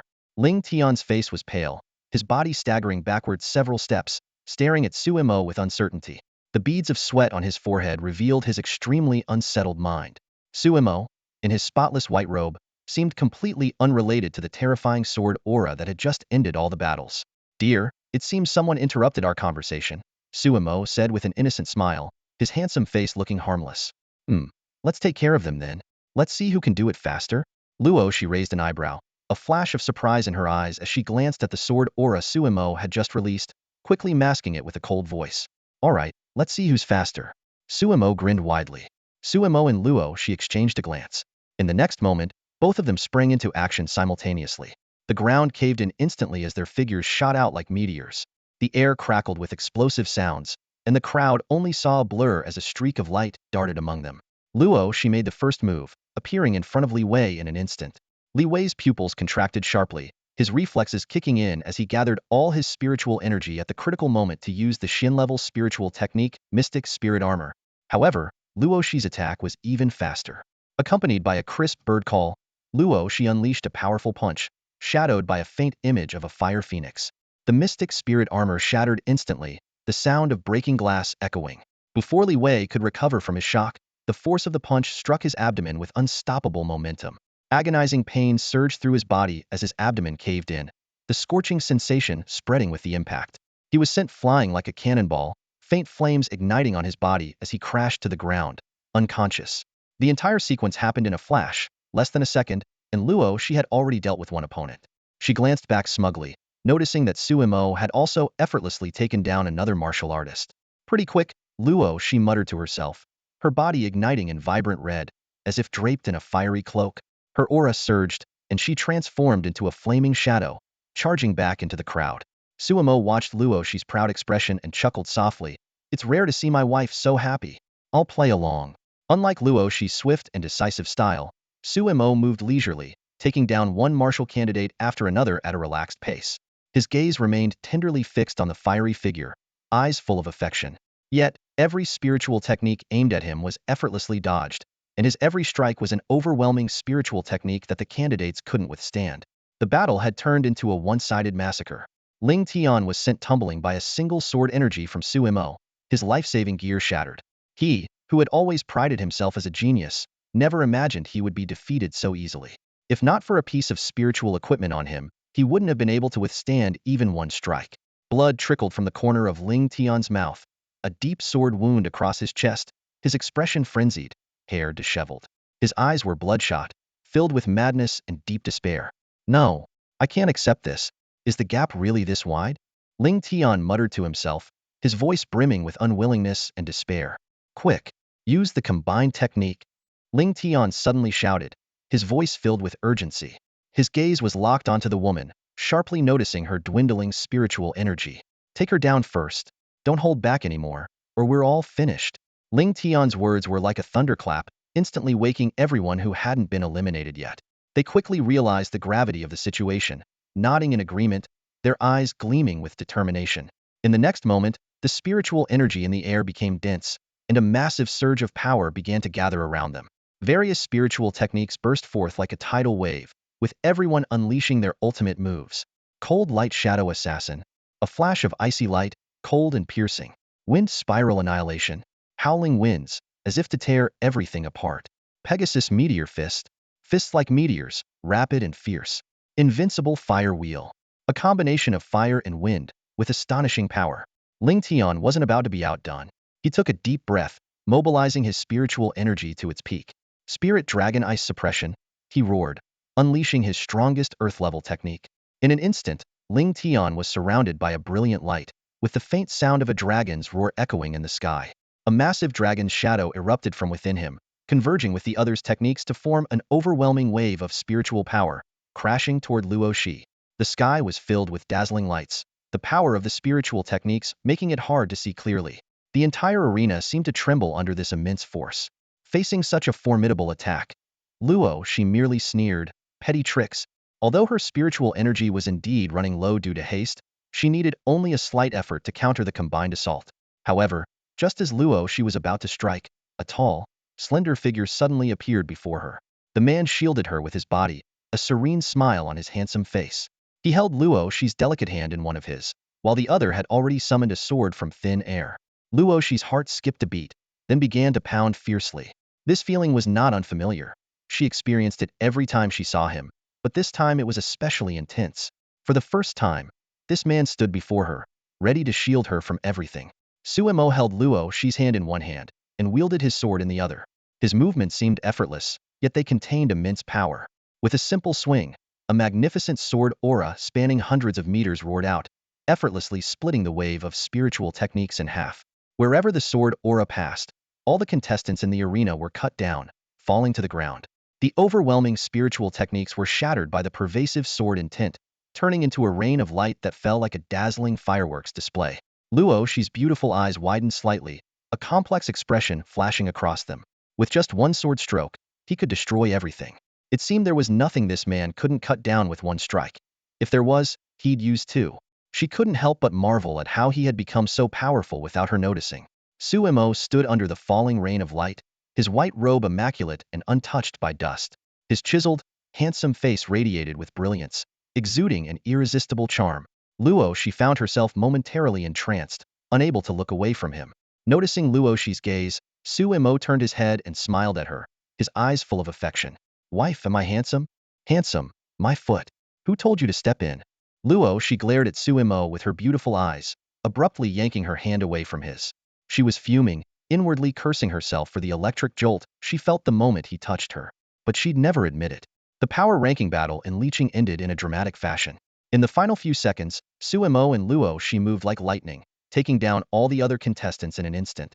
The finals had to be cancelled because there weren't even 10 participants left who could continue.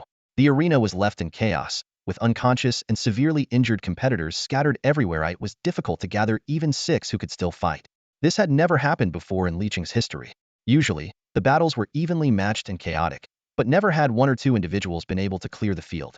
The higher-ups in leeching were stunned, both by the monstrous strength of these two and by their own lack of adequate protective measures. They could only blame the referees for not reacting quickly enough.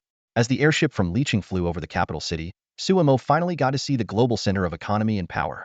Surprisingly, it wasn't a forest of modern skyscrapers, but rather gave off an aura of returning to nature, like stepping into an ancient painting reminiscent of pre-catastrophe architecture. The airship landed at the headquarters of the War God Palace in the capital, where the global ranking exams would take place. As soon as Suemo and Luosi disembarked, they drew the attention of everyone around. For the first time, Suemo saw contestants from all over the world. While most were still Chinese, there were a few white and black participants among them. Everyone was wearing the same psionic uniforms, exuding a unique aura. Before long, a stunning blonde woman boldly approached Suemo and, in broken Chinese, said, "Hey, handsome, add me on Super Chat?" Before Suemo could respond, Luosi coldly snapped, "Get lost." Her exquisite face instantly turned icy, and a wave of killing intent that even shocked Suemo surged toward the blonde. The girl turned pale and froze on the spot. Luosi grabbed Sumo's hand without hesitation and walked away without looking back. Suemo secretly rejoiced. Luosi's jealous side was incredibly cute. Once they were out of sight, the blonde woman finally snapped out of it and muttered in her native language, "What the fuck?" "Oh, my dear Lena, what happened?" A similarly blonde foreign man came over, puzzled. "Weren't you going to ask that handsome guy for his super chat?" Lena's face was still pale as she trembled and said, "Damn it, that was terrifying. My friend, don't ever mess with them." For a moment, I saw hell itself, I swear I did. The man, however, remained unfazed and confidently said, "Oh, come on, the great Charles won't be scared off. I swear in the name of Jesus, I'll go get that beautiful girl's super chat right now." With that, he headed in the direction Suemo and Luosi went. Boom.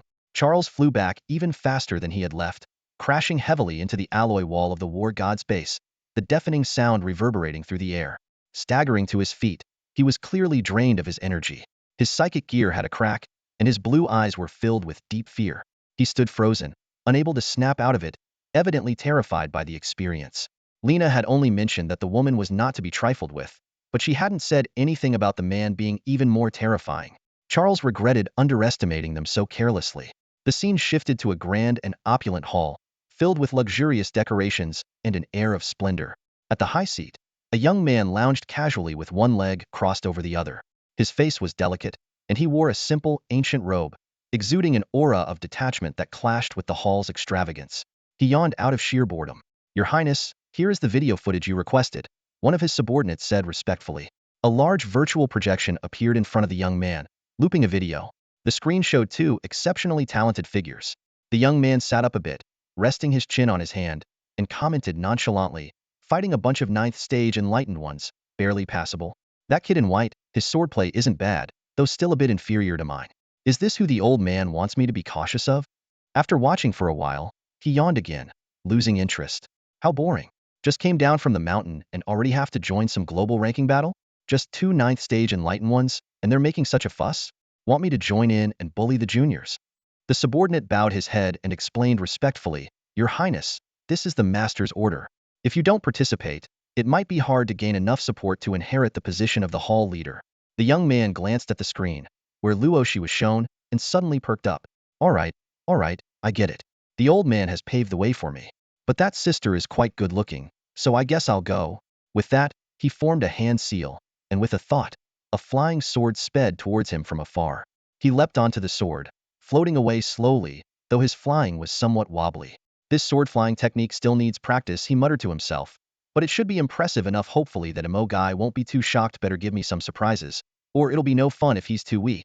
Mumbling to himself, he flew confidently into the distance, convinced that no one could resist his stylish sword flying. Zhang Qingji spent 17 years in arduous training atop the mountain.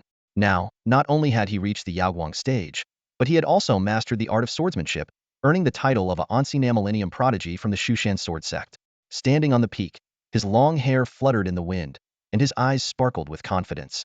As he descended the mountain, he carried a dual mission. First, to find the recently renowned sword immortal who single-handedly annihilated a horde of winged dragon beasts and slew the Yuheng stage beast king with a single strike, drawing significant attention from the Shushan sword sect, and second, to participate in the global ranking battle as arranged by the father of the temple master. Zhang Chengji thought to himself that although his sword-flying skills were still inferior to that of the sword immortal, he could surely impress Suemo. With a slight smile, he imagined Sumo's astonished expression when he saw him flying on his sword. This guy is a bit more handsome than me. If he asks for my autograph, I might just graciously oblige, Zhang Chengji muttered to himself. He then soared into the sky on his sword, and although his flight was still somewhat wobbly, it was much more stable than before. He pondered that after the ranking battle, finding the sword immortal should be his top priority. What posture should I use to seek advice from the senior? Zhang Chengji murmured, his voice carried away by the wind. Meanwhile, only 3 days remained until the global ranking battle. For more contestants from Liqing had joined, all at the 6th stage of Dongming, but their auras were somewhat unstable.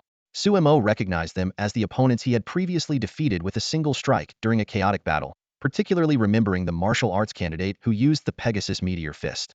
The four looked at Suemo with a hint of fear, clearly still haunted by their previous defeat. Suemo felt a bit helpless about this. He always prided himself on being gentle, hesitating even to step on an ant. That strike back then was merely a defensive move, as he couldn't stand by while Luosi was being bullied. Not killing his opponents on the spot was already an act of great restraint. The additional 4 contestants from Liqing didn't surprise Suemo. The global ranking battle traditionally featured exactly 100 participants, with the 8 major cities each sending 10 and the capital sending 20. Although there had been unexpected events this year, they were promptly addressed. How Liqing selected these 4, whether through subsequent ranking or big data analysis, was beyond Sumo's knowledge. At this moment, 100 talented young individuals from the human settlements had gathered in the capital, representing the new hope of the human world. Suemo and Luosi were strolling in the rest area of the War God Palace's main base, preparing for the upcoming battle. After several intense matches, Suemo had always suppressed his cultivation level to fight, which had indeed left him feeling exhausted. The War God Palace's main base was well landscaped, adorned with flowers, and the air was fresh and pleasant. Under the warm summer sun, the environment was especially delightful. Suddenly, Suemo pointed in a particular direction with a look of astonishment on his face. Luosi followed his gaze to see an ordinary grove of trees. What's so special about that? Luosi asked, puzzled. There are 2 kittens over there, Suemo explained. It looks like they're fighting, one pinning the other down.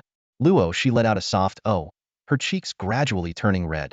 When she turned back, a handsome face had magnified several times, clearly presented before her eyes. Their eyes, as if embedded with stars, met perfectly. In that instant, Suemo and Luosi's faces instinctively moved closer, eyes locked, noses almost touching. Luosi's rosy lips brushed against Sumo's briefly, like a dragonfly skimming the water. Luosi's long eyelashes trembled, and her cheeks flushed instantly. She took a few steps back instinctively, playfully scolding, You little sneak, Suemo." That was a sneak attack. At that moment, she noticed Suemo holding a ring, extending it towards her. Sumo's face lit up with a smile as he softly said, "Happy Valentine's Day, Luosi." Luoshi's face turned even redder as she puzzled. "But today isn't Valentine's Day?" Sumo gazed at her tenderly and replied, "Every day with you feels like Valentine's Day." "Pfft, you're so childish," Luoshi muttered, turning her head away as if unimpressed, though her racing heartbeat and flushed cheeks betrayed her true feelings. Sumo gently said, "Give me your hand." Luoshi obediently extended her hand, her face growing warmer. Sumo carefully took her delicate hand and slid the ring onto her slender ring finger. This space ring was something Sumo had meticulously prepared for Luoshi. After a few days of reconciliation, Luoshi had finally forgiven him, making this the perfect moment for the gift. Considering the upcoming ranking competition and the fact that other martial arts candidates would be using spiritual equipment, the ring contained treasures from a past life cycle and items found in treasure chests, some of which were particularly suited for Luoshi. Luoshi examined the silver ring on her ring finger, feeling the unique spiritual energy within it. She couldn't hide her surprise. Sumo instructed, "Try channeling your consciousness into it." Following his guidance, Luoshi's face showed a hint of undeniable shock. "How? Where did you?" Sumo didn't elaborate further and softly said, "Well, consider this our engagement token, and the items inside as your betrothal gifts. From now on, you're mine." He raised his hand, showing a ring on his own ring finger that matched Luoshi's. Luoshi suddenly felt flustered, her face burning as she stammered, "But, I haven't prepared anything for you." Sumo leaned in close, teasing, "How about another kiss then?" "Pfft, just one kiss? Do you think so little of me?" Luoshi grumbled, but then she suddenly cupped Sumo's face and kissed him. The two of them slowly sank to the ground, lost in the sweetness of the moment. The high school entrance exam showdown has officially begun. In the main base of the War God Palace, 10 arenas stand tall, each accommodating 10 contestants. The rules are straightforward. Each participant faces 10 matches, earning 1 point per victory. The one with the highest score becomes the arena champion, and the 10 arena champions will compete for the ultimate winner. Sumo has been assigned to Arena 6, while Luoshi is in Arena 9. Both are the first contestants to compete in their respective arenas. This grand event is being broadcast live via global satellite, with all local TV stations mandated to air it, highlighting the significance of this competition for humanity's future. With the referee's signal, the matches officially commence. Although Sumo and Luoshi are far apart, their extraordinary eyesight allows them to clearly see each other. Sumo's opponent is Likuren from Kuan City, a young man with delicate features but a somewhat sinister aura. Even before the match starts, Likuren begins to taunt, "You should feel honored to lose to me. I've been preparing for this for 2.5 years. Remember my name."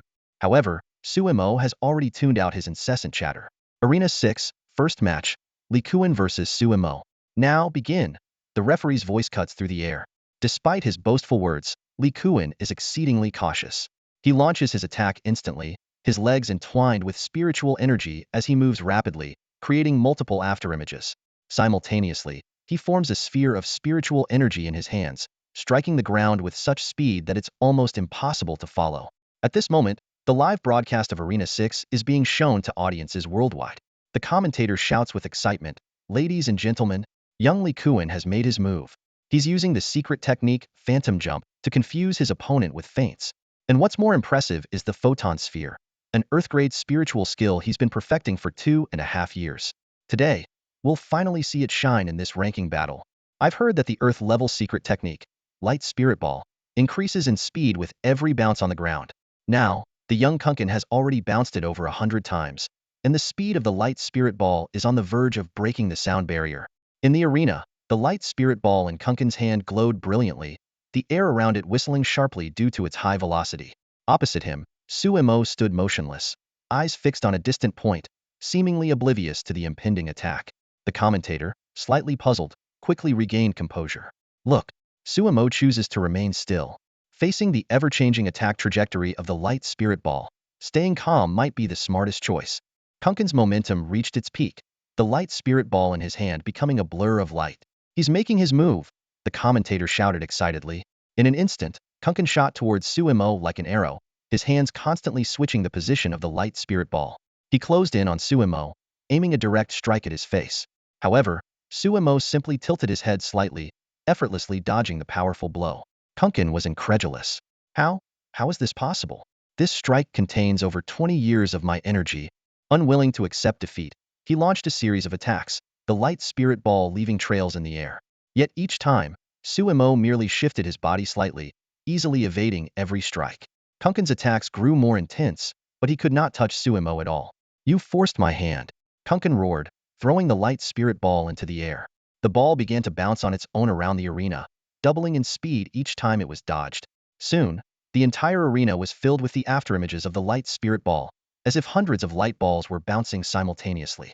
You can't escape. Kunken laughed maniacally. You should have dealt with me when I was gathering energy. Now it's too late. As Suemo seemed to be cornered, a shadow suddenly appeared behind Kunken. Suemo had somehow circled around him, delivering a precise hand chop to the back of Kunken's neck. Kunken's vision darkened, his body staggered and fell. Before losing consciousness, he saw the light spirit balls he once took pride in slowly falling. Each bounced like a blow to his heart. All flash, no substance, Suemo murmured, as if commenting on the battle. Ring 6, first match, Suemo wins, the referee announced. The audience was still immersed in the unexpected turn of events. Attentive spectators noticed that throughout the battle, Sumo's gaze occasionally drifted past the obstacles, looking towards Ring 9. Only when there was movement over there did Suemo begin his actions. At this moment, as Suemo finished his fight, Luosi on Ring 9 also completed her match. The two exchanged a glance across the distance, silently awaiting the start of the second round. At Lingwu Middle School, Suemo decisively won his first match.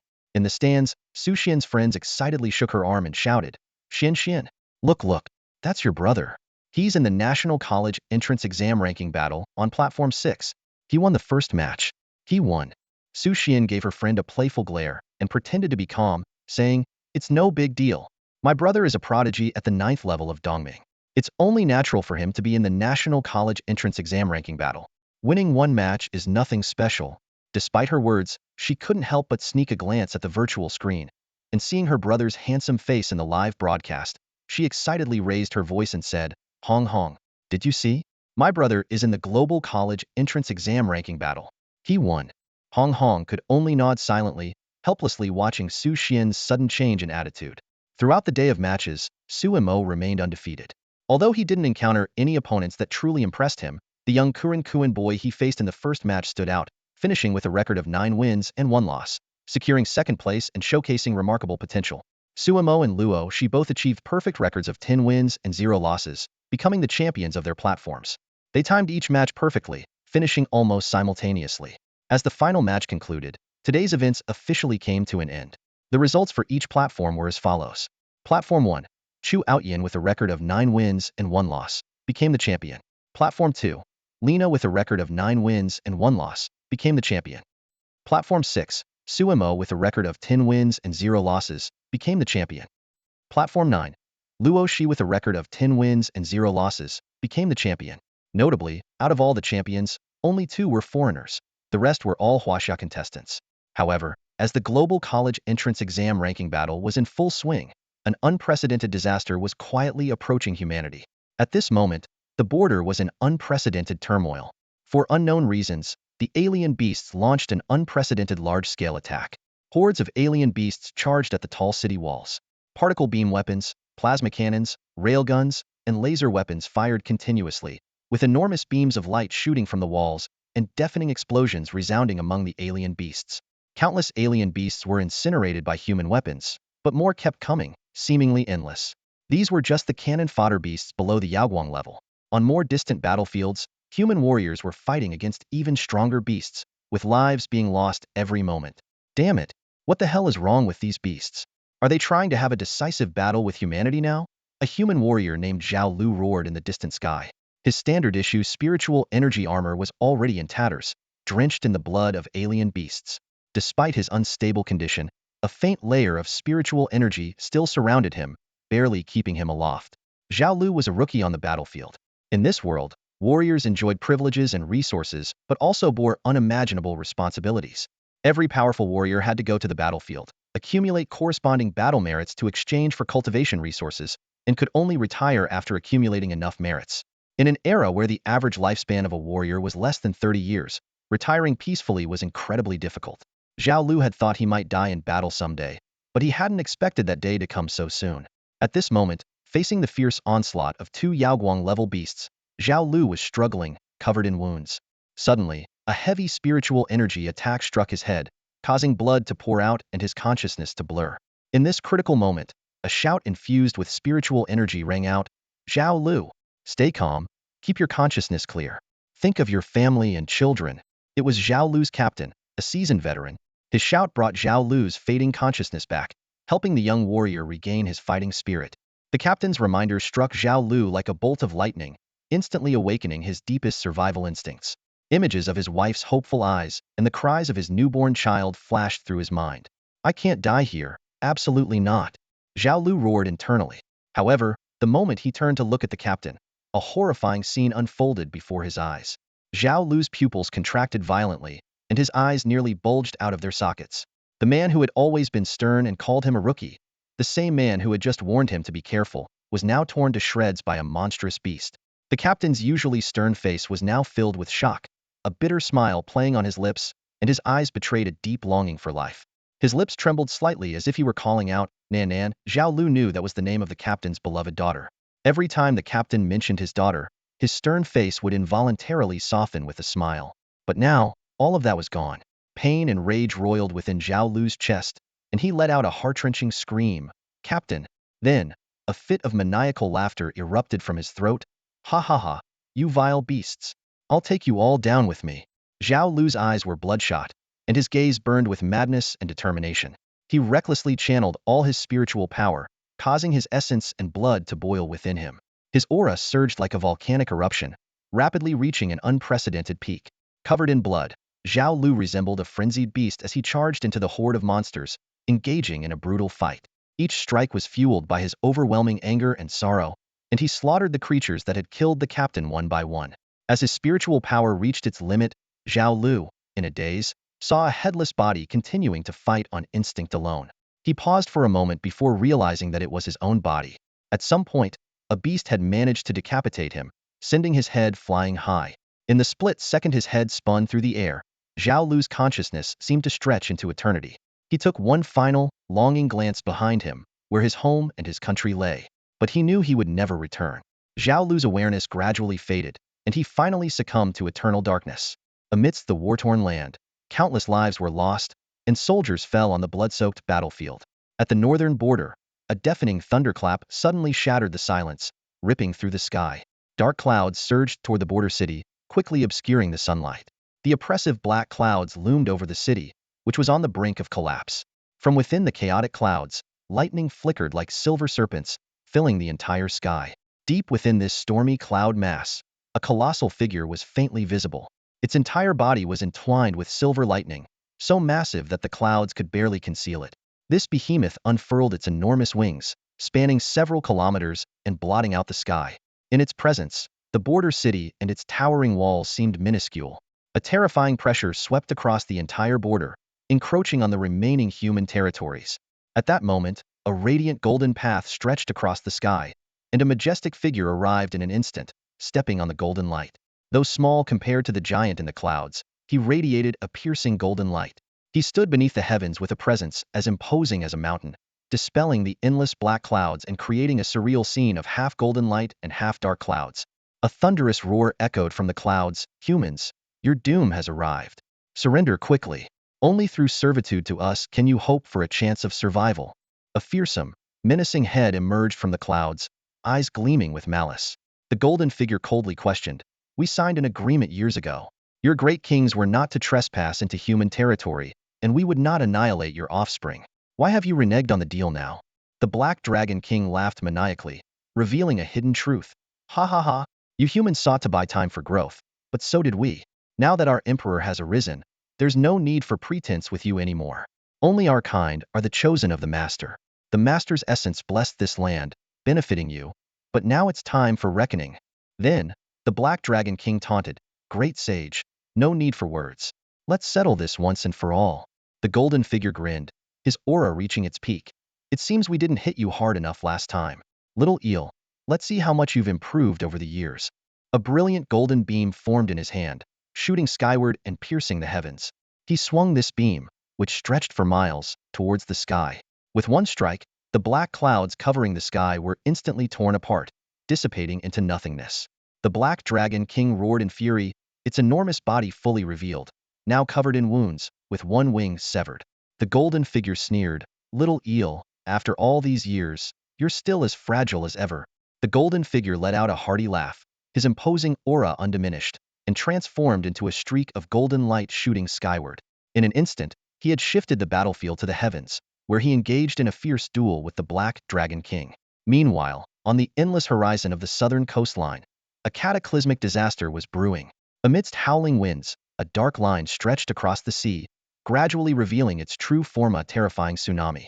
Towering hundreds of feet high, the massive wave seemed to reach the heavens, rendering several coastal cities small and fragile in its shadow, poised to be swallowed at any moment.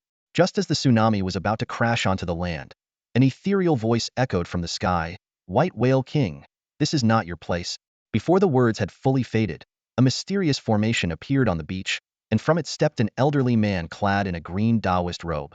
His hair was white, his presence ethereal, and he held a whisk in his hand, exuding an aura of serene detachment. The elder quickly drew a radiant hexagram in the air and pushed it towards the surging waters. In an instant, the monstrous wave seemed to hit an invisible wall, unable to advance further. With a thunderous roar, the endless water was forced to part, revealing an unimaginably colossal figure. It opened its blood-red maw and roared in fury, "Old man, you sealed me for 100 years. Today, it's time to settle the score." The elder responded with a calm smile, "Attempt to invade my great Xiao again, and another 100 years of sealing will be your fate." Simultaneously, in an island nation in the eastern border that had long fallen to the beasts, the entire land had turned into a fiery purgatory.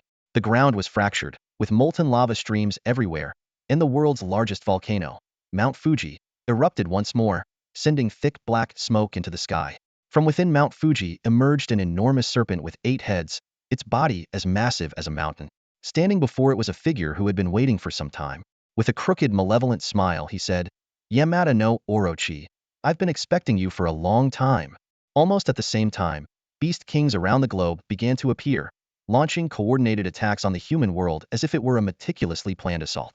As night fell and the full moon hung high, on the other side of the human territories, in the distant North American continent, now a stronghold of the beastly creatures, a beast adorned with noble purple stripes, standing only 3 to 4 meters tall, ascended a throne amidst larger beasts. Its body gradually shrank, transforming into a human form. This humanoid creature had an unnaturally handsome face, almost otherworldly, with shimmering violet eyes and pale, sickly skin. 2 sharp horns protruded from its head. Despite its calm demeanor and lack of any visible aura, the surrounding beasts, exuding a chilling presence, trembled and bowed in submission. Among them were even 2 kings of the Tianquan realm. At this moment, he gazed devoutly at the moon in the sky, knelt on one knee, and solemnly vowed, "I will use the entire world as a catalyst to awaken you, my dear mother." At the headquarters of the Kyoto War God Base, the competition was about to begin. Suemo stood amidst the surging crowd, feeling a subtle unease. His gaze traveled over the dense sea of heads and fixed on the distant horizon. An ominous aura quietly spread through the air, as if heralding unimaginable battles erupting across the world. Just as Suemo hesitated, a warm hand grasped his. It was Luosi. "What are you thinking about?" Luosi asked softly. Sumo's tense nerves relaxed a bit. "Nothing," he replied quietly. "The finals are about to start. Let's go." Luosi led him forward, holding his hand. Suemo watched Luosi's back, wanting to speak several times but ultimately swallowing his words. Unseen by Suemo, a complex expression flashed in Luosi's eyes. Soon, the grand finals officially began. The venue had been moved to the Global World Plaza, where a massive arena, 1,000 meters in both length and width, stood at the center. Hundreds of drones hovered in the sky, capturing every angle of the event. Giant virtual screens around the plaza displayed the live action. Energy shields were concealed at the arena's edges, ready to activate at any moment to protect the audience from the powerful attacks of the competitors. The audience seats surrounding the World Plaza were packed. This competition represented the clash of the most talented young geniuses of the year, and each contestant had the potential to become a powerhouse, a pillar of human society. In these increasingly dire times, this competition was undoubtedly a beacon of hope for humanity. In a section reserved for the families of the competitors, Su Xian proudly boasted to her friends, "Of course, just look at who my brother is." She remembered her brother saying that once he achieved the top rank in the global exams, she would have bragging rights. Now, it seemed that promise was about to come true. Su Xian glanced through the crowd toward the contestants area and met Sumo's eyes. She waved her small hand vigorously, marveling inwardly. Unbeknownst to her, her brother had become so exceptional and powerful. The battle commenced swiftly. Under the watchful eyes of the world, the first match pitted Suemo against Zhang Chengji. As the referee announced their names, a sword's cry echoed from the distant sky. A figure appeared, riding a sword, standing straight with hands clasped behind his back. His clothes fluttered in the wind, exuding an extraordinary aura. As expected, with his dramatic entrance, the entire audience couldn't help but gasp. Everyone looked up, their eyes following the figure gracefully flying on a sword. Genuine astonishment flashed in their eyes as they couldn't take their gaze off him. Oh my god, look! Is that the legendary sword flight? Wow, that's so ethereal and cool. Indeed, he bears a striking resemblance to the legendary sword immortal from back then. Could this Zhang Qingji be a disciple of the new top human expert? Highly likely. Zhang Qingji should easily win this competition. Although I really like Suimo, it's unfortunate he has to face Zhang Qingji, the sword immortal's disciple.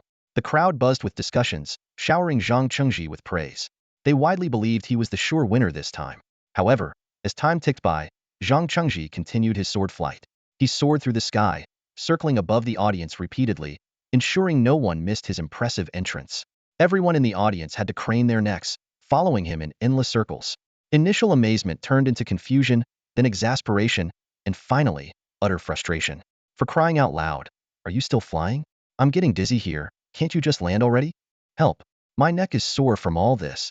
Judge, I request a plasma cannon to shoot this birdman down. I'm done. Came to watch a match and ended up watching circles instead.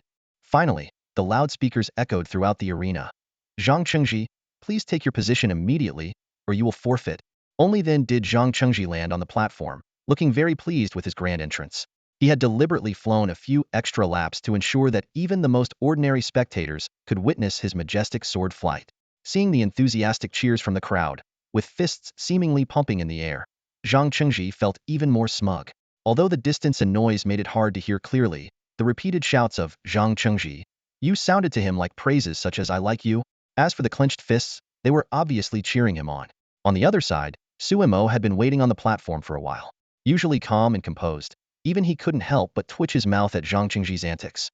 This guy was more showy than he had ever been. When Suimo first achieved sword flight, he had only circled a few human cities. The first match, Suimo versus Zhang Qingji. Now begin. With the official start, Zhang Qingji stood with his hands behind his back, just like Suimo, without moving an inch. You should make the first move, otherwise, if I do, you might not get a chance, Zhang Qingji said calmly, exuding an air of superiority. Sumo's expression turned strange, and he tilted his head. Are you sure? Before Zhang Qingji could finish speaking, a magnificent sword energy suddenly burst forth, crossing several hundred meters in an instant with an unstoppable force, heading straight for him. In that moment, Zhang Qingji felt his entire body stiffen, unable to move. Confronted with this sword energy, an unprecedented sense of helplessness surged within him, as if the entire world was pressing down on him. This is sword momentum? Zhang Qingji's pupils contracted sharply as legends of the supreme realm of swordsmanship flashed through his mind. One strike that could replace the force of heaven and earth, invincible. But he quickly fell into confusion. The opponent was clearly only at the enlightenment realm. How could they master such an advanced sword technique? As the sword energy approached, Zhang Qingji's hair stood on end. Under the immense pressure, he unleashed his life's potential, biting his tongue to break free from the sword momentum's grip.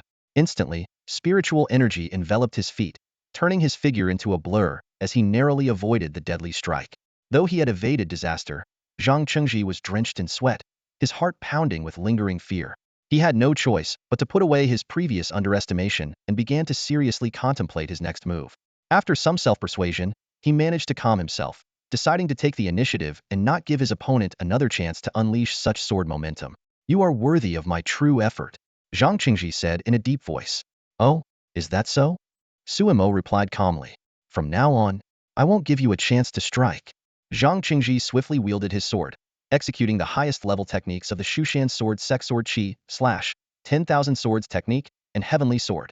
In an instant, the arena was filled with crisscrossing sword energy, dazzling with brilliance. Faced with the overwhelming sword energy, Suimo seemed intrigued. The system's prompt sounded, announcing that he had mastered and improved this set of sword techniques. In the next moment, Suimo made his move, also using sword Qi / 10,000 swords technique and heavenly sword, but each of his sword energies was more massive and more majestic than Zhang Qingji's. Boom! The sword energies from both sides collided in midair, erupting into a brilliant display of light. Under Sumo's onslaught, Zhang Qingji's sword energy was pushed back step by step and soon completely annihilated. As the familiar sword aura rushed towards him, Zhang Chengji's eyes widened in shock, his mind going blank. He stared at his opponent in disbelief, filled with confusion. How could the opponent wield the Shushan sword technique, which he had painstakingly mastered over decades, and use it more skillfully and powerfully than he could? Zhang Chengji recalled the praises from the elders, who had hailed him as an ancien millennium genius, someone who had mastered the Shushan sword technique in just a few years' rarity in the history of Shushan. But this younger opponent in front of him, had he reached such a level in only a few years? As the question surged in his mind, Zhang Chengji's face turned pale. The confidence he had always prided himself on crumbled in an instant. Before he could even ask, the sword aura engulfed him, knocking him off the stage. The match is over. First round, Suemo wins. The referee's announcement was followed by a deafening cheer from the audience. Suemo! Suemo! In the crowd, Su Xian waved her little hands excitedly and loudly proclaimed to those around her, "Look, that's my brother." Her face flushed with excitement as she clapped her hands continuously. The cheers grew louder and louder, pushing the atmosphere to a fever pitch. Suemo maintained his usual style, effortlessly defeating any opponent he faced. He exuded an aura of invincibility, as if no one could ever defeat him. Among all the contestants, only Luosi from the same city exhibited a similar aura. The audience began to speculate who was stronger between the two. In the third match, Luosi faced Chu Outyin. As they stood on the stage, Chu Outyin arrogantly said, "You should forfeit. I never hit women." However, by the end of the match, Chu Outyin was carried off the stage, with the medical staff discovering that the only part of him still able to move was his mouth. This match left a profound impression on Chu Outyin. Whenever he recalled that day, he couldn't help but think of the fiery, stunningly beautiful Phoenix and the fear he felt under her control. As the tournament progressed, Suemo and Luosi continued to defeat their opponents with ease, each match won effortlessly. They shone like dazzling comets, drawing everyone's attention. When people learned that they were a couple, the cheers reached an unprecedented level. The crowd excitedly shouted, "Suemo, when will you marry Luosi? Luosi, marry him right here." The entire arena was in a frenzy, as if the audience saw the hope of humanity in this young couple. After Suemo and Luosi each defeated all their opponents, they finally stood facing each other. Under the eyes of a global audience, the true pinnacle battle was about to begin. At the global military base headquarters, a black roundtable was surrounded by influential figures from around the world. They were engaged in a high-level roundtable meeting concerning the survival of humanity. The atmosphere in the conference room was heavy and oppressive, as if the air itself had thickened. Above the roundtable, a massive virtual projection was displaying the battle conditions on various borders.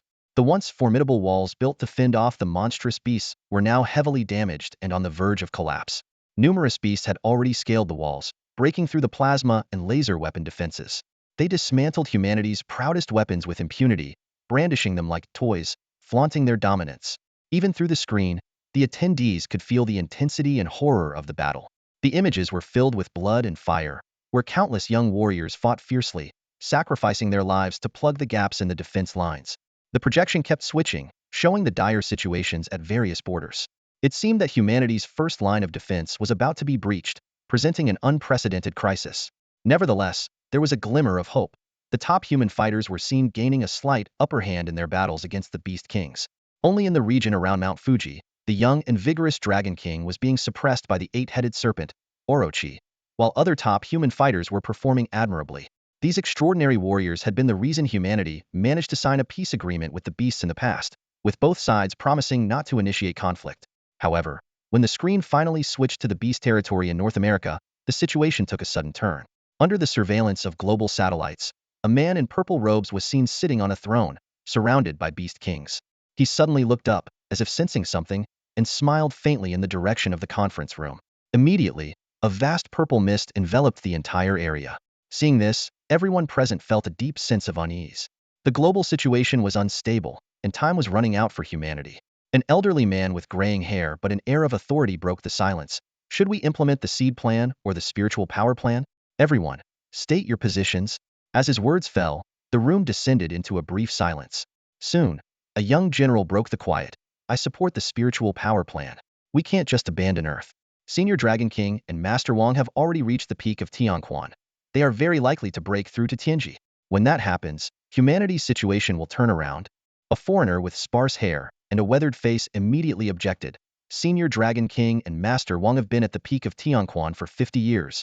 After all these years, they still haven't broken through, and even they admit their potential is limited, making a breakthrough highly unlikely. Moreover, as we all can see, The border situation is unstable, and the sudden emergence of a beast emperor with unknown strength is unbeatable. Humanity is at a critical juncture. We can't afford to be sentimental. I believe our urgent task is to implement the seed plan quickly, ensuring the continuation of human civilization without delay. Another person spoke up. I support the spiritual power plan. We can't give up until the very end. Countless warriors have lost their lives fighting the beasts. We can't let their sacrifices be in vain. The lives of countless ordinary people are at stake, and we do not have the right to abandon them so easily. I support the spiritual power plan. I support the seed plan. In the conference room, the high-level officials voiced their opinions, but the votes were evenly split. Everyone's eyes turned to the elderly man in the Zhongshan suit, awaiting his decision. The elderly man slowly began to speak, his gaze fixed on the virtual screen. Everyone, look. Following his line of sight, they saw that the screen had unknowingly switched to the center of the World Plaza, the final scene of the global entrance exam rankings. Today is the day of the global college entrance exam finals. In the conference room, a group of high-ranking officials sat upright in their formal attire, their expressions solemn. The air was thick with tension. Suddenly, an assistant hurried in, holding a stack of documents. He looked around, took a deep breath, and began. I've heard that this year's exam features two extraordinary prodigies. One has grasped the essence of the sword at a young age, and the other has comprehended the true meaning of the phoenix. The attendees immediately straightened up, their eyes glinting with anticipation. The assistant continued, even Master Tianji has said that these two have a great potential to break through to the Tianqian realm in the future. Solving the beast plague might just fall on their shoulders.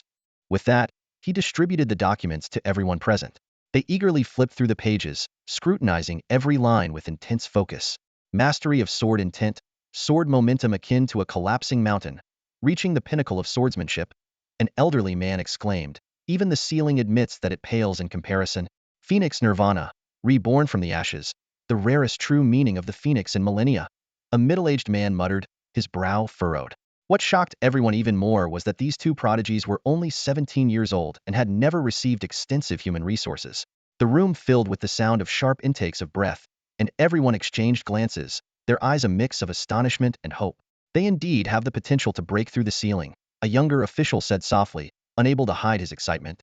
The elderly man spoke slowly, his voice hoarse but resolute. Whether we initiate the fire seed plan or the spiritual power plan, let's watch this battle first. His gaze swept across everyone in the room. If they are as extraordinary as the data suggests, then sparing no effort to gain another decade for them is worth it. The moment he finished speaking, the atmosphere in the room grew even more tense. Everyone understood that if these two prodigies did not show the expected strength, humanity would be left with only one last resort: the fire seed plan. The fire seed plan meant humanity would completely abandon Earth, forsaking 90% of the population and even giving up spiritual power cultivation. Only a small group of elite talents would escape to Mars. It was a risky plan, implying that humanity would lose the ability to continue spiritual power cultivation and would have to focus solely on technological development. In contrast, the spiritual power plan meant staying on Earth and engaging in a final showdown with the beasts. This required dismantling the spaceship engines to create the latest weapons, buying humanity another 10 years. But it also meant losing the chance to colonize Mars. If no one broke through to the Tianqian realm within those 10 years, humanity would face total extinction. Both plans were desperate gambles for humanity's survival. At this moment, humanity stood at the brink of life and death. The fate of the species hinged on this genius battle. It all depended on Suimo and Luosi. Everyone in the conference room held their breath, waiting for the results of this crucial college entrance exam final that would determine humanity's destiny. At this moment, the scene of the global high school entrance exam battle is set. A fight that will determine the fate of the entire human world is about to unfold. This is the true battle of global attention, and tickets to the finals are worth their weight in gold. The audience buzzed with excitement. Suimo is so cool. With one swing of his sword, the heavens and earth tremble. He's just that awesome. One spectator exclaimed excitedly. Luosi isn't bad either. Another chimed in. That fire phoenix of hers, the majestic phoenix bringing prosperity, scorched Chu Outyin so badly he's still a legend. Someone voiced their concern. Will the upcoming fight destroy the entire stage? Suimo can slice it in half with just a casual swing. Destroy the stage? That's too conservative, a self-proclaimed expert on web novels boasted. From my experience, in battles of this scale, the impact usually extends to the audience. That's why I bought a ticket for the back row, his friend thought to himself. Isn't it because you could only afford a back row ticket after spending every penny? On the battleground, Luosi tilted her delicate face up at Suimo, looking suspicious. You're not going to hold back, are you? Sumo's eyes sparkled with affection as he smiled. Of course not. I'll give it my all. Promise you won't hold back. Luosi insisted, her expression fierce. Okay, I promise, Suemo nodded repeatedly. Good, then I'll also go all out. Luosi said, her face serious. With a rousing shout from the referee, the match officially began. The crowd erupted into deafening cheers, chanting Suemo and Luosi alternately. However, under the expectant gazes of the audience, Suemo and Luosi stood still, staring at each other without moving. Hey, you hit me first. Luosi blinked at Suemo. You go first. Suemo declined. No, you go first. Luosi shook her head vigorously, refusing. The audience began to murmur in confusion. What's going on? Did the live stream freeze? Why aren't they moving? Could they be dueling with their auras? Someone speculated. I heard Suemo has mastered the legendary sword aura. Yeah, and Luosi supposedly controls the true essence of the fire phoenix. Another person added. They might be engaged in a fierce battle of wills. Despite sensing something was off, the audience's imagination ran wild based on Suemo and Luosi's previous performances. Yeah, the sudden wind feels a bit intense. Could this be the aftermath of their auras clashing? Not sure. It seems like an intense fight. Let me watch closely. Meanwhile, at the global military base headquarters, a group of elderly officials watched the broadcast with puzzled expressions. What are they doing? One elder frowned. The way young people fight these days is beyond me. Inside the arena, Luosi finally lost her patience. Are you going to fight or not? If you don't, I'll get angry. She pouted in frustration. Suemo felt troubled. The Su family tradition was always to protect women, not fight them. His sword was meant to protect Luosi, not to be pointed at her. How about this? Suemo hesitated. Xiaojiu, go show her something special. Whoosh. Xiaojiu let out a cheerful sword hum and instantly turned into a streak of light, soaring into the distant sky. Seeing some action, the crowd's excitement reignited. Look, that's Sumo's sword. Sumo's sword is moving. Oh my god, it's shooting into the sky. It must be preparing for the legendary 10,000 swords returning to the sect. Exactly.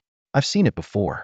In an instant, the sword aura condenses into reality, multiplying and transforming into a rain of swords falling from the sky. It's incredible. Yes, Sumo's 10,000 swords returning to the sect is a visual feast. He only used it once before, and I can't believe we get to see it again today.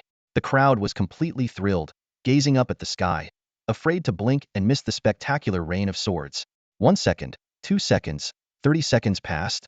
Everyone stared at the blazing sun until their eyes ached, starting to doubt their sanity. Then, they finally saw a lone sword, with a rose attached, plummeting from the sky and landing in front of Luosi. The audience was dumbfounded. What the heck?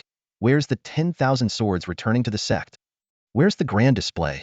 In the arena, Suemo looked at the happily circling Xiaojiu, speechless. The sword seemed to be asking for praise proudly. I meant show her something impressive, not literally give her a rose. Why bring a rose back? Suemo thought in exasperation. Hearing Sumo's thoughts, Xiaojiu felt innocent. But master, your heart told me this is what you wanted most. Luosi's face suddenly turned a deep, rosy red, even more vibrant than a rose, as she felt both embarrassed and angry. You're so improper, she huffed. Then, shaking her head, she felt her cheeks burning. Despite her frustration, Luosi quickly made up her mind, her expression turning serious. No, if you won't make a move, then I will. I'm getting serious. Let's do this. Suemo also nodded solemnly in response. Phoenix ascends. Luosi shouted. In an instant, her entire body was enveloped in a brilliant, fiery glow. However, the enormous fire phoenix the audience had anticipated did not appear. Instead, a small, exquisitely beautiful phoenix, radiating multicolored light, materialized. Despite its diminutive size, the phoenix was majestic, covered in stunning feathers that exuded a noble and sacred aura.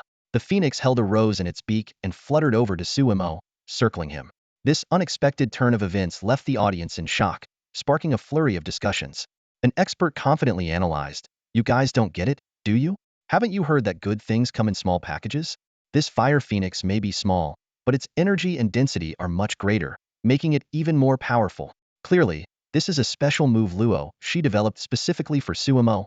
Although some doubted, the expert's eloquent explanation swayed the audience into reluctantly accepting it. After all, no one wanted to believe that these two prodigies, hailed as the greatest talents with the potential to break human limits, would stage a fake fight under the watchful eyes of the world. Under the gaze of countless spectators, Suemo and Luosi finally stood together. The sound of swords clashing echoed as they turned into streaks of light, charging at each other. However, Their movements were noticeably slower than usual, resembling a choreographed sword dance rather than a fierce duel. Their synchronized moves and mutual understanding made it seem like they were performing a twins word technique. This battle, while visually stunning and graceful, fell short of the audience's expectations for a brutal, high-stakes showdown. Disappointed voices rose from the crowd. I feel like I've wandered into a kid's channel. Stop it already. Just stop fighting. At this rate, no one's getting hurt. I spent all my money on the finals, and this is what I get? Refund. Fake fight. No shame. Refund.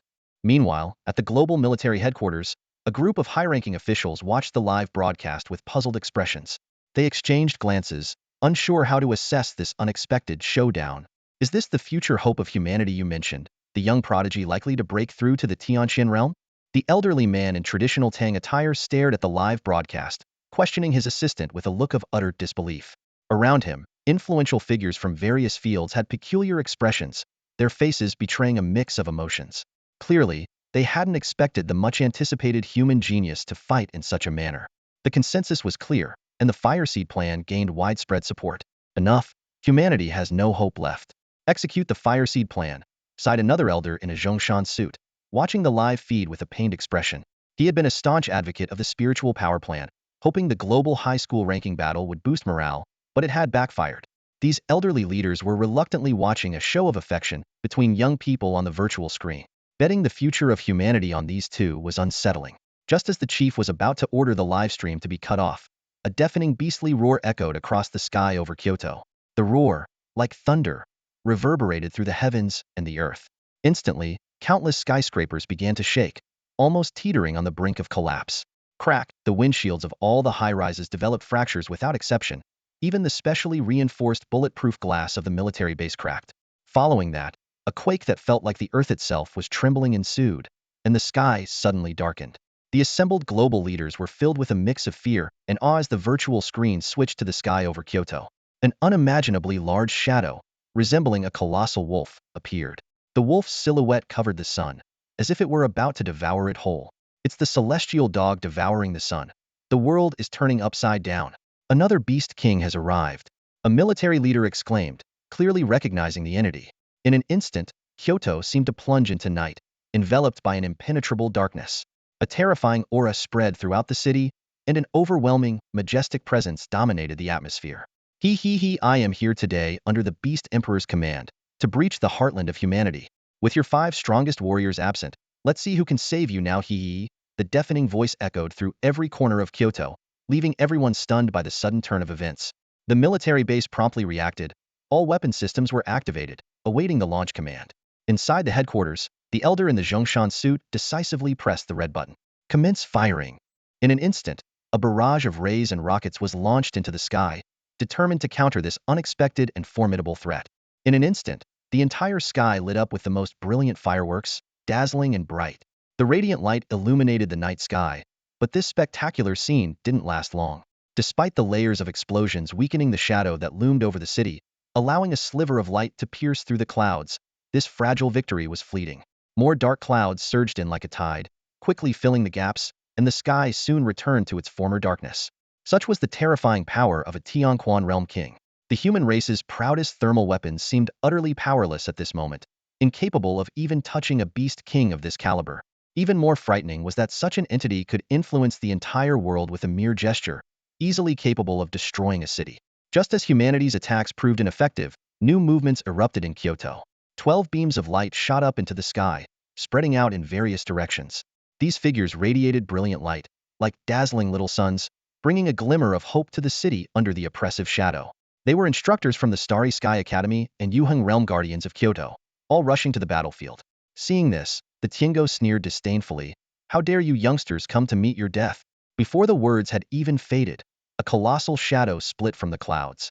This shadow, vast and boundless like a sky-covering cloud, quickly transformed into a massive beast claw, carrying a pressure that made the entire world tremble. With a thunderous crash, time and space seemed to be locked down by this strike. The natural order was completely overturned, leaving the 12 Yuheng realm experts immobilized. A strong sense of life and death crisis gripping their hearts. They desperately burned all their spiritual power, emitting brilliant light, barely breaking free from the terrifying pressure of the beast claw. Though they regained their mobility, they still appeared helpless against the incoming beast claw. The 12 could only burn their potential, unleashing their most powerful spiritual techniques. 12 vast beams of light converged, forming a combined attack in an attempt to fend off the beast claw. However, this seemingly powerful offensive was as fragile as paper before the beast claw. With a crash, the light beams were easily torn apart, and the beast claw continued its relentless advance towards the 12 Yuheng realm experts. In an instant, the 12 spat blood and plummeted towards the ground like falling comets. This scene shocked all who witnessed it. The combined efforts of 12 Yuheng realm experts couldn't even block one strike from the Beast King. Despair washed over the human leadership like a tide, spreading throughout Kyoto. Due to the turmoil at the borders, many powerful figures had been dispatched to assist, and humanity's top combat strength was being held off by the Beast Kings. At this critical moment, not a single top-tier human was left to defend Kyoto, exposing the heartland to the Beast King's threat. This situation was no accident. The number of Beast Kings exceeded humanity's top-tier combatants by 2. Previously, internal disunity among the beasts and Tiango's relatively non-hostile stance toward humans had prevented disaster. But now, with Tiango suddenly attacking humanity, the situation was dire. Tiango laughed menacingly and declared, "I hear you humans are having some so-called genius battle. I'll just wipe out your so-called geniuses first, extinguishing your hope. Ha ha ha." Before the words had even faded, Tiango's body shimmered with silver light, transforming into a silver moon, riding the rolling dark clouds, heading swiftly towards the site of the Global College Entrance Examination Rankings battle. Suemo and Luosi finally reached the moment when they had to face off. On the arena, the two figures stood opposite each other, with a palpable tension in the air. Luosi gazed at Suemo, her heart filled with mixed emotions. The boy who once needed her protection had now transformed into a man of great stature. He still had the handsome face she adored, and his eyes, bright as stars, still held a softness for her. However, the former insecurity and gloom had been replaced by an inner confidence. Suemo stood tall like an unsheathed sword, exuding a sharpness that couldn't be ignored. His aura was so compelling that Luosi couldn't help but take notice. This transformed Suemo no longer needed her protection. This realization left Luosi with a complex mix of feelings. "Let's see how much you've grown," Luosi said. Her once tender and playful tone now calm and cold. She knew this battle was inevitable. As the Empress of unmatched talent and peerless elegance in the system's evaluation, Luosi was born to be invincible. She never settled for second place, especially not to Suemo, whom she once protected. She had always been the undisputed number one, but now, for the first time, she felt the pressure of being pursued and possibly surpassed. "I know you're beyond the Ming realm, but let's fight as equals." Luosi's beautiful eyes sparkled with a fierce fighting spirit, her tone leaving no room for argument. As soon as she finished speaking, her sword seemed to come alive and flew back into her hand. Suemo nodded silently, internally lamenting the inevitability of fighting his wife. In the next moment, his sword, Shao, also returned to his grasp. The two stood several meters apart, swords in hand. A gentle breeze rustled their robes. The black and white figures were striking under the sunlight, each radiating an intense sword aura that stirred the wind and clouds around them. Suemo was secretly amazed. Luosi's swordsmanship far exceeded his expectations.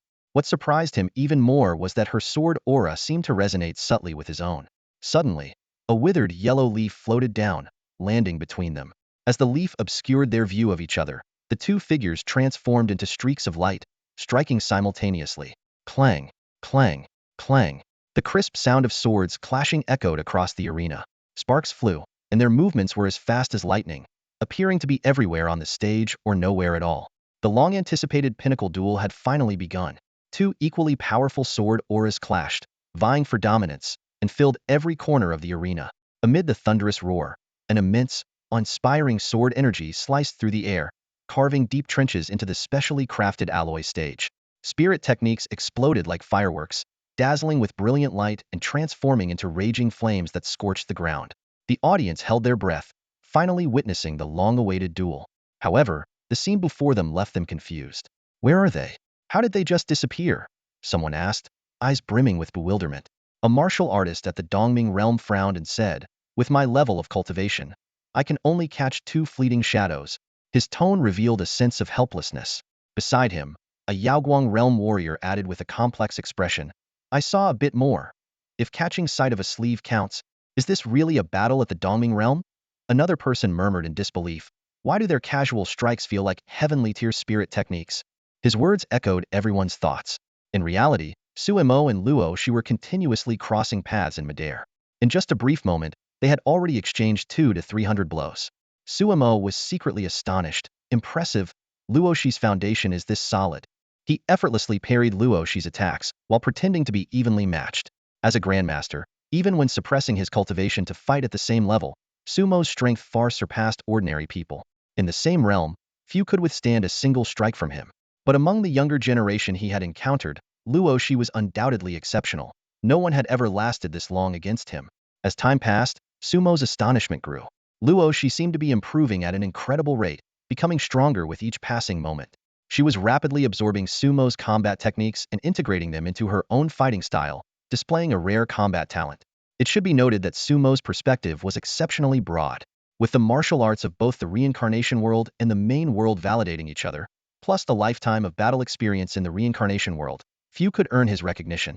Yet, Luoshi was undeniably the most brilliant among them. What was even more astounding was that Luoshi executed several spirit techniques that left everyone in awe. Their level was likely heavenly tier, and they weren't any known techniques on the market. According to Sumo's judgment, these were Luoshi's own creations. To create heavenly tier techniques at such a young age, her talent was truly unparalleled through the ages. If not for Sumo's profound foundation accumulated in the previous Reincarnation world and his advanced swordsmanship, this battle with Luoshi might have pressured him significantly. It could be said that among her peers, Luoshi was invincible. Suemo found himself in a dilemma. He was worried that he might win too easily, which could upset Luoshi, who had a strong personality. Fighting Luoshi was indeed a tricky affair. A moment of carelessness could lead to a decisive victory.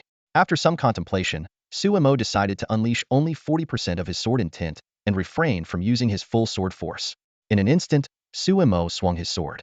The dazzling sword light tore through the heavens and earth, heading straight for Luoshi. Faced with the suddenly intensified sword intent, Luoshi gritted her teeth as her entire body began to glow brightly. A noble and elegant bird's cry echoed through the sky as her myriad birds fused into a single entity, transforming into a phoenix engulfed in blazing flames. This phoenix was several hundred meters long, exuding an awe-inspiring presence.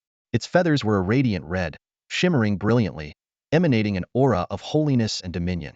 The phoenix soared into the sky, engaging in a fierce battle with Sumo's sword light. Sumo's sword light swept across the heavens, enveloping the entire sky. The phoenix's true flames seemed capable of incinerating everything, tinting the sky in a red hue. When the two forces collided, a tremendous sound erupted, resulting in a momentary stalemate. On the ground, both Suemo and Luoshi vanished, reappearing in midair to clash again. Streams of light collided intensely as they flashed across the arena. Sumo's sword intent dispersed in all directions, carefully controlled, while Luoshi's will, like burning flames, barely managed to counter Sumo's sword intent. Massive sword energy sliced through the air, leaving the arena in ruins. The battle reached a fever pitch, with the outcome hanging by a thread. Suemo calculated in his mind, having roughly gauged Luozi's strength. He increased his sword intent to 50%, unleashing a sword light several times stronger than before. A flicker of shock passed through Luozi's eyes as she hastily responded, using all her strength to barely fend off the attack. At this moment, Luozi's spiritual energy was nearly depleted. Suemo decided to pretend to unleash a grand move to end the battle gracefully. He stood motionless, seemingly merging with nature, achieving the legendary state of unity with the sword. Suemo leaped into the air, his entire being radiating a blinding light, rivaling the brilliance of the sun and moon. He transformed into a dazzling stream of light, stirring up massive waves of energy, even lifting the sturdy alloy arena. This stream of light, like a falling meteor, shot straight towards Luoshi. A look of solemnity flashed in Luozi's beautiful eyes as her entire body ignited with fierce flames. She released her last bit of spiritual energy, ready to face this final onslaught. The radiant crimson attire draped over Luoxi's shoulders exuded an unprecedented aura of power. In an instant, her sword was enveloped in a vivid red glow, and she transformed into a dazzling beam of scarlet light, soaring skyward to meet the descending white radiance. Boom! The red and white lights collided in midair, causing the world to dim and the sun and moon to lose their brilliance. The sky was momentarily as bright as day, filled with an intense interplay of red and white. The clash produced the most spectacular fireworks display imaginable. The massive arena, spanning 1,000 meters in length and width, collapsed with a thunderous crash, breaking into countless pieces. The sheer force from both sides was terrifying, making the battle appear evenly matched. Despite exchanging hundreds of blows, the entire sequence occurred in a fleeting moment. A solitary leaf that had drifted into the arena earlier now lay on the ground, meticulously sliced into 365 pieces by the scattered sword energy, each fragment perfectly uniform in size and shape. Amid global astonishment, the battle between these two masters of the Dongming realm was nothing short of cataclysmic, surpassing even many clashes in the Kaiyang realm. The audience erupted in fervent cheers, chanting the names of Su Imo and Luosi louder and louder. The sky was painted a deep crimson as white sword energy mixed with red light rained down. Amid this luminous shower, Su Imo descended slowly, holding Luosi around her waist. Her face was pallid with a faint blush, her energy depleted, and her body limp, clearly at her limit. Gazing at the nearby Su Imo, who wore a gentle smile and looked at her with affectionate eyes, Luosi felt her heart race. She realized that Su Imo had grown to a level where even she couldn't gauge his strength. After landing smoothly, Luosi steadied herself, her exquisite face showing a complex expression. Taking a deep breath, she said, "I lost." She then glanced at Su Imo suspiciously. "You didn't go easy on me, did you?" "Absolutely not." Su Imo shook his head repeatedly. He had merely refrained from using his Holy Spirit sword technique and sword heart domain, relying on basic swordplay and suppressing half of his sword intent and momentum. Yet, he was secretly amazed by Luoxi's learning ability and combat talent, believing her future potential to be boundless. All right, as long as you didn't hold back, Luosi thought, relieved. If Su Imo had pretended to be evenly matched, it would have been unbearable for her.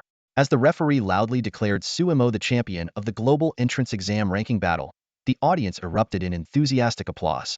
This was Su Mo's first victory over Luosi. His sister, Su Xian, was too excited to speak, and his classmates looked at him with envy.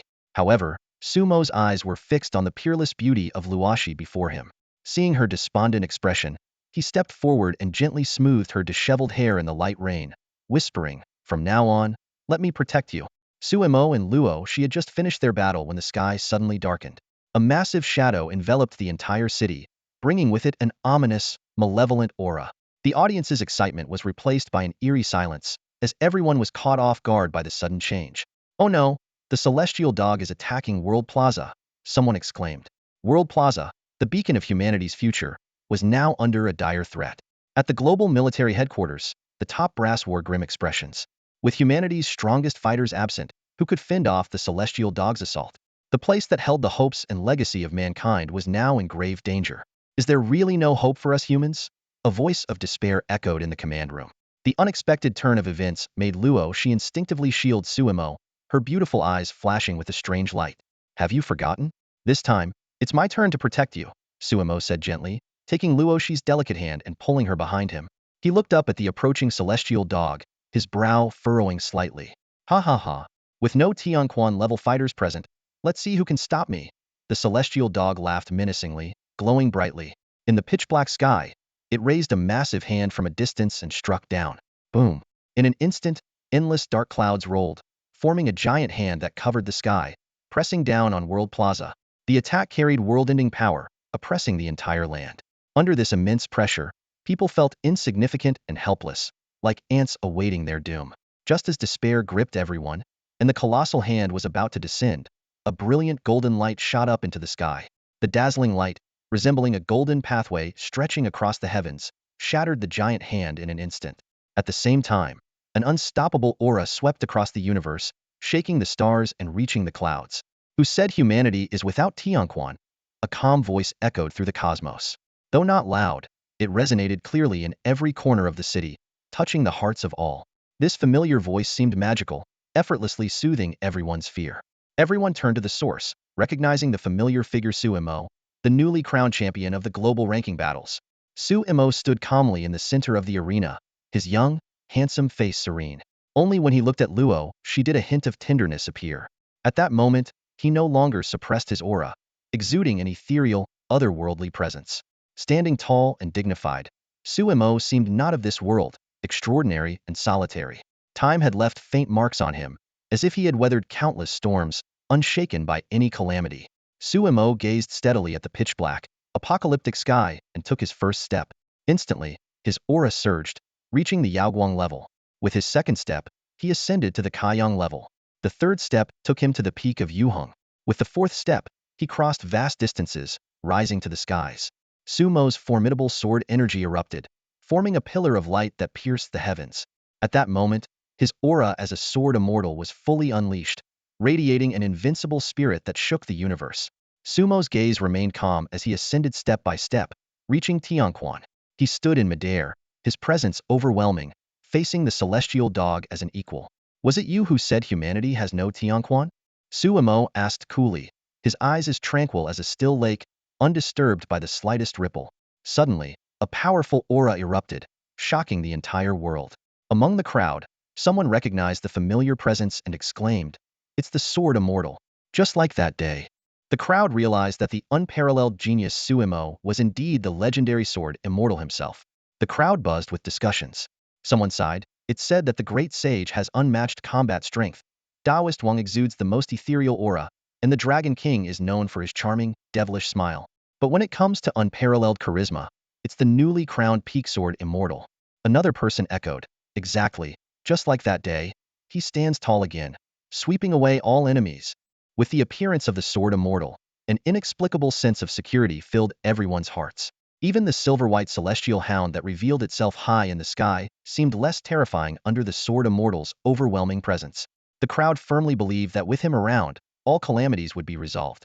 Zhang Chengji stood frozen, muttering to himself, "Oh my god, the sword immortal. I actually sparred with the sword immortal before." Suddenly, he thought excitedly, "I can brag about this for a long time. I took a move from the sword immortal and didn't lose." He then resolved, "I must find a chance to get his autograph." Evidently, he had forgotten that he once thought Sumo might ask him for an autograph. In military bases worldwide, leaders watched the live satellite broadcast, witnessing the unparalleled figure. After a long silence, someone finally spoke in a low voice. "Is this the future hope of humanity? A 17-year-old Tianquan realm expert, the pinnacle of humanity? My god, what kind of prodigy is this?" They gazed at the impossibly young face, as if seeing the hope and legacy of humanity's future. Someone sighed, "The future truly lies in the hands of the young."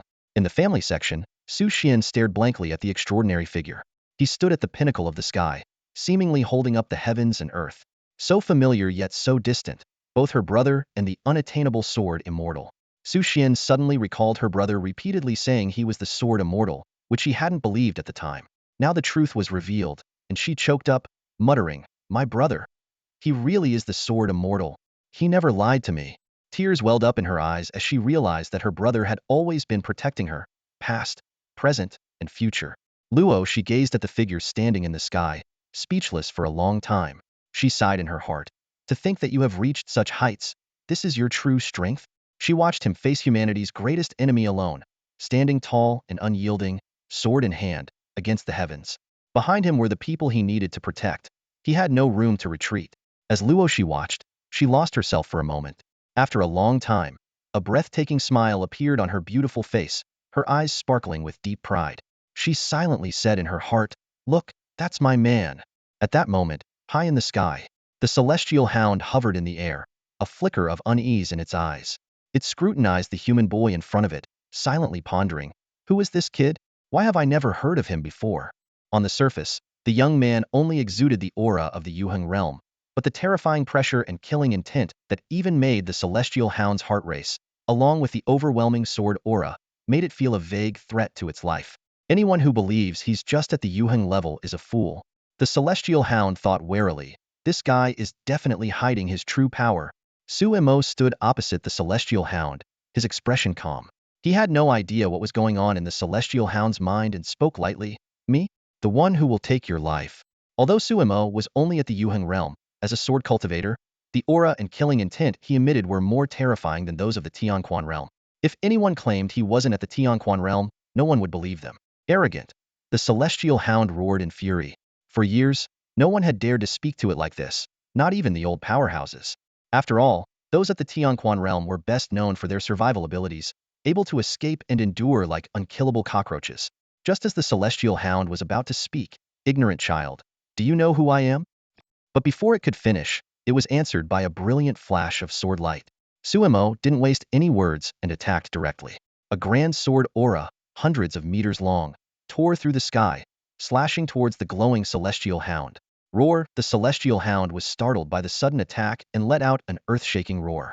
It thought to itself, "How can this person attack without warning? Doesn't he know that it's customary to exchange a few harsh words before a fight? Otherwise, it lacks style." In an instant, The celestial hound opened its massive jaws, and a vast crescent moon gathered in its mouth. The enormous spiritual energy of heaven and earth condensed and compressed into a high-density energy ball, colliding with the dazzling sword light. Boom! In a flash, boundless spiritual energy and sword aura exploded, lighting up the sky like daylight. The massive shockwave caused the entire city to tremble. Suemo, holding his sword, transformed into a streak of light, charging directly at the celestial hound's gigantic body. The celestial hound, towering hundreds of meters like a mountain, was incredibly fast but also cumbersome. Suemo quickly landed on its back, slashing his sword across its back. Clang! The sound of metal clashing echoed as the celestial hound's skin was as hard as steel, making it difficult for Suemo to penetrate. However, strands of sword intent still seeped through the devouring sword, invading the celestial hound's body. The celestial hound accelerated, constantly changing directions and breaking through clouds, trying to shake Suemo off, but to no avail. Soon, its body was covered in sword marks. Roar! With an angry roar, it began to shrink, transforming into a silver wolf about 2 to 3 meters tall. Bang bang bang! With its new form, the celestial hound no longer had the disadvantage of being slow. Suemo and the celestial hound engaged in close combat, their clash creating thunderous sounds in the sky. Brilliant sword lights and dazzling spiritual techniques flashed and collided. In no time, the celestial hound's body was covered in blood, marked by Suemo's sword. In close combat, Suemo had never feared any opponent. The epic battle shook the heavens and earth, with flashes of light illuminating the sky like the brightest fireworks. No one knew what transpired between Suemo and the celestial hound, only that this battle shook the entire world. In the end, the celestial hound only managed to utter a threat: "The beast emperor will never," before a more brilliant sword light flashed, severing one of its wolf paws. Unable to finish its threat, it fled in panic. The sword immortal emerged victorious. A system prompt sounded. Ding. You have defeated the Tianquan Realm Minor boss, the Celestial Hound. Experience points 100,000, level 2. You need 500,000 more points to reach the next level.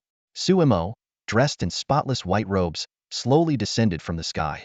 Luosi rushed forward and hugged him tightly. "Thank goodness you're okay," she whispered, all her worry and fear melting into the embrace. During the battle, others saw his dazzling prowess, but only those who cared about him knew how dangerous and life-threatening it was. In battle, it was either life or death. No one knew if his bright smile today would still be there tomorrow. Fool. How could anything happen to me? Suemo stroked Luosi's hair, feeling the warmth of her embrace, his heart filled with warmth. Yeah, anyone else can be in trouble, but not you. Luosi suddenly looked at Suemo with unwavering eyes and a serious expression. Even if the whole world dies, it doesn't matter. As long as you're still here.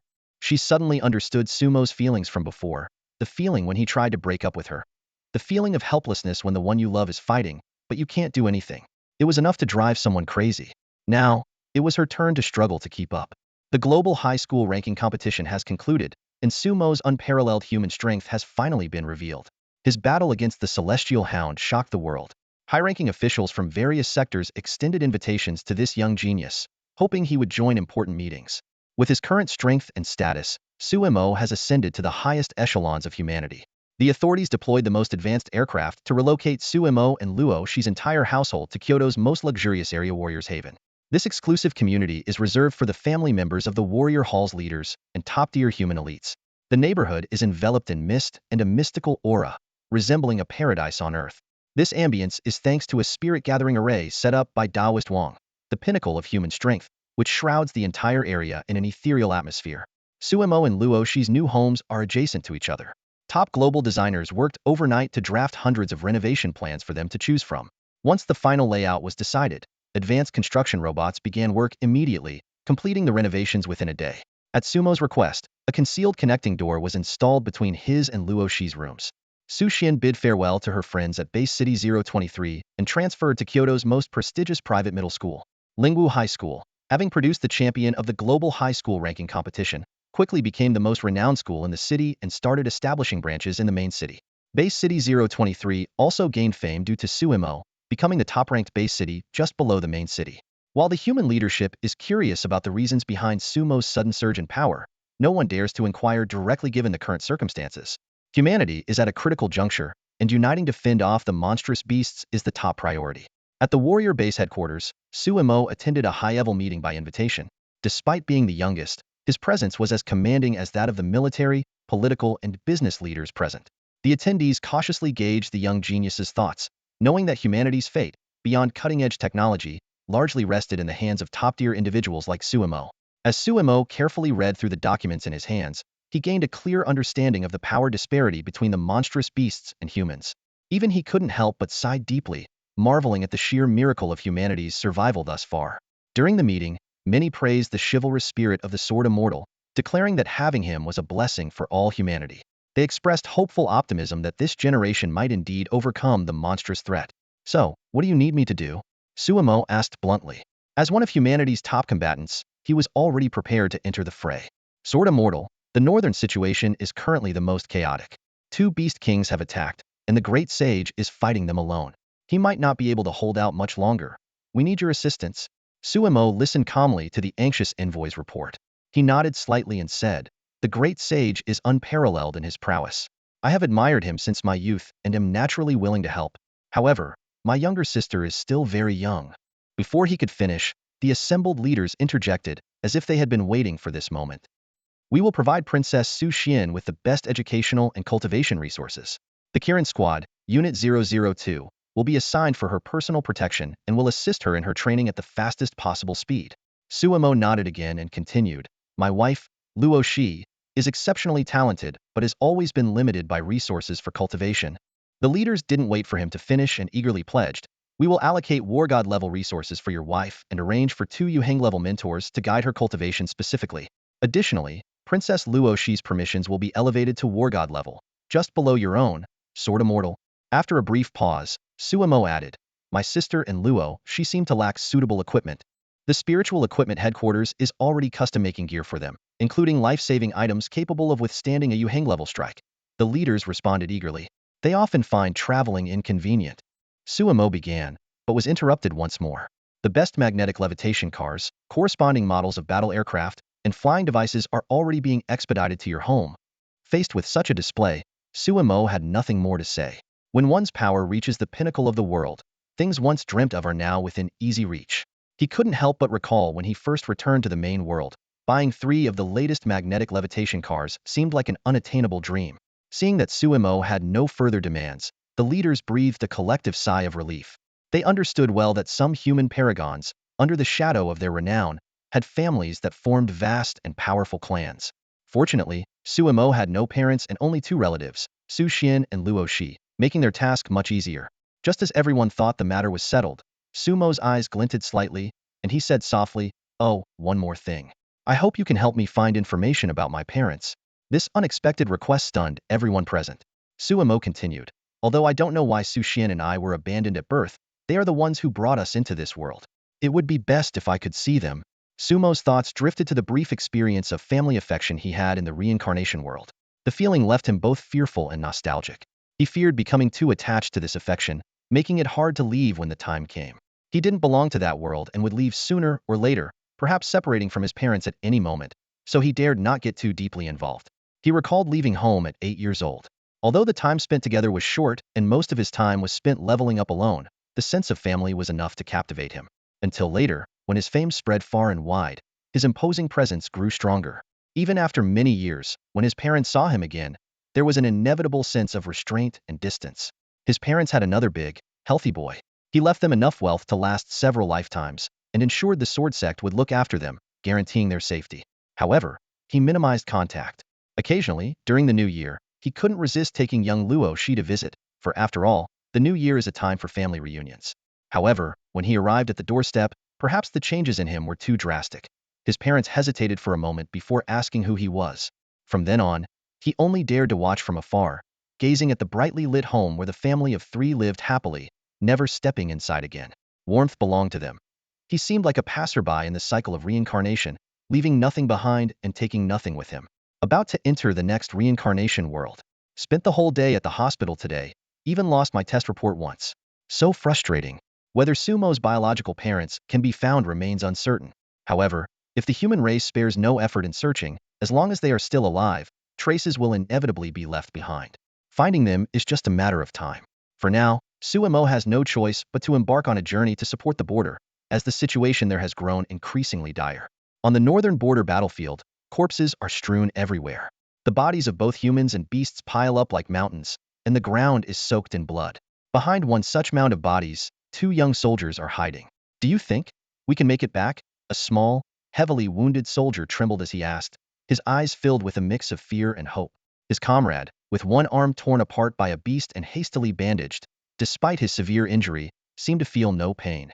He nodded firmly. We can. In the distance, the sounds of battle continued. The small soldier looked up at the sky, where brilliant lights erupted. It was the great sage in fierce combat. Will the great sage win? He asked quietly. He will, his comrade replied with unwavering determination. He is the great sage. He won't be defeated. The small soldier murmured, if only one day I could be as mighty as the great sage. His eyes shone with longing. His comrade remained silent, simply standing up and dragging his battered body back toward the battlefield. The small soldier sighed and followed. At that moment, high in the sky, an earth-shattering battle was nearing its end. The great sage's golden light was dimming, his consciousness fading. Facing the combined assault of two beast kings, even the mightiest of the era struggled to hold his ground. Is this the end?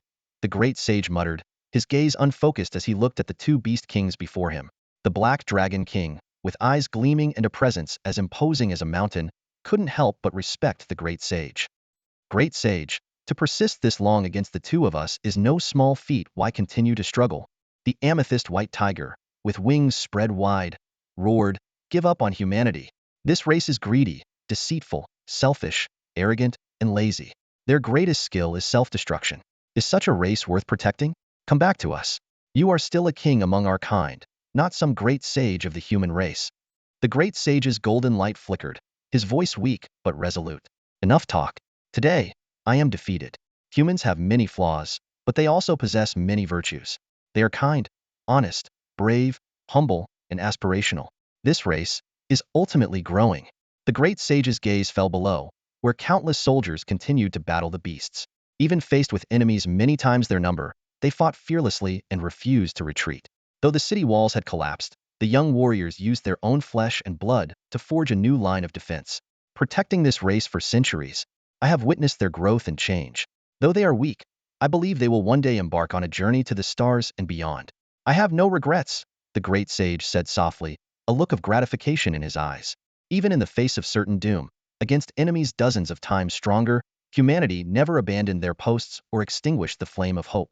The great sage deeply believed that humans would never lack the ability to create miracles. Stubborn fool, the amethyst white tiger roared in fury, transforming into a streak of light and slashing at the great sage with terrifying claws. Boom! A thunderous explosion echoed as the great sage's golden light shattered. Yet he had no choice but to raise his golden staff once more and charge into battle. Great sage, hang in there. We'll be there to help you soon. Several powerful human cultivators of the Yuheng realm shouted desperately, watching helplessly as their pillar of strength, their ultimate protector, was battered and bloodied, his golden light shattered. The great sage was fighting two kings alone, struggling like a single tree in a storm. These cultivators were entangled by fierce beasts and couldn't lend a hand, only able to cry out in their hearts, if only I were stronger, if only I could fight alongside the great sage. The humans roared in anger and frustration, but there was nothing they could do. The sky was too high for them to reach, the battle too intense for them to join. The great sage continued to fight in the heavens, his golden light dimming, but with his last ounce of strength, he tore out the Black Dragon King's tendons. His unparalleled valor shone brightly, shaking the very heavens and earth, as he broke the wings of the amethyst white tiger. Roar! The two kings roared in pain and anger. They hadn't expected that the seemingly exhausted golden warrior could unleash such a terrifying attack. In the next moment, the two beasts, enraged and fearful, launched a combined, devastating attack on the great sage.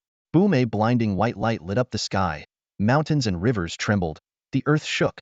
The great sage's golden light completely faded, and he fell from the sky like a shooting star. Amid the beast's heart-wrenching roars, the great sage smiled disdainfully at the world. He was like the afterglow of a brilliant sunset, the ashes after fireworks, falling from the sky. His golden light shattered, his majestic presence gone. Even his once lively eyes grew dim. He was like an old man, a candle in the wind, his mind blurred, gazing at the human world he had protected for 100 years, watching the lights of countless homes rise. There was a hint of relief in his eyes, a sense of peace. Master, I've guarded the human race for 100 years. I've done it. Where are you now? He murmured. At this moment, he was no longer a demon king or a great sage, but like a lost child. He slowly closed his once fearsome golden eyes, feeling very tired, longing for sleep. Sorry, I'm late. It seemed like an illusion, but a gentle voice called out by his ear. The great sage opened his eyes in surprise, seeing a streak of light flash by. Suemo arrived, sword in hand, catching his falling figure. The great sage stared at him blankly, somewhat dazed. You look like an old friend of mine. This chapter was tough to write, and I don't know why I have coronary heart disease at such a young age. I hope you all take care of yourselves and don't stay up late like I do. Finally, I'm asking for your support again. Don't let others steal the spotlight. After reading this chapter, remember to click on the book's details page, then on the author, Yun Xiaoluo. That will take you to my author page, where you can follow me. Thank you all. Your support helps me keep writing. Love. The origins of the great sage are lost to time, but it seems he has stood at the pinnacle of the world since the dawn of spiritual awakening. In humanity's darkest hour, he single-handedly upheld the sky for the entire race. However, with the accelerating evolution of the beasts, even the great sage struggled to suppress everything. Despite this, he secured a crucial 50-year respite for humanity. At this moment, the great sage revealed his true form. His face was covered in fine golden fur, and a deep, star-like vertical eye sat in the middle of his forehead, now dim. The great sage was not human. His body flickered, as if ready to vanish at any moment. An aura of age and decay spread from him. Suemo spoke urgently. Senior, I came too late. Here is a healing elixir. He took out a life-saving pill from a treasure chest, intending to give it to the great sage, only to be shocked as his hand passed straight through the now transparent body of the great sage. The great sage shook his head slowly, his voice weak yet resolute. It's useless. I do not belong to this world. My mission is complete. His gaze fell on Suemo, filled with unspoken words. Suemo felt uneasy under the great sage's gaze, thinking to himself, am I really so handsome that it transcends species? That can't be it. After a long hesitation, the great sage finally spoke. There is one last wish I have. Please, tell me. Suemo responded respectfully, despite his surprise. The great sage's eyes suddenly sparkled with hope, like a final burst of energy. If you ever encounter a little monkey, please don't let him be bullied by an ant. Suemo was momentarily speechless, unsure how to respond. The great sage, visibly emotional, reached out a trembling hand. Quick, you must promise. Cough. I don't have much time left. This is my final wish. I promise, senior. Suemo agreed, albeit confused. Hearing this, the great sage laughed heartily. Good, good. Your words are binding. You must not break them. After laughing, he suddenly paused, as if sensing something, and a faint smile appeared on his lips. He uttered a cryptic phrase. He wants to speak with you. The next moment, an indescribable aura descended upon the world, emanating from the great sage's body. It was as if he had transformed, radiating an overwhelming presence that shook the heavens and the earth. He looked deeply at Suemo, his eyes filled with intense emotion. In this fragmented space-time, meeting you again is my honor. Beware of the ancient corpse on the moon. She is... The great sage's voice was both divine and urgent, but his final words were abruptly cut off, as if obscured by countless forces. The great sage shook his head with a bitter smile, giving Suemo one last, deeply emotional look. Then, his presence flickered and vanished like a fleeting flower, his body dissolving into light, dispersing into the world. As the great sage's form completely vanished, Suemo found himself facing the great sage's lingering message. Name, Shao. Level, unknown. Title, mysterious.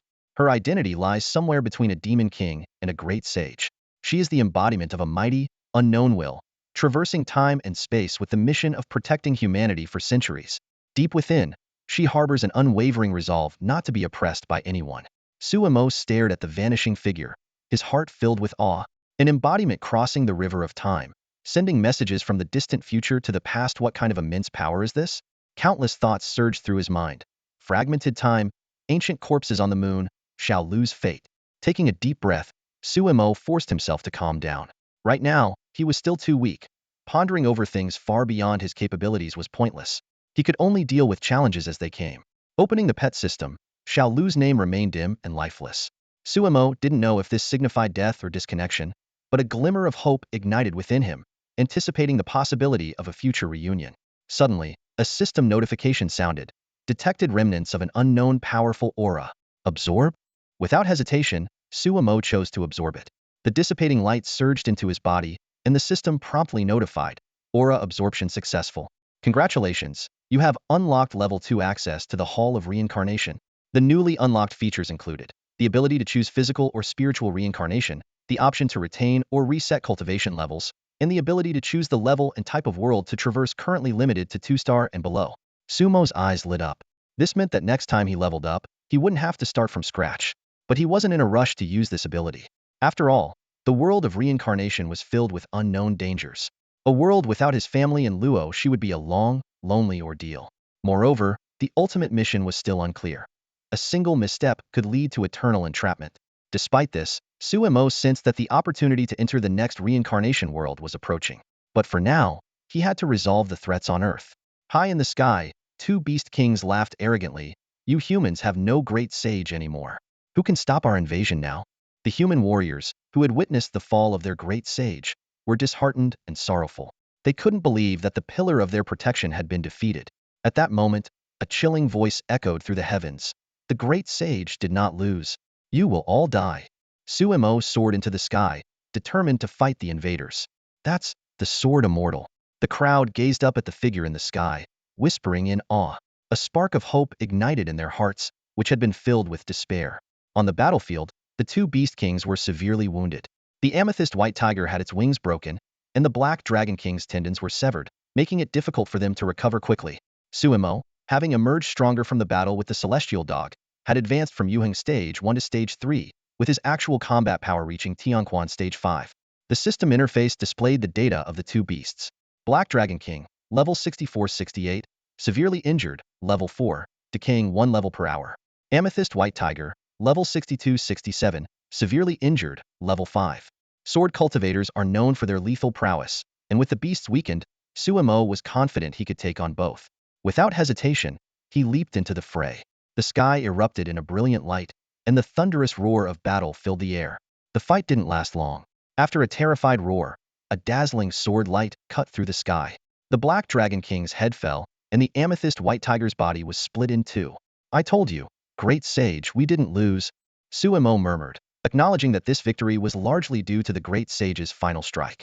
The system notification sounded. You have killed mini-boss Black Dragon King. Experience points 100,000, level 2, reputation 100,000, diamond chest 1 inch. You have killed mini-boss Amethyst White Tiger. Experience points 100,000, level 1, reputation 100,000, diamond chest 1 inch. The epic battle had finally ended. Sumo leveled up 3 times in a row, reaching Yuheng stage 6. His attribute panel updated. Name, Sumo. Level, 5667. Experience, 1078200000. Reputation, 237,000. Physique, innate sword body minor achievement. Talent, sword realm LV5. Skills, heavenly heart sword technique, holy spirit sword technique, 10,000 swords return to 1, chasing stars and moon. Items, diamond chest 2, gold chest 1, heavenly favor 1, dragon vitality pill 99, life-saving pill 3. Evaluation, human combat power pinnacle. Sumo's strength had reached Tianquan stage 7, making him one of the top fighters in the Tianquan realm. He knew it was time to end the border war. Hovering in midair, he looked down at the battlefield still engulfed in chaos. Slowly drawing his sword, he slashed down with a brilliant light. In an instant, tens of thousands of beasts were eradicated, and the battlefield was finally at peace. The border situation has temporarily stabilized. Sumo's arrival was like a shot of adrenaline, instantly turning the tide of the battle. His sword flashed like lightning, and with each strike, he felled a jade scale-level beast, causing his experience points to soar. System notifications chimed continuously, as if heralding this victory. Sumo moved like a streak of light, darting between the various battlefields. Wherever he appeared, morale soared, and the beast kings were pushed back. The soldiers at the border felt a surge of reassurance at the sight of his sword-wielding figure. Teaming up with other top-tier warriors like the war god Shao and the Taoist master Wang Daozhong, Sumo subdued mid-level bosses such as the Orochi and the White Whale King, causing his experience points to skyrocket even further. In just a few days, Sumo leveled up 3 times. But he didn't stop there. He ventured deep into the beast's territory to continue his hunt. Over the next 10 days, he slayed hundreds of jade scale-level beasts and tens of thousands of lower-level beasts, rocketing his level to the pinnacle of the Heavens Authority stage, making him the undisputed #1 on Earth. However, as his level increased, hunting jade scale-level beasts no longer provided experience points. He faced a choice: either slow down and cultivate gradually or hunt Heaven's Authority-level beasts. But with his current strength, Even if the 5 great beast kings joined forces, he would remain unfazed. Just as Suemo was preparing to head to the northern hemisphere of the American continent to completely eradicate the beast threat, a strong sense of danger suddenly struck him. His martial intuition warned him that heading to the southern hemisphere would be a perilous journey, fraught with life-threatening risks. Conflicted, Suemo thought to himself, with my current strength, who could still pose a threat to me? Could it be that beast emperor? After a moment of hesitation, Suemo made a long-awaited decisionto, use the main world's life simulator. The opportunities to simulate life are hard to come by. After traversing an entire cycle of the world, Suemo had only managed to secure 3 chances for simulation. He knew these precious resources couldn't be wasted, and would only use them if faced with a life-or-death situation or a strong premonition. At this moment, an ominous feeling surged within him, compelling him to activate the main world life simulator. As the simulation began, time sped up. On June 11th, Suemo successfully quelled the threat of the border beasts. After several days of rigorous training, he finally reached the Tianquan realm. Bursting with confidence, he believed himself invincible and decided to head to the Americas, determined to eradicate the beast menace once and for all. The next day, Suemo set foot on the American continent. To avoid alerting the beasts, he carefully concealed his presence while secretly searching for the Tianquan realm beast king. For 3 consecutive days, he hunted down several Yuheng realm beasts, but failed to locate the main base of the beasts. On the 5th day, Suemo discovered the territory of the Tiango clan and, seizing the opportunity while they were gravely injured, killed them. However, the death of the Tiango had already alarmed the other beast kings. They secretly laid a trap, planning to join forces to ambush Suemo. On June 17th, following the clues, Suemo found the lair of another beast king, unaware he had walked into a trap. As the crisis loomed, Suemo displayed astonishing combat prowess, effortlessly repelling the combined attacks of several beast kings. Just as he was preparing to counterattack, a terrifying aura suddenly descended. Driven by instinct, Suemo fled in panic, but not before finishing off a few of the severely wounded beast kings. Soon after, a powerful figure in purple, suspected to be at the Tianxian realm, appeared and severely injured Suemo with a single strike from afar. With the help of Shao, Suemo barely escaped the American continent, while the purple-clad figure, seemingly hesitant, did not pursue. Upon returning to Kyoto, Suemo immediately convened a high-level human meeting, revealing the dreadful power of the purple-clad figure, causing widespread panic. Human leaders quickly formulated 5 major plans, 3 guidelines, and 1 fundamental point to counter the purple-clad figure. They initiated nuclear strikes on the beast lairs, but the results were negligible. Subsequently, they deployed advanced weapons like plasma cannons and particle beam weapons, sinking half of the American continent, yet it seemed to have no effect. The purple-clad figure began retaliating, destroying a major human city with a single attack from afar, leaving the world in shock.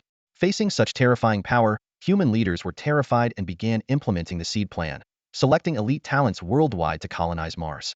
However, the SEED plan faced tremendous resistance as ordinary citizens began challenging social order, leading to widespread chaos in human society. Unable to traverse cycles, Suemo found himself lost and spent the next 3 days in a state of helplessness, spending his time with Luosi. On the 4th day, Suemo suddenly came to his senses and used the heavenly Tao's favor on himself, instantly advancing his cultivation by 1 level. From that day on, he began rigorous training, striving to enhance his strength during the day and spending intimate nights with Luosi. Under his guidance, Luosi also made rapid progress, soon advancing to the Kaiyang realm. On August 1st, the SEED plan officially commenced.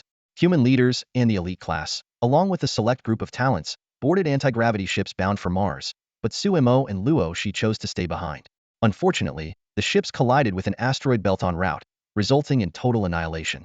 Time flew by, and by September 1st, through relentless effort, Sumo's cultivation had reached the peak of the Tianquan realm, with combat power comparable to the peak of the Tianji realm. Meanwhile, Luosi had successfully advanced to the Yuheng realm, and both had achieved significant breakthroughs in their strength. On September 2nd, a figure in purple suddenly ascended to the moon. After undergoing a mysterious transformation, it began to threaten Earth. The next day, Suemo and Luosi joined forces to stop this menace. During the battle, Luosi took a fatal blow to protect Suemo, her fate uncertain. Overwhelmed with grief, Suemo unleashed his potential at the last moment, achieving the pinnacle of his swordsmanship, and perished alongside the figure in purple. The life simulation ended, leaving Suemo deep in thought. He realized that the newly emerged Beast King on Earth was far stronger than he had imagined. The inability to traverse cycles in the simulation meant that he and Luosi were destined to fall, leading to the extinction of the human race. With a heavy heart, Suemo hurried home. He understood that to truly resolve the beast crisis, he must alter the established trajectory and traverse the cycles. However, traveling through these cycles was fraught with unknowns, the ultimate mission unclear, and he might even lose himself along the way. Before embarking on this journey with no clear return, he decided to bid a proper farewell to his family. Opening the door, Sumo saw the dining table laden with a sumptuous feast. In the kitchen, Luosi was busy cooking. Despite being covered by an apron, her graceful figure was still evident.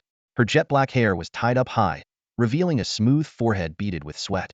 The usual ethereal beauty of her face now had a touch of homely warmth, like a devoted wife waiting for her husband to return.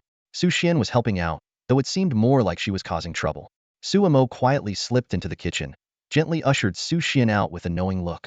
She immediately understood, flashed an okay sign, and tiptoed away. Then, Sumo softly embraced Luosi from behind. She trembled slightly but did not resist. "Honey, I'm home," Sumo said softly, his voice a bit hoarse. This farewell would mark the beginning of another long separation. Sumo gently embraced Luosi from behind, his chin brushing against her silky hair. A faint fragrance filled his nostrils, and the warmth of her body in his arms made him deeply infatuated. Just as his hands began to wander, Luosi decisively slapped them away, scolding, "Don't move, I have to cook." Unrelenting, Sumo's hands roamed around Luosi's waist, and his cheek pressed against her fair neck. His warm breath tickled her ear, making her shiver and blush. She turned her head helplessly, her rosy lips gently meeting Sumo's. Their lips touched, soft and sweet. Sumo withdrew quickly, then released her and started helping with the cooking. Soon, a table full of delicious, steaming dishes was ready. Su Xian sat on a high stool, swinging her long legs and leaning forward to inhale the aroma. "It's such a blessing to eat Sister Luosi's cooking again. Sister Luosi, when are you going to marry my brother? Then I can eat your food every day." Despite the advanced technology in Kyoto and the decent meals made by household robots, Sumo and Su Xian preferred Luosi's cooking, finding it uniquely flavorful. Luosi, still blushing, glanced playfully at Sumo. "That depends on him." Sumo grinned mischievously. "How about we get the marriage certificate tomorrow?" "Sure." Luosi nodded seriously. Sumo suddenly remembered the risks of entering the reincarnation world and hesitated. We're not 18 yet. I don't think we can get the certificate." "Chicken. All talk and no action," Su Xian teased from the side. Sumo shot her a glare while Luosi huffed and fell silent. The three began to eat.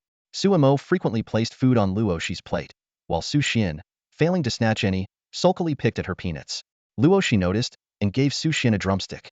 Su Xian beamed with satisfaction, and Sumo pouted playfully for a piece, which Luosi granted with a smile. The small table buzzed with warmth and joy. At that moment, a news bulletin interrupted the virtual TV. The great sage had heroically sacrificed himself in a border conflict, battling two beast kings alone. A global memorial was underway, and the Human Federation lowered its flags in mourning. The news recounted the great sage's life and achievements, and the world grieved collectively. Another channel reported on the global situation. The Sword Immortal had joined the fight, slaying two beast kings, significantly improving the border situation. Experts suggested that this was an opportune moment for a counterattack on the American continent to end the beast scourge once and for all. Online sentiment was optimistic, believing that losing a great sage but gaining a sword immortal, and severely wounding the beast kings, marked the best time for a counteroffensive. However, no one foresaw that just 3 months later, humanity would face the threat of extinction. Not only was the Fireseed project impacted by the meteor belt, failing to preserve the spark of humanity, but even those who remained on Earth couldn't escape the beast's reckoning. All of this was orchestrated by the purple-clad figure, the Beast Emperor, who had already gained the ability to take on human form. Su Xian optimistically said, "Bro, we'll soon reclaim our homeland and drive out the beasts, right?" Sumo, despite his heavy heart, managed to smile confidently. "Of course, beasts, huh? With your big brother here, one sword strike is all it takes." Luosi silently glanced at Sumo, without saying a word, and simply added some food to his plate. Dinner was over quickly. The household robot began cleaning up the table. Su Xian returned to her room, while Sumo and Luosi went back to Sumo's room together. Once inside, Luosi stood at the door, her eyes scanning the 5-square-meter room. After a moment of hesitation, she said, "You seem to have something on your mind." Sumo felt a warmth in his heart but grinned. "What could I possibly be worried about? Maybe it's just that I've been fighting beasts for too long." Luosi stood there quietly, her beautiful face expressionless, clearly not believing Sumo's explanation. By now, they had developed a tacit understanding of each other. Sometimes, just a glance could reveal their thoughts. Like today, Luosi had suddenly decided to cook because she sensed Sumo might be coming back. And now, even with Sumo beside her, She felt he was about to leave. Suemo stepped forward and gently pinched Luoshi's delicate face. Come on, stop looking so glum. Give me a smile. Under Sumo's urging, Luoshi forced a smile that looked more like a grimace, but even so, she was still incredibly beautiful. After a long pause, Luoshi softly said, You seem stronger. Her intuition was frighteningly accurate. Suemo chuckled. My Luoshi has also gotten stronger. Haven't seen you in 10 days, and you're already at the Yaoguang realm. If those so-called geniuses knew, they'd be ashamed. Compared to you, what kind of genius am I? Seeing Luoshi's slight disappointment, Suemo gently tapped her forehead. To me, my Luoshi is the true genius. As for me, I'm just a lucky cheat. Luoshi took one last deep look at him and said, If you have anything on your mind, talk to me. With that, she went back to her room through a hidden door. After Luoshi left, Suemo murmured softly, It's time to prepare for the reincarnation traversal. First, I'll use this heavenly favor. And I need to open those new treasure chests too. Do you want to use heavenly favor? Yes, Suemo replied. In the next moment, a warm current surged into Sumo's body. He opened his attribute panel to check. Name, Suemo. Level, 6170. Experience, 15200100000. Reputation, 320,000. Physique, innate sword body. Luck, heavenly favor. Heavenly favor grants a certain degree of divine protection, allowing early detection of life-threatening dangers. Talent, Sword Realm LV5. Sword Momentum. Skills, Heavenly Heart Sword Technique, Holy Spirit Sword Technique, Myriad Swords Return, Chasing Stars and Moon. Items, Diamond Chest 2, Gold Chest 1, Rejuvenation Pill 98, Life-Saving Pill 3. Evaluation, Number 1 Human. Seems I have an additional luck attribute now, Suemo mused. The concept of luck was elusive yet undeniably real. After using heavenly favor, Suemo felt an even stronger sense of impending doom. What was once a vague premonition now felt like seeing through a fog. Next, it's time to open the treasure chests, Suemo said as he focused his mind on the inventory space, starting with the gold chest. Amidst a burst of colorful light, the chest slowly opened. Ding. You have obtained the epic secret technique. Mutual support. Ding. You have obtained the Tiger's Roar Pill 1. Mutual support. An epic quality technique, a traditional Taoist cultivation method that fosters deep spiritual resonance between partners. Sharing a deep bond with one's partner and exploring the path of enlightenment together can enhance both physical strength and cultivation. Suemo stared at the pill bottle and small notebook that had mysteriously appeared in his hand, marveling at the profoundness of this secret technique. Flipping through the notebook quickly, a look of surprise flashed in his eyes before he closed it. Such profound knowledge. And it's illustrated too, he murmured softly. Reflecting on his previous life simulations filled with nights of revelry, Suemo suddenly understood. Although this secret technique was powerful, it had its limitations. It could only be used once a month and couldn't aid in breaking through cultivation realms. The bottleneck from Tianquan 9th stage to Tianji would ultimately require his own efforts to overcome. Shaking his head to dispel the thoughts, Suemo resumed opening the diamond chest, obtaining the invisibility technique and the Thousand Faces skill, both life-saving abilities. Their appearance made him ponder whether they hinted at the challenges of the next reincarnation world. After a moment of contemplation, Sumo's gaze fell on the newly acquired secret technique of mutual support. He hesitated briefly, then headed towards the hidden door of Luoshi's room. The door was unlocked. He gently pushed it open and walked inside. This is... Luoshi furrowed her delicate brows as she took the small notebook Suemo handed her, opening it with a look of suspicion. Her eyes scanned a few lines, and her face quickly turned a deep shade of red. Ugh. So naughty, Luoshi pouted. But her beautiful eyes remained glued to the notebook, not blinking. She lay down on the bed, her graceful figure fully displayed, her fair legs slightly crossed and gently swaying. Blushing furiously, she flipped through the pages, reading with great interest. Suemo was secretly surprised, not expecting Luoshi to be more engrossed than he was. Soon, the two of them began to cultivate in earnest. With their talents and looks, they easily reached the peak of dual cultivation, both advancing a level. In the following days, Suemo devoted himself to accompanying Luoshi and Su Xian, taking them shopping and sightseeing, and guiding their cultivation. It is worth noting that Su Xian, favored by the heavens, had her talents elevated to prodigious levels. She had advanced to the rank of a martial artist, and had now reached the third stage of the hidden Yuan level. This was a remarkable feat for someone her age, reminiscent of Luoshi's prowess in her younger days. However, the teachers at Su Xian school were not surprised, considering it only natural. After all, her brother was the greatest sword immortal on earth. This also meant that Su Xian might always live in Sumo's shadow. 3 days later, High-ranking human officials repeatedly summoned Suemo, intending to hold a top-level meeting to launch a full-scale attack on the American continent while the alien beasts were weakened. The army and advanced weaponry would suppress the lower-level beasts, while the Beast Kings would be targeted by the strongest cultivators in the Tianquan realm. Suemo politely declined, citing his unhealed injuries and the premature timing. Sword Immortal, you have worked hard, said Daoist Wang, the leader of the group. Thanks to you, the borders are secure, and you even ventured deep into enemy territory to eliminate the alien beast tribe. Now, you should rest and recover in Kyoto. Leave the beheading plan to us old folks. The other Tianquan realm experts echoed his sentiments. Seeing that his persuasion was ineffective, Su Mo revealed a secret. Respected elders, are you aware of the alien beast emperor from some time ago? The group exchanged puzzled glances. Su Mo continued, to be honest, I fought that beast emperor but was no match for it. He laid out his speculations about the beast emperor's strength based on his life simulations. I believe this plan is doomed to fail, Su Mo said gravely. We should implement the seed plan instead. That beast emperor is undefeatable. Remember, it's best to initiate the plan by July, the sooner the better, especially avoiding August 1st.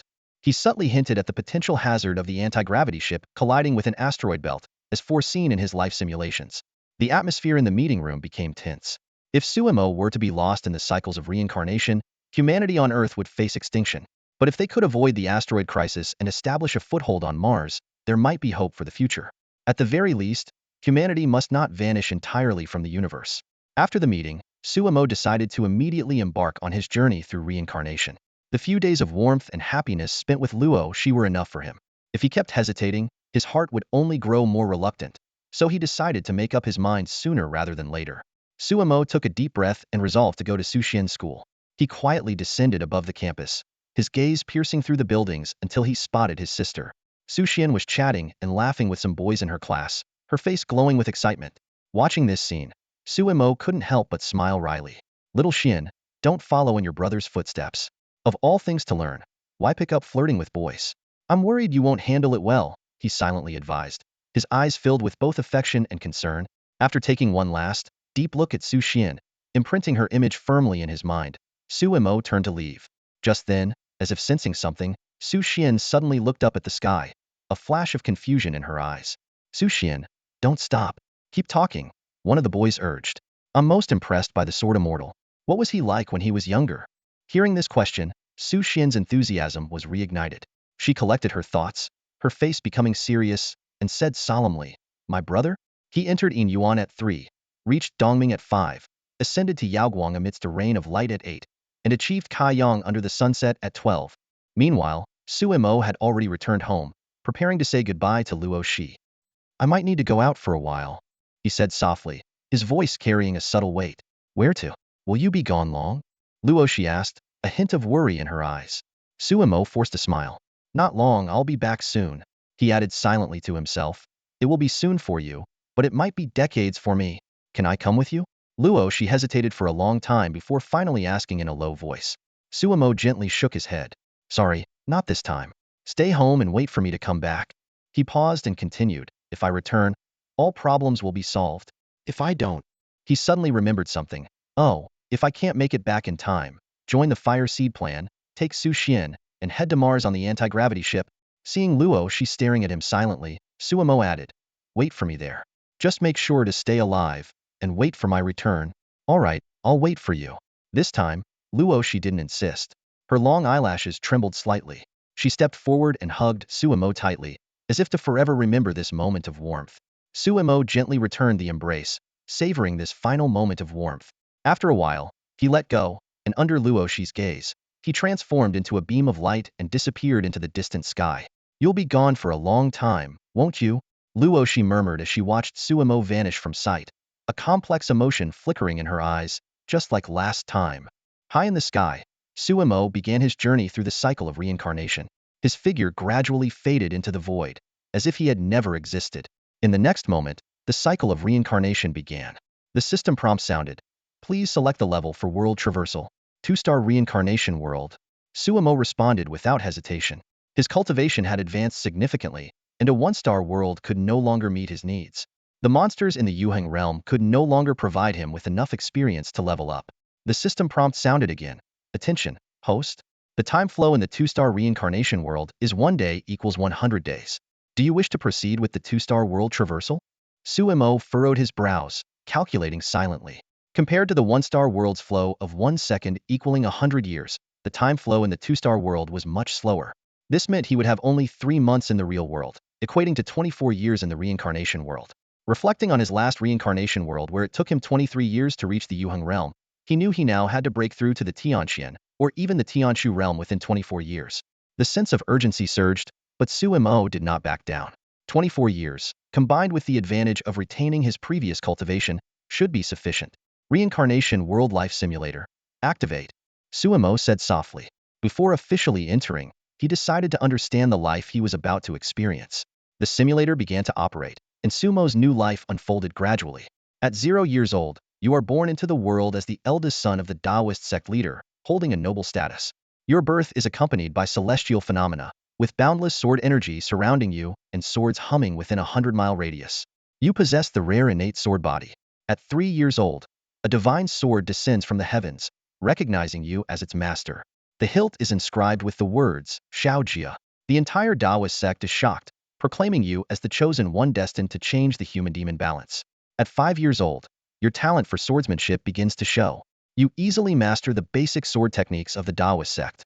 The Grand Elder is overjoyed and personally seeks out spiritual herbs to strengthen your body. At 6 years old, you witness the scene of a rainbow at sunset, inspiring you to create an unparalleled sword technique. Your genius begins to spread. At 8 years old, you defeat your personal guard in a sparring match with a single stroke. At 9 years old, you easily defeat all opponents in the Taoist sect's young disciples competition. From the age of 10, you start challenging the older generation of masters. By 11, you have mastered all the secret techniques of the Taoist sect. Your teacher sighs, saying, I have nothing more to teach you. At 12 years old, your strength is astonishing.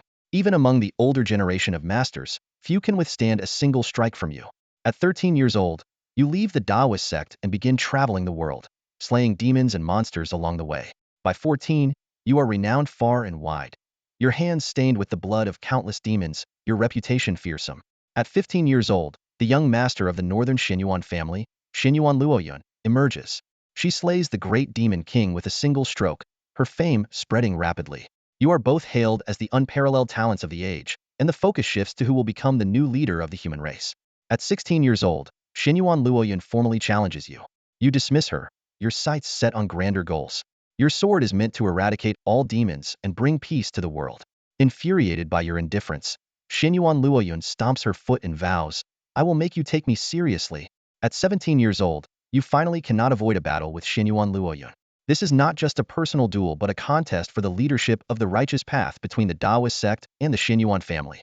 On the day of the duel, you stand with your hands behind your back, expression calm. Confident in your status, you say you will let Xinyuan Luoyun have 3 moves. However, in the next moment, a dazzling sword light pierces the sky. Shocked, you hastily defend yourself, realizing you had severely underestimated Xinyuan Luoyun's strength. The 3-move promise is instantly voided, and with just 1 move, you are left disheveled and in a sorry state. The entire alliance of righteous sects burst into laughter, and you instantly became the laughingstock. Your face turned pale, and your mind wavered. Your arrogant words, the disdainful looks from the Xinyuan family, and the disappointed gazes from your sect replayed incessantly in your mind. An unfamiliar emotion began to spread within you. You didn't realize it was embarrassment. In the ensuing battle with Xinyuan Luoyun, you inevitably fell into a disadvantage. That fight was earth-shattering, leaving the mountains and rivers in ruins. You exhausted all your techniques, even employing the sect's ultimate skill, Heaven and Earth Sword. But you were still no match for this girl who was 2 years younger than you. At 17, you tasted defeat for the first time, and it was at the hands of a peer you had underestimated. Devastated, you lost your sword heart. The scene of your defeat kept replaying in your mind.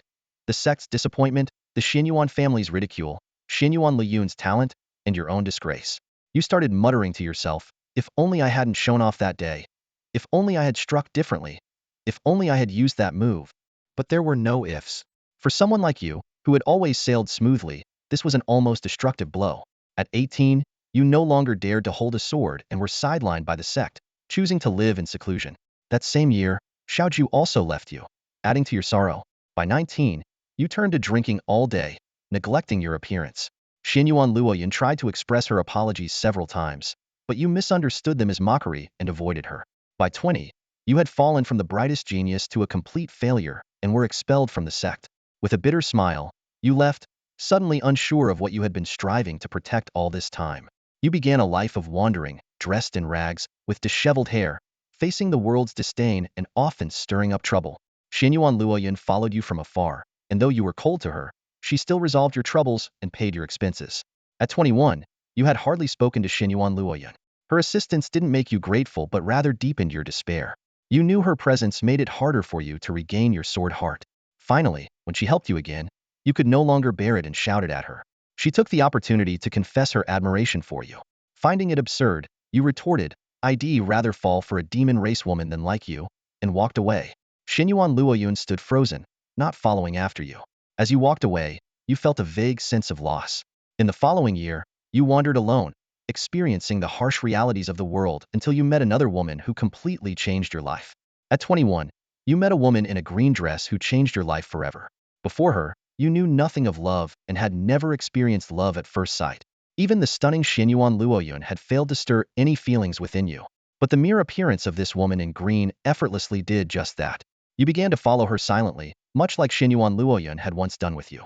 The woman in green soon noticed your presence but remained indifferent, acting as if she didn't see you. This attitude only made you more infatuated. Just when you thought there would never be a chance to communicate, an attack by a demon king changed everything.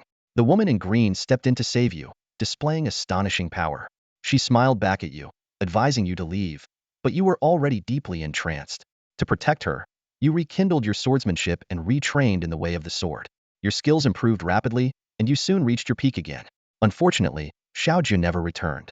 After that, the woman in green never spoke to you again, but her face haunted your dreams, as if it were destined. At 22, you rose again to become the most dazzling presence in the world. However, you were no longer the genius of the Taoist sects. You had become the demon lord of the demon clan. It turned out that the woman in green, with her unparalleled elegance, was the youngest and most legendary demon emperor in history. After being expelled from the Taoist sects, you wandered the world for 3 years, enduring scorn and ridicule. This experience left you completely disillusioned with humanity. You not only admired the woman in green but were also captivated by her charisma, willingly following her and embracing your fall into the demon clan, unrepentant even in the face of death. At 23, the secret of the woman in green being a human-demon hybrid was finally exposed. Her extraordinary talent and the rare techniques she had obtained from a secret realm attracted envy, leading to a joint assault by both humans and demons. Her clan, the Qingqiu Foxes, became the target of all. At 24, the woman in green was betrayed by her own clan and poisoned with 9 nether soul destruction powder. Within 30 days, her demon emperor body would be destroyed, and she would lose all her power. She became an enemy to the world. You carried her on your back, fighting your way out of numerous sieges, only to be blocked by Xinyuan Luoyun. At 25, Xinyuan Luoyun, with reddened eyes, demanded to know why you had willingly fallen. You remained silent. A fierce battle was inevitable. Facing your old rival once more, you were still no match for her. She had grown stronger and defeated you with an invincible stance. You felt bitter, but accepted it calmly. Xinyuan Luoyun pointed her sword at the woman in green and coldly said, "Kill her, and I'll let you go." You shook your head and shielded the woman in green behind you. When Xinyuan Luoyun asked why, you simply said, "She saved me." Xinyuan Luoyun's voice trembled. "I saved you too more than once." Her final words remained unspoken. She asked you if you had continued to follow her, would she be the one by your side now? You stayed silent, as there was no answer to that question. Ultimately, Xinyuan Luoyun left, defeated and heartbroken, letting you go. At 25, you died. Not by Xinyuan Luoyun's sword, nor by the hands of other demon emperors or demon lords, but by the woman in green. After escorting her all the way, she personally ripped out your heart. You turned in shock to see her beautiful face adorned with a slightly coquettish smile. The word, "why," never left your lips. The simulation of this life cycle has ended. Once a cycle begins, it cannot be stopped, and death is inevitable. The system prompts, "Would you like to start the cycle again?" As the simulation of the life cycle world finally ended, Suemo fell into a long silence. What the hell kind of soap opera is this? Suemo found himself questioning reality, his brows furrowed as he replayed the recent reincarnation simulation in his mind.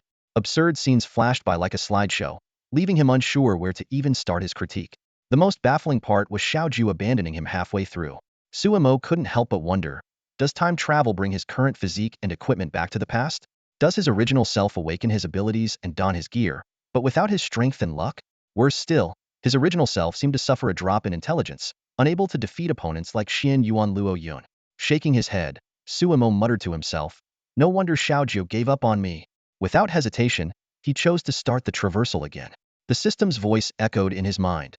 "Please select the specific time period for traversal." 17. Right before the duel with Xian Yuan Luo Yun, Suemo responded decisively. In the simulated life of the reincarnation world, his encounter with Xian Yuan Luo Yun at 17 was a pivotal moment. His life had been smooth sailing before this, with nothing needing change. And he happened to be 17 now, making it the perfect age to return to. He had no desire to start over from infancy. "Begin traversal," Suemo commanded resolutely. The system immediately replied, initiating ultimate mission. Kill Zhaozi Luo to complete the task and return to the reincarnation cycle.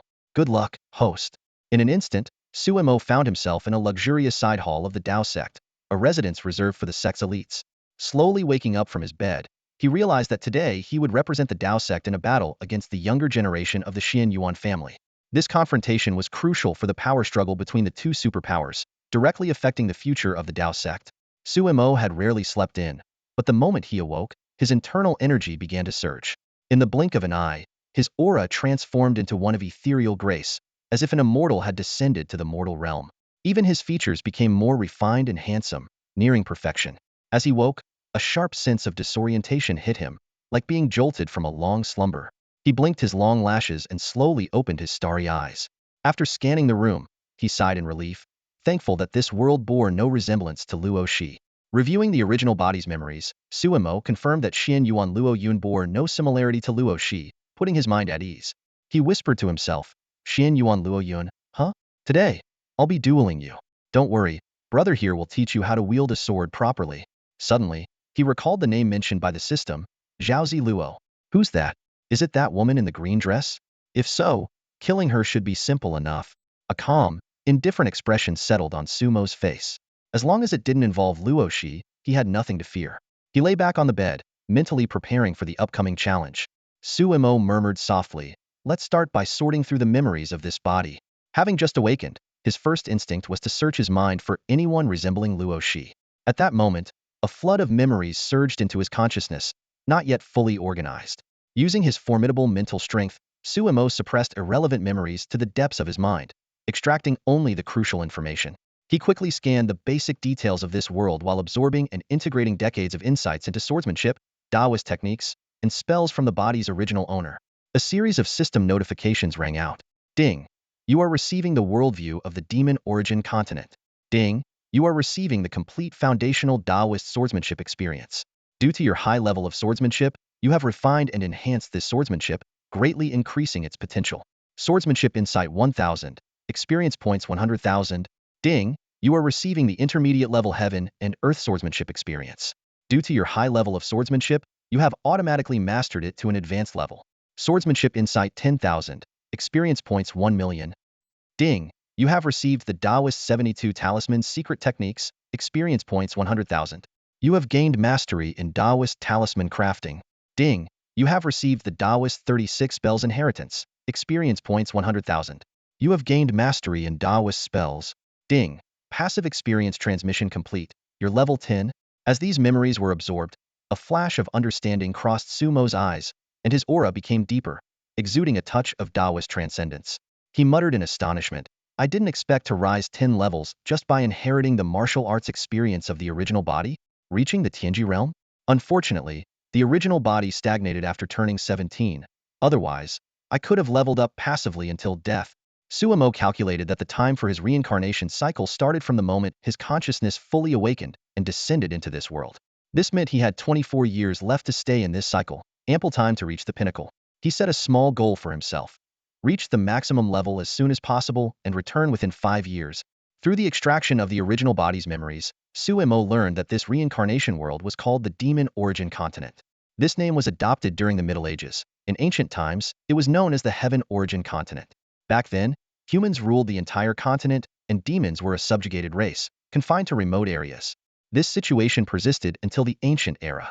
In the Middle Ages, a brilliant demon emperor emerged, leading the demons to awaken rapidly and overturn their inferior status. The demons then ruled the world and had the power to annihilate the humans. However, the demon emperor, for some reason, chose not to exterminate them completely, instead driving the humans to the fringes. From then on, the Heaven Origin continent was renamed the Demon Origin continent. The Demon Emperor later mysteriously disappeared as abruptly as he had arrived. Without his restraint, the demons began to exact vengeance on the humans, punishing them for their previous enslavement of the demons, treating humans as slaves and food. This situation continued until humans launched a desperate counterattack. The final period of the Middle Ages was the most chaotic and dark for humans, with nearly half of the human population becoming demon food. It wasn't until the recent era that countless human sages and leaders emerged, leading humanity to a resurgence. Currently, humans and demons are evenly matched, with deep-seated grudges keeping them at odds, a conflict that has persisted from ancient times to the present.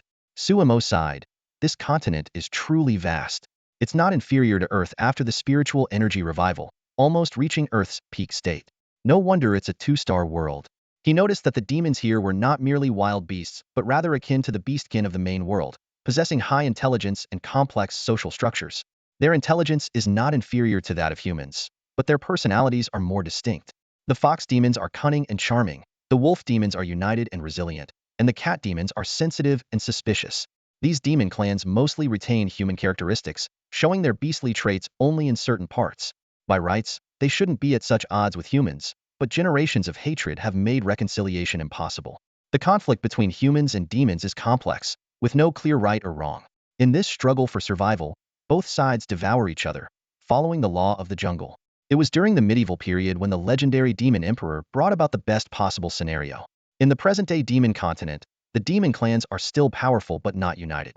Various clans vie for dominance, with the Qingqiu Fox clan, the Black Mountain Tiger clan, and the Medusa clan being the most prominent. Despite their internal divisions, they share a common enemy: humans. This shared threat maintains a delicate balance between the two races. Suimo sighed, this world is far more fascinating than I imagined. It's a pity that during my reincarnation simulation, I was too focused on romantic entanglements. The reincarnation simulation misled me. He then thought, or maybe the original body's strength wasn't enough to uncover these secrets. Reflecting on the original body's strength, before Sumo's consciousness awakened, it had just barely entered the realm of kings, equivalent to the demon king level among demons. Although he inherited the grand ambition of resolving the human-demon conflict, he was far from being a top-tier powerhouse in the demon continent. He might have dominated among the younger generation, but most of his peers were stuck at the third rank of soldiers. No wonder the original body looked down on them. It wasn't until 5 years later that the original body stepped into the demon's sovereign realm, gaining the strength to escort that woman in green. To break through the encirclement of countless demon sovereigns, demon saints, and even the demon emperor, either the woman had left behind some terrifying contingency, or the original body's protagonist aura was too strong. After all, even without an upgrading system, the original body had maximized its potential, equipment, and luck. In the previous reincarnation world, achieving the status of a savior could gain the protection of the heavenly Tao, not to mention later receiving its favor. Although not quite a true child of destiny, this fortune far exceeded that of ordinary people. In Sumo's view, the true child of destiny in this world was likely Xianyuan Luoyun. After all, in the reincarnation simulation, her protagonist aura was strong enough to change the original body's entire life. Yes and no, we'll see during the competition, Suimo thought to himself, preparing to find out in the upcoming contest. Xianyuan Luoyun's strength should have reached the peak of a demon king. Suimo pondered, thanks to the accumulation of 17 years in his original body, he had now advanced to the Tianji realm. However, he was unsure of how this realm corresponded to the levels on the Demon Yuan continent. With questions in mind, Suimo opened his status panel. Name, Suimo. Level, 7181 Early Demon Sovereign. Experience points, 2300010000000. Reputation, 10,000. Physique, innate sword body. Fortune, favored by heaven. Talent, sword realm LVL 5. Sword skills, one sword of heaven and earth. Other skills, mastery of Taoist talismans, mastery of Taoist techniques, invisibility, thousand faces, mutual aid, Tianxin swordsmanship. Items, white Taoist robe 1, Taoist handbook, self-cultivation of Taoist warriors, vitality pills 96, life-saving pills 3. Evaluation, among peers, he has few rivals. Does the Tianji realm correspond to the demon sovereign realm? Suimo muttered to himself, then wouldn't a demon emperor be at level 90-something? If Zhao Ziluo really is the blue-robed demon emperor, this mission will be tough. Suimo couldn't help but marvel at how the strength in this world far exceeded his expectations. On Earth, it would be like Tianji and Tianxian realms everywhere, and Tianquan realm would be as common as dogs. However, A more powerful world was actually more beneficial for his growth. He might even reach the maximum level directly, and then he could easily resolve the crises on Earth. It's time to head out. Next is the duel with Xinyuan Luoyun. Suemo stood up and left the room. Along the way, the Taoist maidens who saw Suemo blushed and whispered among themselves. Doesn't the young master look even more handsome today? Yes, he seems like a different person all of a sudden. Suemo maintained his composure, looking straight ahead as his original self would, and walked directly towards the main hall of the Taoist sect. According to his memory, all major events were held in the main hall, and the duel with the Xinyuan family would be no exception, taking place in the sect's martial arts arena. The development level of the demon Yuan continent far surpassed that of the previous Reincarnation world, somewhat reminiscent of the grandeur of the Tang dynasty in the main world. The maidens along the way were dressed in ancient, elegant attire, exuding a unique charm. The exquisite jade palaces and intricately carved railings were both graceful and majestic, showcasing great artistic value. Along the way, Suemo greeted acquaintances based on his memory. Fortunately, as a Taoist warrior, his original self had been exceptionally powerful and had almost no friends, allowing him to reach the main hall without any hindrance.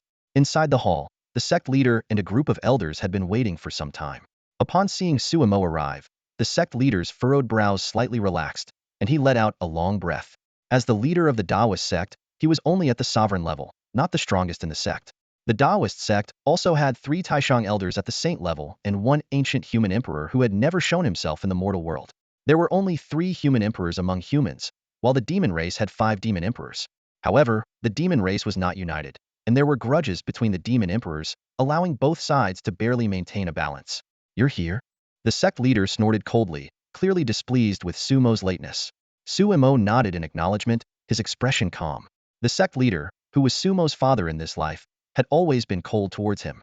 For one, Suemo was exceedingly handsome, causing the sect leader to doubt if he was truly his own flesh and blood. Secondly, Suemo's mother had died shortly after giving birth to him, and the sect leader had blamed Suemo for it. From childhood to adulthood, the sect leader had almost no affection for Suemo, treating him with cold indifference. Due to Suemo's extraordinary talent, he had been groomed as a weapon to counter the demon race.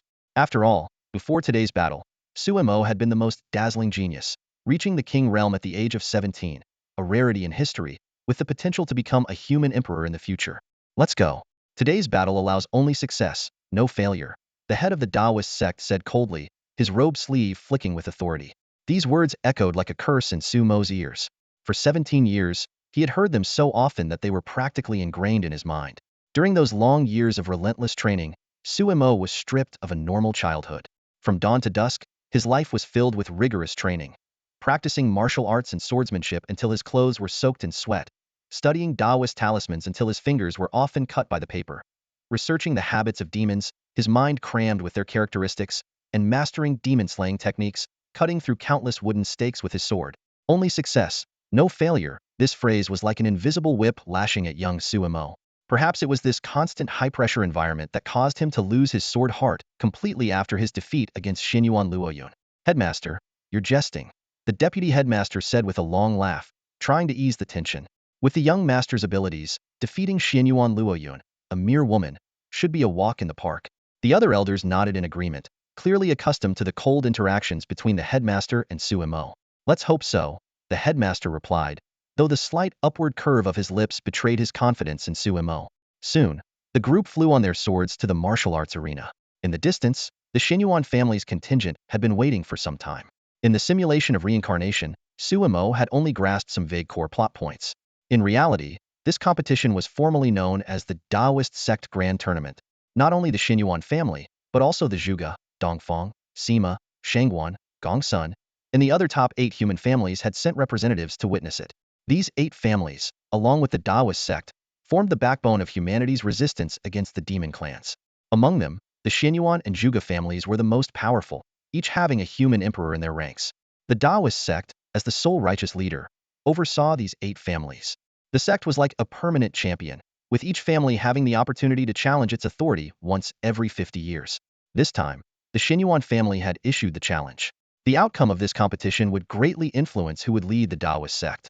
The Su family had maintained the sect's orthodox position for over 200 years, ever since an extraordinarily talented human emperor emerged from their lineage. However, the Su family's patriarch had not appeared in public for a century, diminishing their influence and fueling rumors. The Su family urgently needed to solidify their position through this Taoist sect grand tournament. Not only did they need to win, but they also needed to win impressively. The tournament was divided into 3 stages: the young generation, the middle generation, and the elder generation. Each generation had one representative. Su Mo represented the young generation of the Su family, the Taoist sect headmaster represented the middle generation, and the grand elder represented the elder generation. According to the Taoist sect's original predictions, they were certain to win the young and elder generations. It was widely acknowledged that the head of the Xinyuan family was stronger than the Taoist sect headmaster. However, in this competition, Su Mo lost to Xinyuan Luoyun, leading to the Su family's defeat in the Taoist sect grand tournament. In the end, it was the Su family's human emperor who stepped in, paying a tremendous price to the Xinyuan family's human emperor to barely retain the sect's orthodox position. Despite this, the Su family's reputation was severely damaged, and their control over the other families weakened significantly. This was why Su Mo was so despised by the Taoist sect. After 3 years of depression, he was expelled from the sect as a disgrace. Even though the middle generation's competition was also lost, no one expected the headmaster to take the blame. After all, they couldn't expect Sumo's father to bear the burden, could they? 60 years have passed, and the contest for the true lineage of the Taoist sect is once again unfolding. The head of the Taoist sect stood on the high platform and loudly announced the start of the competition. In an instant, countless figures descended from the sky, and representatives from the major families took their seats in the audience, leisurely sipping tea. The high-ranking officials of the Taoist sect also took their places, while Su Mo, representing the younger generation, stood calmly at the back.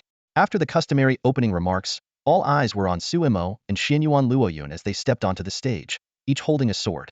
Sumo's gaze fell on his opponent, instantly captivated by the girl's stunning appearance. Her skin was as fair as snow. She wore a form-fitting white and yellow Taoist robe, and her features were exquisitely beautiful, with a calm and indifferent expression. However, Su Mo felt a vague sense of familiarity, though he couldn't recall where he had seen her before. The next moment, Xinyuan Luoyun's profile appeared before Sumo's eyes. Name: Xinyuan Luoyun. Age: 16. Physique: chaotic divine body incomplete. Status: child of destiny. Level: 67-69 late king realm. Skills: Xinyuan swordsmanship, Xinyuan divine arts, Xinyuan body technique. Evaluation: at the age of longing, seemingly always searching for her other half. Su Mo pondered silently. As expected, she was in the late king realm, but why was her chaotic divine body incomplete? More perplexing was why she was a child of destiny rather than a heaven's chosen child. As Su Mo was puzzled, the system explained. The heaven's chosen child is unique, with only one per great era.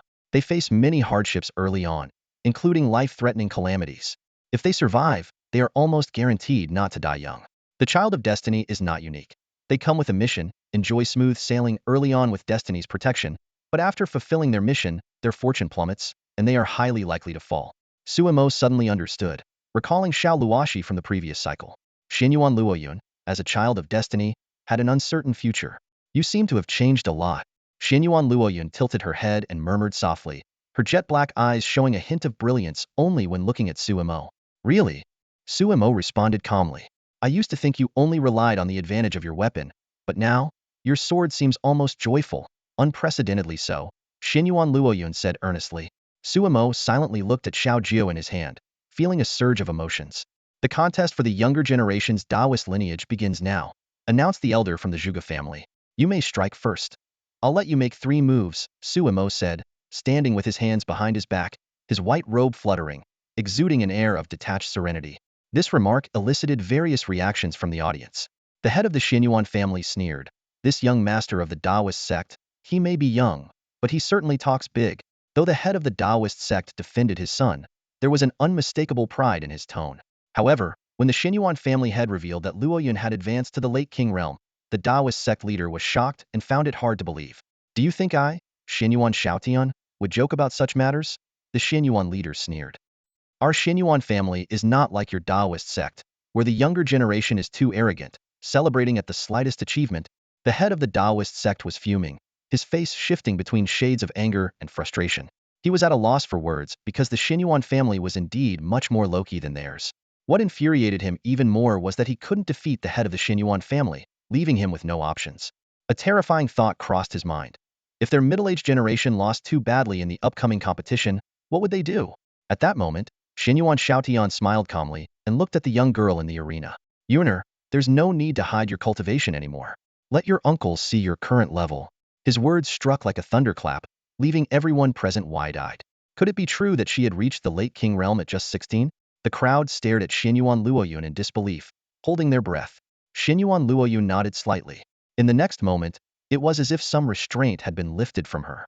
Boom! A vast, overwhelming aura surged into the sky, the powerful presence of the late king realm spreading without reservation.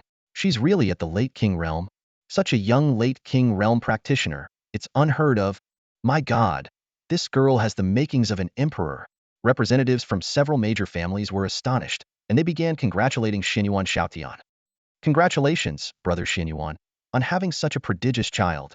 I believe the rightful position of the Taoist sect should indeed fall to the Xinyuan family. The head of the Taoist sect turned pale. The competition for the rightful position wasn't even over, and they were already offering congratulations? Wasn't this a slap in his face? Yet he was helpless. If the younger generation lost, and he couldn't defeat Xinyuan Shaotian, the Taoist sect's claim was doomed to fail. He could only comfort himself internally. Emoer has unmatched combat skills, far exceeding those of his peers. If he gives his all, there's still a chance for victory. He silently prayed that Suemo would abandon the idea of yielding 3 moves and instead unleash his full power. In the arena, Xinyuan Luoyun coldly said, "Withdraw your earlier words, and we can still have a fair fight." She knew that Suemo was only at the early king realm, and even with his superior combat skills, yielding 3 moves would almost certainly mean defeat. Suemo responded softly, his expression still calm. "No need for more words, make your move." He seemed unaffected by the overwhelming aura emanating from Xinyuan Luoyun, his inner peace unshaken. "You are impossible." Xinyuan Luoyun glared at Suemo in frustration. "I take back what I said earlier. You haven't changed one bit, daring to look down on me." She couldn't understand why, but every time she faced Suemo, her composure faltered easily. Shaking her head to dispel the strange thoughts that had crept into her mind, Xinyuan Luoyun sneered and drew her sword when she saw Suemo still standing motionless. In an instant, the wind and clouds roared, and golden light burst forth. With a single strike, it seemed as if the heavens and earth lost their color. Yet Suemo stood there with his hands behind his back, gazing at the fierce sword light with a calm expression, only letting out a gentle sigh. This rebellious son. Rebellious son. The head of the Taoist sect trembled with rage, his beard quivering as he pointed at the motionless Suemo in the arena. He really yielded 3 moves and stood there doing nothing? Representatives from other families sneered in disdain. They whispered among themselves, "They say the young master of the Taoist sect's younger generation is a once-in-a-lifetime genius, but today, he seems like a hot-headed fool willing to risk everything over a matter of pride." All those legendary tales were for naught. "I must say, your Taoist sect's PR is quite impressive. In this day and age. Don't believe the hype, don't spread the hype." They shook their heads and sighed because Xinyuan Luoyun's strike was something even many of them might not be able to withstand. And Suemo remained standing there without moving. Had he already given up resisting? Suemo stood calmly on the stage. The murmurs of the crowd around him were clearly audible, but he merely smiled faintly, his heart undisturbed. His gaze was fixed on the grand golden sword aura slashing towards him, remaining motionless. Sword momentum? Not quite. It seems to be the inherent power of the Xinyuan divine sword. Suemo murmured to himself, a glint of understanding flashing in his eyes. A system notification sounded in his mind. Ding. You have observed the Xinyuan sword chi. Due to your high level of swordsmanship, you have automatically comprehended the 10th move of the Xinyuan sword technique. Golden Legend. Experience 100000. Sword Dao Insight 1000. I hope you can bring me more surprises. Suemo chuckled softly. Just as the sword aura was about to engulf him, he finally moved. The sound of a sword reverberated suddenly, and a terrifying sword intent erupted from Suemo, effortlessly breaking through Xinyuan Luoyun's sword momentum and tearing apart her sword intent lock. He utilized the technique, chasing stars, catching the moon, his figure becoming a blur as he effortlessly dodged the golden sword aura at the last moment. How is this possible? Xinyuan Luoyun's pupils contracted, staring in disbelief at Suemo, who had easily dodged her Xinyuan divine sword. Not bad for a sword strike, but the sword intent is lacking. Sumo's voice suddenly sounded from behind Xinyuan Luoyun, his tone calm and analytical. Xinyuan Luoyun was startled, instinctively swinging her sword backward. The brilliant sword light cut through the air but missed again. "Where are you looking?" Suemo stood with his hands behind his back in midair, his white clothes spotless. He continued his critique. "This strike is insubstantial, lacking solidity. Rushing your sword strikes might hold the intent, but it misses the true momentum and falls short of mastery." Xinyuan Luoyun's face turned pale, her lips pressed tightly together, her beautiful eyes reddening as she fell into self-doubt. She suddenly soared into the sky, stabbing towards Suimo like a meteor with a series of rapid strikes. Suimo avoided them with ease, continually offering his critique. This strike lacks precision.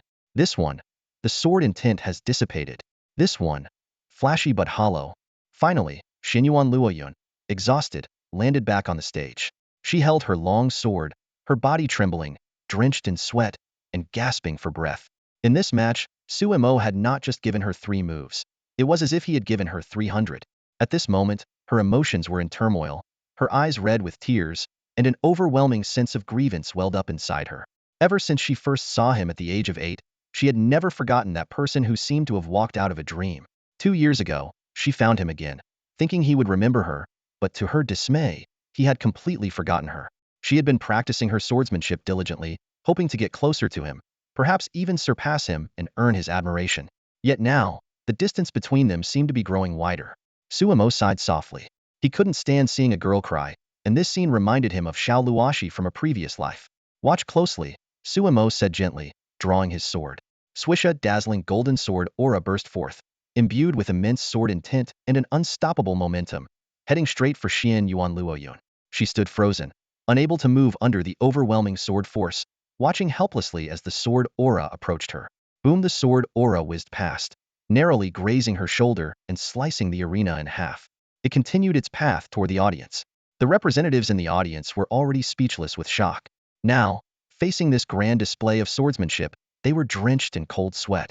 The mighty sword force felt irresistible, and though they wanted to escape, they were firmly locked in place by the sword intent, as if rooted to the spot. Just as they were about to unite and muster all their strength to defend themselves, the golden sword aura suddenly dissipated right before reaching them. It almost feels like he did it on purpose. The family representatives were still in shock. They looked toward the figure in white standing in the arena, seeing Suimo casually glance at them, his eyes sweeping over them indifferently. That one look made everyone's heart race with fear, leaving them speechless. Suimo shook his head, withdrawing his gaze, and walked toward the still stunned Xinyuan Luoyun. Keep practicing, kid, he said softly, patting her shoulder as he walked past her. Thank you all for the gifts. Shao Luo is touched to tears. Today is the birthday of our book friend Jiatyan Bangchen Bao. Happy birthday to him. You've grown another year older, becoming a mature kid. I hope you have a joyful birthday today, and happy days every day in the future. And for those whose birthdays it isn't, I hope you're happy too. Love you all, heart. Xinyuan Luoyun had lost. She stood there, devastated, her delicate face etched with disbelief. It felt as if something inside her had shattered and fallen into a bottomless abyss. Her eyes lost their luster, and she seemed like an empty shell. Keep practicing, kid, Suimo said softly, patting her shoulder. As he brushed past her, Xinyuan Luoyun's body trembled, and the light slowly returned to her eyes. Her eyes reddened, and she bit her lip, looking so pitiful that it tugged at one's heartstrings. Suimo shook his head inwardly, filled with mixed emotions. Xinyuan Luoyun's current state was eerily similar to his own past. He just hoped she wouldn't end up like that little failure, losing her heart for the sword. The battle concluded, and the spectators displayed a range of expressions, their surprise evident. Someone whispered, "That kid's sword seemed to harness the power of heaven and earth. To end the fight so easily, he must be at the sovereign level." Wow, a sovereign at such a young age. Someone gasped, "Am I crazy? Or is the world?" Previously, many thought the Tao Sect's promotion of their young master was exaggerated, but now it seemed they had been too modest. Representatives from various noble families were secretly alarmed, quickly changing their tune to praise the Tao Sect and Suimo, as if witnessing the legendary prowess of the Su family ancestor. Suimo smirked slightly, ignoring these fair-weather friends, and returned to the stands. The Tao Sect's leader, however, was very pleased, his face glowing with pride as he straightened his back. Su Feng's stern face showed a hint of joy as he stepped forward to greet Suimo, only to receive a cold hum in response as Suimo walked past him. Su Feng stood there, feeling a bit embarrassed, ready to rebuke him, but the other family representatives swarmed around with compliments, leaving him no room to speak. Just then, a cold snort broke the harmonious atmosphere. Xinyuan Shaotian, eyes blazing with anger, glared at the despondent Xinyuan Luoyun and began to approach Suimo, his sovereign peak aura pressing down on Suimo with each step. Suimo met his gaze calmly, unfazed by the immense pressure. Xinyuan Shaotian was inwardly surprised, but assumed Suimo was just putting on a brave front. "Kid, you've got guts, bullying my daughter like this. Now, I'll bully your old man." Xinyuan Shaotian sneered. The smile on the Dao sect leader's face froze instantly. The other family representatives fell silent, watching the confrontation between the two great families unfold. Xinyuan Shaotian, don't think you've got me cornered, the Dao sect leader retorted, though his tone betrayed a lack of confidence. Xinyuan Shaotian, a renowned master in the realm of the revered, is known far and wide for his prowess. Countless demon spirits have fallen to his blade, and his strength is unmatched among his peers. At this moment, he looks down disdainfully at his opponent, who has just reached the later stage of the revered realm. Looks like the lesson from last time wasn't enough. I hope you've improved a bit this time, Xinyuan Shaotian sneered. These words made the face of the Daomin sect leader turn deathly pale. Recalling the previous exchange with the 8 great families, he had clearly suffered a significant defeat. Although he held the title of leader, he was merely a figurehead. The real power lay with the Elder Council, especially the Su family patriarch Huang. While the Daomin had top-tier combat strength, the middle-aged generation was its weakest link. If not for the fact that the leader was the direct grandson of the Su family patriarch, he would have lost his position long ago.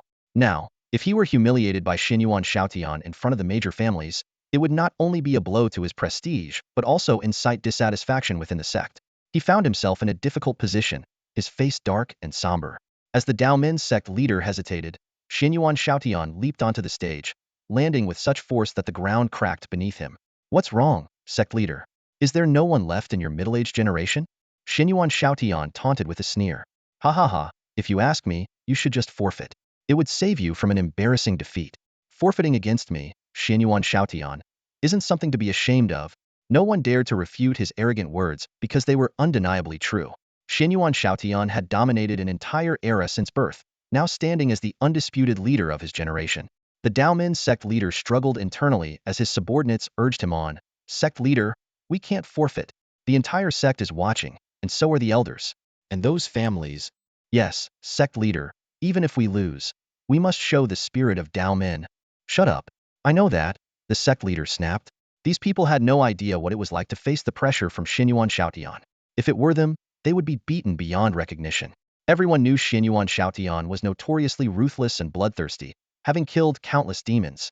Even against his own kind, he rarely showed mercy, often leaving only a lifeline. With his overwhelming strength and the favor of the Xinyuan family patriarch, no one dared to provoke him. The Xinyuan family was the only one openly opposing the Daomin. At that moment, a Daomin disciple stepped forward, handing the sect leader a pill. Sect leader, this is from the Elder Council. The sect leader's eyes widened in shock. This is the blood soul pill? He looked up at the distant platform, where an elderly man with white hair glanced at him indifferently. The sect leader felt a pang of bitterness. The blood soul pill could forcibly elevate one's level for half an hour, but at a great cost. It would cause a drop in realm and severely damage one's foundation. The sect leader's talent was mediocre at best, and now, in his 50s, he was among the oldest in his generation. Only with the help of his powerful grandfather had he reached his current level. Taking the blood soul pill would likely mean he would never break through to the saint realm. Clearly, this was a demand for him to sacrifice his future to uphold the sect's honor. Where is my grandfather? Does he know about this? The sect leader asked in disbelief. This is his will, sect leader. He said you've wasted too many resources over the years. For the honor of Daomin. It's worth it, the disciple replied softly. My grandfather. How could he? The sect leader muttered, his face turning ashen, his body trembling. What's the matter? If there's no one left in your middle-aged generation, just surrender and stop wasting time. Xinyuan Shaotian said impatiently from the stage. This match, The sect leader's heart was in turmoil, and he seemed to age several years in an instant. His hand trembled as he held the pill, a look of resolve and resignation in his eyes, just as he was about to take it. We'll take this match. A calm and indifferent voice echoed through the arena. The sect leader trembled and turned around in disbelief, only to see Suimo standing there. Suimo took a step forward, his white robes fluttering gently in the wind. He walked past the head of the Dao sect and calmly made his way to the arena. As he passed by the sect leader, Suimo said lightly, though you have little regard for me usually, leave the fighting to the young. You just watch. The Dao sect leader's voice trembled as his cloudy eyes looked at Suimo. Suimo paid him no heed and continued to the arena. He wasn't stepping up to defend his father. He simply didn't want to miss out on the valuable experience. After all, opportunities for legitimate duels would be hard to come by in the future. The crowd erupted in gasps and chatter. Heavens, am I losing my mind, or is the world going mad? They're letting the younger generation take on the older one? What are they thinking? Though the young master of the Dao sect is indeed a rare genius, but still, how can he dare to compete with Xian Yuan Demon King? Oh no, the Dao Sect's prodigy is going to get bullied. Let's hope Xian Yuan Shao Tian shows some mercy. Unlikely. You know Xian Yuan Shao Tian's temper. When has he ever held back? Sigh. He's too young and impulsive. Why is he meddling in the affairs of his elders? This is just reckless. Representatives of the fence-sitting families shook their heads and sighed, lamenting the situation. While the Dao Sect's rules prohibited the older generation from engaging in the younger generation's battles, there was no rule against the younger generation standing in for their elders. But such cases were unprecedented. Every era had its prodigies, but none had ever completely surpassed the previous generation. At best, they merely caught up. But now, Suimo. On the other side, Xian Yuan Luo Yun watched Sumo's back. Her dark eyes blinked, and her red lips moved as if she wanted to speak but couldn't find the words. Ultimately, she just watched him step onto the arena. Despite everyone doubting Suimo, she had a nagging feeling though it seemed absurd that he might win. Then she glanced worriedly at her father, Xian Yuan Shao Tian. Perhaps she had advised him wrongly. On the arena, Xian Yuan Shao Tian saw that it was just Suimo, a junior, who had come forward. He laughed angrily. Kid, do you know what you're saying? You, a mere child, dare to challenge me? I know you have some talent in cultivation, more than I had at your age. But you're still too green. Don't make a mistake. Get your cowardly father here, or I won't hold back once the fight starts. Suimo replied calmly, no need for more words. A youth is enough to deal with you. Bold words. Today, I'll teach you what it means to respect your elders. Xian Yuan Shao Tian's eyes flashed with cold light. Suddenly, the Dao Sect leader's voice cut in coldly, Xian Yuan Shao Tian, if you dare to seriously hurt my son, don't blame the Dao Sect for being unkind to you. At that moment, he seemed invigorated, his aura growing stronger. In an instant, his mental bottlenecks and knots seemed to unravel, as if waking from a dream, seeing the light. Xian Yuan Shao Tian laughed heartily. Ha ha ha, not bad, Su Feng. For the first time in years, you actually look like a man. Then he turned to Suimo and said, don't worry. When facing a junior, I won't bully you. I'll even let you have 3 moves, just as you let my daughter have 3. Xian Yuan Luo Yun covered her face, unable to bear watching. Father, I think this is unnecessary. Suimo thought to himself, this was the most unreasonable request he'd ever heard. The next moment, without further ado, Suimo drew his sword, and a brilliant flash of sword light cut through the air. He struck first, clashing with Xian Yuan Shao Tian. Xian Yuan Shao Tian initially wore a calm expression, intending to critique Sumo's swordsmanship as he had done before. Good technique, but before he could finish, the dazzling sword light approached, and his eyes contracted sharply. He realized the swordsmanship was flawless. The concentrated sword intent locked onto him, its momentum replacing the entire world, binding him in place. He couldn't move. In the end, Xian Yuan Shao Tian lost, defeated thoroughly and embarrassingly, even more so than his daughter. Not more, not less, exactly 3 moves. The match ended after 3 moves. What was supposed to be Xian Yuan Shao Tian letting Suimo have 3 moves turned into him only being able to withstand 3. At that moment, Xian Yuan Shao Tian was both shocked and furious. His lifelong reputation was almost ruined. He had not only bullied his own daughter, but also lost to her opponent. Ashamed, he returned to the audience, his face red with humiliation. Xian Yuan Luo Yun looked at her father with sympathy, fully understanding his humiliation. Now, it was time for the elder generation's duel. Everyone instinctively looked at Suimo, their eyes filled with astonishment, fearing he might do something else extraordinary. Suimo, however, wore an innocent expression. Why is everyone looking at me? The conflict among the middle-aged generation ended abruptly, leaving everyone in shock. The duel between Xinyuan Shaotian and Suimo was expected to be a one-sided battle. Everyone anticipated Xinyuan Shaotian's easy victory over the seemingly ignorant junior. However, the outcome defied all expectations. During the battle, Suimo showcased astonishing prowess. Each of his sword strikes carried profound sword intent, leaving Xinyuan Shaotian struggling to keep up. Ultimately, the revered master could barely withstand 3 moves from Suimo before admitting defeat. This unexpected result stunned all the middle-aged cultivators present. They began to wonder if there truly existed prodigies who could transcend age and training time, standing shoulder to shoulder with the world's elite. As the battle concluded, a system prompt sounded in Sumo's ear. Ding, you have defeated the venerable Xinyuan Shaotian. Experience points 1 million. Reputation points 100,000. Ding, your level has increased. Suimo himself did not anticipate such an effortless victory. After all, he was only at level 71, in the early stages of the Venerable Realm, while Xinyuan Shaotian was at level 79, just a step away from the peak of the Venerable Realm. Yet, Sumo's combat prowess as a sword cultivator was overwhelming. making him nearly invincible at the same level, thanks to his formidable sword intent. Sword intent, a mental force, is one of many profound concepts. It is ethereal yet real, limited by one's mental strength. A boundless mind leads to boundless sword intent. Typically, only cultivators who reach high levels can develop spiritual power and condense it into something like sword intent. Xinyuan Shaotian, for instance, wielded spiritual power unique to the venerable realm, but it fell short of true sword intent. Suemo once believed that many could grasp sword intent, given that countless predecessors in the sword sect of his previous world had done so, leaving their legacies on the skybridge. Logically, in a more powerful world, more people should comprehend sword intent. However, reality greatly surprised him. Whether in the main world or this one, those who grasped sword intent were exceedingly rare. So far, he had only encountered Luosi from the main world and now Xinyuan Luoyan. But even they had only scratched the surface of sword intent. According to Sumo's understanding, sword intent can be categorized into 10 ranks. 1. Entry-level sword intent. Transforms mental power into sword intent, essentially a mental attack without capturing its essence. 2. First-rank sword intent. Represents the true essence of the sword, where each strike is genuine, automatically aligning with various sword techniques to maximize their power. 3. Second-rank sword intent. Incorporates one's will, firmly locking onto the opponent, making evasion seem impossible. 4. Third-rank sword intent. Adds one's aura, with each strike resembling surging waves and howling winds, causing severe mental impact on the enemy. 5. Fourth-rank sword intent. Known as heart sword, it integrates emotions, influencing the opponent's thoughts and feelings, weakening their combat ability.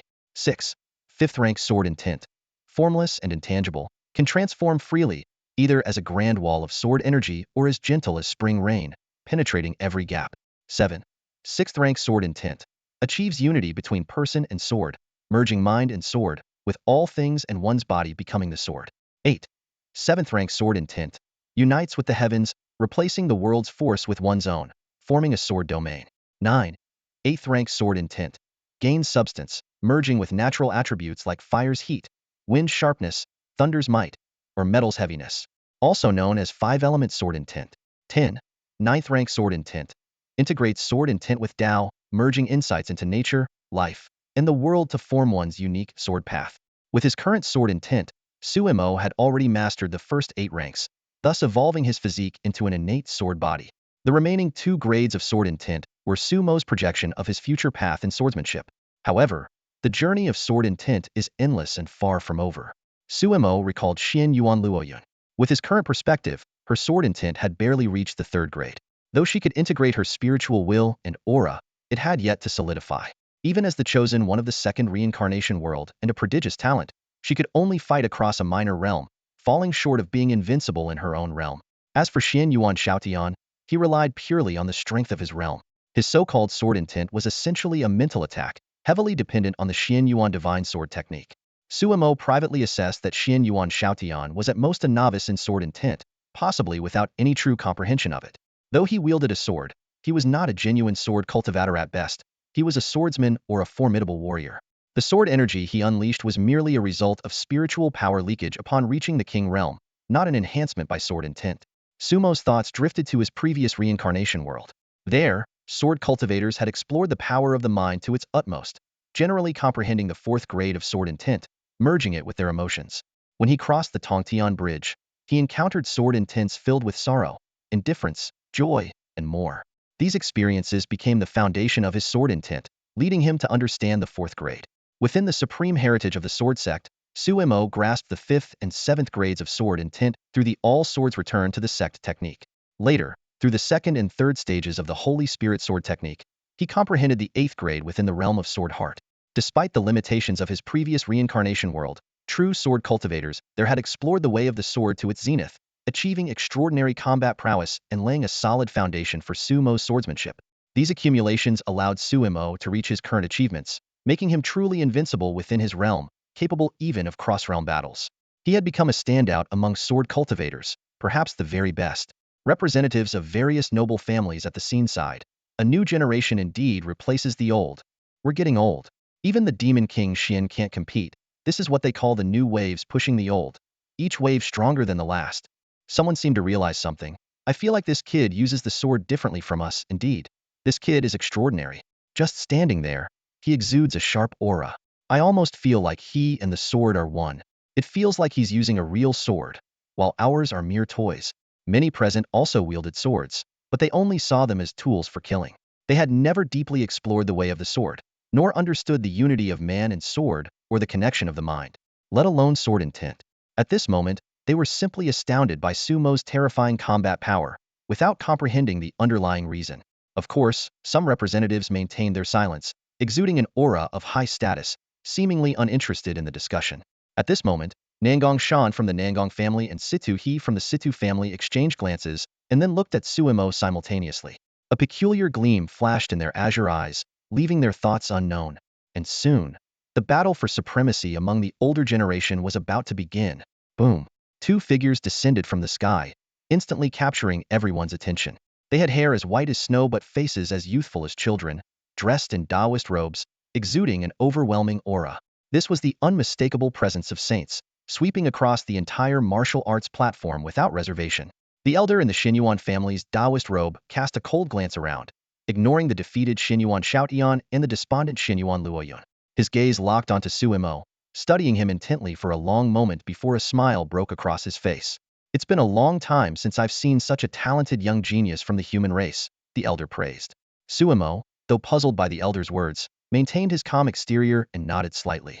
He thought to himself, I just gave the Xinyuan family a harsh lesson, both the younger and older generations, yet this grand elder isn't angry and even seems kind? Is this the demeanor of a true master? But what about that fleeting killing intent I sensed? Shaking his head, Suimo temporarily set aside his doubts. Then, the battle for supremacy among the older generation erupted with a thunderous roar. The two elders soared into the sky, their powerful energy waves exploding like thunder, sweeping in all directions. They fought from low altitude to high, like fireworks blooming, with an overwhelming momentum. The terrifying pressure of their saintly auras spread, making it hard to breathe. The battle raged on for nearly half an hour, yet neither side emerged victorious. Suimo frowned, his confusion growing. According to the Reincarnation simulator's prompt, this battle should have been one-sided, with the Xinyuan family's Grand Elder quickly defeated. But the current situation was evenly matched, far from what he had expected. A myriad of possibilities flashed through Sumo's mind. Could it be that the Xinyuan family's Grand Elder had deliberately hidden his strength in the previous cycles? But why?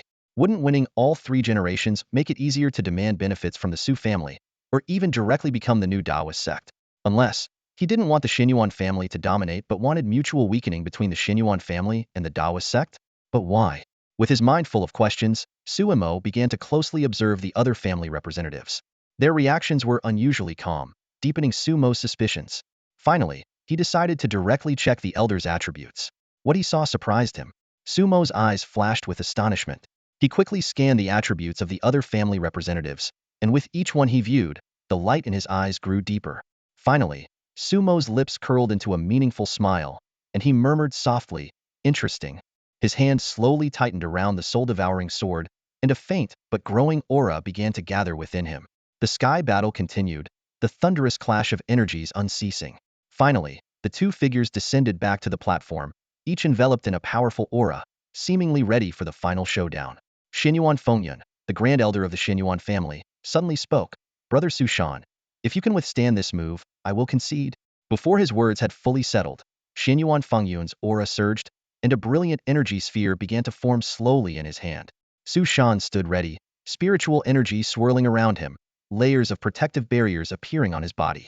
He took his stance, prepared to defend with all his might. Boom! The energy in Xinyuan Fengyun's hand reached its peak, his aura climbing to its highest point. Su Shan stood firm as a mountain, his aura vast and imposing, his defense at its strongest. Everyone held their breath, anticipating this spectacular clash of offense and defense. Yet, the expected confrontation did not unfold. Swish!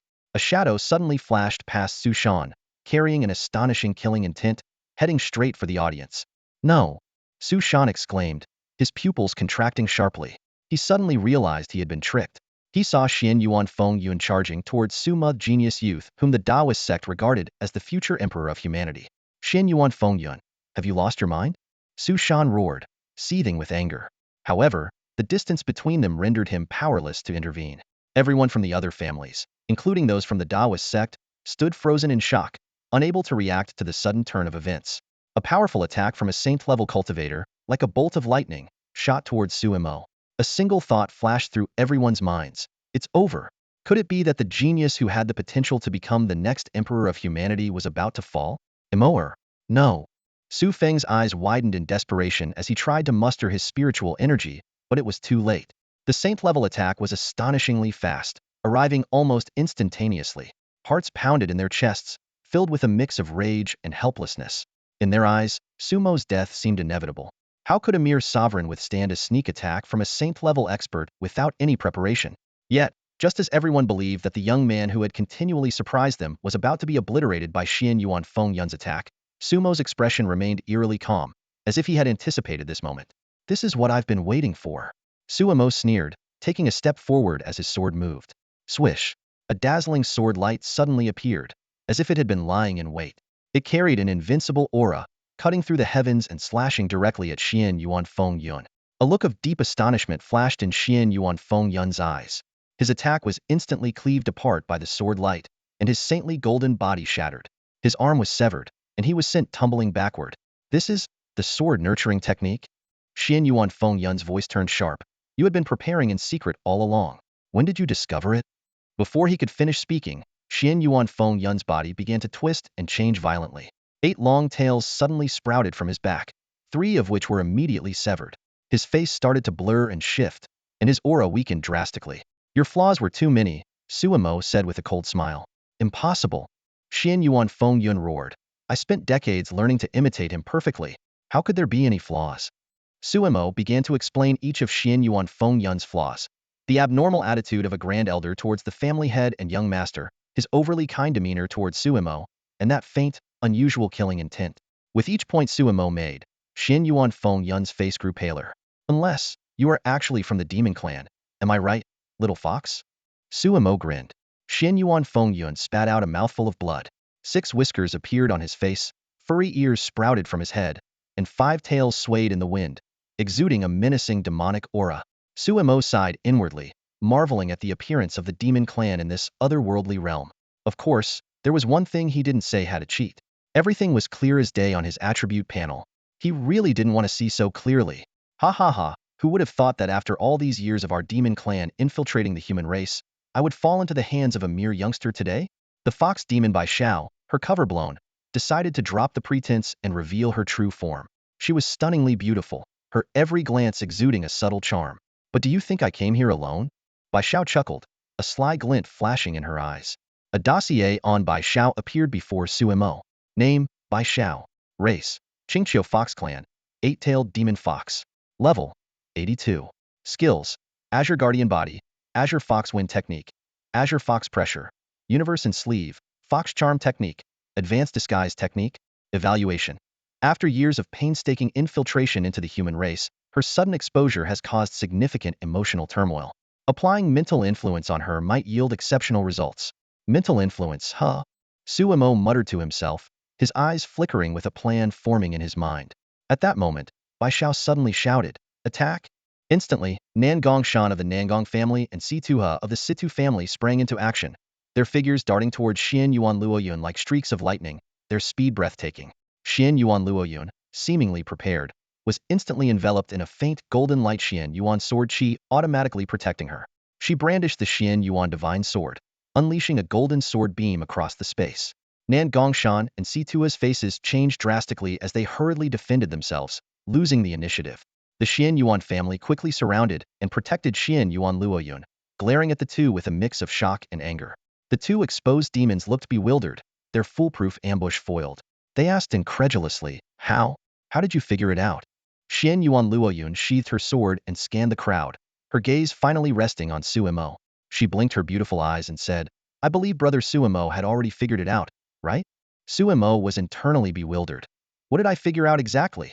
Seeing Suemo remain silent, Xian Yuan Luoyun softly explained, You claim to be humans, yet you were so quiet. It seemed flawless, but that was the biggest flaw. How could a true human remain completely detached, untouched by the world, and devoid of any human warmth? The absence of flaws is itself the biggest flaw. I believe brother Suemo had already suspected this. She looked at Suemo again, her eyes filled with admiration. The human representatives present marveled and praised Suemo for his exceptional talent and keen mind, hailing him as the future hope of humanity. Even Bai Shao couldn't help but commend. Impressive. Truly impressive. The rumors of the Taoist sect's young master being unparalleled in talent do not do justice to your meticulous thinking. She wore a bewitching smile. Our Fox clan is renowned for our cunning and strategic minds, but compared to you, we are mere novices. Your meticulous thinking is the finest I've ever seen. Bai Shao spoke softly, her beautiful eyes filled with both admiration and a deep, murderous intent as she looked at Sumo. Sumo's heart skipped a beat, and he became alert. Even with the system's assistance, he dared not lower his guard at this moment. Bai Shao let out a cold laugh, surveying her surroundings, unfazed by the other humans present. It seems I won't have the chance to kill you today, but do you really think you can keep me here? Before her words even finished, she flicked her sleeve sharply. In an instant, her sleeve billowed in the wind, expanding dozens of times its original size, covering the entire sky. Countless demons emerged from the sleeve, launching an assault on the surrounding humans. This was the art of the universe in a sleeve. Chaos erupted as the humans were quickly entangled by the sudden onslaught of demons. Bai Shao smiled indifferently, preparing to escape amidst the disorder. However, a figure quietly blocked her path. It was Sumo, who had been watching her closely. Do you really think you can kill me? Bai Shao raised an eyebrow. You only managed to wound me because of that sword-nurturing technique. Don't think you can actually stop me. Why not give it a try? And find out? Sumo murmured softly, slowly drawing his sword. Rather than relying on clever schemes, he preferred the straightforwardness of a drawn sword. Zhang A clear, resonant sword hum echoed across the land. Brilliant sword light filled the sky, and a palpable sword intent swept across the martial stage. This sword intent was imbued with all the emotions of the world: joy, anger, sorrow, happiness, love, and separation. The 7 emotion sword intent. Sumo had comprehended this unique 4th-grade sword intent from the Tongtian Bridge, merging various insights into one. At this moment, Bai Zhao's mind wavered, making it the perfect time to unleash mental influence. In an instant, countless demons were deeply affected by the sword intent. Several demons with weak wills dropped their weapons, standing dazed. Some, overwhelmed by inexplicable tears, were quickly slain by the surrounding humans. Bai Shao, being the primary target, found herself trapped in the 7 emotion sword intent, unable to extricate herself. Her pupils contracted, her mind in turmoil, as a flood of painful memories surged forth. Think of me, Bai Shao, who reached the 3rd stage of Demon Soldier at 7, the 10th stage at 12, and became the youngest demon general of my era at 15. Before Zhaozi Luo appeared, I was the most brilliant talent of the Fox clan. Bai Shao roared internally. Even the Fox Lord praised my extraordinary talent, saying I might achieve the rank of Demon Emperor. I encountered countless fortuitous events, eventually becoming a demon saint at 100 years old, with the potential to inherit the Fox Lord's position. But why? Why did I have to meet Zhaozi Luo? 10 years of internal suffering were drawn out by the 7 emotion sword intent, leading to an unprecedented outburst. As a shadow operative of the demon clan, Bai Zhao's sole mission was to infiltrate the human territory, gather secrets, and assassinate prodigious talents who might ascend to become the human emperor. This meant abandoning her demon identity, becoming a hidden pawn, and enduring a life of deception among detestable humans. Upon assassinating a human genius, her identity would be exposed, and she would be relentlessly hunted by all humans. Few shadows ever escape from the heart of human territory, almost guaranteeing a death sentence. This is the fate of a dignified demon saint, exchanging my life for that of a so-called human genius. Bai Zhao's heart roared in unwillingness. I could have had a much brighter future. All of this, because of Zhaozi Luo. Why did I have to meet her? Zhaozi Luo, who became a demon general at 10, a demon king at 12, a demon sovereign at 15, and a demon saint at 17. Now, not even 20 years old, she was on the verge of becoming a demon emperor. Her talent surpassed all demons throughout history, making her the youngest demon emperor ever. Intense jealousy and resentment filled Bai Zhao's heart, twisting her once delicate face. I refuse to accept this. I should have been the one to become the demon emperor. Zhaozi Luo, I must kill you, that wretched woman. Why is your face even more beautiful than mine? Jealousy drove her mad, and Bai Zhao's deep-seated hatred was fully aroused under the influence of the 7 emotions sword intent. Yet, she soon gave a bitter smile. One step behind, always behind. She is a demon emperor. With her talent, I may never have a chance. Now that I've been exposed, it's just as well. I no longer want to stay in this repulsive human territory. Reflecting on her decade-long undercover life, forced to learn human culture and habits, Bai Zhao's heart surged with countless pains. Perhaps I should thank you for allowing me to exist in the world once more as a demon. Simultaneously, the dazzling sword light arrived in an instant. Bai Shao stood motionless, watching the sword light slashing towards her. A myriad of emotions intertwined in her heart, as if she saw the free and unrestrained life of the demon clan. At this moment, a faint sense of relief emerged within her. That sword light, wasn't it the freedom she yearned for? Boom! In the next moment, the sword light cut through her body. A flash of sword light cut through the air, and the seven emotions sword intent surged into Bai Zhao's mind like a tidal wave. Under the influence of the sword intent, this demon saint lost the ability to resist, allowing the terrifying sword energy to tear through her defenses. Her Qinggang protective body shattered instantly, and two more of her tails were severed, leaving only three. The seven emotions sword intent continued to erode Bai Zhao's thoughts, filling her heart with endless despair and pessimism. The desire to fight vanished completely, and she muttered to herself, "Give up? We've already ventured deep into human territory. There's no way out of this." At this moment, Bai Zhao's body was in tatters, with only 3 of her 8 tails remaining. The hope of escaping the pursuit of human experts seemed dim. A glimmer of death's resolve began to flicker in her eyes. This was the terrifying aspect of the seven emotions sword intent, a nemesis for those with weak wills. However, as a demon saint, Bai Zhao's will was not so easily crushed. Her eyes suddenly regained a determined light. "No, this is the final mission. Once I complete it, I can retreat successfully."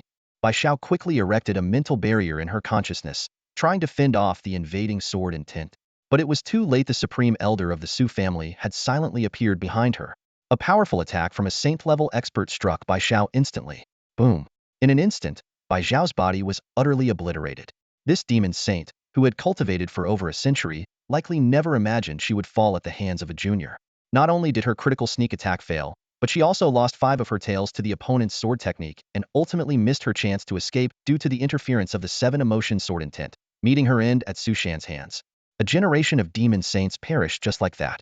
A system prompt immediately sounded. Ding, you and Su Shan have jointly killed Bai Shao. Experience 5 million. Reputation 100,000. Ding, your level has increased by 2. Although the final blow was not delivered by Su Mo, Bai Zhao's death was undoubtedly closely tied to him.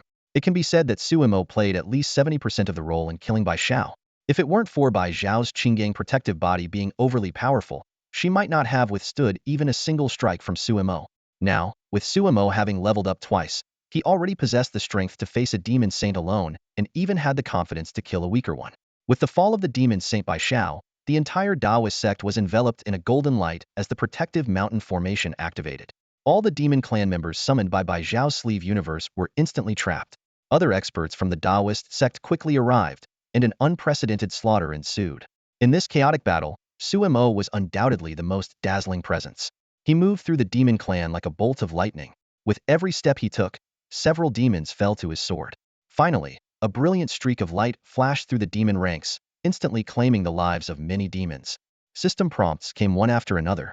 Ding, you have killed an early-stage demon Lord Wolf Demon. Experience 100,000. Ding, you have killed a mid-stage demon Lord Tiger Demon. Experience 200,000. Ding, you have killed an early-stage demon Lord Fox Demon. Experience 100,000. Ding, your level has increased. In no time, the demon clan present had been slaughtered. Sumo's level increased again, directly reaching the mid-stage lord level.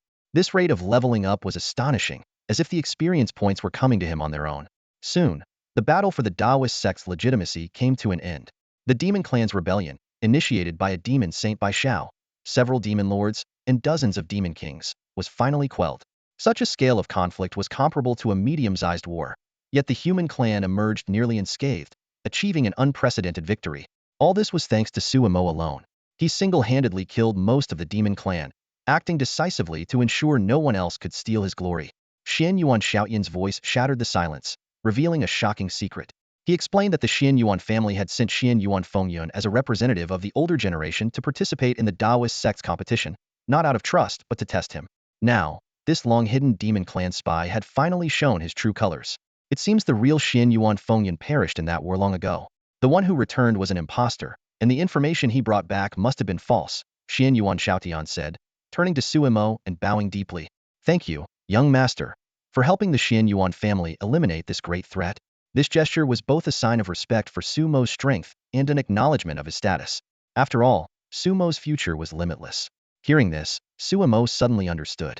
No wonder that in the Samsara simulator, even if the Taoist sect's orthodox faction won, the Xian Yuan family never became the new leaders. The real fight was to unearth the demon clan spy, and if it also drained the resources of the Su family's patriarch, then it was a double win. Suemo thought to himself, the Xian Yuan family's strategy was indeed meticulous. He speculated that Bai Zhao's true identity must have been forced out by other means. Otherwise, Xian Yuan Luoyun wouldn't have been unharmed in the simulation. This early exposure was simply due to his own presence. At that moment, representatives from other families began to speak up, either to save face or to clear suspicions. To be honest, our Situ family has long doubted Situ He. Our Nangong family is the same. Nangong Shan's behavior changed drastically after returning from the battlefield. One by one, they voiced their concerns, as if the purpose of this gathering was to root out spies. After some polite exchanges, everyone prepared to leave. However, just then, Suemo stepped forward, blocking everyone's path. His gaze swept across the crowd as he silently counted. 1, 2, 3, 7. The attribute panel clearly showed these 7 individuals as members of the demon clan. Suemo murmured softly, so many experience points, and you want to leave? I haven't agreed to that. He wouldn't let the demon clan go, and he wouldn't easily let the humans leave either. Killing 7 more and beating up everyone else should be enough to level up again. At this moment, Xian Yuan Luoyun's eyes fell on Suemo, who was blocking everyone's path. To her, he looked like an invincible warrior, standing alone against countless enemies. Her eyes sparkled with admiration. Suemo, so handsome, she whispered, her eyes filled with stars. That's all for today. Thank you so much for watching. I hope you guys enjoyed. If you wish to have another part of this recap, please give us at least 1,000 likes. Please don't forget to comment and subscribe to our channel for more content like this until next time.